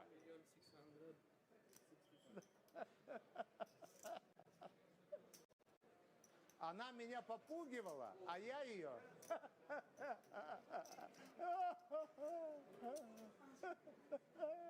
5 million. 5 million. 5 million is the raise. What happened? All in. The fella, all in the other fella. Kings for Foxen and Leon with the ladies. We might be about to lose Leon. Loose Leon is all in and way behind. Actually, sick cooler here, four-handed, the way things have been playing out. Sick for Foxen to pick up kings when Leon has the ladies. 6.3 million in this pot. He can double me up. I said that before. He can. It is the ace only 7-6. guy who can double me up is this Signore Alex Foxen. Well, it's not looking good. Calling 4-bet? Well, I cannot. Two ladies can save Leon, or he will bow out in fourth place. Especially when the queen is coming. River is the 7 of diamonds. It did not arrive. Finito. La commedia è finita. Very good game there. Nice playing. Good luck. 3 pot was 100 big blinds. One day, Jesse, one day. The ace-7 versus your queen. Hopefully one day soon. That thing is beautiful. That is Can really you see my hand? absolutely gorgeous. That was sick. So, done a little bit of research, didn't make it hard. Apparently, Nicholas Astet, Lena, opened from the button, Surzat Hisu, remember our German friend, 3-bet to 75,000. Astet then 4-bet to 150. Then we had a 5-bet to 300,000. Like the fun part is like, And Astet moved all in for the remainder of his 800,000 stack. So we had a 1.6 million chip pot. Ace King versus Kings. And Lena's Ace King, no good. And Hisu now up to over 2.2 million chips as a result. Wow. It's been a nice day so far for our man Hisu. check, over pot, all in, call, guys aces. And Bin shoots his hand into the muck, and I'm like, Bin, you know. This is a very interesting flop right here. You got a pair and a gut shot versus a open-ended straight draw. It's this too. Dealer turns them over, and it's ace-6 for ace-high. Like, I was gonna guess ace-2. Yeah, no, it's ace-6, and then like Bin is like, no, that's not my cards, that's not my cards. I mean, like I didn't like run around too much on it. Just like I know maybe it was like embarrassed, whatever, like huge pot. And then, like also I know he usually doesn't muck. There's a specific selection of hands that are actually happy to continue on a board like 7-5, 3 two-tone, and it's somewhat rare. Yeah, I mean, if you think he's like... It's somewhat rare that you see both of those types of hands at the same time because the cards tend to interact, so they block each other. And we have one of those situations where both players have towards the higher end of their range on this board. Yeah, more often than not, when one player is 8-6, the other player is 7-6, the flop comes out ace-jack-4. Or on 7-5-3, one player has 8-6, the other player has queen-jack offsuit. Right. Something along those lines. So These these are the kind of spots I find really fun to watch. I'm intrigued to see how Bedell plays this. He's checked.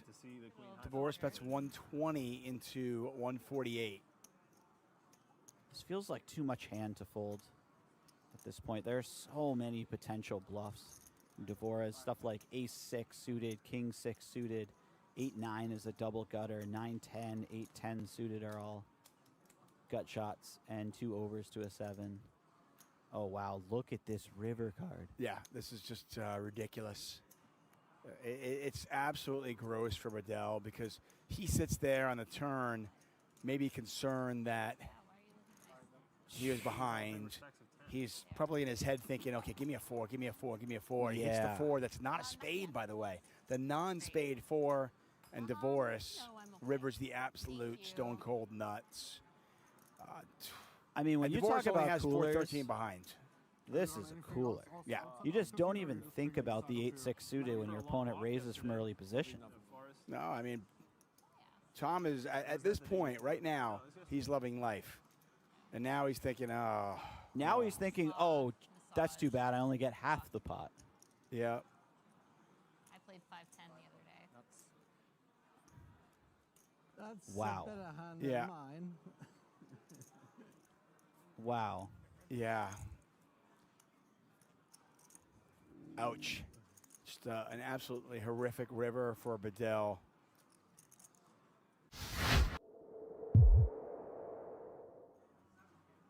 Final table. And then I played one more and then never played again. I win one time Sunday Milan. You win? I have Yes. never won Sunday Million. Yeah. No, I have a third. I win then, but the buy-in's 215. Before 2-4. I think 2017 or 18. Before 6-7 years ago. It was like 200K or what? 165 with deal. Okay. 3-way with deal, yeah. Says Rod Hisu, the German poker player. In recent years, he is mostly focused on high-stakes, high-roller tournaments. It's a fairly good thing to focus on. Did Mustafov just say he played the Sunday Million once and won it for 200,000? That's what you did, man. That's certainly something to do. Play it once, you win it. Yeah. I mean, what's the point? Why waste time if you're not going to win, right? I mean, I've been doing it all wrong, Tuckman. You definitely I've been have. wasting a lot of time.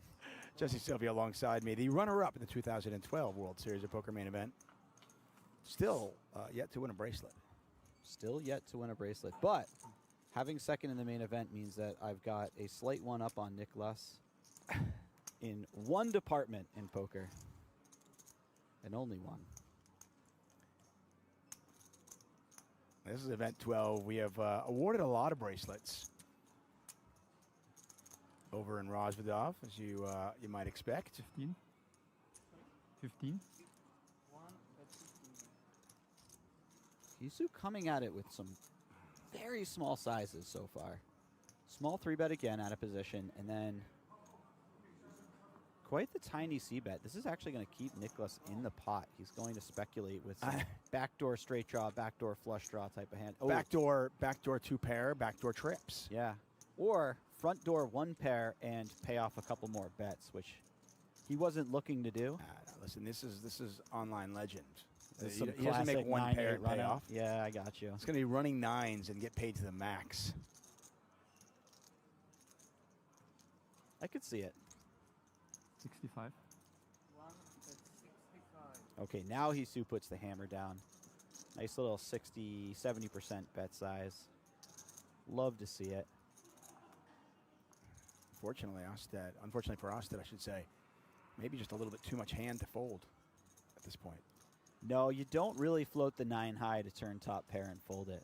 Right. And he does make the call. Pot now 228,000. Welcome to the party. Lane of 900. So running diamonds got there. I was trying to think of some hands that Yisu might be bluffing here. Yeah, diamonds are certainly in the mix there. Something like a king, queen, king, jack of diamonds. King 10 of diamonds, jack 10 of diamonds. All of these hands exist when you only have low diamonds on the board. Something that Nicholas will definitely have to consider. Yeah, that white chip is 100,000. And he is going to not take very long to pay him off. So small bet on the flop. Keep Nicholas along. And Yisu now back up to starting stack. Leading 900, losing about 25% of his stack. Checks back the 7-7 deuce 2-spade board. Yeah. And then the offsuit 9 comes up. What bluffs does she have there? See, that's the point I was kind of alluding to. It's difficult to find those bluffs, and this is kind of the beauty of the shot clock. Does she find them in 15, 20 seconds? I don't know. And does her opponent decipher that in 20 seconds? Yeah. I'm not saying Chrissy can't find bluffs there, but do you always give her credit for finding them very, very quickly in a somewhat unique situation?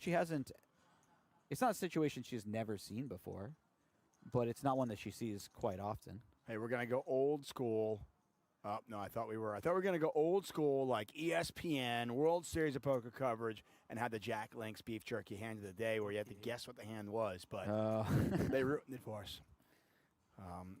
I was going to really put you to the test. Ooh. Oh, this is spicy. Hello. Yeah, this could get very interesting. This is the type of hand that you want to be 4-bet bluffing with. I'm not sure what your spice of choice is, but this is mine, and you get a late position open, cutoff open, a 3-bet for the small blind. Foxen picks up a legit hand. And attack is kind of, early on, was up to about 1.2 million. Lost that big hand to Lena, where it was check raised. Then led out with 5s, was raised again, and now is being 4-bet. Mm-hmm. Yeah, this is a sequence of events that nobody likes seeing when they're on the receiving end of it. But he's going to go nowhere so far. He's got pocket 10s. Does make the call. Almost 250,000 chips in the pot. The beauty of having a hand like pocket 10s is you rate to have the best hand a nice chunk of the time, but even if you don't, if you have the worst hand, you're probably going to win all the chips if you flop a set. Because any hand that beats you is probably putting all the chips in. What about the issue of being out of position against somebody as dangerous as Foxen? That's never fun. And this is a good example of a board where you kind of hate that situation, right? You've got this jack high board. Sure, you're going to call a flop bet, but as soon as she starts firing a second barrel, let's say the turn's a king, and she fires a second barrel, now you're just... I mean, what do you do at the turns of... What do you do turns of 4 and she bets again? Yeah, you're in a world of hurt. I mean, she's got aces, kings, and queens there sometimes, right? Absolutely. A lot of the time. She might not always be bluffing with ace-queen offsuit. She may have decided this time I'll run the 4-bet, next time I'll fold. We don't know. I'm really curious, 'cause to me, and we can see the cards, but to me, it feels like a text hand it looks and appears to be exactly what it is. Something kind of, you know, 9s, could have been 8s, could have been 10s, somewhere in that range where, yeah, it's a good enough hand to 3-bet out of the small blinds. I'm going to call. It's also got enough hand there. I'm going to call the 4-bet, but it's not a monster. Or am I kind of simplifying it too much? No, I think you hit the nail right on the head. This is the type of hand that really shrivels up against a 4-bet, and now you're already in bluff catch mode on the turn. And so that's why I'm curious if Foxen fires again, and she does. And this is the bet that I was. This is to me a lot of fun. I feel like pre-flop, okay, somewhat standard. Flop, we knew it was going to go check, bet, call. That's always going to happen. But now is where the poker becomes exciting. What do you do with 10s now? It's such a big hand. Does your opponent have the aces? Does she have kings? And if you call this, are you going to call the all-in on the river, if there is one? That is the question, right? Man, she just put in a lot of the chips that are in my stack. Nearly 50% of the chips that are in my stack. If I call this turn bet, I'm likely going to have to commit on the river. He does call. He finds a call. Oh, okay, so next level even. This is I love this. I'm such a poker nerd. So now it looks like, okay, well, nobody would bluff the river, right? Why would she ever bluff the river? Oh, and she my hits the God, king. this is such a brutal river card. The hearts get there. The ace-king gets there. The only thing for ATAC to consider is if she had ace-king, would she have barreled the turn? She had ace-queen and she barreled the turn. That's true, but ace-king can beat some stuff, like ace-queen. I'm not saying she doesn't barrel the turn. Right. I'm not saying you're wrong. I'm just saying, is that going through his head? Is he thinking, does ace-king really bet again, or does it just try to reach showdown? Maybe it's the best hand. Oh, and she does give up. Wow. And that's unfortunate for us, because I would have loved to have seen what happened if she shoved. I got home that night. Did you really have to make the second 3-bet? Was that really necessary?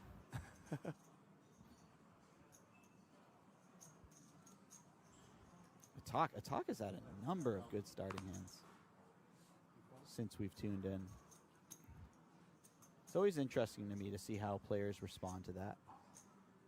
Do they think he's just getting wild? Because they haven't seen many of his hands at showdown. They don't know if he's just getting out of line or if he just has picked up the queen-jack suited 9 times. It turns out he has just sort of picked up pretty decent hands a number of times. Yeah. And hits top pair. Cross that with second pair. I find early on in these tournaments, it can be quite frustrating to pick up big hands early. Yes. Just 'cause absolutely. It's hard to get much with them. In your mind, you're thinking, can you save these for later on when they're more useful? I mean, we've all had that day where we make 4 sets on level 1. People just check fold the first 3 times. We run into a flush the 4th time, and then we don't make a hand for the rest of the night. Unbelievably frustrating sequences. So, some chips go in the pot on the flop. Do they happen on the turn as well?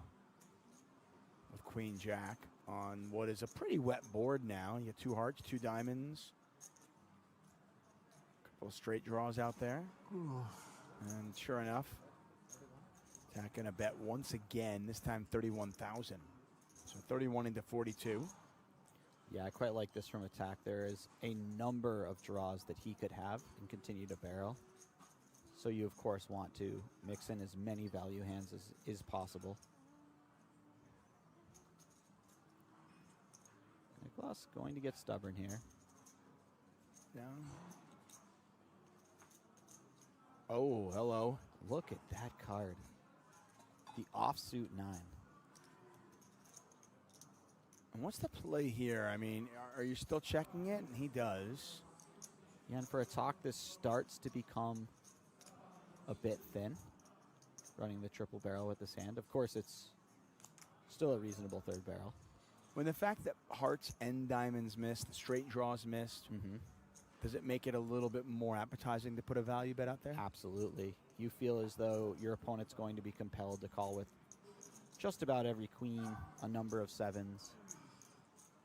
And now we'll turn our attention to the other side of the table. And is this enough hand to check raise?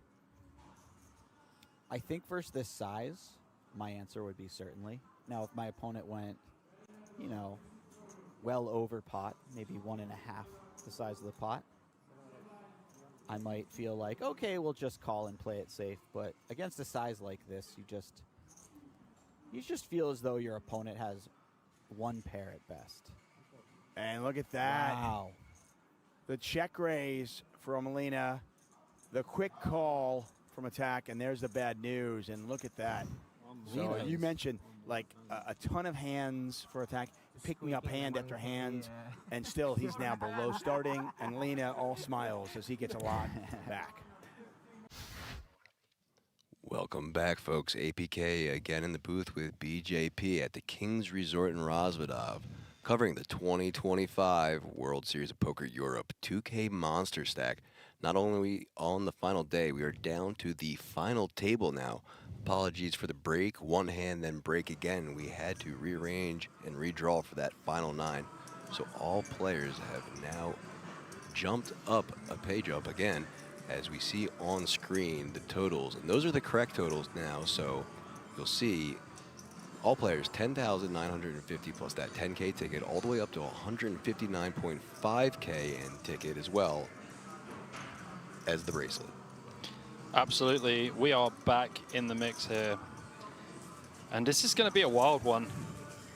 Silvio Baltatanu is the chip leader with 52 big blinds. Zednik Zhitchka, 42 big blinds. And Ole Ohotsky is back still, 34 big blinds. He is very short earlier. Giuliano Bendolini with 25 big blinds. Yanis Horobanopoulos with 18 big blinds. Daniel Knut, as we've been pronouncing his name wrong, has 12 big blinds. Oh, he's still in as well. Yohanatan Behor has 11 big blinds. He's not out the door. Jose Grana with 9 bigs.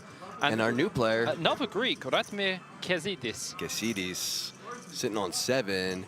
And so really great one hand before a break again. So Pocket Kings doing an incredible job at damage control, losing essentially the minimum there to a flopped boat by Pocket 8. And a nice chip up for Baltatanu. Over 10 million in chips, and the largest stack by far we've seen tonight. Absolutely. All right, looks like action is underway, guys. Final table, 2K Monsters. Over there. Troyanopoulos, quick fold. Ollie back on the table. Folding as well. Zizka. Oh, we were pronouncing that wrong as well. It's Zizka. Zizka. Zizka. But he folds. On to Jose. Also folding. Mathematician. #1 math person in Italy. For sure. On the hijack. Queen 9 offsuit folds. And Behor not out the door as stated. In the cutoff with a nice looking Jack 10 of hearts. 475. Definitely be opening this one up here. As he announces a raise to 475. You think that's a little too much now that we're on a final table? Absolutely, yeah. Just want to keep it nice and smooth. Just the min open is good enough. But look at this, Baltatanu, our chip leader, who's going to be looking to put in some aggression here. I think he just calls. But just goes. Oh no, he does. No. Oh, we've got the new chips in. Yeah, he puts Behor all in basically. Behor actually only opening off 11 big blinds. And Unfortunately for Bahor, he's going to have to fold. So plus 875K and up over 11 million in chips now for Baltatanu. Can't beat being a chip leader and flopping a boat against pocket kings. Yeah, that's pretty brutal. Just running extremely well right now. Brutal for one, not for the other. Oh yeah, Baltatanu is loving life. For sure. 8 players away from a bracelet. Yeah, pretty wild stuff if you think about it.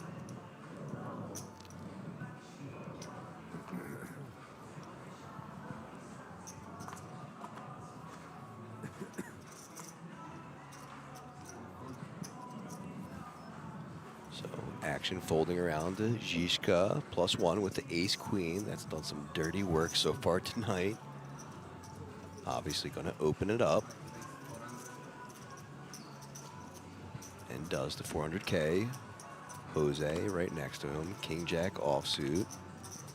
Looks pretty, but not when +1 opens. Makes the correct fold. Bendinelli now with the 9-7 of diamonds. Folding as well. Bahor with the quick fold. And now our newest player, Casidis, with the Jack-7 of hearts.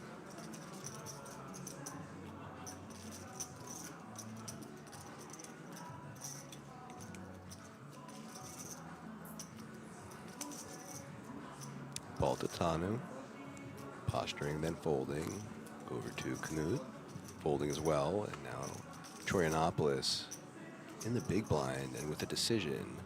Going to defend that 7-6 of clubs. So heads up to the flop we go.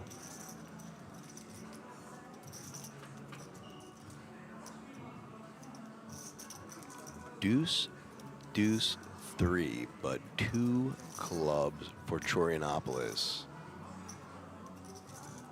Increasing his equity to 51% now.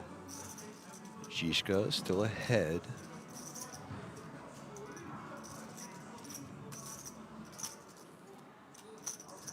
And with the option goes for the bet. 200K is the size.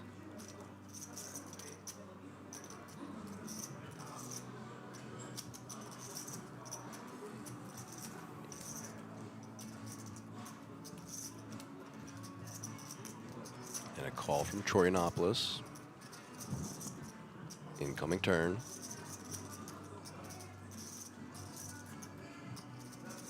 And there is one of the outs he didn't want to see because it's the wrong black 9.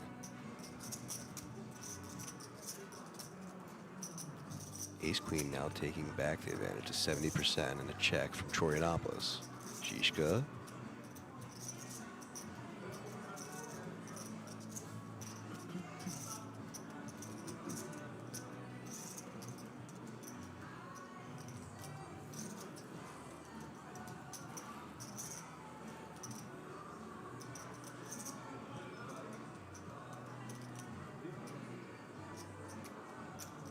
Goes for barrel 2.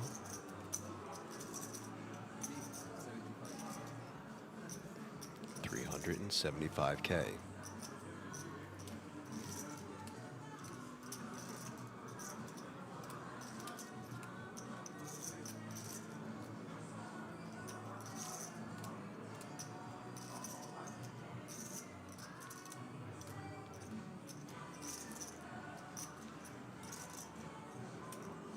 Yeah, Chorianopoulos is not going to be folding here. No, and I just expected a call. But as we get to the river, Chorianopoulos does have 1 stack to pot ratio here, and he has bricked. Now it needs to decide now if he's going to turn his hand into a bluff on the final table, on this streamed final table. Certainly knows that 7 high isn't going to cut it here. But will he give up? And he does. Yeah, and Zizka is likely to check this one back or jam.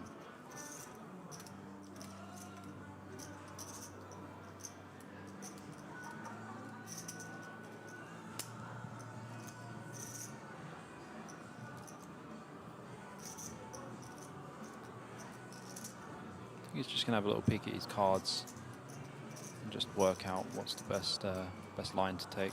Check back seems like the optimal play here, and ace high taking it down.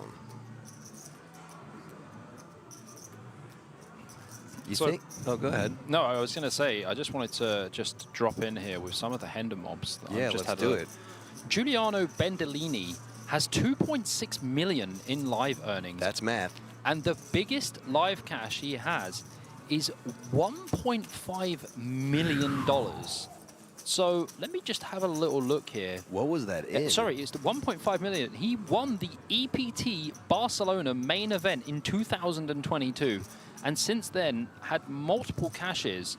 He had 100K cash, but this was in 2013. This guy's been around since Einstein, man. He's a young-looking kid, but he's been around for a while. In 2013, he won the 1,000 euro Monaco Grand Final re-entry cup for 100,000 euros. He also won multiple other tournaments in Italy and Barcelona and Ireland and even in the US. And I think 2.6 million in Hender Mob earnings is the biggest we've seen so far.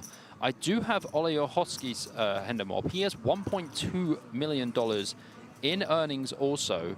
And his biggest cash is almost as big as my biggest cash. It's about $247,000.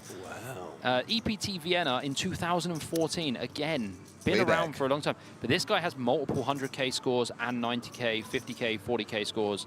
Very, very impressive. So two very accomplished players at this table so far. Keep it going. Yanis Charanopoulos has 186,000 in Hender Mob earnings with $71,000 as his largest cash. He has recently had a cash, and it looks like the 2025 WSOP in Rosvedov, he came 5th in the 700 plus 500 Bounty Hunter open event. He came 5th in an event here already for 20,000 euros plus bounties. So very familiar with these quarters. Silviu Balatanu has $561,000 in earnings. Nothing to scoff about And there. his biggest cash is 100,000 euros for a 500 euro buy-in tournament, and that was 3rd place. That's crazy stuff. I will get on to the rest and let you know exactly how much. As we see two of the players that you've just mentioned, Absolutely. Baltatano and Akatsuki, with Akatsuki getting the check mark there and spiking the 2-pair on the river. I will say one thing though, Zednek Zizka, not on Hender Mob. Ooh, Mr. Zizka could get his first appearance on there and flag.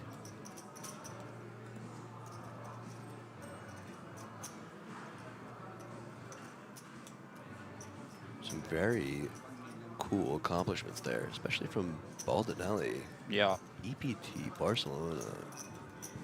First place winner. That's Over big. $1 million. It's big stuff, man. Absolutely big stuff.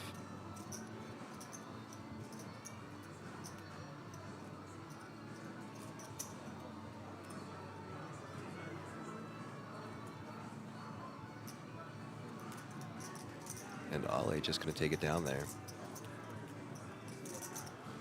Daniel Knut, I'm just having a look now. It doesn't seem to be like he has any results. I don't know if this is Hender Mob acting up, but does have a Hender Mob, but I can't see any results on there. So might not want his results posted due to yeah, that could obviously be for a law thing or legal issues. Personal. We just say legal issues. I like legal issues. That's a really nice way of putting it. Yeah, we won't delve too much into that. Nah, we'll skip right past that. Just like the traffic warden, when we see him walking towards the car, we just drive towards them. I didn't say we hit them, but we drive towards them. We do not want them to see our number plate. Pocket 4s here for Guana. Under the gun, needs to make a decision. Has around 8.5 big blinds, but I believe passing is definitely going to be the most optimal play. You are definitely looking to ladder. Rather shallow final table. All of the chips are in the top 2 players, and everyone else is hovering around 8 to 14 to 17 to 20 big blinds, and the 2 biggest stacks having over 40 bigs each. So look at this. We have a limp from Baltatano in the hijack with ace-5 offsuit. Not from my playbook. This one APK. And the first time we've seen a limp out of him, and an interesting place to do it on the final table. Maybe he learned that one from Zizka on the break. Yeah. An advanced limping strategy. And speak of the devil, Wow. Zizka checking with the 7-6 of hearts. Limper against Pimper. Action goes check, back over to Baltatano, who bets 200K. Just the one big blind bet here for Baltatano.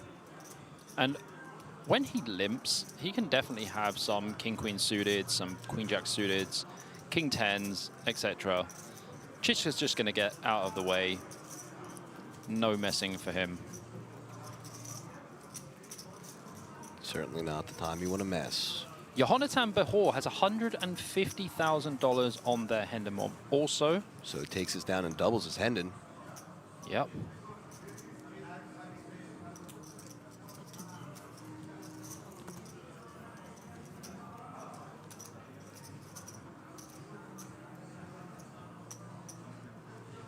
I am just about to check out the Mexican Jose Manuel Gona Escalona.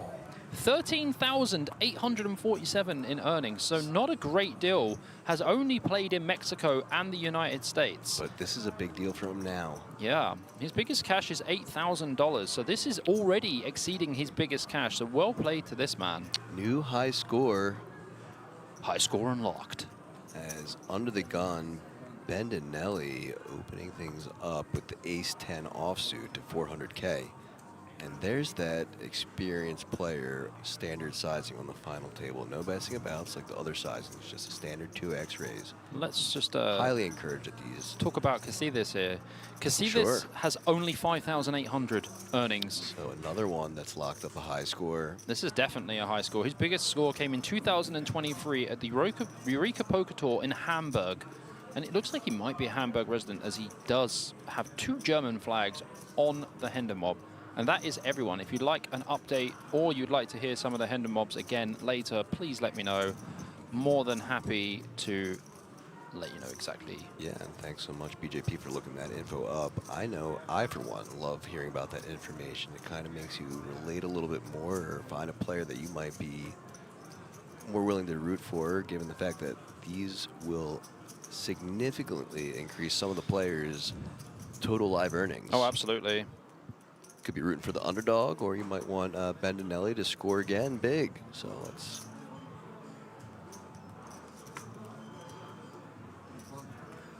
see what happens as Baltatano with the king-10 of spades makes the call. Yes, we are playing 9-handed here now, so you know we do have a +3.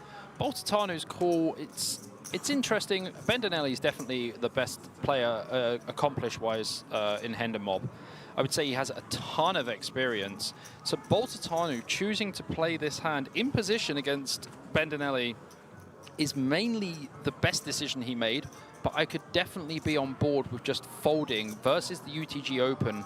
Bendinelli's worst ace-X he will open under the gun here is ace-10 offsuit. As we are all aware, ICM is extremely tight. They are playing for an insane amount of money, and Baltatano really should know to fold here versus the open.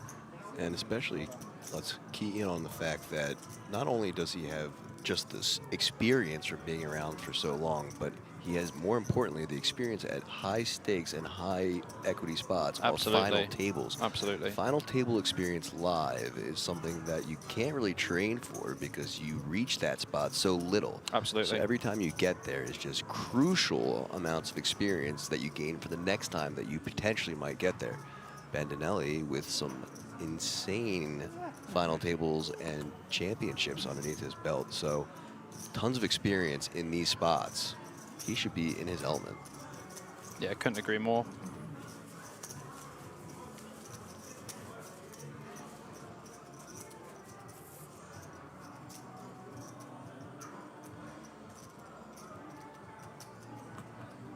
As we look at the chip stacks again, 2 players at nearly identical down at the bottom, 7 big blinds each, all the way up to Silvio Baltatano.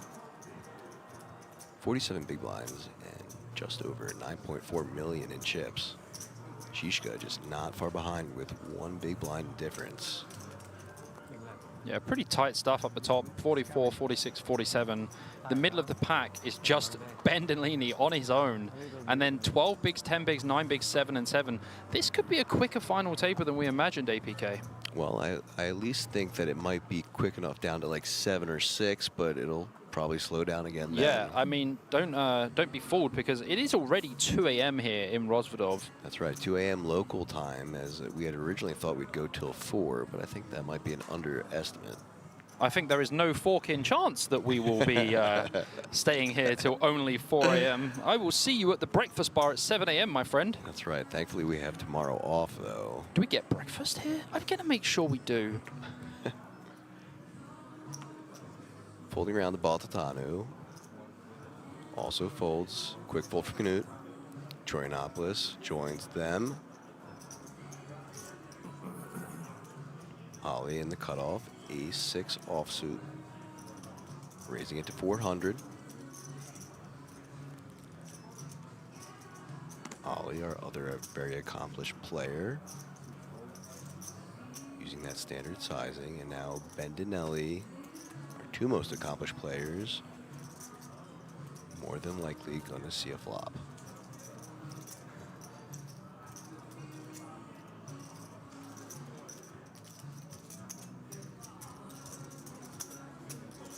Yeah, don't expect Bendinelli to do anything else here apart from defend against the cutoff open. King 10 off plays very well. You are dominated by some King X, and when you see flops like this, you can just go, that's not me. Couldn't be even further away from him. Yeah. In absolute dire straits on this flop.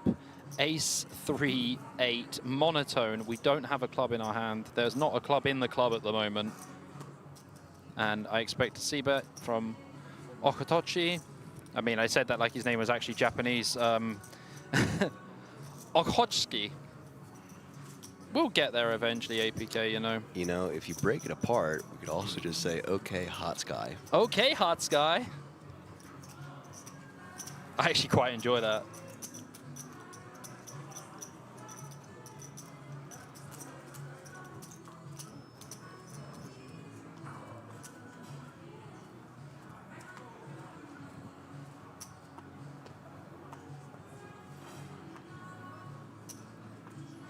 See this first to act, Jack-6 offsuit. Gonna go with the fold. Baltatanu, 8-5 offsuit, joins him. King 9 also. Troyanopoulos, surely. And okay, hot sky. In the hijack. Folds as well. Cut off, Zizka, Queen 3 offsuit. Look at this, Bobby. Doesn't go for the limp. Goes for the open from the cutoff with Queen 3 offsuit. And apparently, Zizka has won a bracelet this year at the World Series of Poker, someone said. I'm going to have to check that one out for myself. I'm not saying that he hasn't, because that would be... Well, surely that's where he employed his, you know, advanced limp strategy. So here we go. Behor all in for 1.6 million in the big blind. A really great spot to put the pressure back on Zizka, who got a little loosey-goosey in the cutoff with the Queen 3 off. Well, Zdeněk Zizka did win a bracelet this year, indeed. Don't know why I can't find him on Hindermob, but he won the $1,000 No Limit Hold'em tournament at the World Series of Poker. I don't know why I can't breathe at the moment, but he beat Sean Deeb heads up. He is a backgammon pro. Hold on. Yeah, guys, what the heck? We need to slow down a second. So the GOAT right here, wearing the patch, backgammon pro. Yep. Who beat Sean Deeb of all people. Yep. To deny him from his second bracelet. And he's 8th, what does it say? He's 8th bracelet. And so his second bracelet that series and 8th overall. Yes. Short Deeb has a bit of a sore spot there. And now again, in a spot for a potential second bracelet in just the matter of a few months. Absolutely. So, okay, so we now have at least 3 players who have seen some serious final tables and have that experience under their belt. Very important information to know.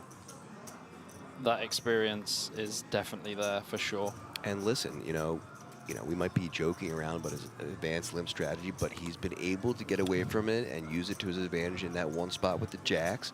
And here he is again on a final table. So, listen, hats off to him. We ain't saying nothing. Yeah, hats you do off to your him. thing, boy. And taking down Deeb, nonetheless, heads up, is a wild. Feat in its own. Wild stuff. Yeah, a feat in its own. You could quite literally never win another tournament again, and that would be like the gloat of all gloats. You're doing fine, yeah. Yeah. Honestly, absolutely crazy stuff, man. What a thing, man. Just be like, yeah, you know, beat Deeb, heads up for a bracelet, cash, man, just cash. Yeah, that's a humble brag. Anytime you want to. Humble as you like, man. Humble as you like. And that is exactly why I was like, yo, Bobby, look up these Hendons real quick, because let's see what we're messing with, yeah, you know? it's great once we get down to these final tables, finding out who knows what they're doing, who has some serious scores already, and who's looking for their first big one. So very cool that we're able to find out all that information about several of these players so far. Yeah, really sick stuff, honestly.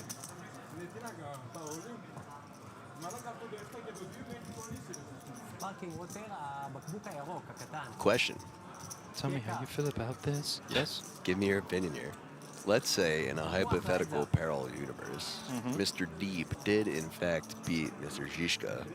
Would he have then presented a better case to dethrone Michael Mizrahi for that title? Yes. So Deeb definitely has mighty chip on his shoulder, probably. Oh, he's pissed. Yeah. there's no other way of putting it. Like, he is freaking pissed, man. For sure. To get beaten by a backgammon pro as well, I love it. Add that to the list when you talk about winning it. So not only did I beat Deeb heads up for a bracelet, deny him his second one that trip and his 8th overall. Yeah. Probably took him out of the running for the player. For the player of the year, yeah. Zizka, the man we've been talking about, waking up with pocket 7s in the +3 position now, goes for the open.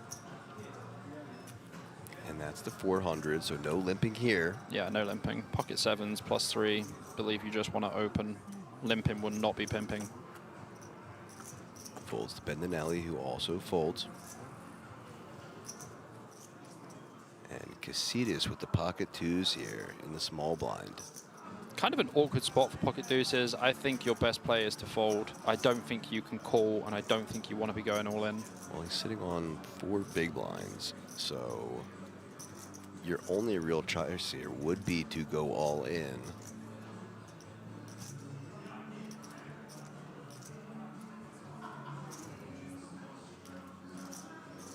But I think I would have to fold, given that there is another short stack just around the same stack size as him, and you're looking to ladder at least once. Also, the thing that you really this is definitely not good. The thing you have to remember as well, you just paid the small blind and the big blind. You're about to go on the button, so and you are playing a full ring. Right. A full ring So you're about to see a lot of free hands, and Zizka is for sure going to be calling here. Oh, he already called. He called like before the guy even put the chips, and he called. Yep. So heads up to this flop. Deuces in need of major help.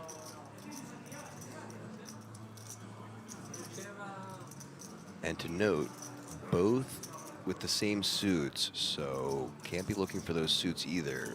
Really just needs to deuce. 3 Jack King with 2 clubs. This is potentially one of the worst flops without there being a 7 on it. Just down to 2 outs now, 2 deuces in the deck that will save him. And it's not good. That's not going to do it. So Casitas, well, Casitas way over to the cashier's box.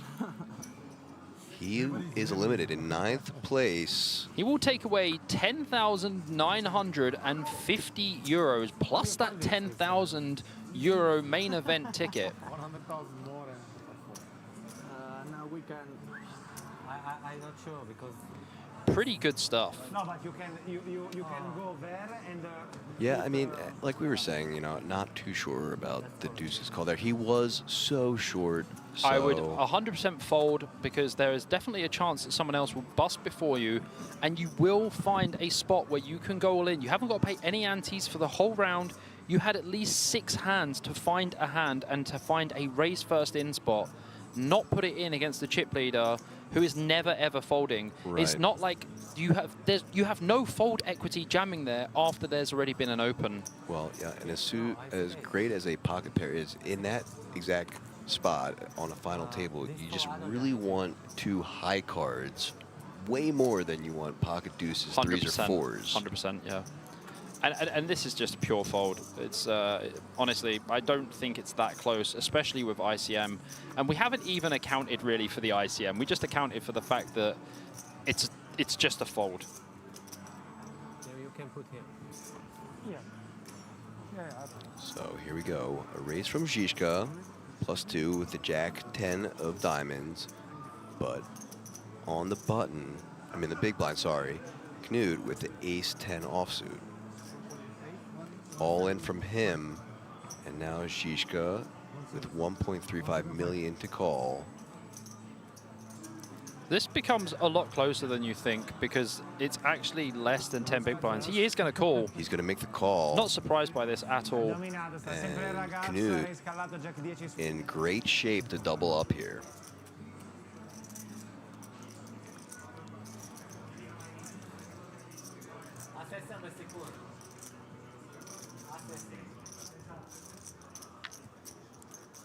$3.8 million in the middle.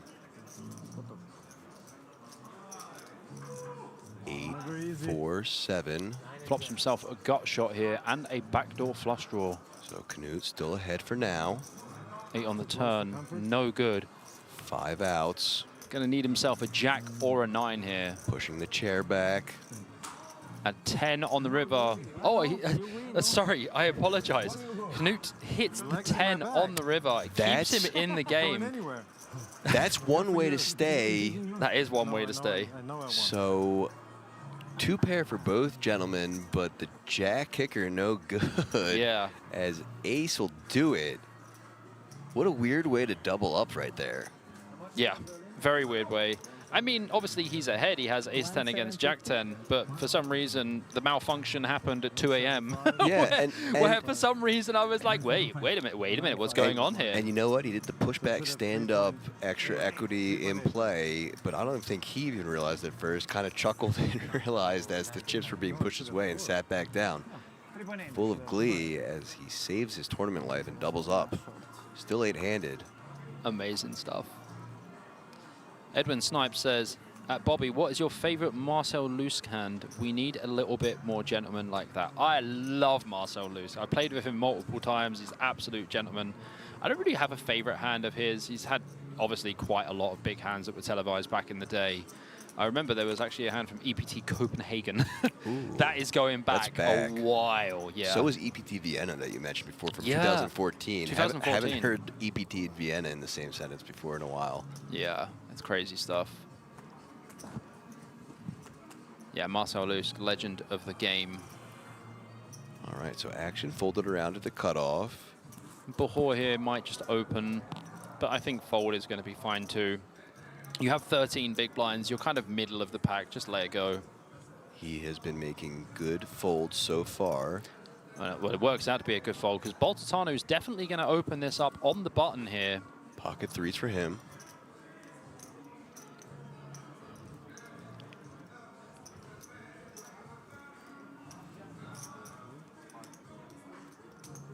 He does open it up to 525. Interesting sizing, especially considering his experience so far. Keep in mind he has over 500,000 in earnings, so. This is, so basically the idea of making it bigger here, this is a little bit more advanced now. We're using larger sizing in late position because we have less players to get through, and he is going to be calling a jam from either player. That is why he makes it a little bit bigger.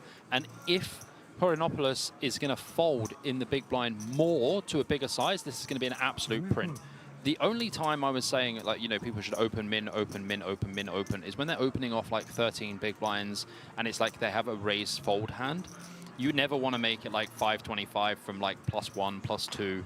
Like, it would just be a disaster, especially when you are like, you know, under 15 big blinds.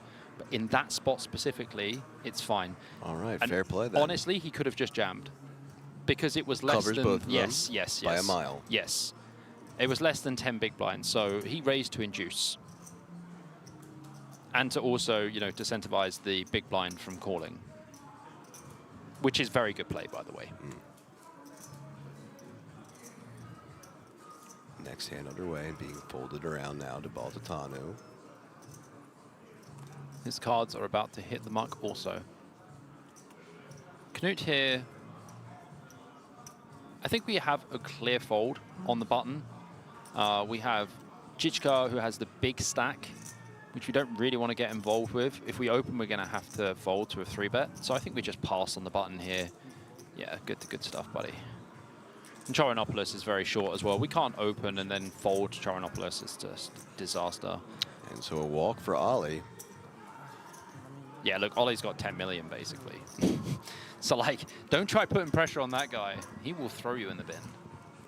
I think he could probably physically throw a lot of these players in the bin, too. Yeah, he looks like quite a strong dude. Quite a big guy.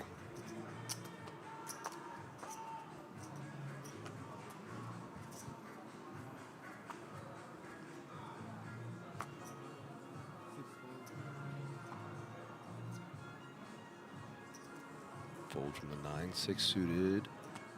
Bedinelli next to act. Also folds. Fold from the Queen Jack, and look at this, Baltatano now with pocket 4s. Just upgraded from the pocket 3s the hand before. 1 pip up.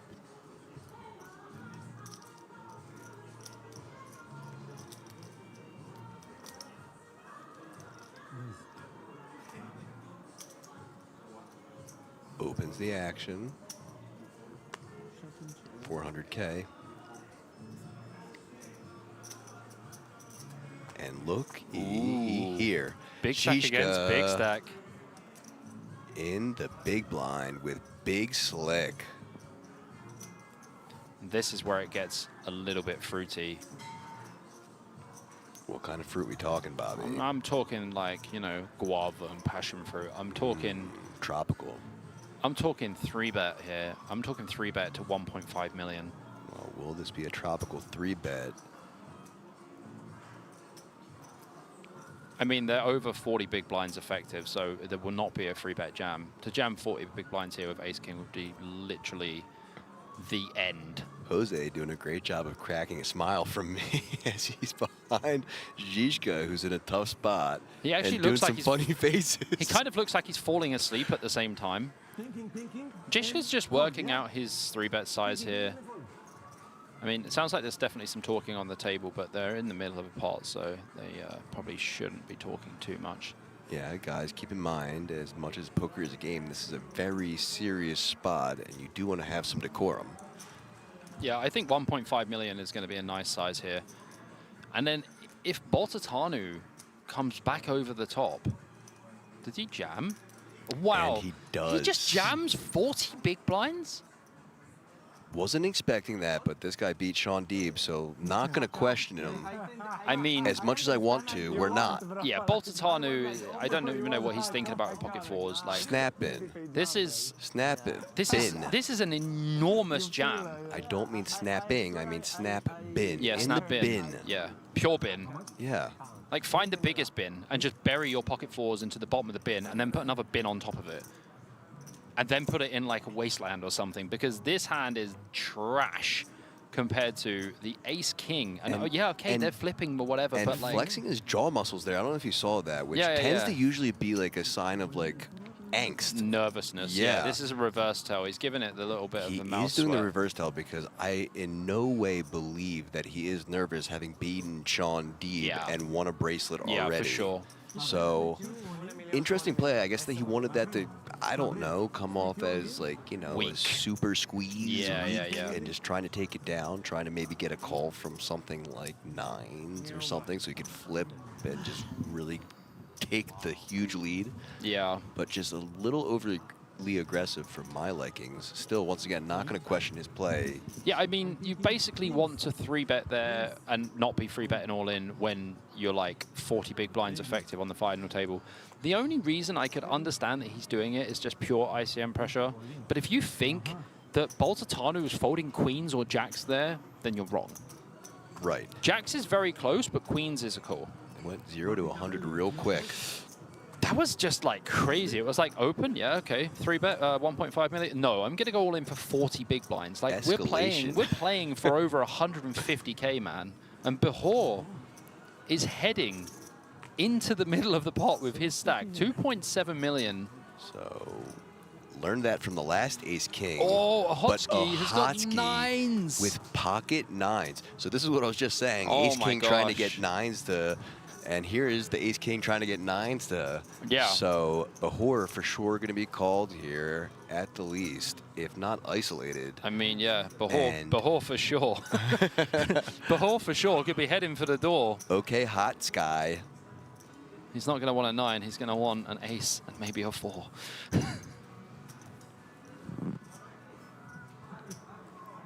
I love Edwin Snipe. He's like, look at the guy's table presence. I thought he was the dealer. Oh. Okay, so just makes the call. Yeah, I don't think 9s is an ICM fold here. It's 11 big blinds. One of the aces for Guana. It's one of the big, it's 11 big blinds for Hodges to call, and he has 25 big blinds behind. This is going to be the classic flip. Ace-king against pocket 9s. 50-50 percentages on the screen. Behor, will he be out the door? Telling his friends what the holdings are. Ace-king versus 9s. Don't use the one time. He doesn't want to use his one time. Interesting. He'll use it later, I guess. Saving it for later, that confident. Here it comes, 6, deuce, 10. No help so far. Might want to start installing the runtime for the one time. Maybe think about that turn one time as a 10 of flush hearts. draw on the turn. Increases him to 12 outs now. 38% equity. King or an heart. Oh! Behor should have used that one time. He has been eliminated in 8th place for 14,050 euros.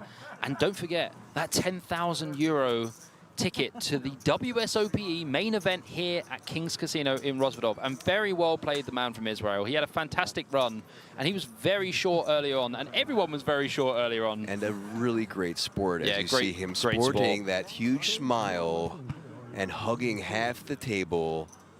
Love to see that. Yeah, I like a good bit So of there you go. sportsmanship. I'll let you say your catchphrase one more time as we see. Behor is out the door. There it goes. Officially out the door, Behor. But not without going to the cashier first. That's right. And a huge smile on his face. So love to see that. Was disappointed at first. You know, he was a little cocky by saying, I don't need my one time. one time, yeah. Yeah, and you know, you never want to celebrate too early, so thrown in his face, but really just being a class act loser right there. Yeah. Took it extremely well, but I tell you something, APK, we're down to 7 players. That's right. 7 players remain. Boltatanu, one of the chip leaders, and I think now chip leader is OK Hot Sky. Okay, Hot Sky with a lovely little cheeky smile from him too. Now Zizka with the pocket deuces on the button. 7 million. 7 million. Once again in that spot we were talking about before where he covers the next 2 players. Yeah, I think it's just going to jam. And look at this. Dreams are made of this. Yeah, Garner's got a very nice Short stack, and with the 7s all in. Should be a quick fold here from Bendinelli. Yeah, I mean, deuces is still, it's quite a big jam because Bendinelli has, you know, just around 18 big blinds, but it's still a big jam. So here we go, heads up to a flop once again with Guana leading 76 to 24. Zizka needing a deuce. All the 7s are in the chat. Vamo 777. Everyone's calling for a 7. Is it coming 7? This would be a big one from Mexico. Mexico against Czech Republic. Guana already with his highest score so far. Is Guana going to be a goner? That's a good one. Oh boy, I'm here all night. Over there with his buddies.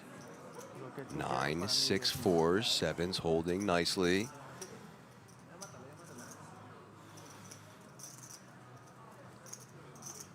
Just 2 outs here. On the river, 2 outs remaining. 6% equity. Just 6% is looking for the 2-outer on the river. He's looking for a 2-out or 2, and it's a 6. And fades massive as we hear some vamos from the rail. Vamos! And a big double up and the look of seriousness from Guana. You lost minimum.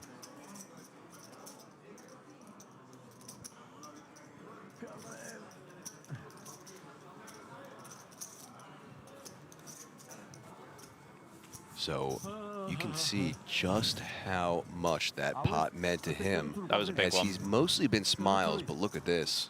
Some serious looks out of him now.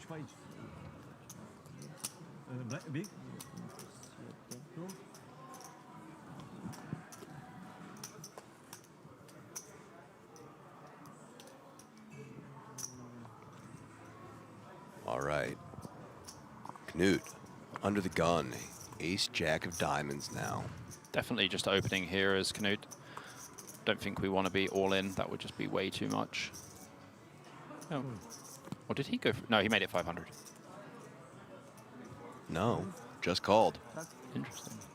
So a limp under the gun, as that's a new one from Knut. It's a call to 50. Guana out the way, Bendinelli, 125 to call, 8-5 offsuit.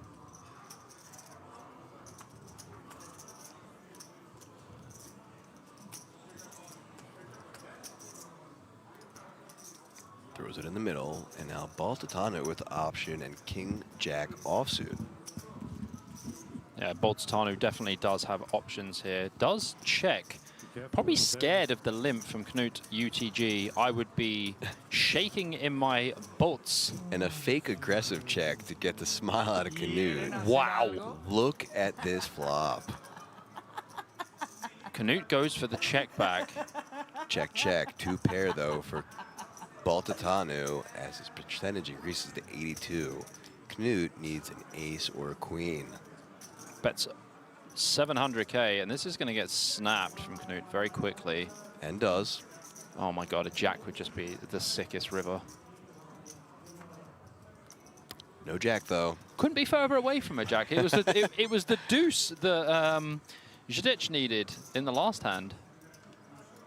Oh, this is a big, big bet, it looks like. Is it 800K, or is it more? Oh, he put him in. 2.75 million. It's very hard to differentiate between the colors because sometimes they look like 100K chips, and now sometimes they look like 500K chips. I agree, I agree. 2 of the colors are fairly similar. Oh, he's talking to him as well. Yeah, well, I told you, so going into this, that he did that fake aggressive check and got a kind of smile out of Knut. These 2 guys have probably been talking for the last couple of minutes and developed some sort of pseudo-faux friendship. Are you putting it on me? Are you putting it on me? Why would you bluff me? You wouldn't bluff me. You're never going to bluff me. You know, the fake friendship until we both bust and then can be actual friends afterwards. Because there's just too much on the line here. Yeah, we can be friends later. That's right. Don't forget, the next person out will receive 18,550 euros plus that 10,000 euro ticket to the WSOP Europe main event here in Rostovod. Rostovod? I can't even talk. In Rosvodov. It's been a long day, guys. I'm going to give Bobby a break on that one. So Ali still leading the pack, 12.8 million, 51 big blinds. Silvio Baltatano, 10.1. Zednik Zizka, 8 million even. Bendinelli, our mathematician and previous EBT winner, 4.5 million. Daniel Knut, 2.7. Jose Guano, 1.8. And at the bottom is Yanis Choronopoulos. That's it. With about 7 big blinds. Who just folds. And now action over to Ali. King Jack folds as well. Ali, are you okay? Are you okay? Are you okay, Ali Otski?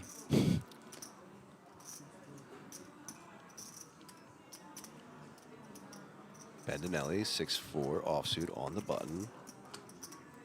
Doesn't want to play it. You know, Bendinelli sounds like a pasta brand or an ice cream like a gelato brand. Got to get myself some Bendinellis. Near the border of France, near Monte Carlo. I'd buy it.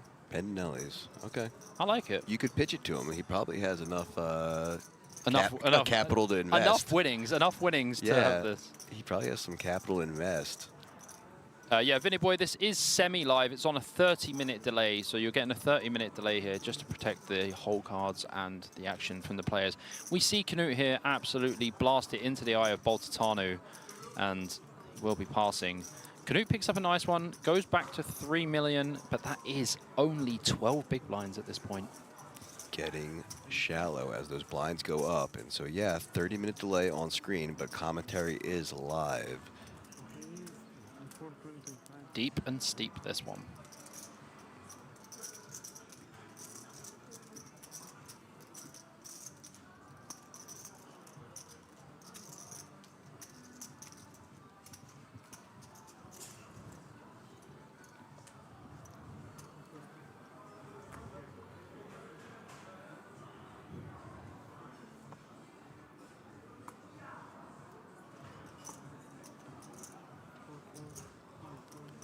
Okay, hot guy folding.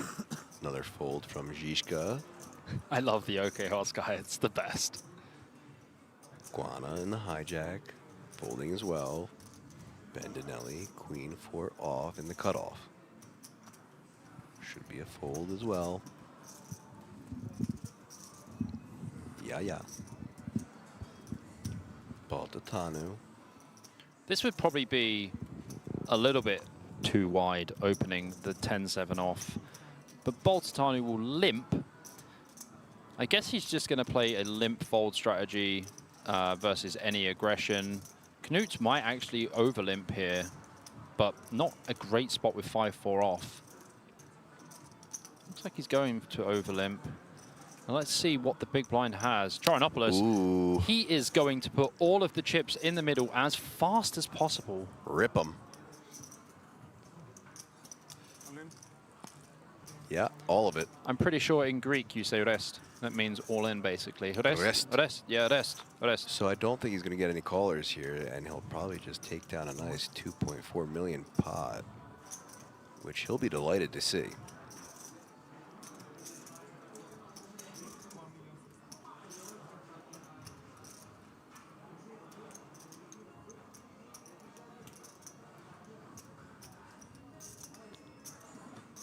All right.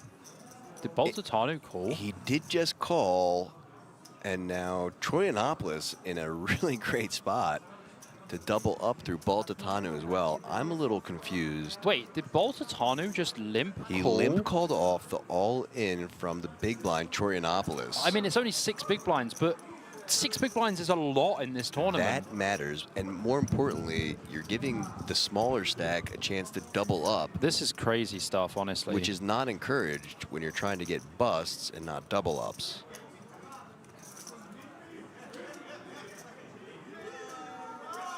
And look at this, 2, 5, 10. Boltatanu does have top pair here, but Chorinopolis does have the nut flush draw. So now Chorinopolis with 10 outs and spikes the heart on the turn. No sweat on the river and a sigh of release. Thumbs up from Chorinopolis, and this is exactly what I was just saying.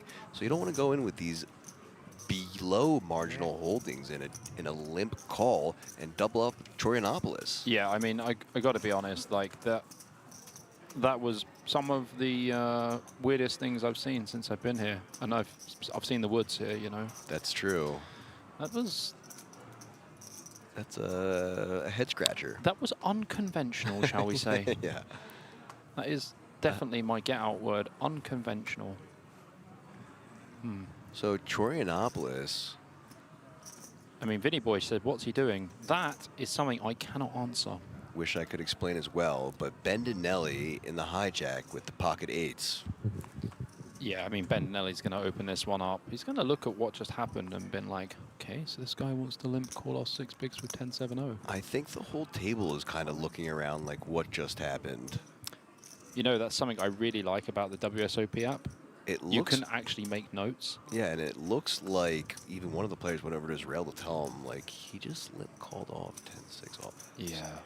So all in from Bendinelli, max pressure, getting the folds. It's quite all a the big. way. It's quite a big open jam there, to be honest with you. Like 18 bigs with pocket eights is just quite big. You can just open. Another player that I am certainly not going to question right now, because an EPT main Barcelona and professional mathematician at this point in my book must know something that I don't. Mathmatelli. Mathmatelli is a good one. We like it.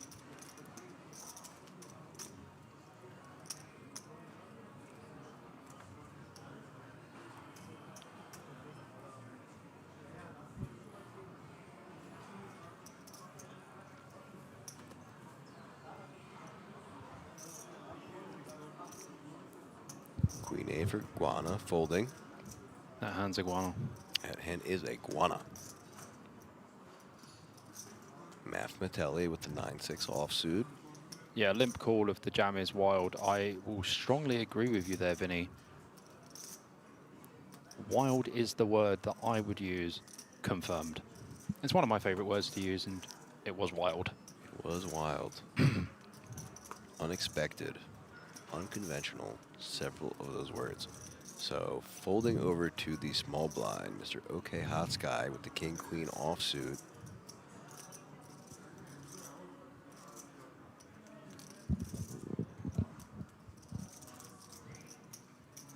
Obviously, he is the chip leader of the table. But Shishka, he's not got a short stack. no, he doesn't. Mr. Backgammon Man does not have a short stack. Looks like he's going for the raise to 575. Ooh, this is dicey. Like, Shishka knows that he can jam this, but 24, 25 big blinds is quite a lot.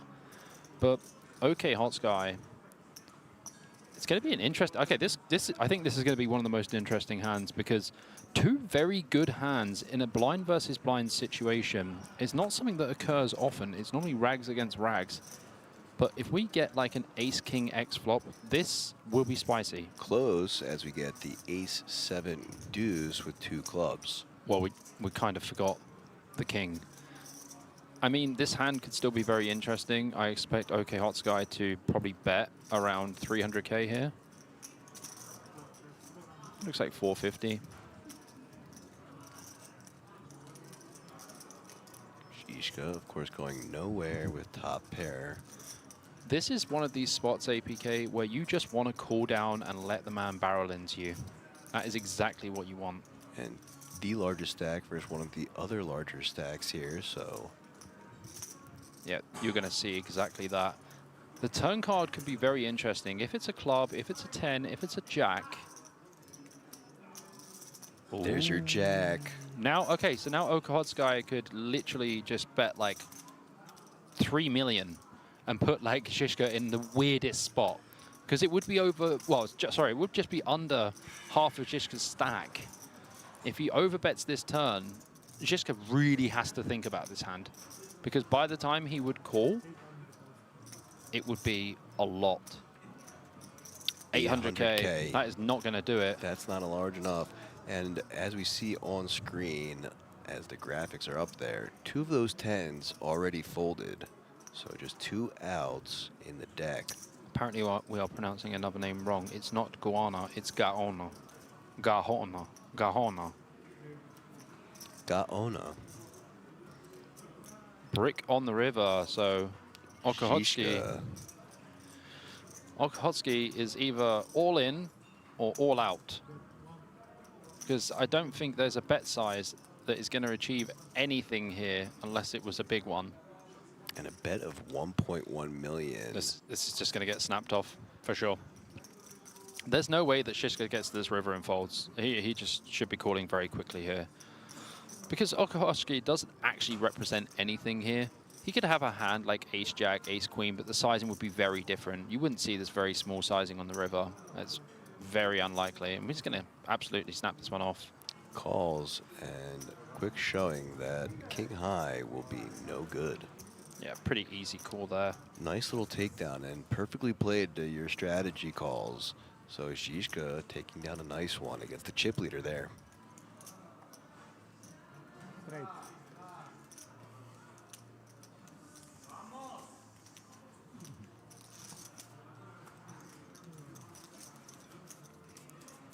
Well, thankfully we got a vamos from the rail because Gaano, who we just learned how to pronounce, was looking kind of bored right there. He's got a very interesting face, I have to be honest. He looks slightly bored at times, but he's probably not. Goana. Sorry, nah. That's the ending is. I gotta be honest, we're not going to be able to pronounce his name properly, so. Well, I mean, I don't want to do it to him, but all his last name really reminds me of is Guano from Ace Ventura. Oh, it reminds me. Batshit. Oh, it reminds me of Ohana. Okay, so and like, Ohana means family. That's right, in Hawaiian. And family means nobody gets left behind or forgotten. Sounds like a line out of Moana.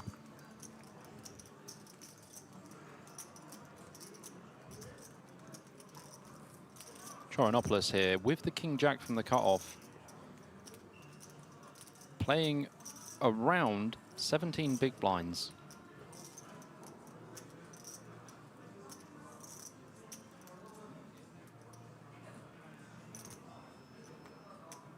I think an open would just be appropriate here. You have a raised fold hand. You don't really want to be all in with this hand. You have way too many big blinds.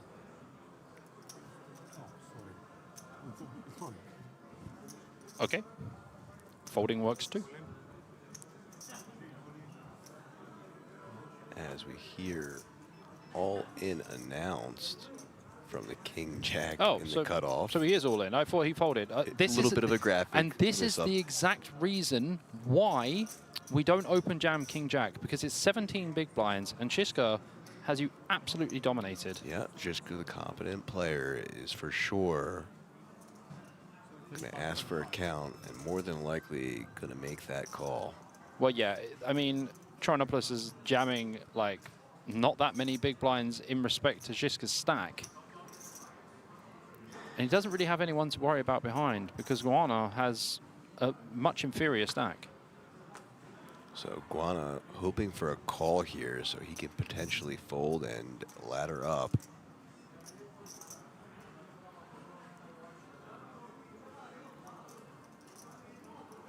There it is, time bank chip.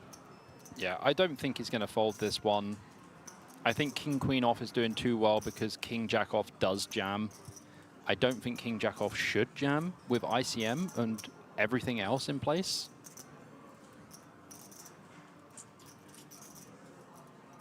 He's gonna do it. Because if Chorinopolis jams a hand like pocket sevens, we're flipping against it. King Queen is going to be beaten. King Jack, he might pass now. Wow. Oh my God. Oh. And Guan has got ace queen. What on earth is this craziness? Look, ding, snap call. Yep, there it is. Let's go. Ace queen against King Jack here. We do know that a king and a queen have been folded. Gaana in a nice spot again to double up through Chorinopolis.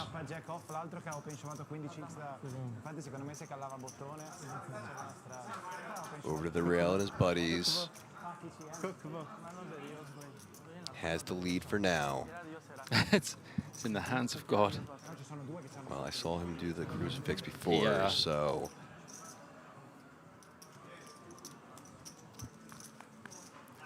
Do 6-8 with 2 diamonds. Chorinopolis has got the bigger diamond. Holding so far.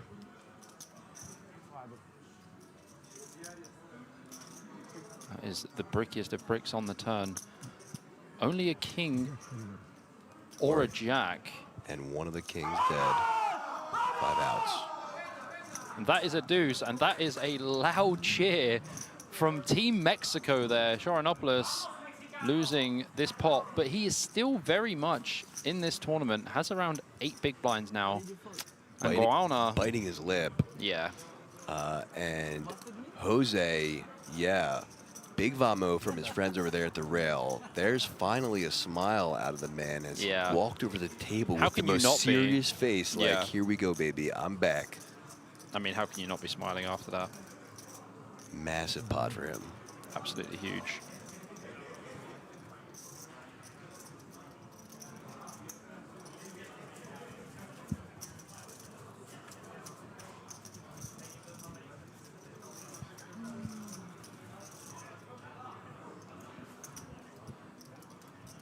And just a really disciplined, great fold from Zizka there. Yeah. That was a fantastic fold, to be honest.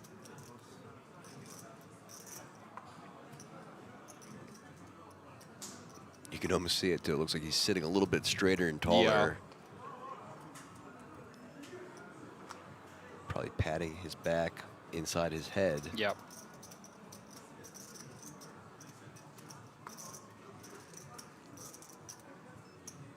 Baltatanu, first to act in his hand. Folding the 6 deuce. On to Canute, who folds 2. Chorianopoulos in the hijack with 10-8 of hearts.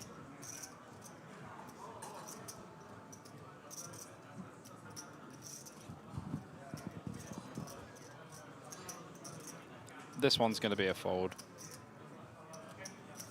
I don't expect him to do anything else apart from fold here. And does. Like, you can jam Jack 10 suited, maybe 10-9 suited, but like 10-8 suited is just not doing well enough. And you could really actually see on his face that there is a little bit of tilt happening. The anguish. Yeah, there's a little bit of tilt happening, but was able to calmly collect himself. Overcome that. Yeah, absolutely. And say, don't do anything rash or irrational. Don't do it. Yeah. So, good composure there.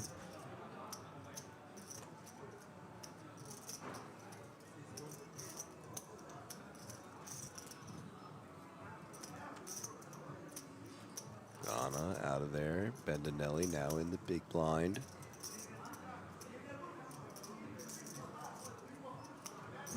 Deciding if he's going to defend the king 8.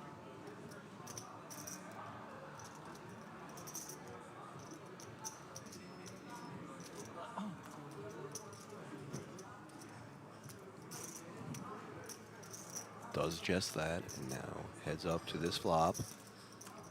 Pretty standard open here from the big stack Zizka. And Bendinelli definitely is standard. Dude, how many ace-high flops have there been? Like, so many. A good amount lately. Yeah. As a quick check from Bendinelli, and we'll most likely see a c-bet from Zizka. Yeah, around 300, 350. I actually think he'll go 350, 400. So, looks about like 250. 250. Yeah, kind of interesting. Bendinelli actually doesn't fold this flop all that much because Zizka goes very small. Like, this is extremely small. You want to go normally about like 350, 400K here. And also reasons for wanting to do this is because when Bendinelli has hands like King, Queen and stuff like that, we want to get them to fold. I mean, in this case, he does get him to fold, but it's, you know, it's a little small. Well, maybe the super small reeked of value. The super small scare. Yeah. As once again, I am not going to be questioning either of these two gentlemen's decisions tonight for the remainder of this tournament. Yeah, it's pretty hard to question any of these guys. Yeah, I mean, just... yeah. I mean, I can't say it enough. A, for, you know, Zizka beating Sean Deeb heads up. Incredible. You're going to go to bed tonight and be like, you know what, I used to dream of Sean Deeb, now I'm going to dream of Zizka for sure. Yeah, right. And then on the other hand, Bendinelli winning an EPT Barcelona main for over $1 million. So, quite the accomplishment. Okay, Hot Guy in the hijack. Ace-5 of diamonds.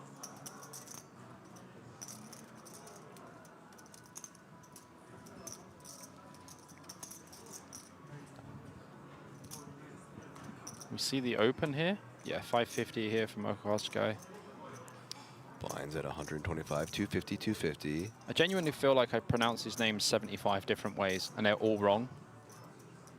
That would be a fun challenge, too, where you have to pronounce it a different way than you have already, but it has to at least make sense. Okay. Okotski. Okotski. That seems fine. This could go on for a while. So. We are here until the 10th. Yeah. Might see a 3-bet here. Yeah, he might make this like 1.8 or something. Looks like he is going to go for an aggressive line. 3-bet to 1.375 million. Ghana out of there. Beautiful hand, not the right time facing that action. Bendinelli now in the small blind. 5-3 offsuit. Easy fold. And another easy fold there for Baltananu. So back to OK Hot Sky. I can't get over it. Okay, Hot Sky. Quick fold, and Zizka taking it down again. So just really applying that pressure with the largest stack at the table, up to 12.8 million. Yeah, it's a pretty healthy stack right there. Chunky.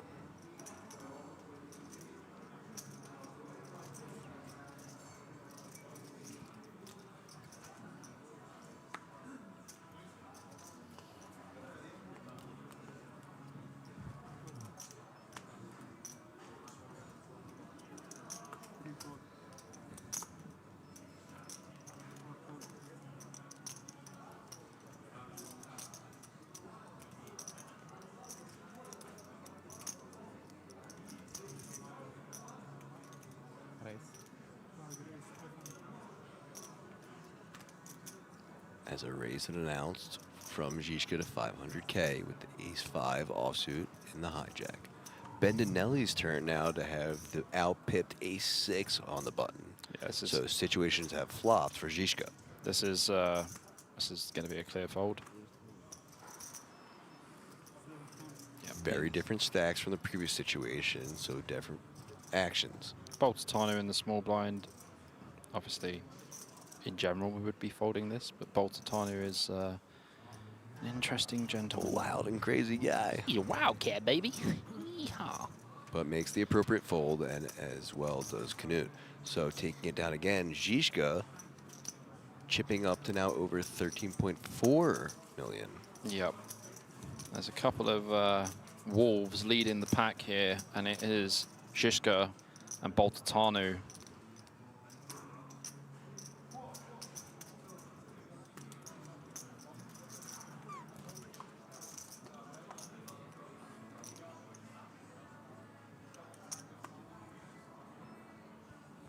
So no surprise that he might have made that switch from backgammon to poker, because I don't think there's a lot of money in professional backgammon. Well, there is actually, but it's not beating Sean Deeb type yeah, money. Top level. No, but you should see some of the backgammon players play huge money. I used to know the not the world number 2, the UK number 2 at backgammon, and they were playing like £500 a point. Wow. And do you know how many points there are in backgammon? No, so you know what's funny is that growing up, my parents played backgammon a decent amount, and I watched them play, so I know like the general basics, but I don't know the intricacies like that. Dude, I tell you who's good at backgammon. Maria. Really? She is sick, man. I am so bad at backgammon. I've got no strategy. She's like, oh yeah, just do this and do that. And I'm like, heads up for rolls?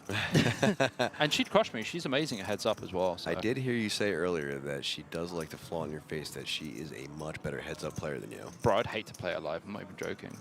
Maybe it's her that I should play heads up, not you. She'll crush you like, like an Oreo, bro.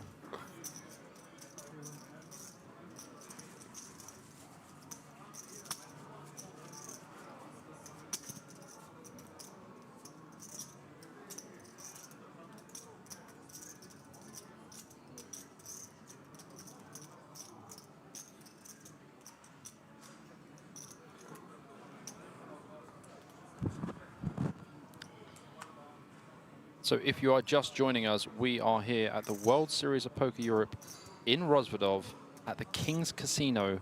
And this is the final table of the 2K Monsterstack. 7 players remaining from a 419-player field. And currently, if the player is to bust in 7th place, they will receive 18,550 euros plus a 10,000 euro WSOP main event seat. Yep, and with over 150K up top, as well as that ticket too, and that bracelet. There is a lot to play for. A lot on the line here. A lot of poker to be played out still.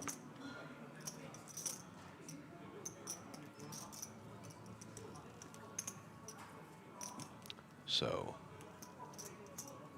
interesting here, under the gun call from Zizka, back to his limping strategy. Action now onto the small blind. Chorianopoulos with the 5 deuce off makes the call. Heads up to the flop. Queen, 10, Oh, sorry. Graphics You're gave me the fine. wrong I was error there. I was thinking to myself, I'm not sure why he would even complete in the small blind, and he very much struggled to do it without cards. Well, this makes a lot more sense as Ace-7 was the defended hand, but a quick raise on that flop and take it for Zizka. Yeah, so I think just betting this flop as a C-bet is going to be fine. Like, Zizka's, obviously, his strategy here that he's using is his limps are going to be either, like, you know, suited connectors, some suited gappers, or very strong hands. Very hard for anyone to play against that when he's playing such a random game that no one else is playing. No one else is playing a game with a specific limp strategy, and he can take down way more pots because his range is so wide. Makes it very hard to play against, and now I have to ask you, Bobby, would you say it is a advanced limp strategy? Yeah, I think I was quite right when I said it was an advanced limp strategy. Boltatanu's got his own strategy here. He's had some interesting strategies. I don't know if I'm going to use the word advanced or good or interesting. I'm just going to say he has strategies. Yeah, certainly ones that I'm sure if we looked up, the solver would say no to. GTFO, sir. But actual good raise here from him with the good holdings, ace-jack, offsuit, and the hijack. And that standard raise to 2x, 500K. Zizka, now the last player to act in the big blind, 9-3 offsuit. Throwing in a time bank chip. Not sure why he's doing that here. Again, these are really precious resources. These players have now received the last of their time bank chips for the remainder of the tournament. You don't want to use them now in these early stages of the final table when they're going to be really more useful towards Effective, the end. yeah. And effective, correct. I think Zizka is just thinking, okay, I could 3-bet this guy, but 9-3 off is definitely not the hand you want to do it with. You're not blocking anything. He's playing mind games with these players at some point. Like, we have to give him credit for that because we've seen him do some acting before. Yeah. I mean, this guy's in his own realm, honestly. Yeah, that jaw clench earlier for the fake that was psych out. That was out of line. Yeah, and it worked too. That was out of line.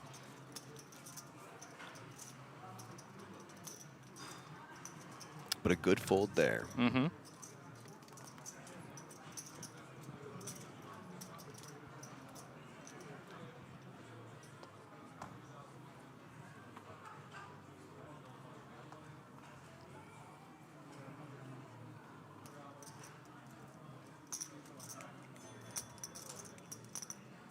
Some of these players starting to show some signs of exhaustion. Yeah, the fatigue is definitely going to set in, especially like this is a pretty long series as well. The fatigue will definitely start to set in. Yeah, we just saw a look at the wide pin there. Canute leaning back in his chair. Bendinelli with a little less expression on his face than earlier. I mean, Bendinelli showing his experience and skill level here, going for the under the gun open with the King 9 suited. Knowing that King 9 suited is an open under the gun, but is he executing it in the right way? Specifically with the ICM factor and the wildness factor of some of the other players behind. Zizka's going to pass here in the small blind. I don't see why he would complete versus a UTG open. Or is he? Or is he going to use 2 time banks and then just like put in like a Yu-Gi-Oh card or something? Do you know? I mean, like, is he going to pull the Dark Magician out of his back pocket? But as you just said, he's implementing some different strategies, unconventionalness, to really make these players continue to guess what exactly his strategy and his ranges are. So here goes one time bank chip. And back to the thinking.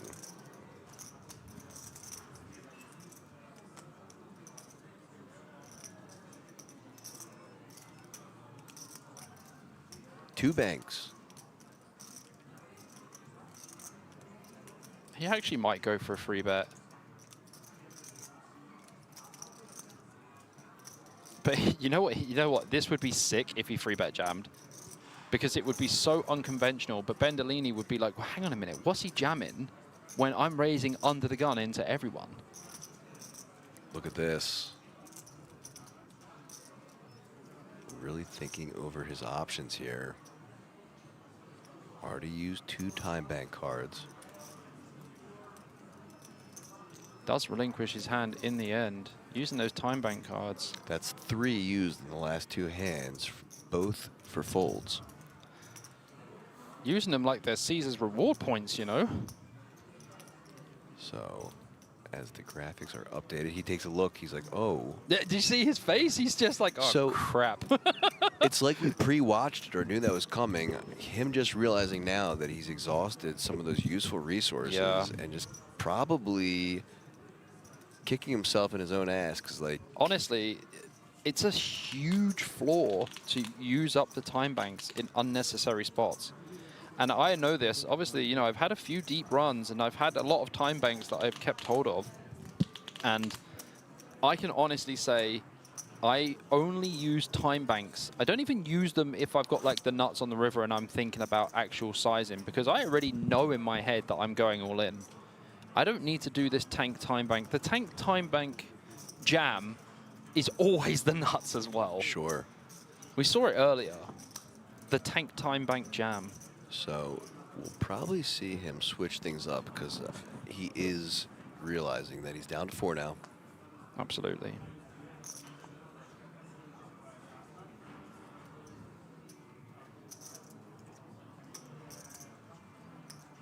Hand number 153 now. Baltatanu under the gun.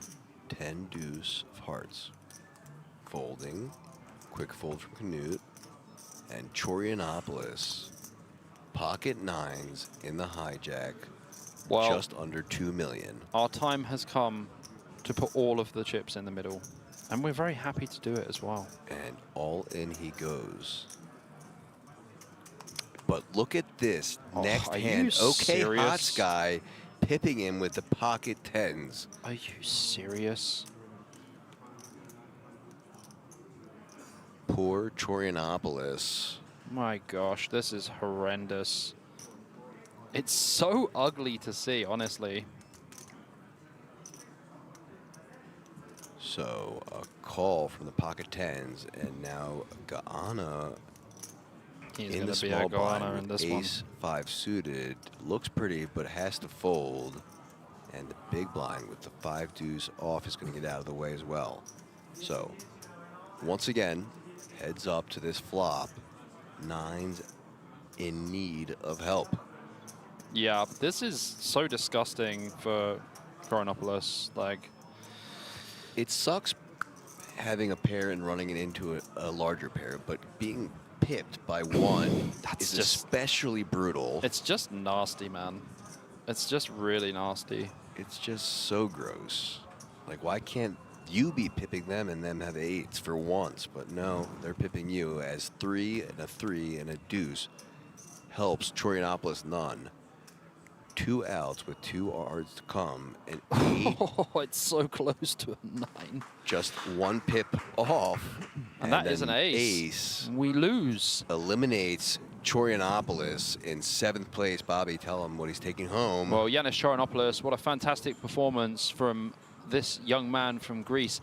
He is going to take home 18,550 euros plus that 10,000 euro WSOPE main event seat.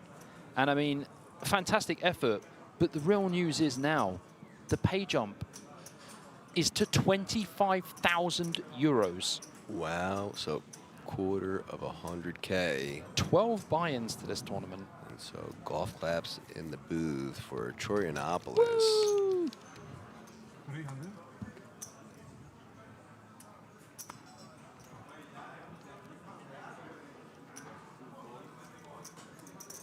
Six-handed action now.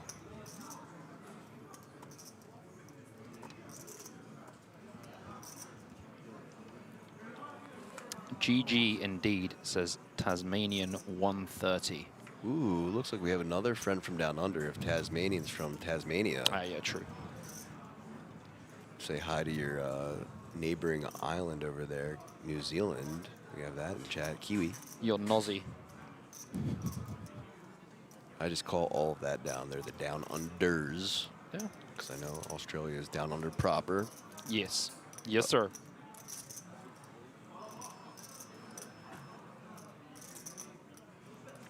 And so look at this, another unconventional raise from Zizka, just applying that chip leader pressure. 6-3 offsuit in the cutoff. This guy's been watching too many videos of final tables of Michael Adamo, who is just like the GOAT of taking advantage of ICM. I'm a big fan of Adamo, so while moderating and working for DraftGanger 7, he had tons of hands and final tables against Adamo, and he would be one to tell you that, yeah, Adamo is one of the tougher players in his opinion. Sure, not even close. He's one of the best players in the world. Yep, but yeah. Like, undoubtedly one of the best players in the world. Yep, there's always a couple players that Bert would always give credit to, and Adamo being one of them, just a really tough competitor. Yeah. So 300K to call for Baltatano in the big blind with the King 8 offsuit.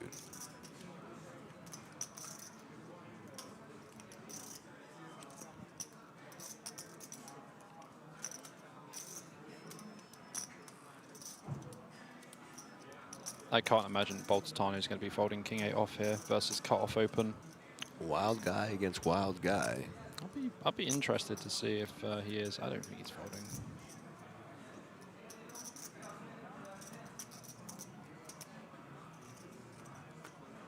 Yeah. And doesn't, just counting out how much he has behind now. Yep. Pretty standard call here for Baltatano. Jishka with the open with 6-3 off. Man's really taking the piss. Like, really, he's just wild, and it does come 8-3 Jack. Oh, I'm sorry. I thought you were talking about Jose, who came running in and was possibly taking a piss. Oh, what, did he just run past? Well, I think he was actually at the rail, but it looked, as you said that, as if he was coming back from taking a piss. So sorry to interrupt you. I just thought it was kind of funny. It's completely fine. As Baltatano has outflopped the trash open from Zizka with the 6-3 offsuit. It's pretty wide open. Even if, like, you're trying to take advantage, like, how are you going to do it with 6-3 off? Well, are we going to see some true aggression out of Zizka, as he does have bottom pair? And we do. So the continuation coming in. But I see no way that Baltatano is going to fold for just 300K. Yeah.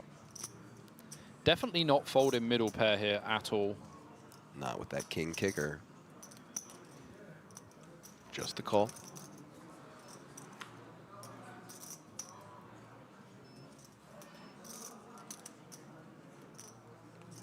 Queen on the turn. I mean, Zizka's going to have some queen jack, some queen 10 that's going to c-bet the flop and then want to bet turn. Baltatano with pretty standard check here. Zizka's going to have to use some pretty beefy sizing to get Baltatano off this one. How much you thinking? I'm actually thinking like 1.8 to 2.2. Big. So at least 75%.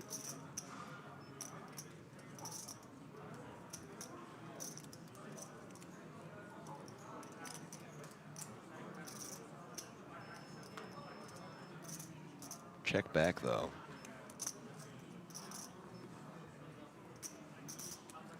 Deuce on the river helps Zizka none.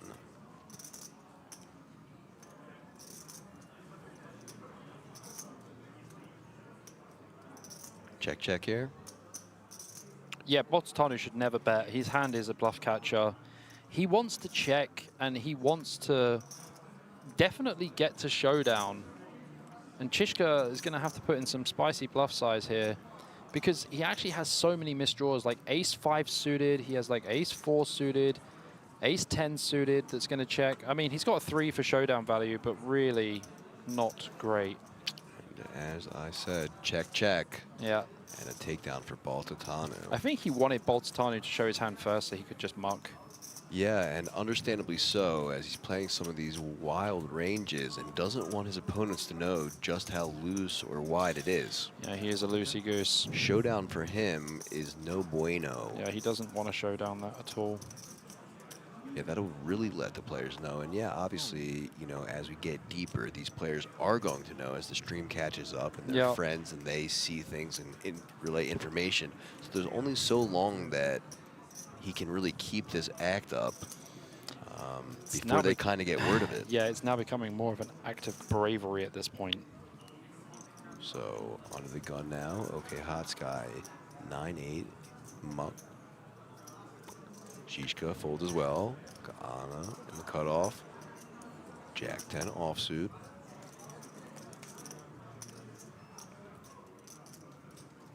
Raise the eyebrows and fold.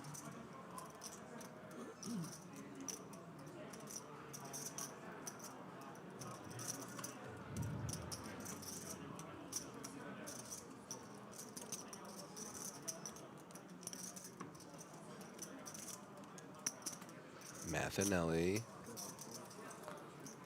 Great name. Folds as well. So blinds now.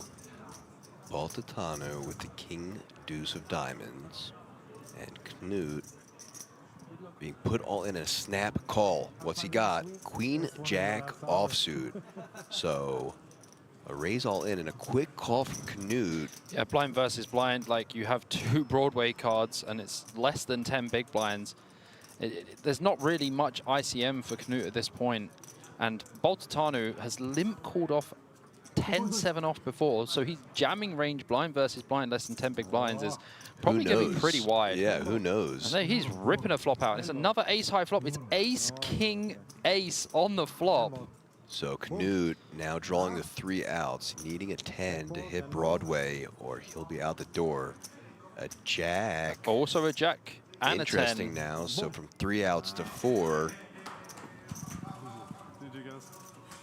And it is a 3, and Knut will be eliminated in 6th place. And just like that, we are down to 5.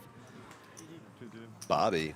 Daniel Knut. What's he taking home? 25,050 euros plus a 10,000 euro WSOP main event And with seat. a big German smile on his face, out the door he goes. Really great play from him. Loved watching him. Our Viking out the door. So Baltatano, not the biggest of pots, but nice in other ways, as now all other players have laddered up once more and are just 1 step closer to that bracelet. Absolutely. 5 players remaining. 6 players remaining. No, 5. I just hadn't updated yet. You were right. Yeah. So Gano. I just paid out 6th place. Yeah, Glana with the 4s and the hijack folds. Bendinelli now in the cutoff. King 6 suited. I think folding from this stack size is going to be very good. Seems to be what he had his mind set on right away, and does. Baltatano already increased his stack and increasing it again. Bless you to the dealer. It sounded like a pretty decent sneeze. Yeah, Gesundheit. So Baltatano. Smeeble says going hard in the box like Haaland. Keep it up, guys. My guy. Schmeeps. So look at this. Hood up in the big blind. Okay, Hot Sky looking at ace queen offsuit and a call. King deuce 3. Baltatano still behind. Check calling here against pretty much any bet under 600k. Goes for a check. Check, check. Now this gets a little bit dicey. Baltatano does have a gut shot and a flush draw. And he does river flush. There. Ace queen once again going to be a letdown. Yeah. So check here, and the option to Baltatano, who presumably going to go for value.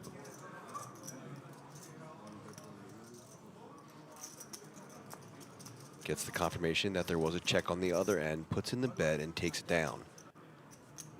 Cool 1 million plus to add to his stack. Up to 12.4 million for him.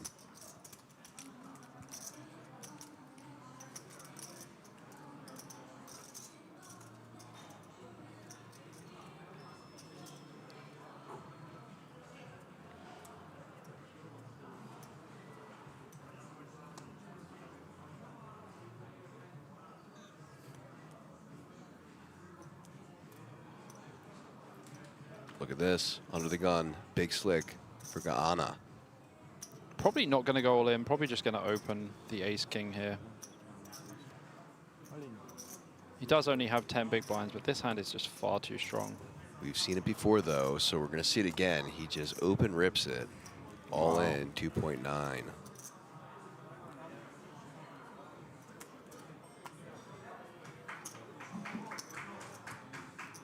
Everyone getting out of the way. And a takedown. And a little applause from his friends.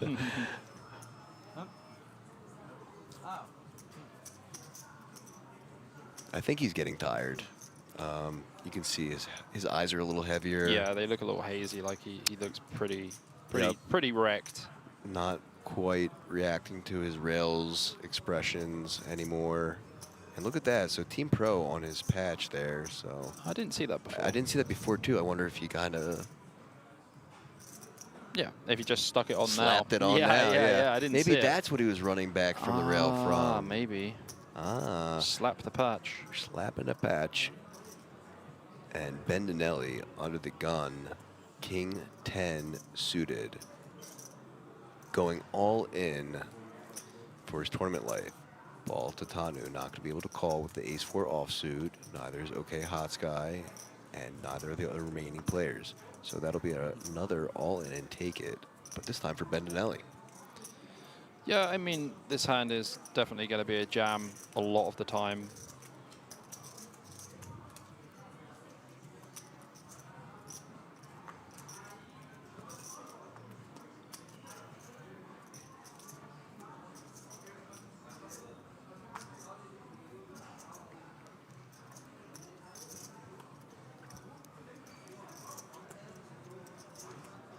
Ball to Tanu under the gun. 10-5 hearts.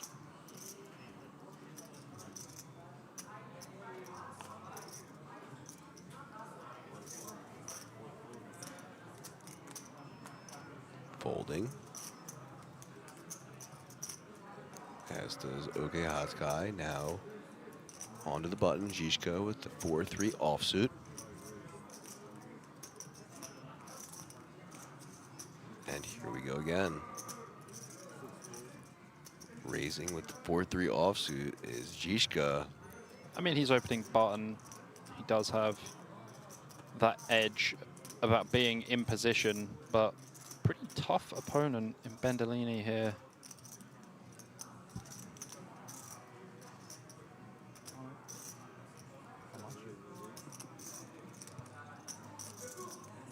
And an all-in announced.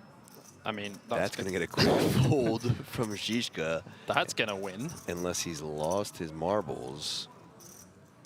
But Bendinelli, as we now see with the king-queen offsuit, an understandable spot to go all in against Zizka. Bendinelli might be one of the only players on the table remaining who's picking up on Zizka's for sure. Intricate play. Yeah. And there goes the fold and takedown for Bendinelli.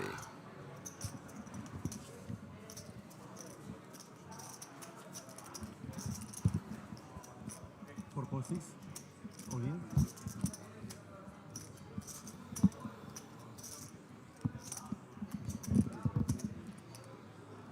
You okay there, APK? Sorry, I just had to adjust my mic. I was going to say, I was like, you all right there, buddy?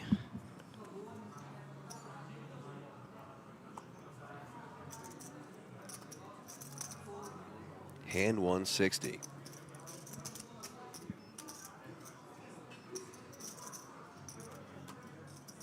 Action folded around to Ghana. King 10 offsuit on the button. Still under 10 big blinds.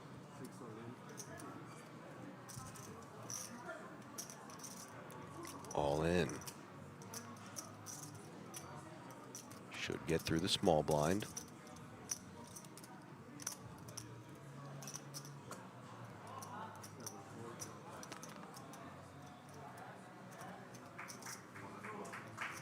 But Baltatanu, the A7, choosing not to play. So takedown for Ghana.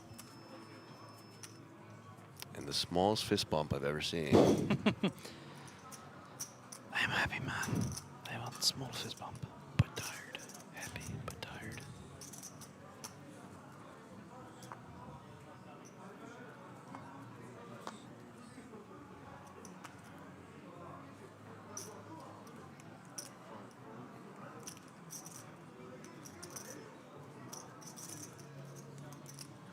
At least we didn't see the under the gun limb there from Shishka.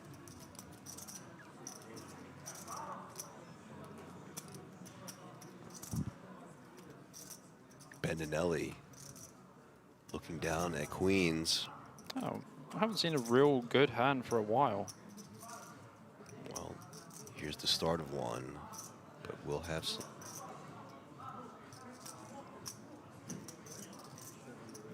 He might just go for a limp or just make it 600k. 600k it is.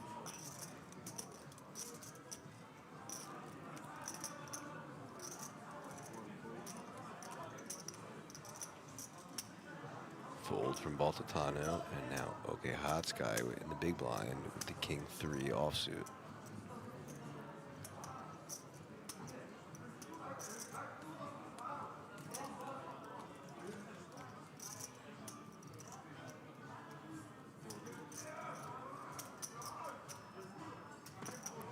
And that'll do it as queens take it down.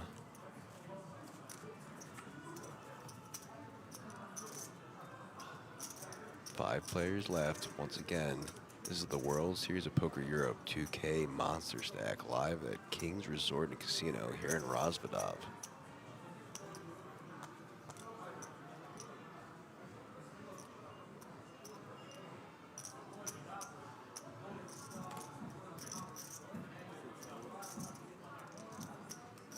Gaana, first act folds. Bendinelli with only one queen this time.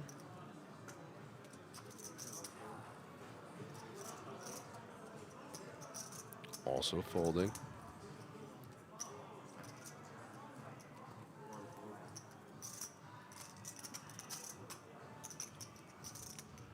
Baltatano wants none. And now into the blinds. OK Hot Sky, King 10 offsuit. Just makes the call.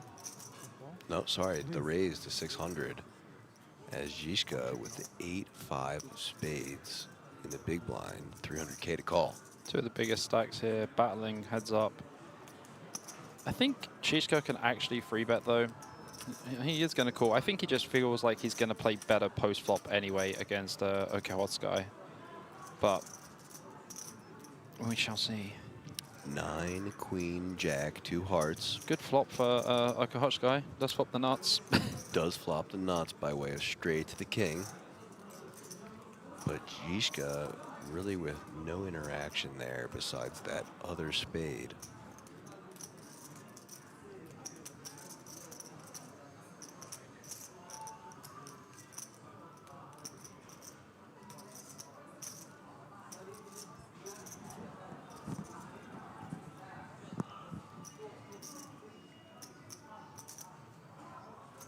Another time bank used here. I mean, it's kind of obscure now. I think that's the word I'm going to use, is obscure. Really thought he had got past that. Yeah. I thought we moved on from that. But apparently not. Look at this, Bobby. Is he going to raise? This is an untimely spot to choose some funk, and OK Hot Sky has to be like, this is the greatest day of my life. That's exactly what he's thinking.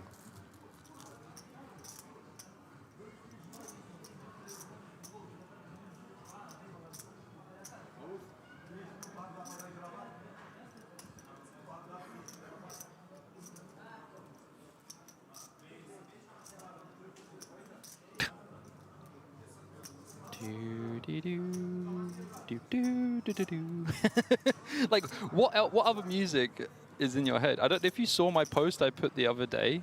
It was absolutely amazing, and it's so it's so apt to this moment. I want to make really good decisions, but in my head, and it's got the Gandalf. Like, that's what my head's doing when I've got the nuts, and it's just like someone bets. I'm like, like the my Gandalf head nod. Yeah, 100%. Yeah, fair enough. That's all that's going on in my head at that time. Classic gifts that you can see and hear without even having the volume on. Giftastic. Just gonna flat, surely. Absolutely. Why would you do anything else? Is he raised? No, surely not. Did he? This looks like a raise, man. 3-bet to Oh my 4.8 million. That'll just quickly get a fold and Just cold. denies. Like you're not scared of anything. Yeah, denies Jiska the chance to find another bluff on the turn. Oh man. So first real possible misstep that we've seen from OK Hotsky. Yeah, I think that is a big misstep. As he denies himself a lot of possible equity on future streets with like, the flopped nuts. Yeah, like you have the nuts, man. Like, come on. Especially against a player who we've seen do some funky things. Yeah. You just want to give them all the room in the world to continue down that For funky sure. path.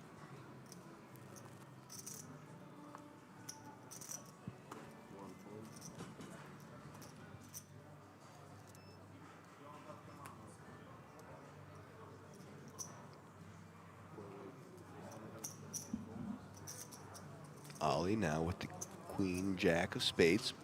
Opens action to 600K. Over to Ghana. The Queen 10 offsuit in the big blind.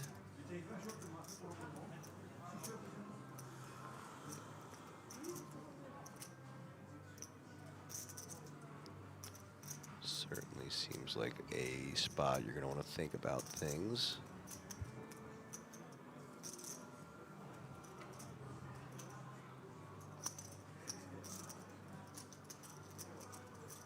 Uh-oh.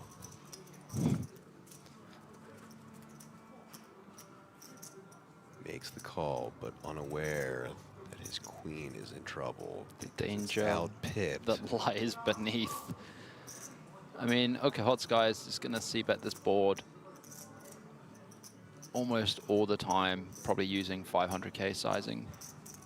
I think that'd be the most appropriate sizing. 600K. I think that's 400. Still around there and just takes it down.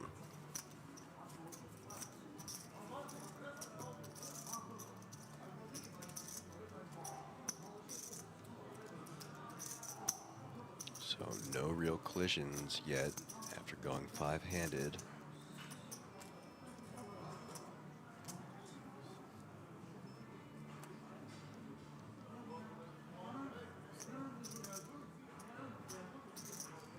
Next hand dealt, and now Baltatanu under the gun with the Jack-7 of hearts.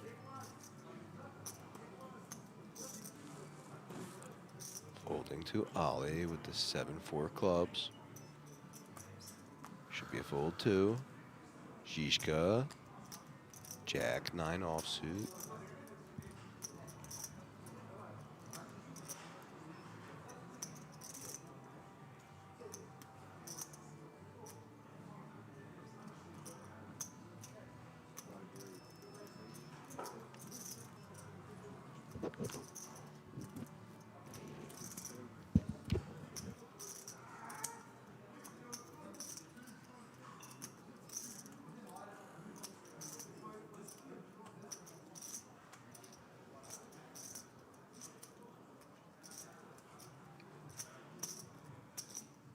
So a raise from Zizka on the button, Jack-9 off, Bendinelli now in the big blind with the decision to defend the Queen 7 offsuit. Probably going to just pass, to be honest. Like, this is not really a defendable hand. Queen 9, Queen 8. Queen 8 probably minimum, but Queen 9 definitely will be defending. So no action there for Zizka. Getting so much love in the chat for the Mexican. And lots of love on the rail, but he's going to need it because look at, I mean, it looks just by the hand as his eyes are getting sleepier. Yeah, he's pretty really tired. just, yeah, he's, you can tell he's battling it. Yeah, he's pretty tired. Saw him eating a little bit of food there, maybe trying to get a little energy Yep. going. Understandably so. I think the best way to do it is in between hands to stand up and walk around a little bit, get the Dude, blood flowing. I do it all the time. Yeah, that's really the way to do it. Because look what I'm talking about. Like, Yeah, he he's looks struggling. tired, man. My man is struggling to stay awake. Bro, it's 3:30 in the morning. Yeah, that is why I he's get struggling it. to stay So, awake. you know, if it wasn't for the adrenaline that's probably coursing through his veins with the spot that he's got himself here, yeah, he'd probably be dead asleep. Your boy will be snoozing right now. Yeah, Chicha goes for the limp here. Adrenaline keeping him awake. So Zizka limping that 4s with that advanced limp strategy again. The ALS, my friend. The ALS, the advanced limp strategies.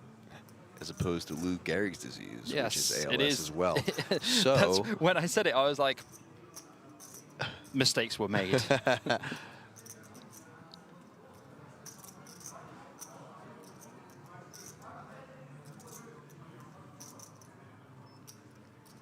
And a call from Bendinelli.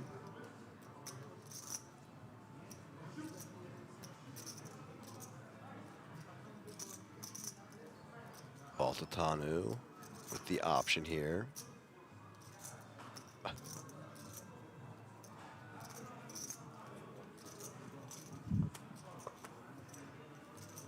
Checks.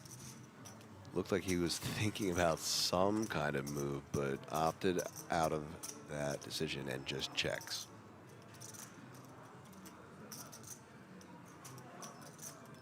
Three, king, 5, rainbow. Bendinelli not hating that flop, but he's unaware that Zizka holds 2 of the 4s he's going to need to the wheel.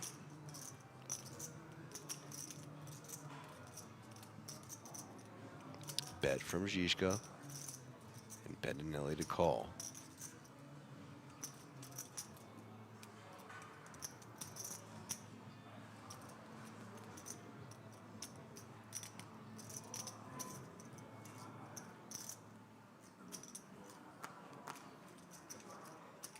Makes the call. This would be sick if a 4 comes out. If a 4 comes out, this is going to be horrendous.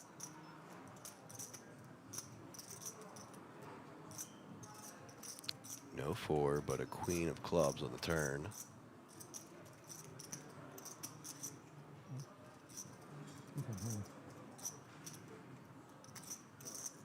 She's going to go for the second barrel here. Yeah, for sure. Cut off versus small blind. Probably has to go like 1.5 million if he's going to bet. Well, we've seen him use some aggression in spots we weren't necessarily think he's going to, and chooses to once again prove us wrong with a passive check back, and that king of hearts on the river now. Zizka taking the check mark, but can Bendinelli find some kind of way to get the fold from the 4s? Or will he just check and hope that ace high might, in some world, be good? So a check from Bendinelli.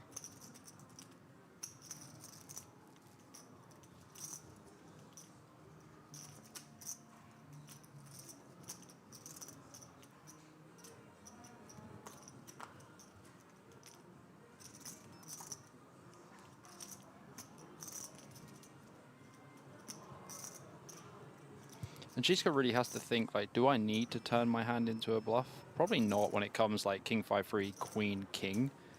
Yeah, he's just going to win, just going to check and take it down. Yeah, and I think to his benefit, that second king pops up on the river there. Oh, it's massive, yeah. And totally takes away a lot of the combinations of kings that Bendinelli might be having. Yeah, and also like Zizka has 2 4s, so he's blocking like 4-6 and stuff like that as well. But also 6-7, 7-8, like, you know, there's so many different hands from the big blind range from Bendinelli. So Zizka really just showing us that he has the ability to switch gears. Oh, yeah, for sure. Places that we thought he would be aggressive isn't. And a look again at our remaining 5 chip stacks as Jose down to just 9 big blinds. Bendinelli at 16, Zizka 36, just above him, 1 big blind more, Baltananu, and Ole Akashki, or OK Hot Sky as I've nicknamed him, with 42 big blinds, 12.45 million leading the pack, 159.5 thousand up top, and a tournament ticket worth 10K to the main event, as well as a bracelet on the line. Event number 4. Not bad. World Series of Poker Europe, 2K Monsterstack.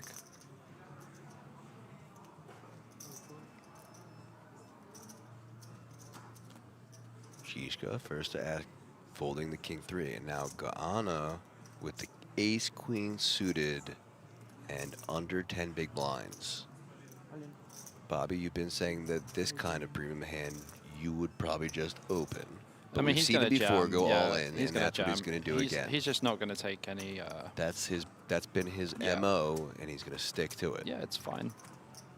I think at this stage, when there's like 5 players left, and like the 2.6 million stack is going to be kind of like middle-ish, like short but middle-ish as well. It doesn't really matter if it's 8 big blinds or whatever. It's just going to have to put the money in sometimes. So 2 non-callable hands, but the queen 7 of hearts, the big blind, still gets the fold and takes it down. Yeah, I mean, you're just happy to take the money there. Yeah, and every single pot here, too, will just breathe a little bit of life back into him as he's struggling to stay awake because, honestly, just even any movements, even raking in the chips will get a little bit of blood flowing as well as, collecting chips and adding to your stack. A little bit of adrenaline boost right there. I think what he really needs is his rail to pick him up. Maybe some Red Bull. Maybe some Red Bull as well. But I do just keep seeing him looking over to his rail and over to the top clock. And, a rail can carry you. Yeah. I feel like I will need to be railed soon. Ben and Nelly in the cutoff, pocket 9s.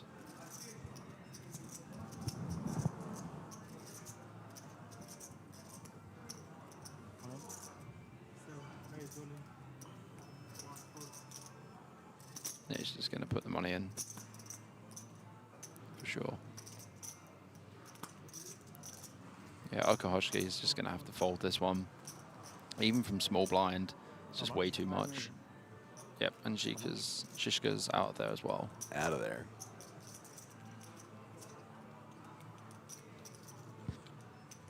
Asking for the count.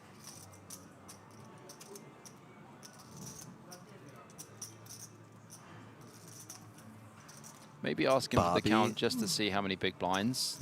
Bobby, if I see him burn a time bank here and then fold. I don't think he's going to burn a time bank. Because you know why he asks for a count? Because when you ask for the count, the time bank is paused. That is why he asked for a count. Still cutting it close. It's kind of pretty fine.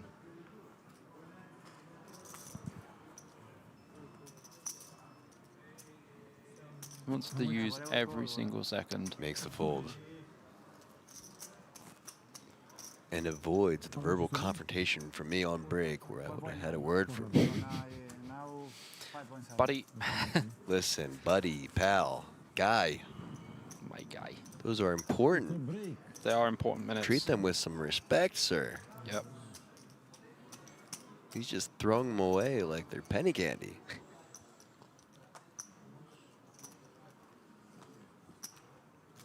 I think it's quite interesting how none of the players have even said, guys, should we wrap this up tomorrow? Yeah, not a conversation at all. I think, honestly, the only person that would want to do that is Jose. Yeah, he looks crushed, man. He looks so tired. Yeah, everyone else, I mean, tired for sure, and you can see that, but not even close to him. I mean, you said the word tired, and I just opened my mouth just unhinged like a snake. Oh, it's his biggest yawn. Oh, no.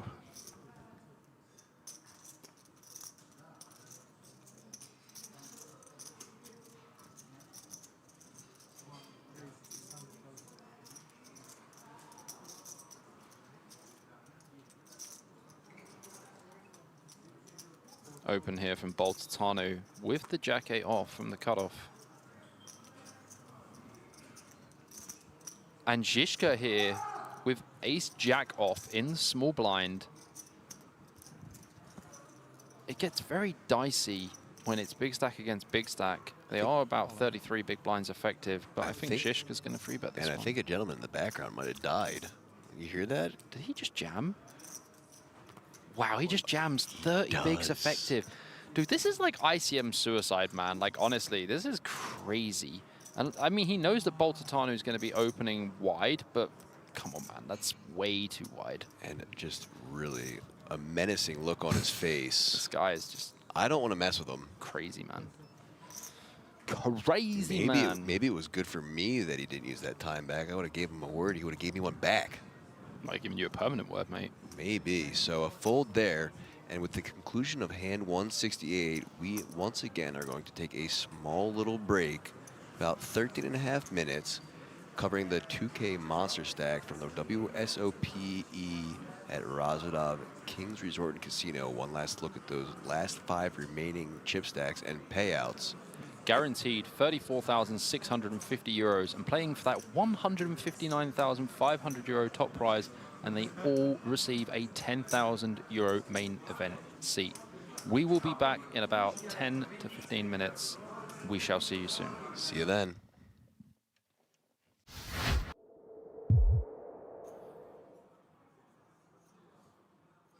What a fun feature table. Mustafov's picked up 10s. Ooh, and Orpin with the Ace King. This is going to be a clash. Orpin just calls here. This is tricky. I like this.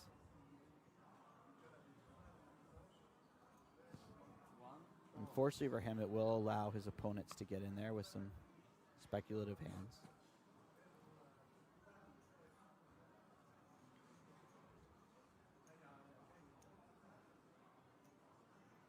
Another call. Action on Foxen. Foxen, by the way, Heads up, yeah?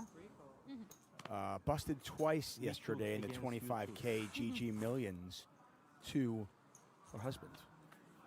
No. So I don't want to be at that dinner table. Both times? Well, I mean, she might have busted more than that, but I'm saying she busted twice to him. Wow. Yeah.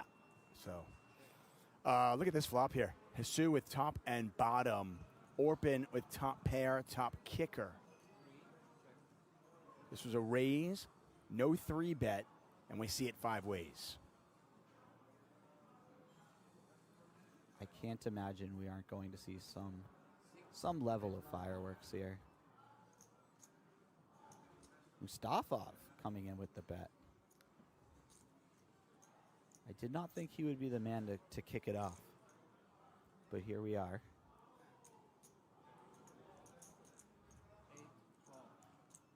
Orpin playing some pot control. This is a 5-way pot, which means it is considerably more likely that one of his opponents has him beat than in a normal heads-up or 3-way scenario.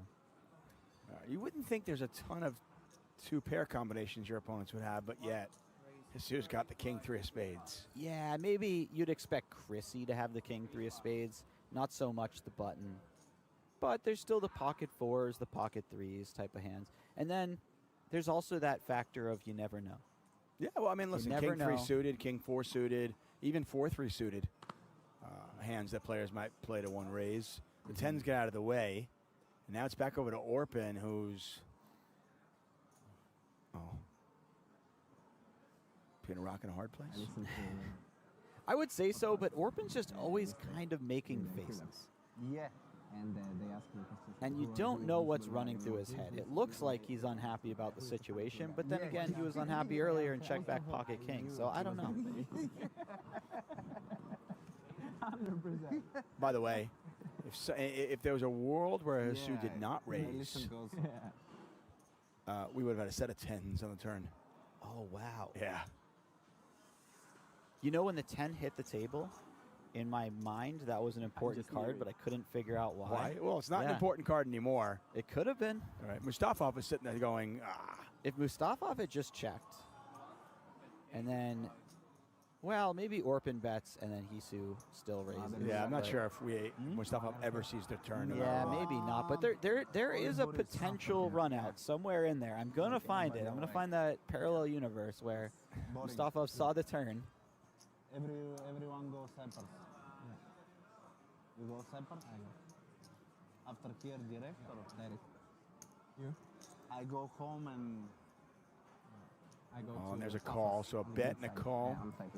It's just so intriguing to me when you watch poker, because it's like, you know, the difference between Hisu winning a really nice pot here and getting devastated and possibly losing, 50% of his stack is his opponent not being stubborn and sticking around for 1 card. Yeah.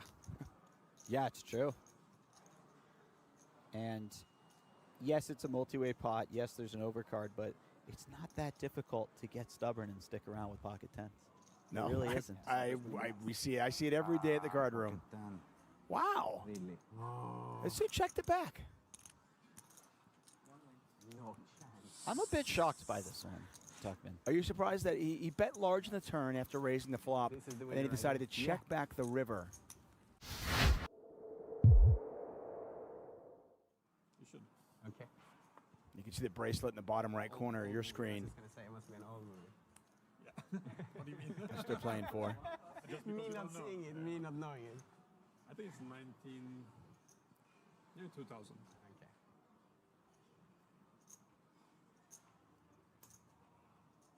Raise 10.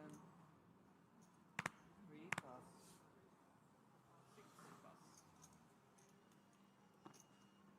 Nicholas has a very real hand here. Type of hand that you could go either way. He's gonna go. He's gonna go upstairs with it, though. That's the way he's gonna go. I'm not surprised. Oh, wow. This is wildly unfortunate for Lena. They are deep enough that if Orpin picks a smaller size, which I imagine he will, Lena will feel very compelled to peel. C3 cards. 8 call. Did he just Yeah. call? 8 raise. 100. No, I believe he raised to 100,000. That makes more sense. Okay. Yeah. So it is somewhat small sizing. Yes. Well, he's in position. He doesn't have a full starting stack. He's representing a very strong range of hands. Now, of course, Orpin can have some bluffs as well. Maybe some suited aces, something like that. But the type of hand he's saying that he has is ace, king, maybe jacks are better, something like that. Tens are better. Oh, us that wouldn't mind jacks or tens. Kings, though, not so much. Let's see if Lena wants to put 60,000 in there. There's 154,000 in there, so he's getting about 2.5 to 1. But he's got to play the hand out of position.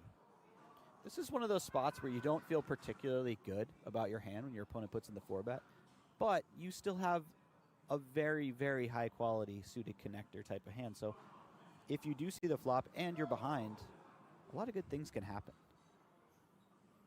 And look at this price he's getting. It's only 60,000 more. It's not like he has to put in a tremendously significant portion of his stack or anything. Hand 40. We've got some fireworks. I saw one heart, and I got a little bit excited for Lena, but the next two cards did not cooperate. That was a real letdown of a window card, wasn't it? Well, not if you're Orpin. Orpin's very happy with that flop. Yes. Orpin knows Lena will just call out of the small blind versus a raise with stuff like pocket 2s, pocket 3s, even potentially pocket 8s sometimes. And if that's the case, Orpin has nothing to be worried about. You know, every now and then his opponent's trapping with pocket aces, but if that's the case, he was going broke either way. Tiny bet, just 40,000 in the 210. What do you do in these situations where you're getting a good price, your opponent hasn't bet much, but it kind of feels like death by 1,000 paper cuts? We're just going to take 40,000 here for it, and I keep getting the right price to call because, well, it's so cheap. Well, if you're me, I personally don't like giving my opponents the pleasure of those paper cuts, so I tend to fold early on if I've noticed a trend of them doing that when they have it. For What if you're Lena? This is grounds for a check raise. Yeah. And I want to pretend like my strategy is better, but time has shown that Lena is the guy with the better strategy almost every single time. Yeah, it's so easy in poker to be results-oriented and look at this particular spot and go, well, what is he doing? But how often does his opponent just not have a hand? Yeah. Even if your opponent has something like ace-king, ace-queen of spades, for example, they're in a really tough spot right away. Yeah. Well, there's 534,000 in the pot, and both players with less than that.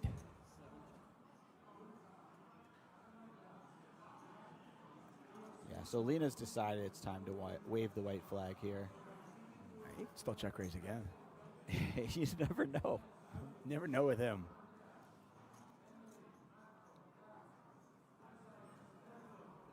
I wouldn't put it outside of the spectrum of possibilities when it comes to Lena. I wouldn't expect it, but when you watch some of the best players in the world, you learn to expect the unexpected a little bit. Oh, wow. The 5 on the river, which would complete the wheel if either player had an ace in their hand. Yup.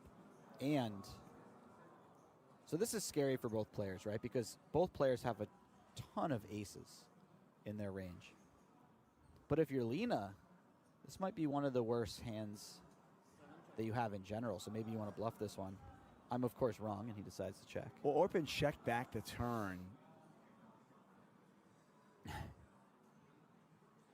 It's going to go check, check. Orpin had the check back face, didn't he? You had the turn. One time then, please.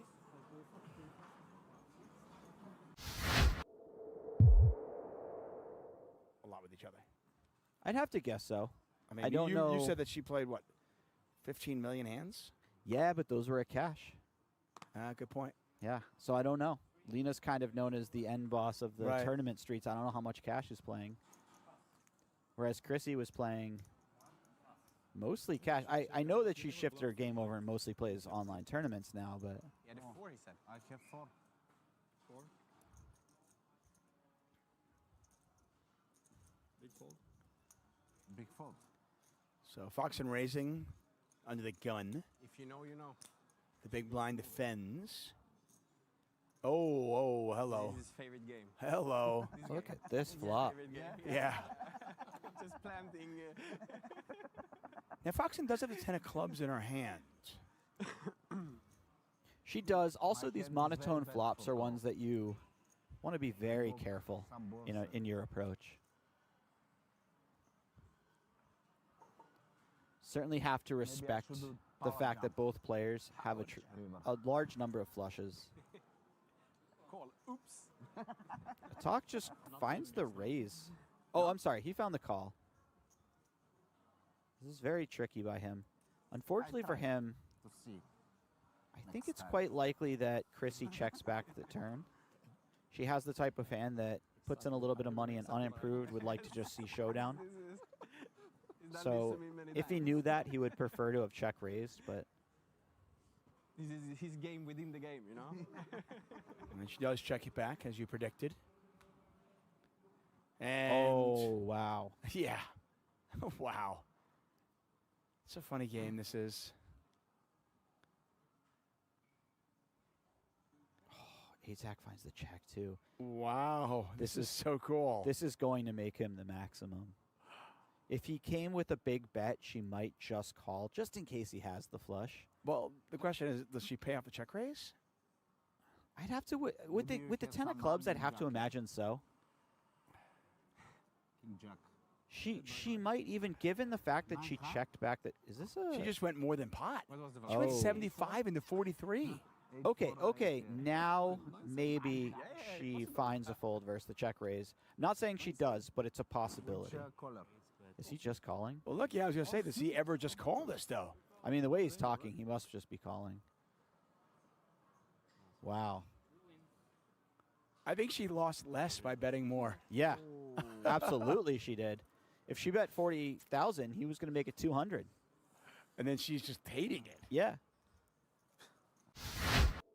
Welcome back, live from King's Casino and Resort, the 2025 World Series of Poker Europe 2K Monsterstack final table. My name is Aaron Paul Kramer, or APK, and I am joined by BJP, or Bobby James. We are down to 5 players. What's happening, guys? Still over 600 people watching right now. Hello to all of you at home. And across the world. And a look at our remaining players and the prizes they are playing for. So you see it's very tight now. Ollie Okoski with 29 big blinds. Zednek Zikchka with 29 big blinds also. Silvu Balatanu Baltatanu with 26 bigs, Giuliano Bendolini with 14 bigs, and Jose Gauna with 7 big blinds. All locked up 34,650 euros plus the 10,300 euro ticket. And just 200K separating our top two, both on those 29 big blinds effective, and Silvio Baltatanu not far behind.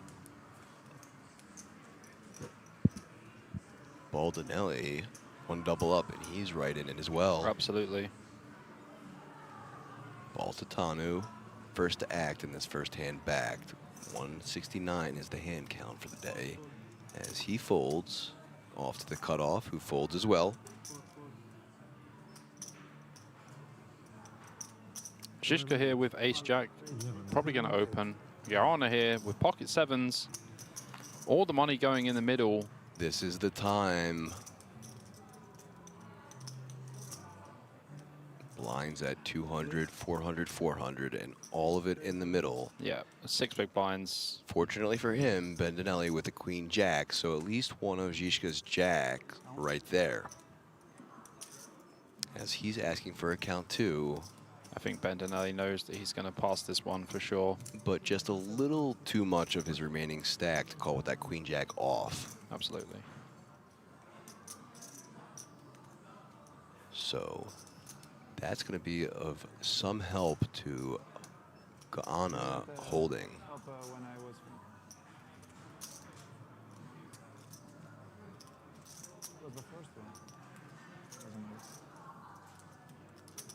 Yeah, what does it matter at this point? You're 5 left, and it's 4 a.m. Bendinelli definitely going to fold. Just some posturing. Žižka going to snap this one off, and it's going to be ace-jack against pocket sevens. Mexico against Czech Republic. And Mexico in the lead, but not by much. We do know that one of the jacks for Žižka has been folded. But this is a really crucial moment. 6.3 million pot. I mean, if Gaona wins this one, he's right back in there. Back over to his friends on the rail.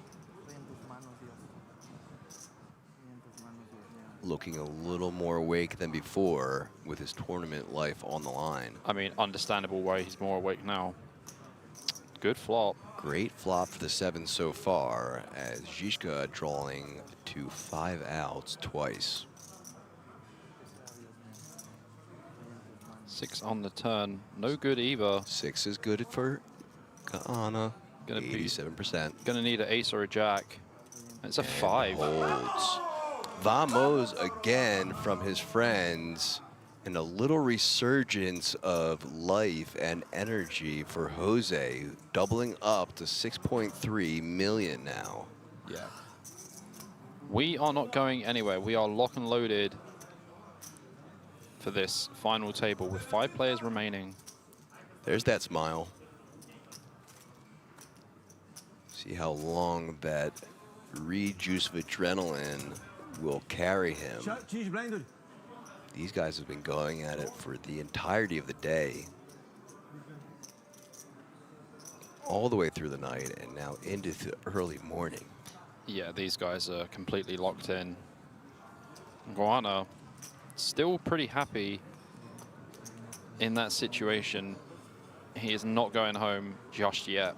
So right into the next hand as Ali looking down at King Jack of Spades under the gun.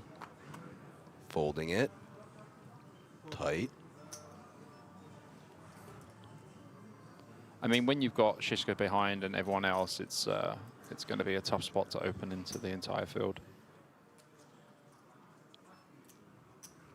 Žižka just with a little bit of tanking time here, passing the 9-5 off as expected. Gaana is going to pitch the 10-6 off also, and we're going to have a blind versus blind battle. BVB.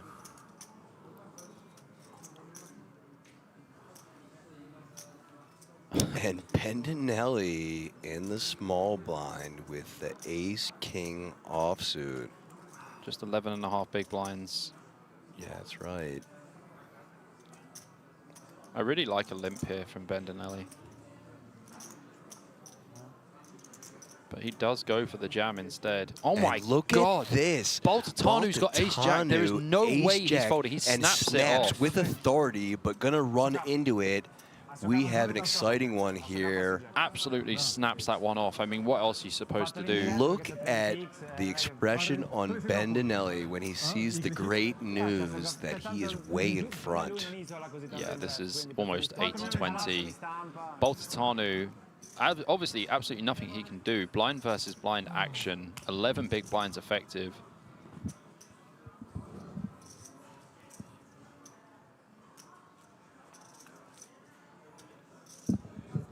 King 10-5 on the flop. Fantastic start for Bendinelli. And Baltatanu trading his jackouts for queens now. Yeah, still just needs traded. 4.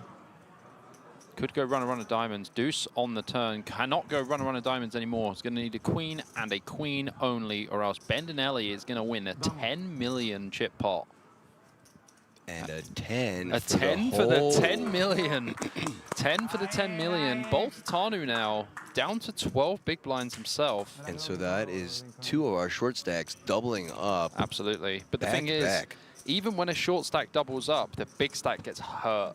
That's right. And Baltatanu down to just 5 million now. Crazy stuff. This is all going to be extremely tight now. And you know what? I know we know it here in the booth and at home, but unaware to the other players, more than likely, they just doubled up one of the more advanced and experienced players. You never want to give them the chips at the final table. I'm sure that they've checked Bendinelli's hand and mob. Like, you know, whenever I get deep in a tournament, I'm always, even just like day 2, day 3, I'm always constantly checking at breakfast before I go and play the same day.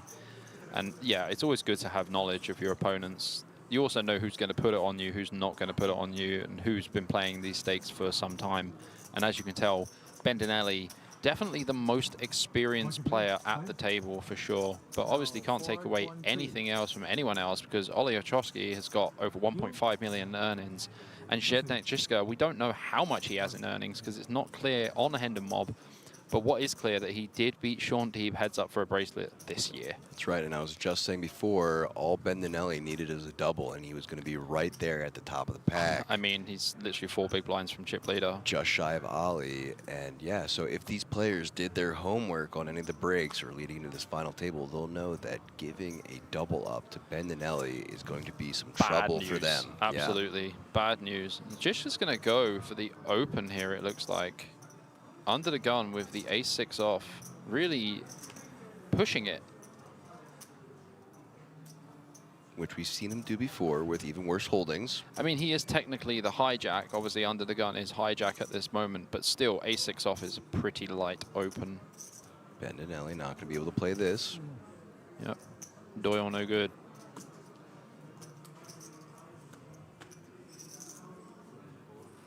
Baltatanu in the small blind, snap folds, and Ochowski. I can't even say the name anymore. Okay, Hotsky. Does pass the 9-4 off. We are on to the next hand already. Yeah, Žižka definitely a very good player as well. Definitely can't take anything away from him there. Once again, a huge shout out to all the dealers during this event, just making sure that the pace of play is really one hand after the next, not too much time in between. It is a real slog to deal these events, especially when they're starting at 1, 2 o'clock in the afternoon, dealing into the early hours of the morning as it's 4 a.m. here now in Rozvadov, local time. These dealers are putting absolutely everything into it. And they're doing a fantastic job. So big shout out to the dealers and all of the floor staff working here. Yep. The unsung heroes of every event. Okay, Hotsky here in the small blind. Probably going to limp blind versus blind. Žižka with the 10-6 off. You can see Žižka raising here. But I think check-in's probably going to be the best play when there are some short stacks. Looks like he does go for a raise. Makes it 1.4 million, but Ochowski shouldn't be folding here. He limps to limp call with the queen jack off. Žižka expected to be the aggressor Oh, he does fold. Interesting. Yeah, that is pretty interesting, to be honest, because I would limp here to limp call with queen jack off to allow the big blind to raise with inferior hands, and then just play the hand out of position and just allow them to blast when we make a pair. Especially when the big blind is Zizka, who's been doing super aggro, yeah. Some aggro things and playing the widest range by far that we've seen over the 2 days of coverage we've used. Yeah. An even wider range than the 350 Euro players yesterday. Yeah, absolutely.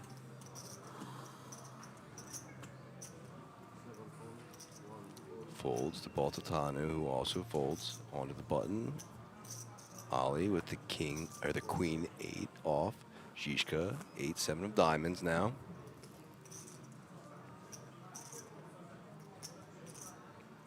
Blind versus blind, and with the covering stack.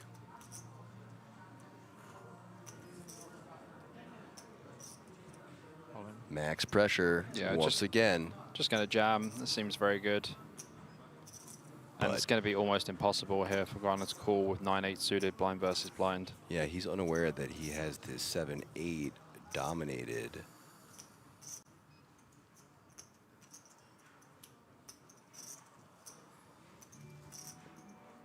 Picks up the time banks.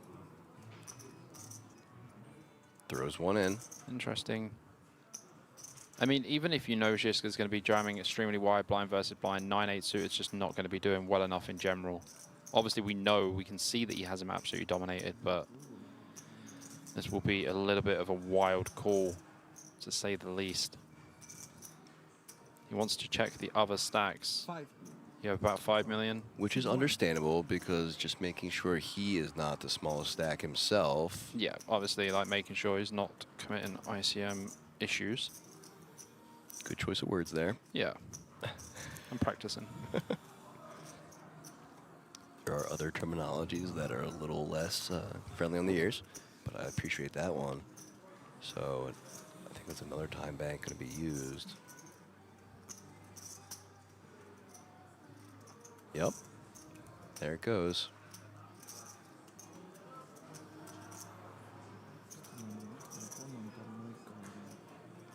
Little talk to himself in his native tongue. Yeah, I think this would be optimistic. And you can hear him just working through some of probably the information he has picked up on Zizka, but making the appropriate fold given the action. Yeah, I don't think you can call there anyway. Yeah, especially not with that other short stack right across from you on the table. So yeah, I mean, unfortunately for him, he can see the whole cards, but making the correct fold in terms of ICM theory. Yeah, I mean, like, even if you know that your opponent is jamming extremely wide, blind versus blind, 8-9 suited is 9 high.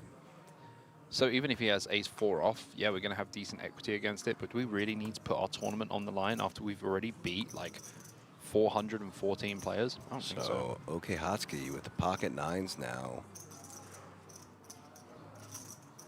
Also, credit to him for actually giving and weighing that handsome, you know, actual possible calling there, because he is aware that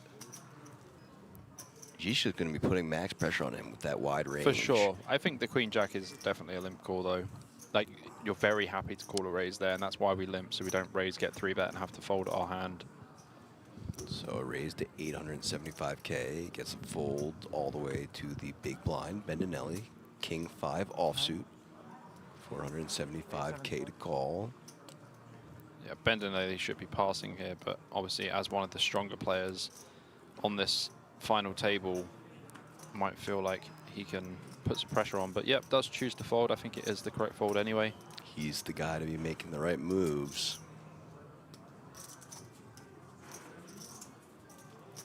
Up to 11.5 million for OK Hotsky.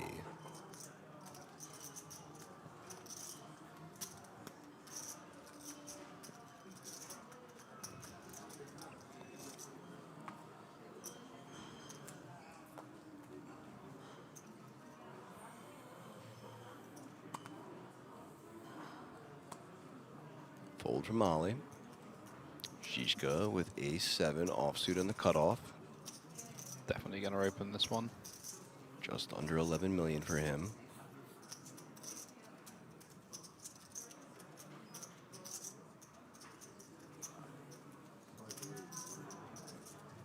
The raise to 1 million even. Counter's just going to have to pass the king 7 here. We obviously don't have any reason to play this. Bendinelli waking up with ace 10 offsuit here and around 20 big blinds. In the small blind. I assume he's just going to jam. I would think a 3-bet of some sort is going to come out of this gentleman who knows exactly what he's doing. He's contemplating, do I 3-bet, do I jam? Chiska's opening very wide. If I 3-bet, can I induce a jam? Do I want to induce a jam?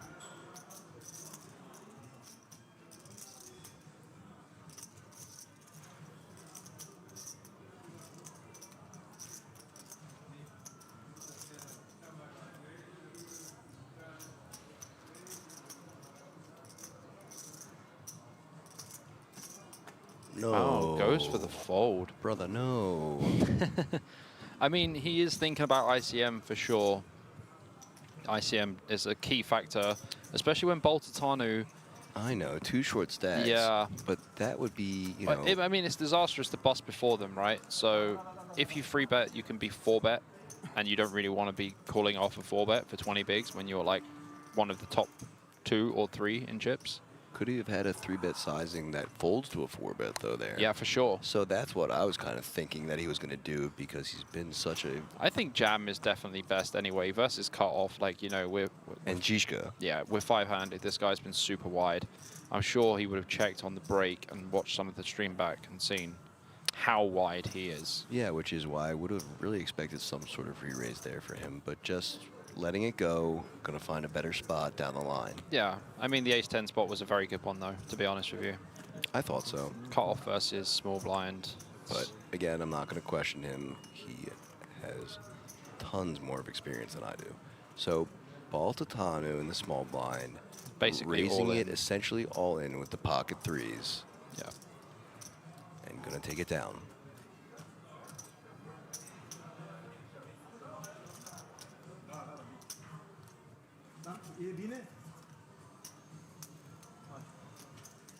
For those of you who are joining us now, we are in the last 5 of the Monsterstack here at the WSOP in King's Casino Rozvadov. And Oleh Hosky is our chip leader at the moment, closely joined by Zednek Zizka and Bendolini also up the top. 2 short stacks. Bendinelli. Brother, it's 4 a.m. Maffinelli, yeah, I know. Boltatanu, the shorter stack as well. And OK Hotsky, pocket 10s, blind versus blind now.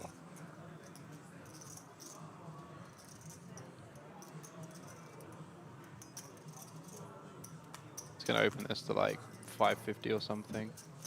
875. Oh, sorry, 850. Oh my goodness me.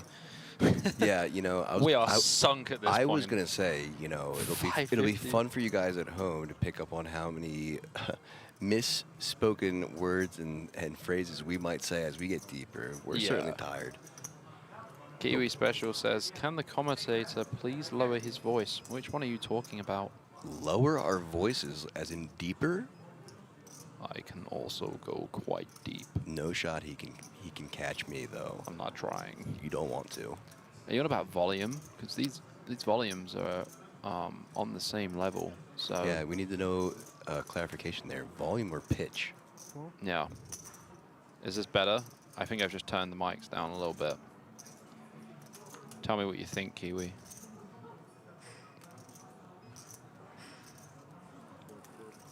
Still in a great spot as Zizka is just trolling to that ace on the river. I think the message was deleted as I cannot see it anymore.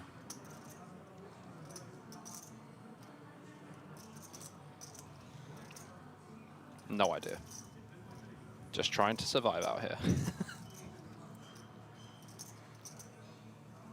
Check from Ollie. Just could put some pressure on here for sure. As he announces a raise to 1.15 million.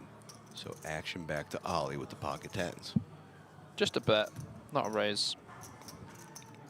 That's what I meant. And now you're starting to sink too. Yeah, well, it happens. Yeah, I think Ollie, yeah, just smooth calling here is good. Cuatro picas on the river. Fake ace. Shishka really thinking, can I get this guy off pocket eights? Is ace high ever going to be good? Just check down here. Probably not. I think Shishka has to go really big, like 5 million. Does check. Just checks, and pocket tens are going to take it down. So 13.5 million now for Ollie.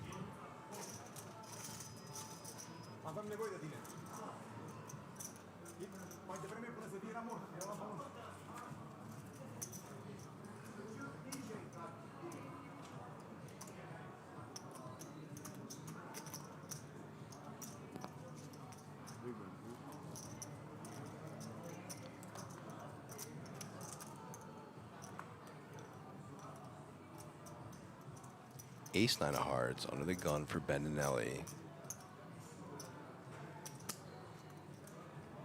Pretty decent holding here for Bendinelli. I'd say he's going to open this at a very high frequency. Yep, under the gun, also the hijack now. Cut off folds, button folding as well, and now Zizka with the crabs. Yes, pocket threes indeed. All sorts of ways this one can go.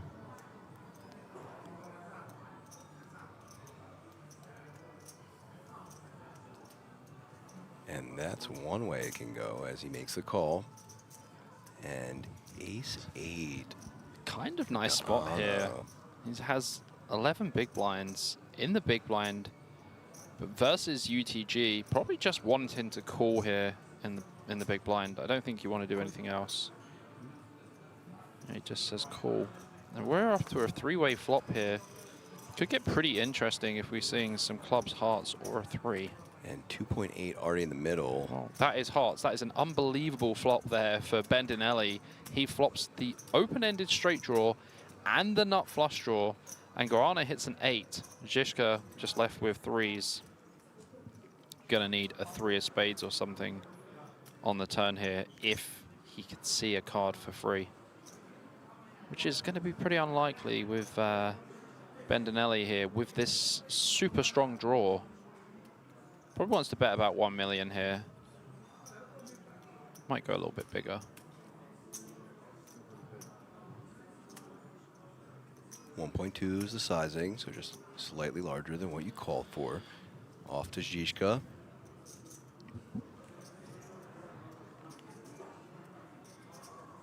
Playing piggy in the middle here is Zizka. You're just going to have to fold pocket threes. It's very easy. Just lay that down.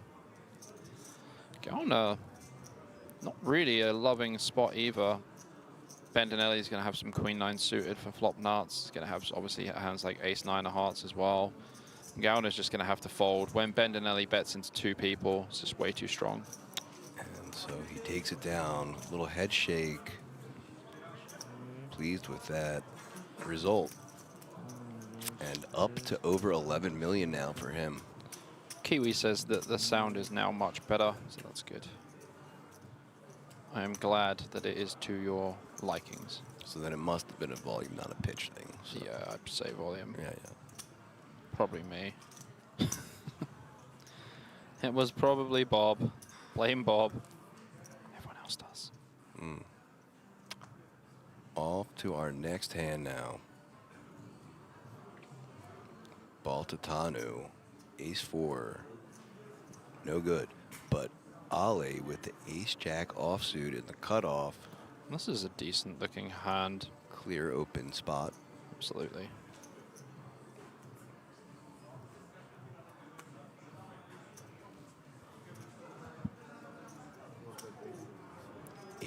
175K.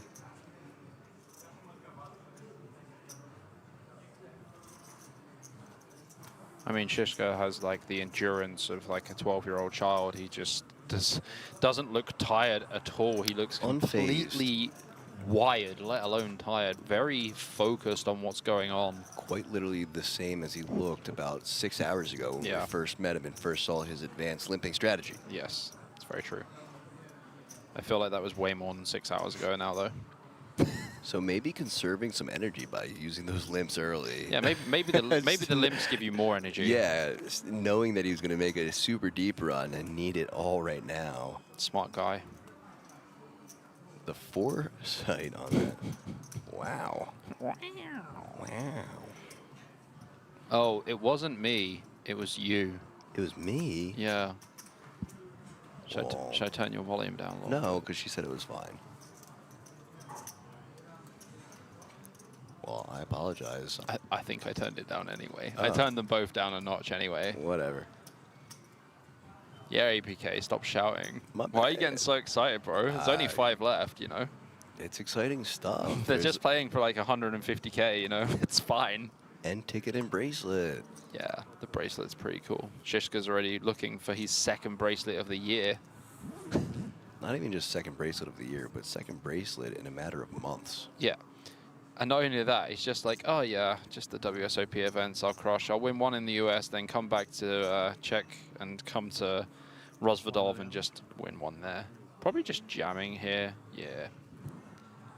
Effective jam, Gaon is gonna lay it down.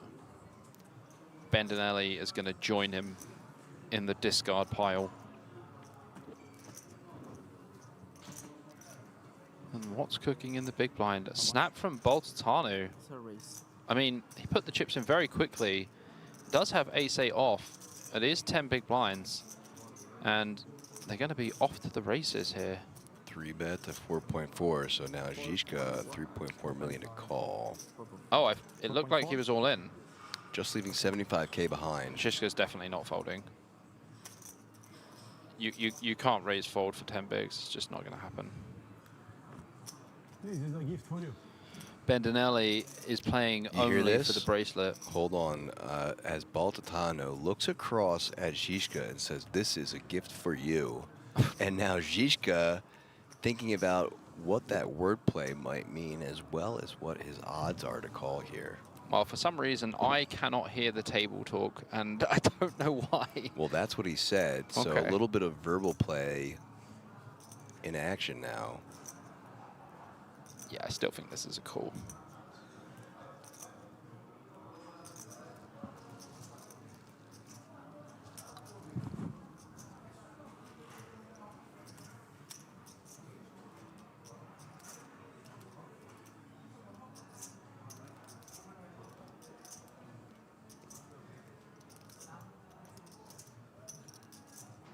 And so this is what I was saying earlier. So he's burnt some of those time banks where this is more of a situation where I'd expect for an appropriate use of time banks, and you know, probably wishing that he wants some of those back, but he does call. There it is, all in and a call. Not shocked by that call at all. So we are going to the races with Baltatanu ahead and the ace-8 offsuit up against Zizka's king-jack offsuit. Baltatano at risk of his tournament life. Yeah, this is a pretty big flip spot, you know, 60-40, but all other players have left the table. Yeah, no one else wants to watch. They'll watch from a distance. See you guys. Looks Catch you soon. Looks like Baltatano doesn't even want to watch. The thing is, there's not many people with rails at the moment. The only rail I think here is the Mexican rail. And now in spectacular fashion, we have no both one's hands at the table. and no one at the table. I've never seen this before. I've never seen this before. This is insane. No one is at the table. It's a ghost table, and they're playing the hands. Shishka's going to need a 10, a king, or a jack here. So picking up some outs. 10 would absolutely kill Baltatanu. Everyone at their respective rails and corners. Yeah. 10 will be the nuts, and that will be done. 7 on the turn. Same outs. King, jack, or a 10. 7 outs remaining. And that is a hold for Baltatano. So Wow. now Zizka. The tables have turned. Now Zizka's got less than 10 bigs. And that's what I was saying, APK. Like, the changes that can happen in one hand. You think, I'm only calling off 8 bigs or 9 bigs. You're now the short stack. Which we saw earlier with Baldinelli doubling up and now cruising towards the top. And Zizka cruising towards the bottom. Baldinelli? Bendinelli. It's getting crazy in here, guys. You know what it was? You know why I said Baltatano. that? No. Because I was looking.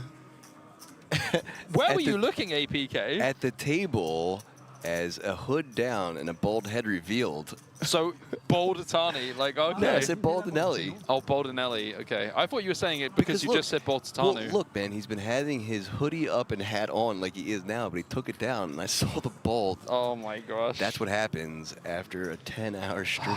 We are plus so, stream. we are so getting fired. No.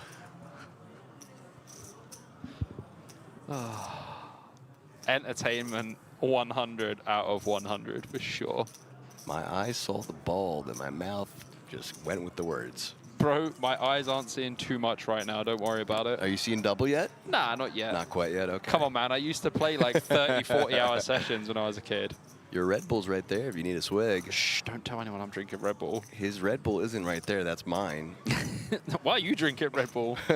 You're like super fit and healthy and just, you know, hyper. Like a Duracell battery. Well, you know. Wait, do you have Duracell batteries in the US? We do. Oh, okay. But yeah, testament to my very structured lifestyle back home. Slight yawn in the booth. Wasn't even contagious. No yawn from me. You're a machine. Guys, I hope you're enjoying this as much as we are. We know it is almost 4:30 in the morning, way past most people's bedtime, and there's still over 600 people tuning in across the globe. Certainly past mine, Bobby. Take a guess at what time I go to bed on average each night. 9 p.m. Close, 9:30. Oh, you rebel. I know. Do you sometimes stay up till 10? Very infrequently. If there's like a sporting event that's late, I'll stay up for that. Or you're watching one of my YouTube videos, of course. No, I watch that in the morning, sorry. Oh, the morning, okay. Yeah. Some people, I've had some amazing comments recently. The guy was like, I am listening to your videos and they're helping me sleep. And I'm like, is that a compliment? Thanks, man, I appreciate it, question mark. Yes and no, right?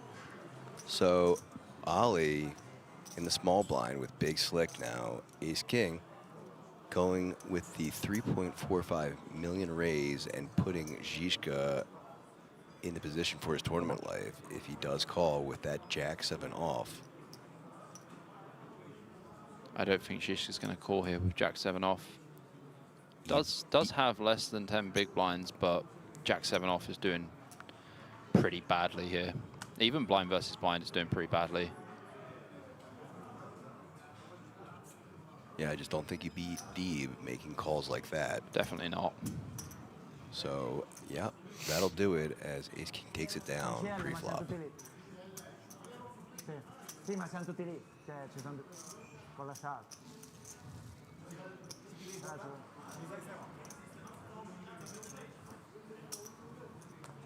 Get the chest off, Ma. Get the chest.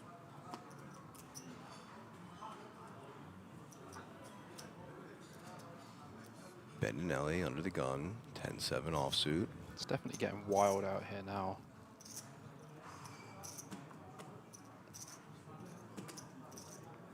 Easy fold. You lost last hand?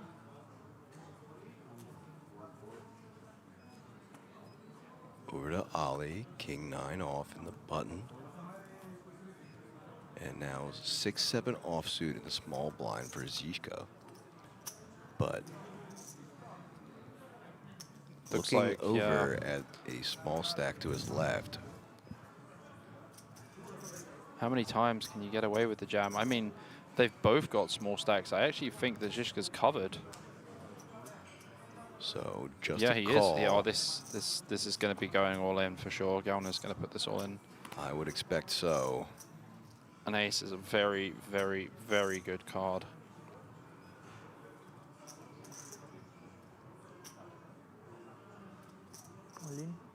There it is, all in announced. Yep, just go with the easy limp fold.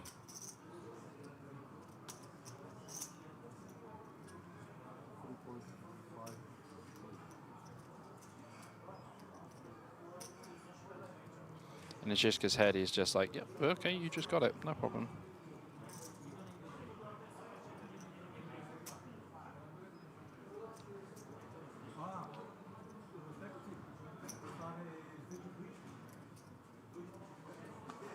And fold they go. Absolutely. So yeah, down to that last time bank for him as well. That's going to be really important now that he is the short stack. Yeah. I mean, look, to be honest with you, APK, there is 5 left in this tournament, and everyone is kind of short. Like, there's only a couple of big stacks, and the big stacks have only really got like 25 big blinds. So the biggest stack has 36 big blinds. The next biggest stack has 28, 23, 11, and then 7. This could either take 5 hours or 2 hours. That's right, especially what happens heads up. Well, I mean, basically, if one of the big stacks can take out 2 players, this could be done way quicker than you think. But Wishful thinking on your end. It is already 4:30 in the morning, so you know. Wishful thinking on your end. We already had a double elimination earlier tonight, so yes, we did, unlikely that we'll see another. But you never know. Never say never, my friend. Never say never. And so Zizka all in with the king deuce suited. He's Gonna get it through. This one through for sure. Bendinelli is definitely not going to do anything with the 7-4 offsuit. And a very timely pickup for him as like, what do you want me to do? Closing back in on 10 big blinds now. Guys, if you are listening and you are enjoying the commentary, do head over to my channel. I have a YouTube channel that I am putting videos out on most days. Even when I'm here, I managed to put a video out this morning. Pretty fun, entertaining content. So if you like the commentary and you want to see some more, click on my name in the chat, give us a subscribe. Up to nearly 4,000 subscribers in 4 months. Been going really well. Would appreciate that. Little shout out there. Little shout out. Nice little self-promo. Self-promo! I haven't got FOMO of the self-promo, by the way. Fair enough. Gotta love yourself before you can love anyone else. That's true. So damn true. All in announced in the cutoff from Zizka. Ace-5 offsuit. Ghana not going to want to play that one. Bendinelli also will be joining Guana in the Guana pile. And now Baltatano, without even a hesitation, folds as well. So another timely pickup for Zizka, now over 10 big blinds by a little.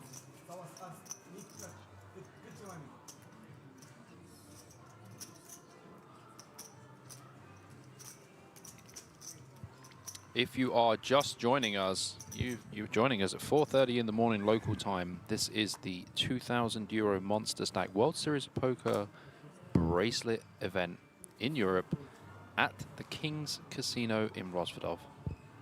I am BJP, and I am joined by my co-host, the other best initials in the game, APK. That's me. And again, event number 4 with a bracelet up top and over 150k euro. Bendinelli now on the button Should be ace-6 suited. Should just be opening this for sure. And does to 800k. So Baltatano here in the small blind did chip up a little bit back to 20 bigs. Likely to just fold this one. Queen 10 off, not doing well enough. Okay, Hotsky in the big blind with the inferior ace. Should complete, but a fold would also be fine just to avoid any ICM issues. So makes the call and now heads up to the flop. Ace against ace. And it comes 9-8-3 rainbow. Doesn't change anything. It's actually a much better flop here for Okahoski for his perceived range. Bendinelli does have backdoor straight draw, backdoor flush draw. So maybe he just bets like 500k on this flop. Small sizing.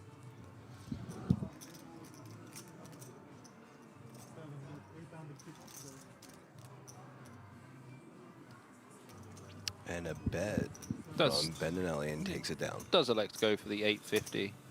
More like third pot sizing instead of quarter. But that'll do it. Well, I mean, he won the pot, right? That's all that matters. That's all you need to do. Win the pot. Happy days. Don't win the pot. Not happy days. Sad days. Sad days. You know the best thing about sad days?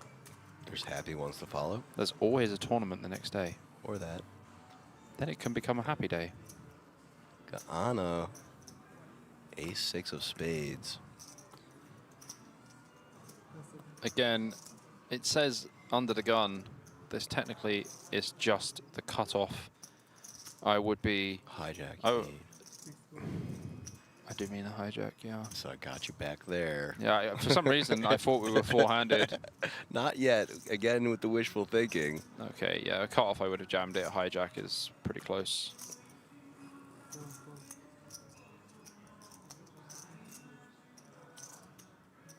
Boltatanu here relinquishes the king-9 off. And now a call from OK Hotsky in the small blind with Zizka the option and 10-9 offsuit. Throws the chips towards the dealer, signaling the check, and now going to the flop. 8, Jack, 8. So Zizka flopping the open ender. Technically going in the lead here with the equities, but on all brick turns, OK Hotsky will go straight back into the lead. Even if no one makes a pair or a straight. Check from Ollie.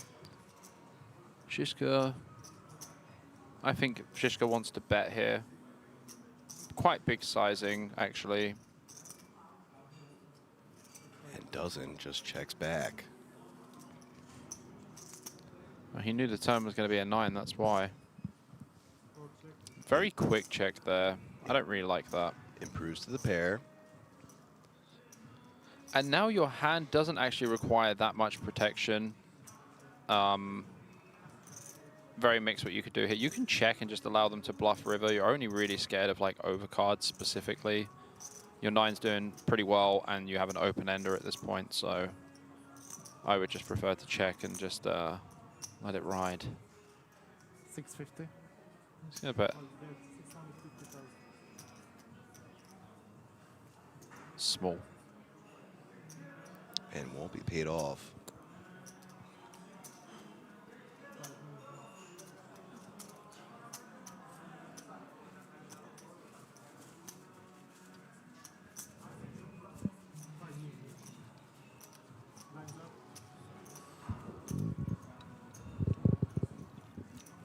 Still 5 players remaining here, and Jose Guana is the shortest stack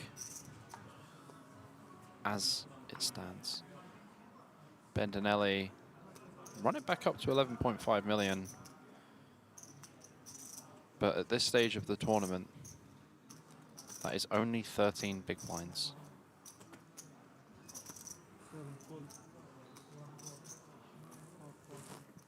Quick folds there, and now into the blinds again. This is an easy jam here for Zizka. Seems like one to me.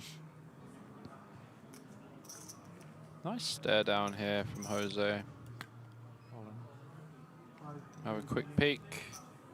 Snap call. Like, watch his hand just grab the stack and just go dunk. A dominating queen Dunk. and a call. Wow. I mean, Jose Guana is the one at risk here, but if he wins this pot, Zizka is going to be left with 3 big blinds. Zizka showing some dismay. Back into the corner of Mexico. It's done well for him so far.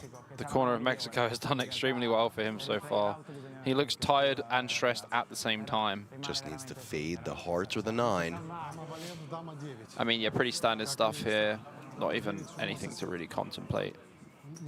Oh my gosh, the 9 on the flop. Zizka takes the lead, but Gauna does have the overcard with the jack and a backdoor flush draw and straight draw. 3 outs drawn twice, but the first one no good. That's a dusty, dusty turn. He's going to need a jack and a jack only. 8%. He will be gone. And no good as Zizka improves to the boat and eliminates Guana. Bobby, tell him what he's taking home.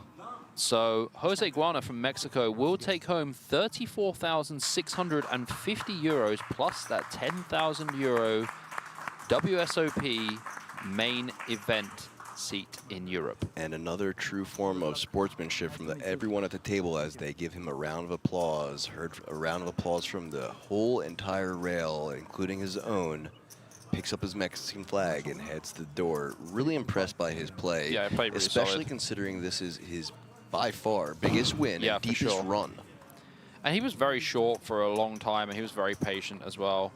I mean, you know, it's just crazy how poker works. This is going to be a huge score for him. He's going to have a lot more buy-ins into other tournaments, and, you know, I'm sure we'll be seeing him again. I truly hope so, and did a great job of battling off the sleepies and He finding a great spot. He looked pretty wrecked at one point, to be honest with you. And like I know, like, you know, he just cashed for like 35K, 45K. He's going to be so happy to go to sleep for sure. Yeah, a small part of him has to probably be a little bit relieved. Relieved, yeah. In some way. I mean, not much, but just a really great run. He was in a couple spots where he got some double ups, found some ladders, made it all the way down to 5th place. So now we are 4-handed, where under the gun is now the cutoff. Yeah. Yeah. As that on-screen graphic will be updated shortly. Again, 4 of 419K left here. Yeah, and Bendinelli, he's not really going to take any spots here that he doesn't need to against Zizka. He does have him covered, but he knows that Zizka is very slippery, very hard to play against, and it's going to put a lot of pressure on Bendinelli at almost every opportunity. And a very important hand for Zizka, as now it gives him the ability to be a little more aggressive again. Yeah, he can bet like 600K on this board if he wants to. No, it goes for the 500K.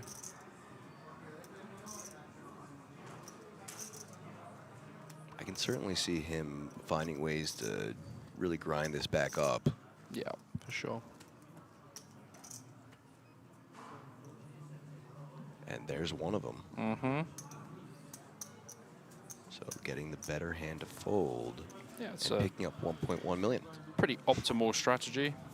So now those two players are both around 10 million in chips. Yeah. Even things out a little bit.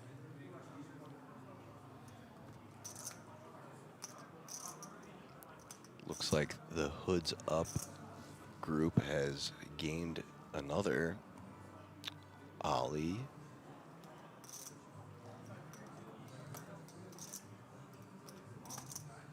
First to act folds.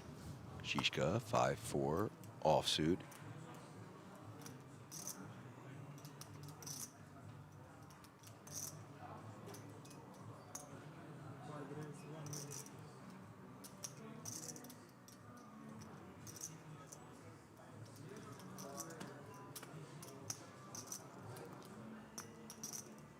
And now Bendinelli, small blind, king, jack, and 750K to call. He might just jam. I think jam's going to be the best play. Yeah, he does. Zizka's just going to fold.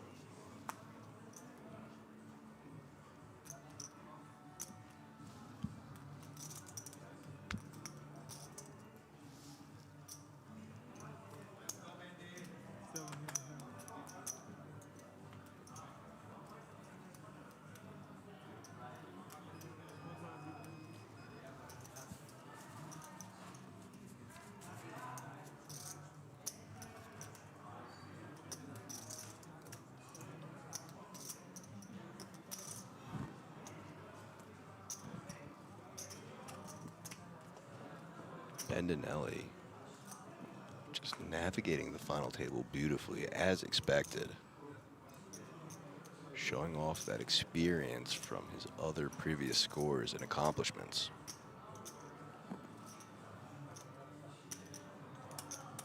On the button now, king 8 offsuit. Blind still 250K, 500K, 500K. Raises to 1 million, gets the fold, but Ollie in the big blind with pocket fours. Yeah, definitely not folding pocket fours here. Bendinelli's open is completely standard, and Ollie Okahoshke in the big blind. Not a bad flop for fours either. Bendinelli's going to be c-betting this flop a lot of the time. But I think on 5-3-9, you'd probably want to use a little bit bigger sizing, around half pot.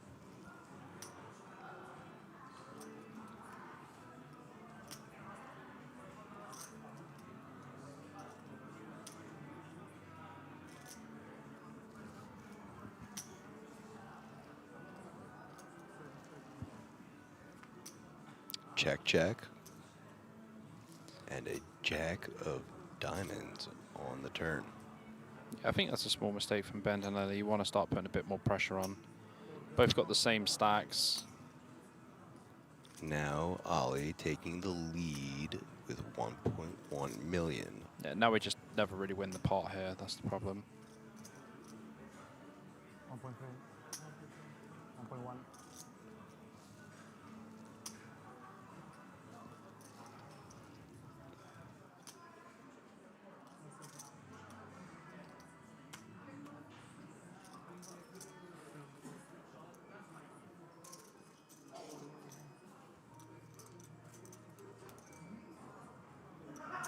And the pickup for Ollie, 1.25 million, up to 14 million for him.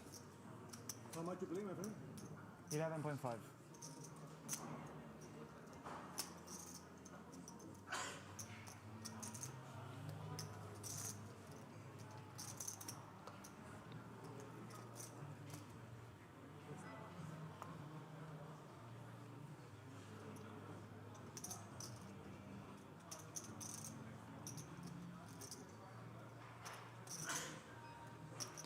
Bendinelli here, going to be folding the king deuce off. Let someone else battle it out. Go for a little walk. Boltatanu also going to be pitching 9-4 off on the button.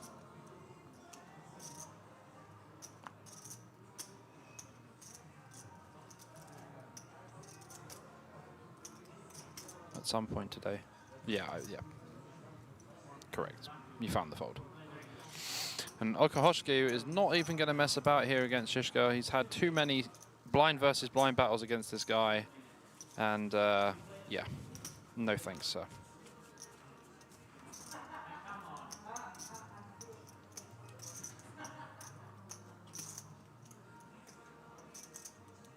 So as I was saying, some skillful navigation there Oh, from yeah, for Zizka, sure. and I told you, keep an eye on him. Just that one pot is all he needed to have some room to do some damage with to the rest of the field here. But 4 remaining of 419. He's a pretty dangerous guy, for sure. Okahoshke here, going to be opening the ace-5 suited from the button.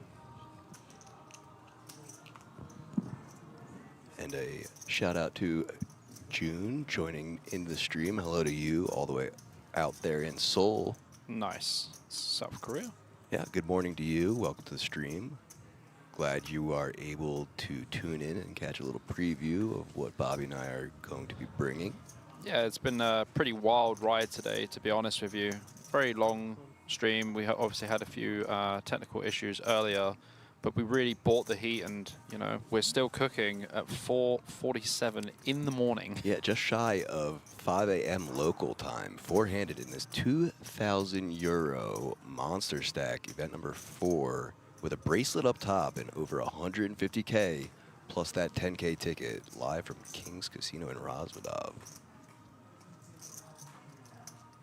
Tell you something, APK. It's got pretty cold outside. It did. So weirdly enough, it's absolutely Baltic. Weirdly enough, as there isn't action really happening on screen, when we got here, it was such a beautiful, nice day. So much so that we were sweating a little bit, and had to take our hoodies off. Almost t-shirt and shorts. And I was like, beautiful sunshine. And then the next day, just like clockwork. Yeah.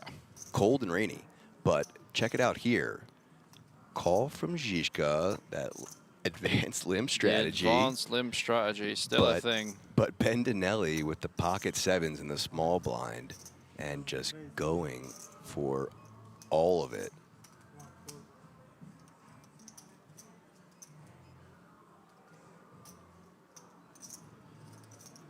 How much is it? Asking for the count now. Don't think it's going to really change much as Bendinelli has Zizka covered. And I don't expect him to make a wild call here with 8-6 even suited. Gonna need a little bit more than the 8-6 suited here. But again, experience, asking for the count since he doesn't have those time banks. And like you said, using that clock method to try and buy up some time and make the correct decision. Because again, he's down to his last time bank. Yeah. Smeeb's asking how cold is it? Well, it's 9 degrees, but apparently it feels like 6 degrees. Yeah, but you're forgetting that Smeebs is from my homelands back in the States, so that means he's practically used to nothing really him. cold. Yeah, it is 46 degrees Fahrenheit, or freedom units, as I call it. Oh, here? Yeah. Okay. Well, he's going to relate more to Fahrenheit. Yeah. And I didn't want, you know, I didn't want him to have to do the math. Yeah, seems reasonable. So yeah, I mean, pretty chilly. And the other thing is, though, not just chilly, but so where the casino is situated, there's mountains ranges around us, and it's kind of a little bit of a valley, not a huge one, but the wind just kind of whips through it, and especially with the rain the other day. Oh yeah, dude. I mean, I went outside like on the last break, and I was like, nope. I was like, gonna get some fresh air. Nope. We certainly have to be careful and make sure that we keep ourselves healthy in this weather. Yeah. 46 freedom units isn't bad at all. Smeebs, I'm cold. I need cuddles and APKs here. I'm fine. So we see Boltatanu here with the limp in the small blind. And Okohochki looks like he's going for raised, yeah, around 1.3 to 1.5 million. Going to take this one down. Good enough to take it down. Yeah. And Boltatani taking a lap. Well, I mean, Boltatanu is kind of lucky because I think Jack 10 offers a jam for 10 bigs blind v blind. So he's kind of lucky that he limp folded.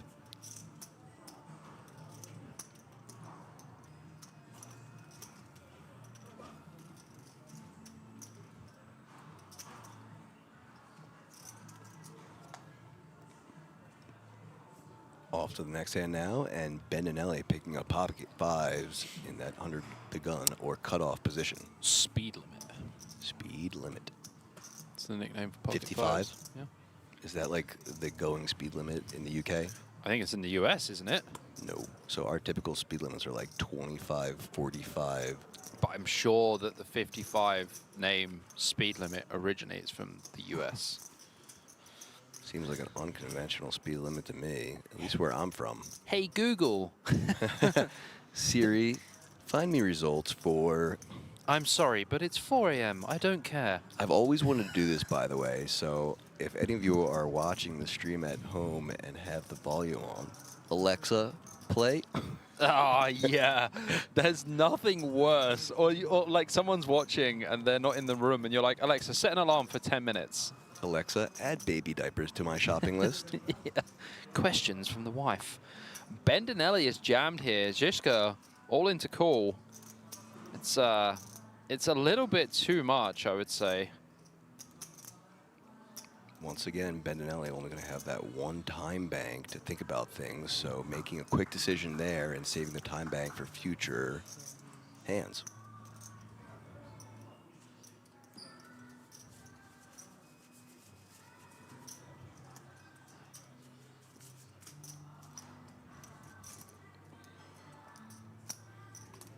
And as I also said before, remember, Bendinelli getting that massive double up, and I said, watch out, because that is the last player on this table that you want to double up. And now he's doing just what I said and just finding spots. Let me just share something with you, APK. Please do.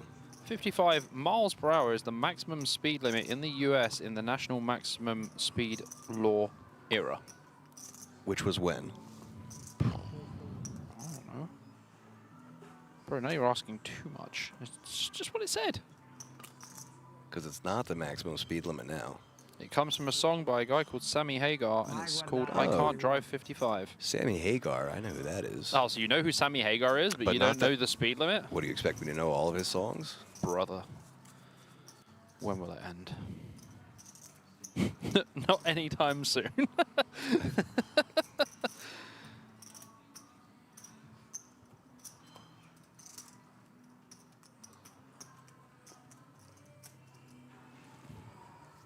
We are definitely out here.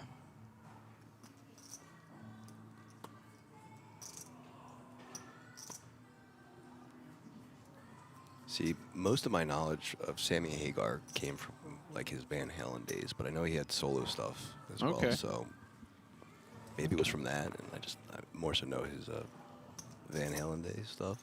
Okay. Just seen a fold, actually, from Bendolini. No, not Bendolini. Zizka. Did Zizka fold King Jack off? No. Okahochki. Yeah. But Bendinelli now in the small blind and essentially going all in, basically putting Baltinelli at the decision for his life. Baltinelli, yeah? Baltitano. Dude. I'm just mixing names together. And that's because at least these both are on screen. Bro, you know? I love it. Baltinelli. Benditano and Baltinelli. Baltinelli. Oh my gosh. Too many B's in similar sounding names. Too many B's. Apologies to these players because they're going to watch back stream and be like, what?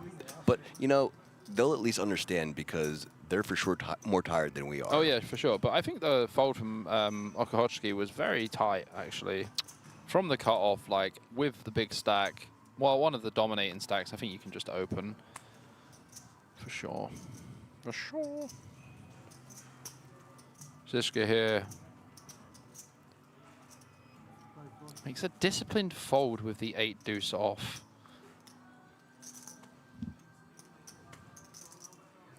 I was joking. In case you missed it, that was a joke. So Bendinelli on the button, raising it up to 1 million even. Okahochki should defend here in the big blind. And he does. So the two biggest stacks going at it now. I mean, they are less than 30 big blinds effective. We do see the 10-8-6 two-tone flop. Okay, Hearts guy does ping middle pair. But Bendinelli likely to bet on this board. Does choose to check.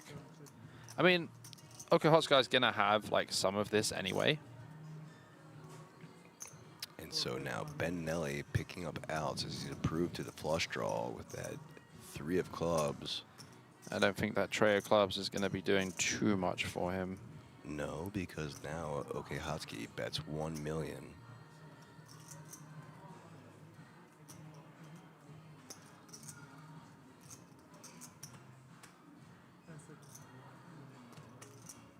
And wants no part of it. So a pickup for Okahochki, now up to 16.7 million. Largest stack we've seen so far. For sure.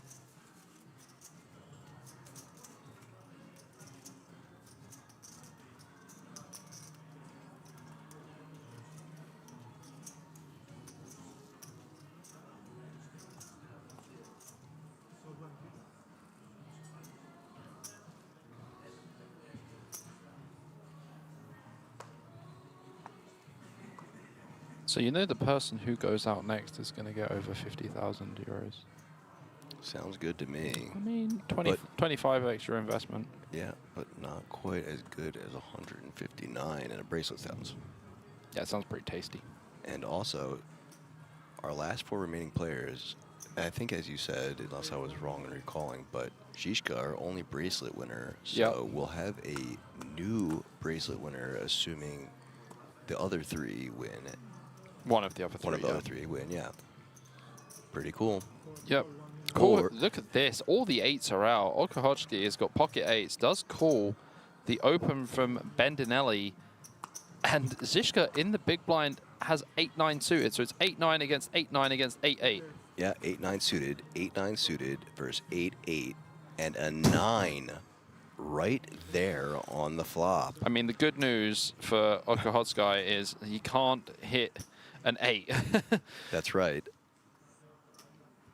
So now he is just at 1% as the other two players are presumably looking at a possible chop. Bendinelli betting 1 million. Yeah, he's definitely not folding though. For sure not folding, at least yet. Zizka won't be either, obviously. Yeah, I don't think Zizka needs to raise here. Like, his hand's doing pretty well. I think call-in would just be the line. Like, what are you really trying to isolate against?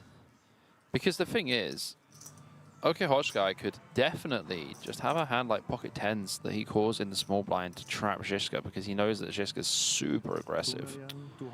Oh, he's gonna raise. Bumping it up, and both of those 8-9s also flopping one more additional of their suits, so both 3 to that flush as well. 2.25 million, very small raise into 2 people.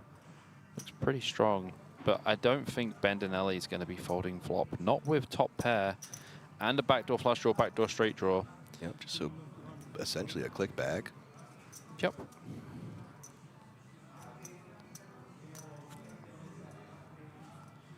Gonna use one of those time banks.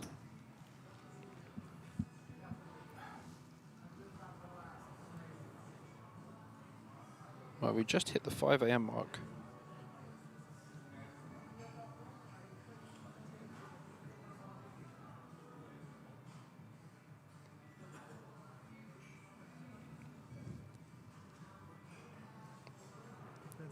Bendinelli contemplating how he wants to go about this.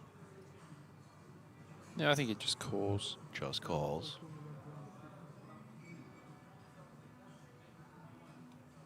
And now Ollie with the pocket 8s, 1.25 million to call as well.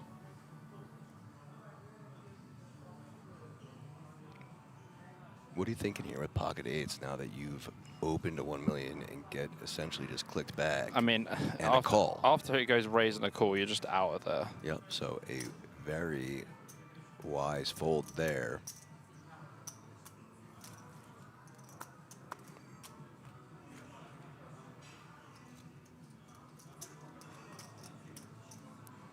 Over 9 million in the middle now. I think bringing a flush draw on the turn would be interesting. It does come for Zizka. It does come in for Zizka. Hand number 200. Are we going to get a spicy one on the river? So both players now with top pair. Same kicker, but Zizka 4 to the flush. I mean, Zizka could honestly just jam here. And just put max pressure on he is well Bendinelli. under that 1-to-1 stack to pot ratio.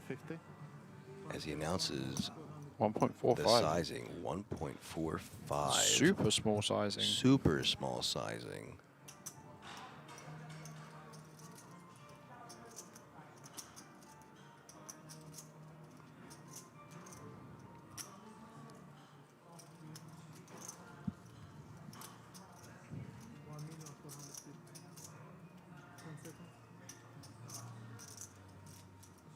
Another tang.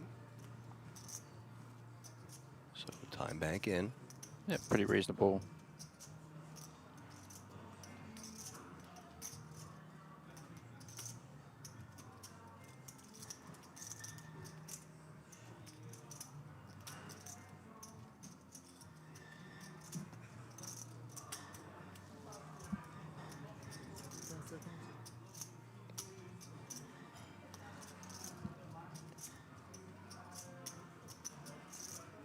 I think Bendinelli is just contemplating if he should jam. Zizka's only got 2.1 million behind. So he's like, should I just put it in now? Bendinelli and the Blendinelli. Love it. It's a real juicy one. And folds. Whoa. So an interesting and a big... No, I think the graphics are wrong. Graphics were wrong. Yeah. I was like, Graphics just screwed you, bro. So he still had his cards in front of him, but I thought he might have said announced it. Yeah, sure. Fold or something. Sure. But yes, no, still in it. But throwing another time bank. Yeah, I'm just not sure if you can just fold here, to be honest. Like, that's why I was surprised. You and I both, buddy. What was the shock at 5 a.m.? Bendenelli folded. I still think he's just contemplating. Do I jam? Like, does Zizka have like that many bluffs? The answer is probably yes, but well, look at this, another time bank card. I don't think he's thinking about folding, to be honest with you. So now he's down to 1-2. Yeah, I mean, I'm going to have to go in there and start slipping people some time bank cards or something and start selling them for a tenner a piece. And chat's self-proclaimed #1 math wizard in Italy. What is he going to do?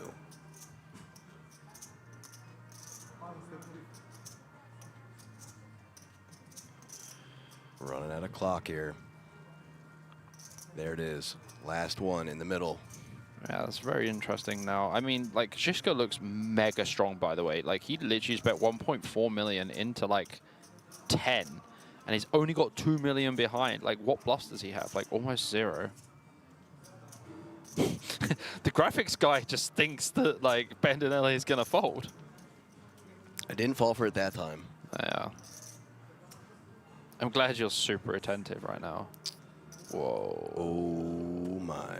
Whoa. Could the graphics guy know something that we don't because he did fold? Man, Zizka just wrecked Bendenelli there completely. Oh, the little raise on the flop into 2, and then the tiny bet on the turn. It just never looks like a bluff. He's going to see this back. He's going to be kicking himself. Really, really be questioning his decision there. But again, Zizka finding ways to get back in this when he was down to the shortest stack. But now Ali still in the lead, 30 big blinds, 35% of the stacks in play. Zizka back in second place, 25 big blinds. Giuliano Bendenelli, 21, and Silvio Baltatanu with just 8. 2025 World Series of Poker Europe at King's Casino in Rosvadov. This is the 2,000 euro Monsterstack, and we are four-handed playing for a bracelet. And 150K. And a 10K ticket. Terms and conditions apply. So a fold, and now on to the button. Ali with the 7s. Remind me next time, APK, when we have a really long, late one, because it's started to get a bit cold in here now as well. Oh, well, I can... Oh, you have the AC on? I don't have the AC on. It's just the fan blowing just there, but I'll turn it off. Thank you. I've literally been sitting here in what I like to call an icebox. Yeah, no, I wouldn't put the AC on for you because I know you Europeans are soft when it comes to AC. Brother, there's no need for AC. Even when I'm in Vegas, I don't even use the AC in my room.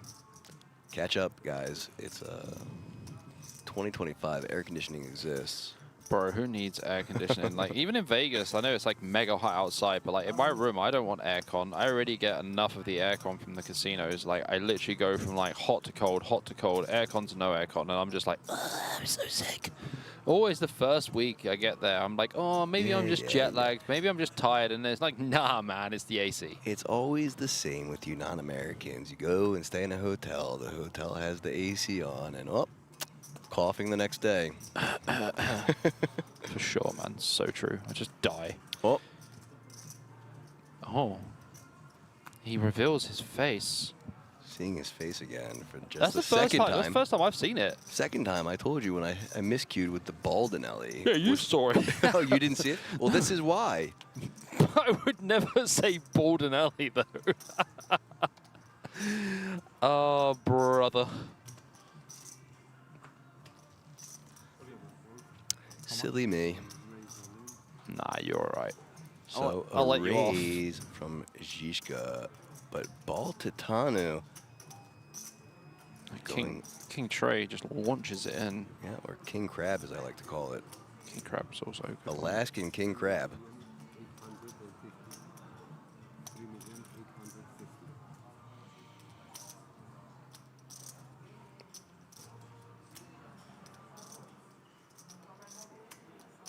and standing up as well. That extra 2.5% equity. Might not even need it. uh, I'm not sure if Jiska can fold, to be honest with you. Yeah, he does call off. If someone has a call, it's this guy. It's really tough to fold here. Like, you kind of just have to. Queen 8's way too connected, and it's like, what, like 4 big blinds or something to call? So Baltatano with the slight edge now, and only 1 overcard to the Queen 8 offsuit of Zizka. Yeah, I really prefer Zizka's hand anyway. Needs to hold and dodge some queens or 8s. Zizka's hand's pretty decent. Double up or down to 3, as we see a very familiar face there on the rail. You guys should all know that. Is Martin Cabral. There's the queen on the flop. Oh, there is man. a 3 also, though. Additional outs. Baltatano can catch a king or a 3. Does Cabral on the rail equal run good for sure. Zizka? Yeah. There it is. Yeah. Check mark secured. Baltatano will be taking an exit in 4th place. Quads. So, quads. Quads, just quads. Talk about the run good brought to you by the rail. And I love it. Look and nod over to Cabral. Martin Cabral just turns up. We haven't seen anyone on the rail for Zicha at all. And then all of a sudden, Cabral turns up and he's just like... Fellow countrymen, so nice to see them supporting each other. Casino Royale. And it's like quads. Oh. So, Bobby, tell this fine gentleman what he'll be taking home in 4th place. Sir, you will be receiving yourself 49,100 euros plus the 10,000 euro ticket for the WSOP main event here in Rostov.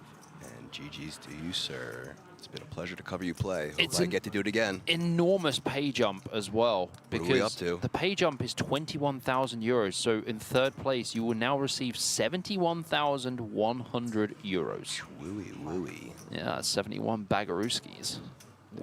That's big money. We take it. 3-handed now.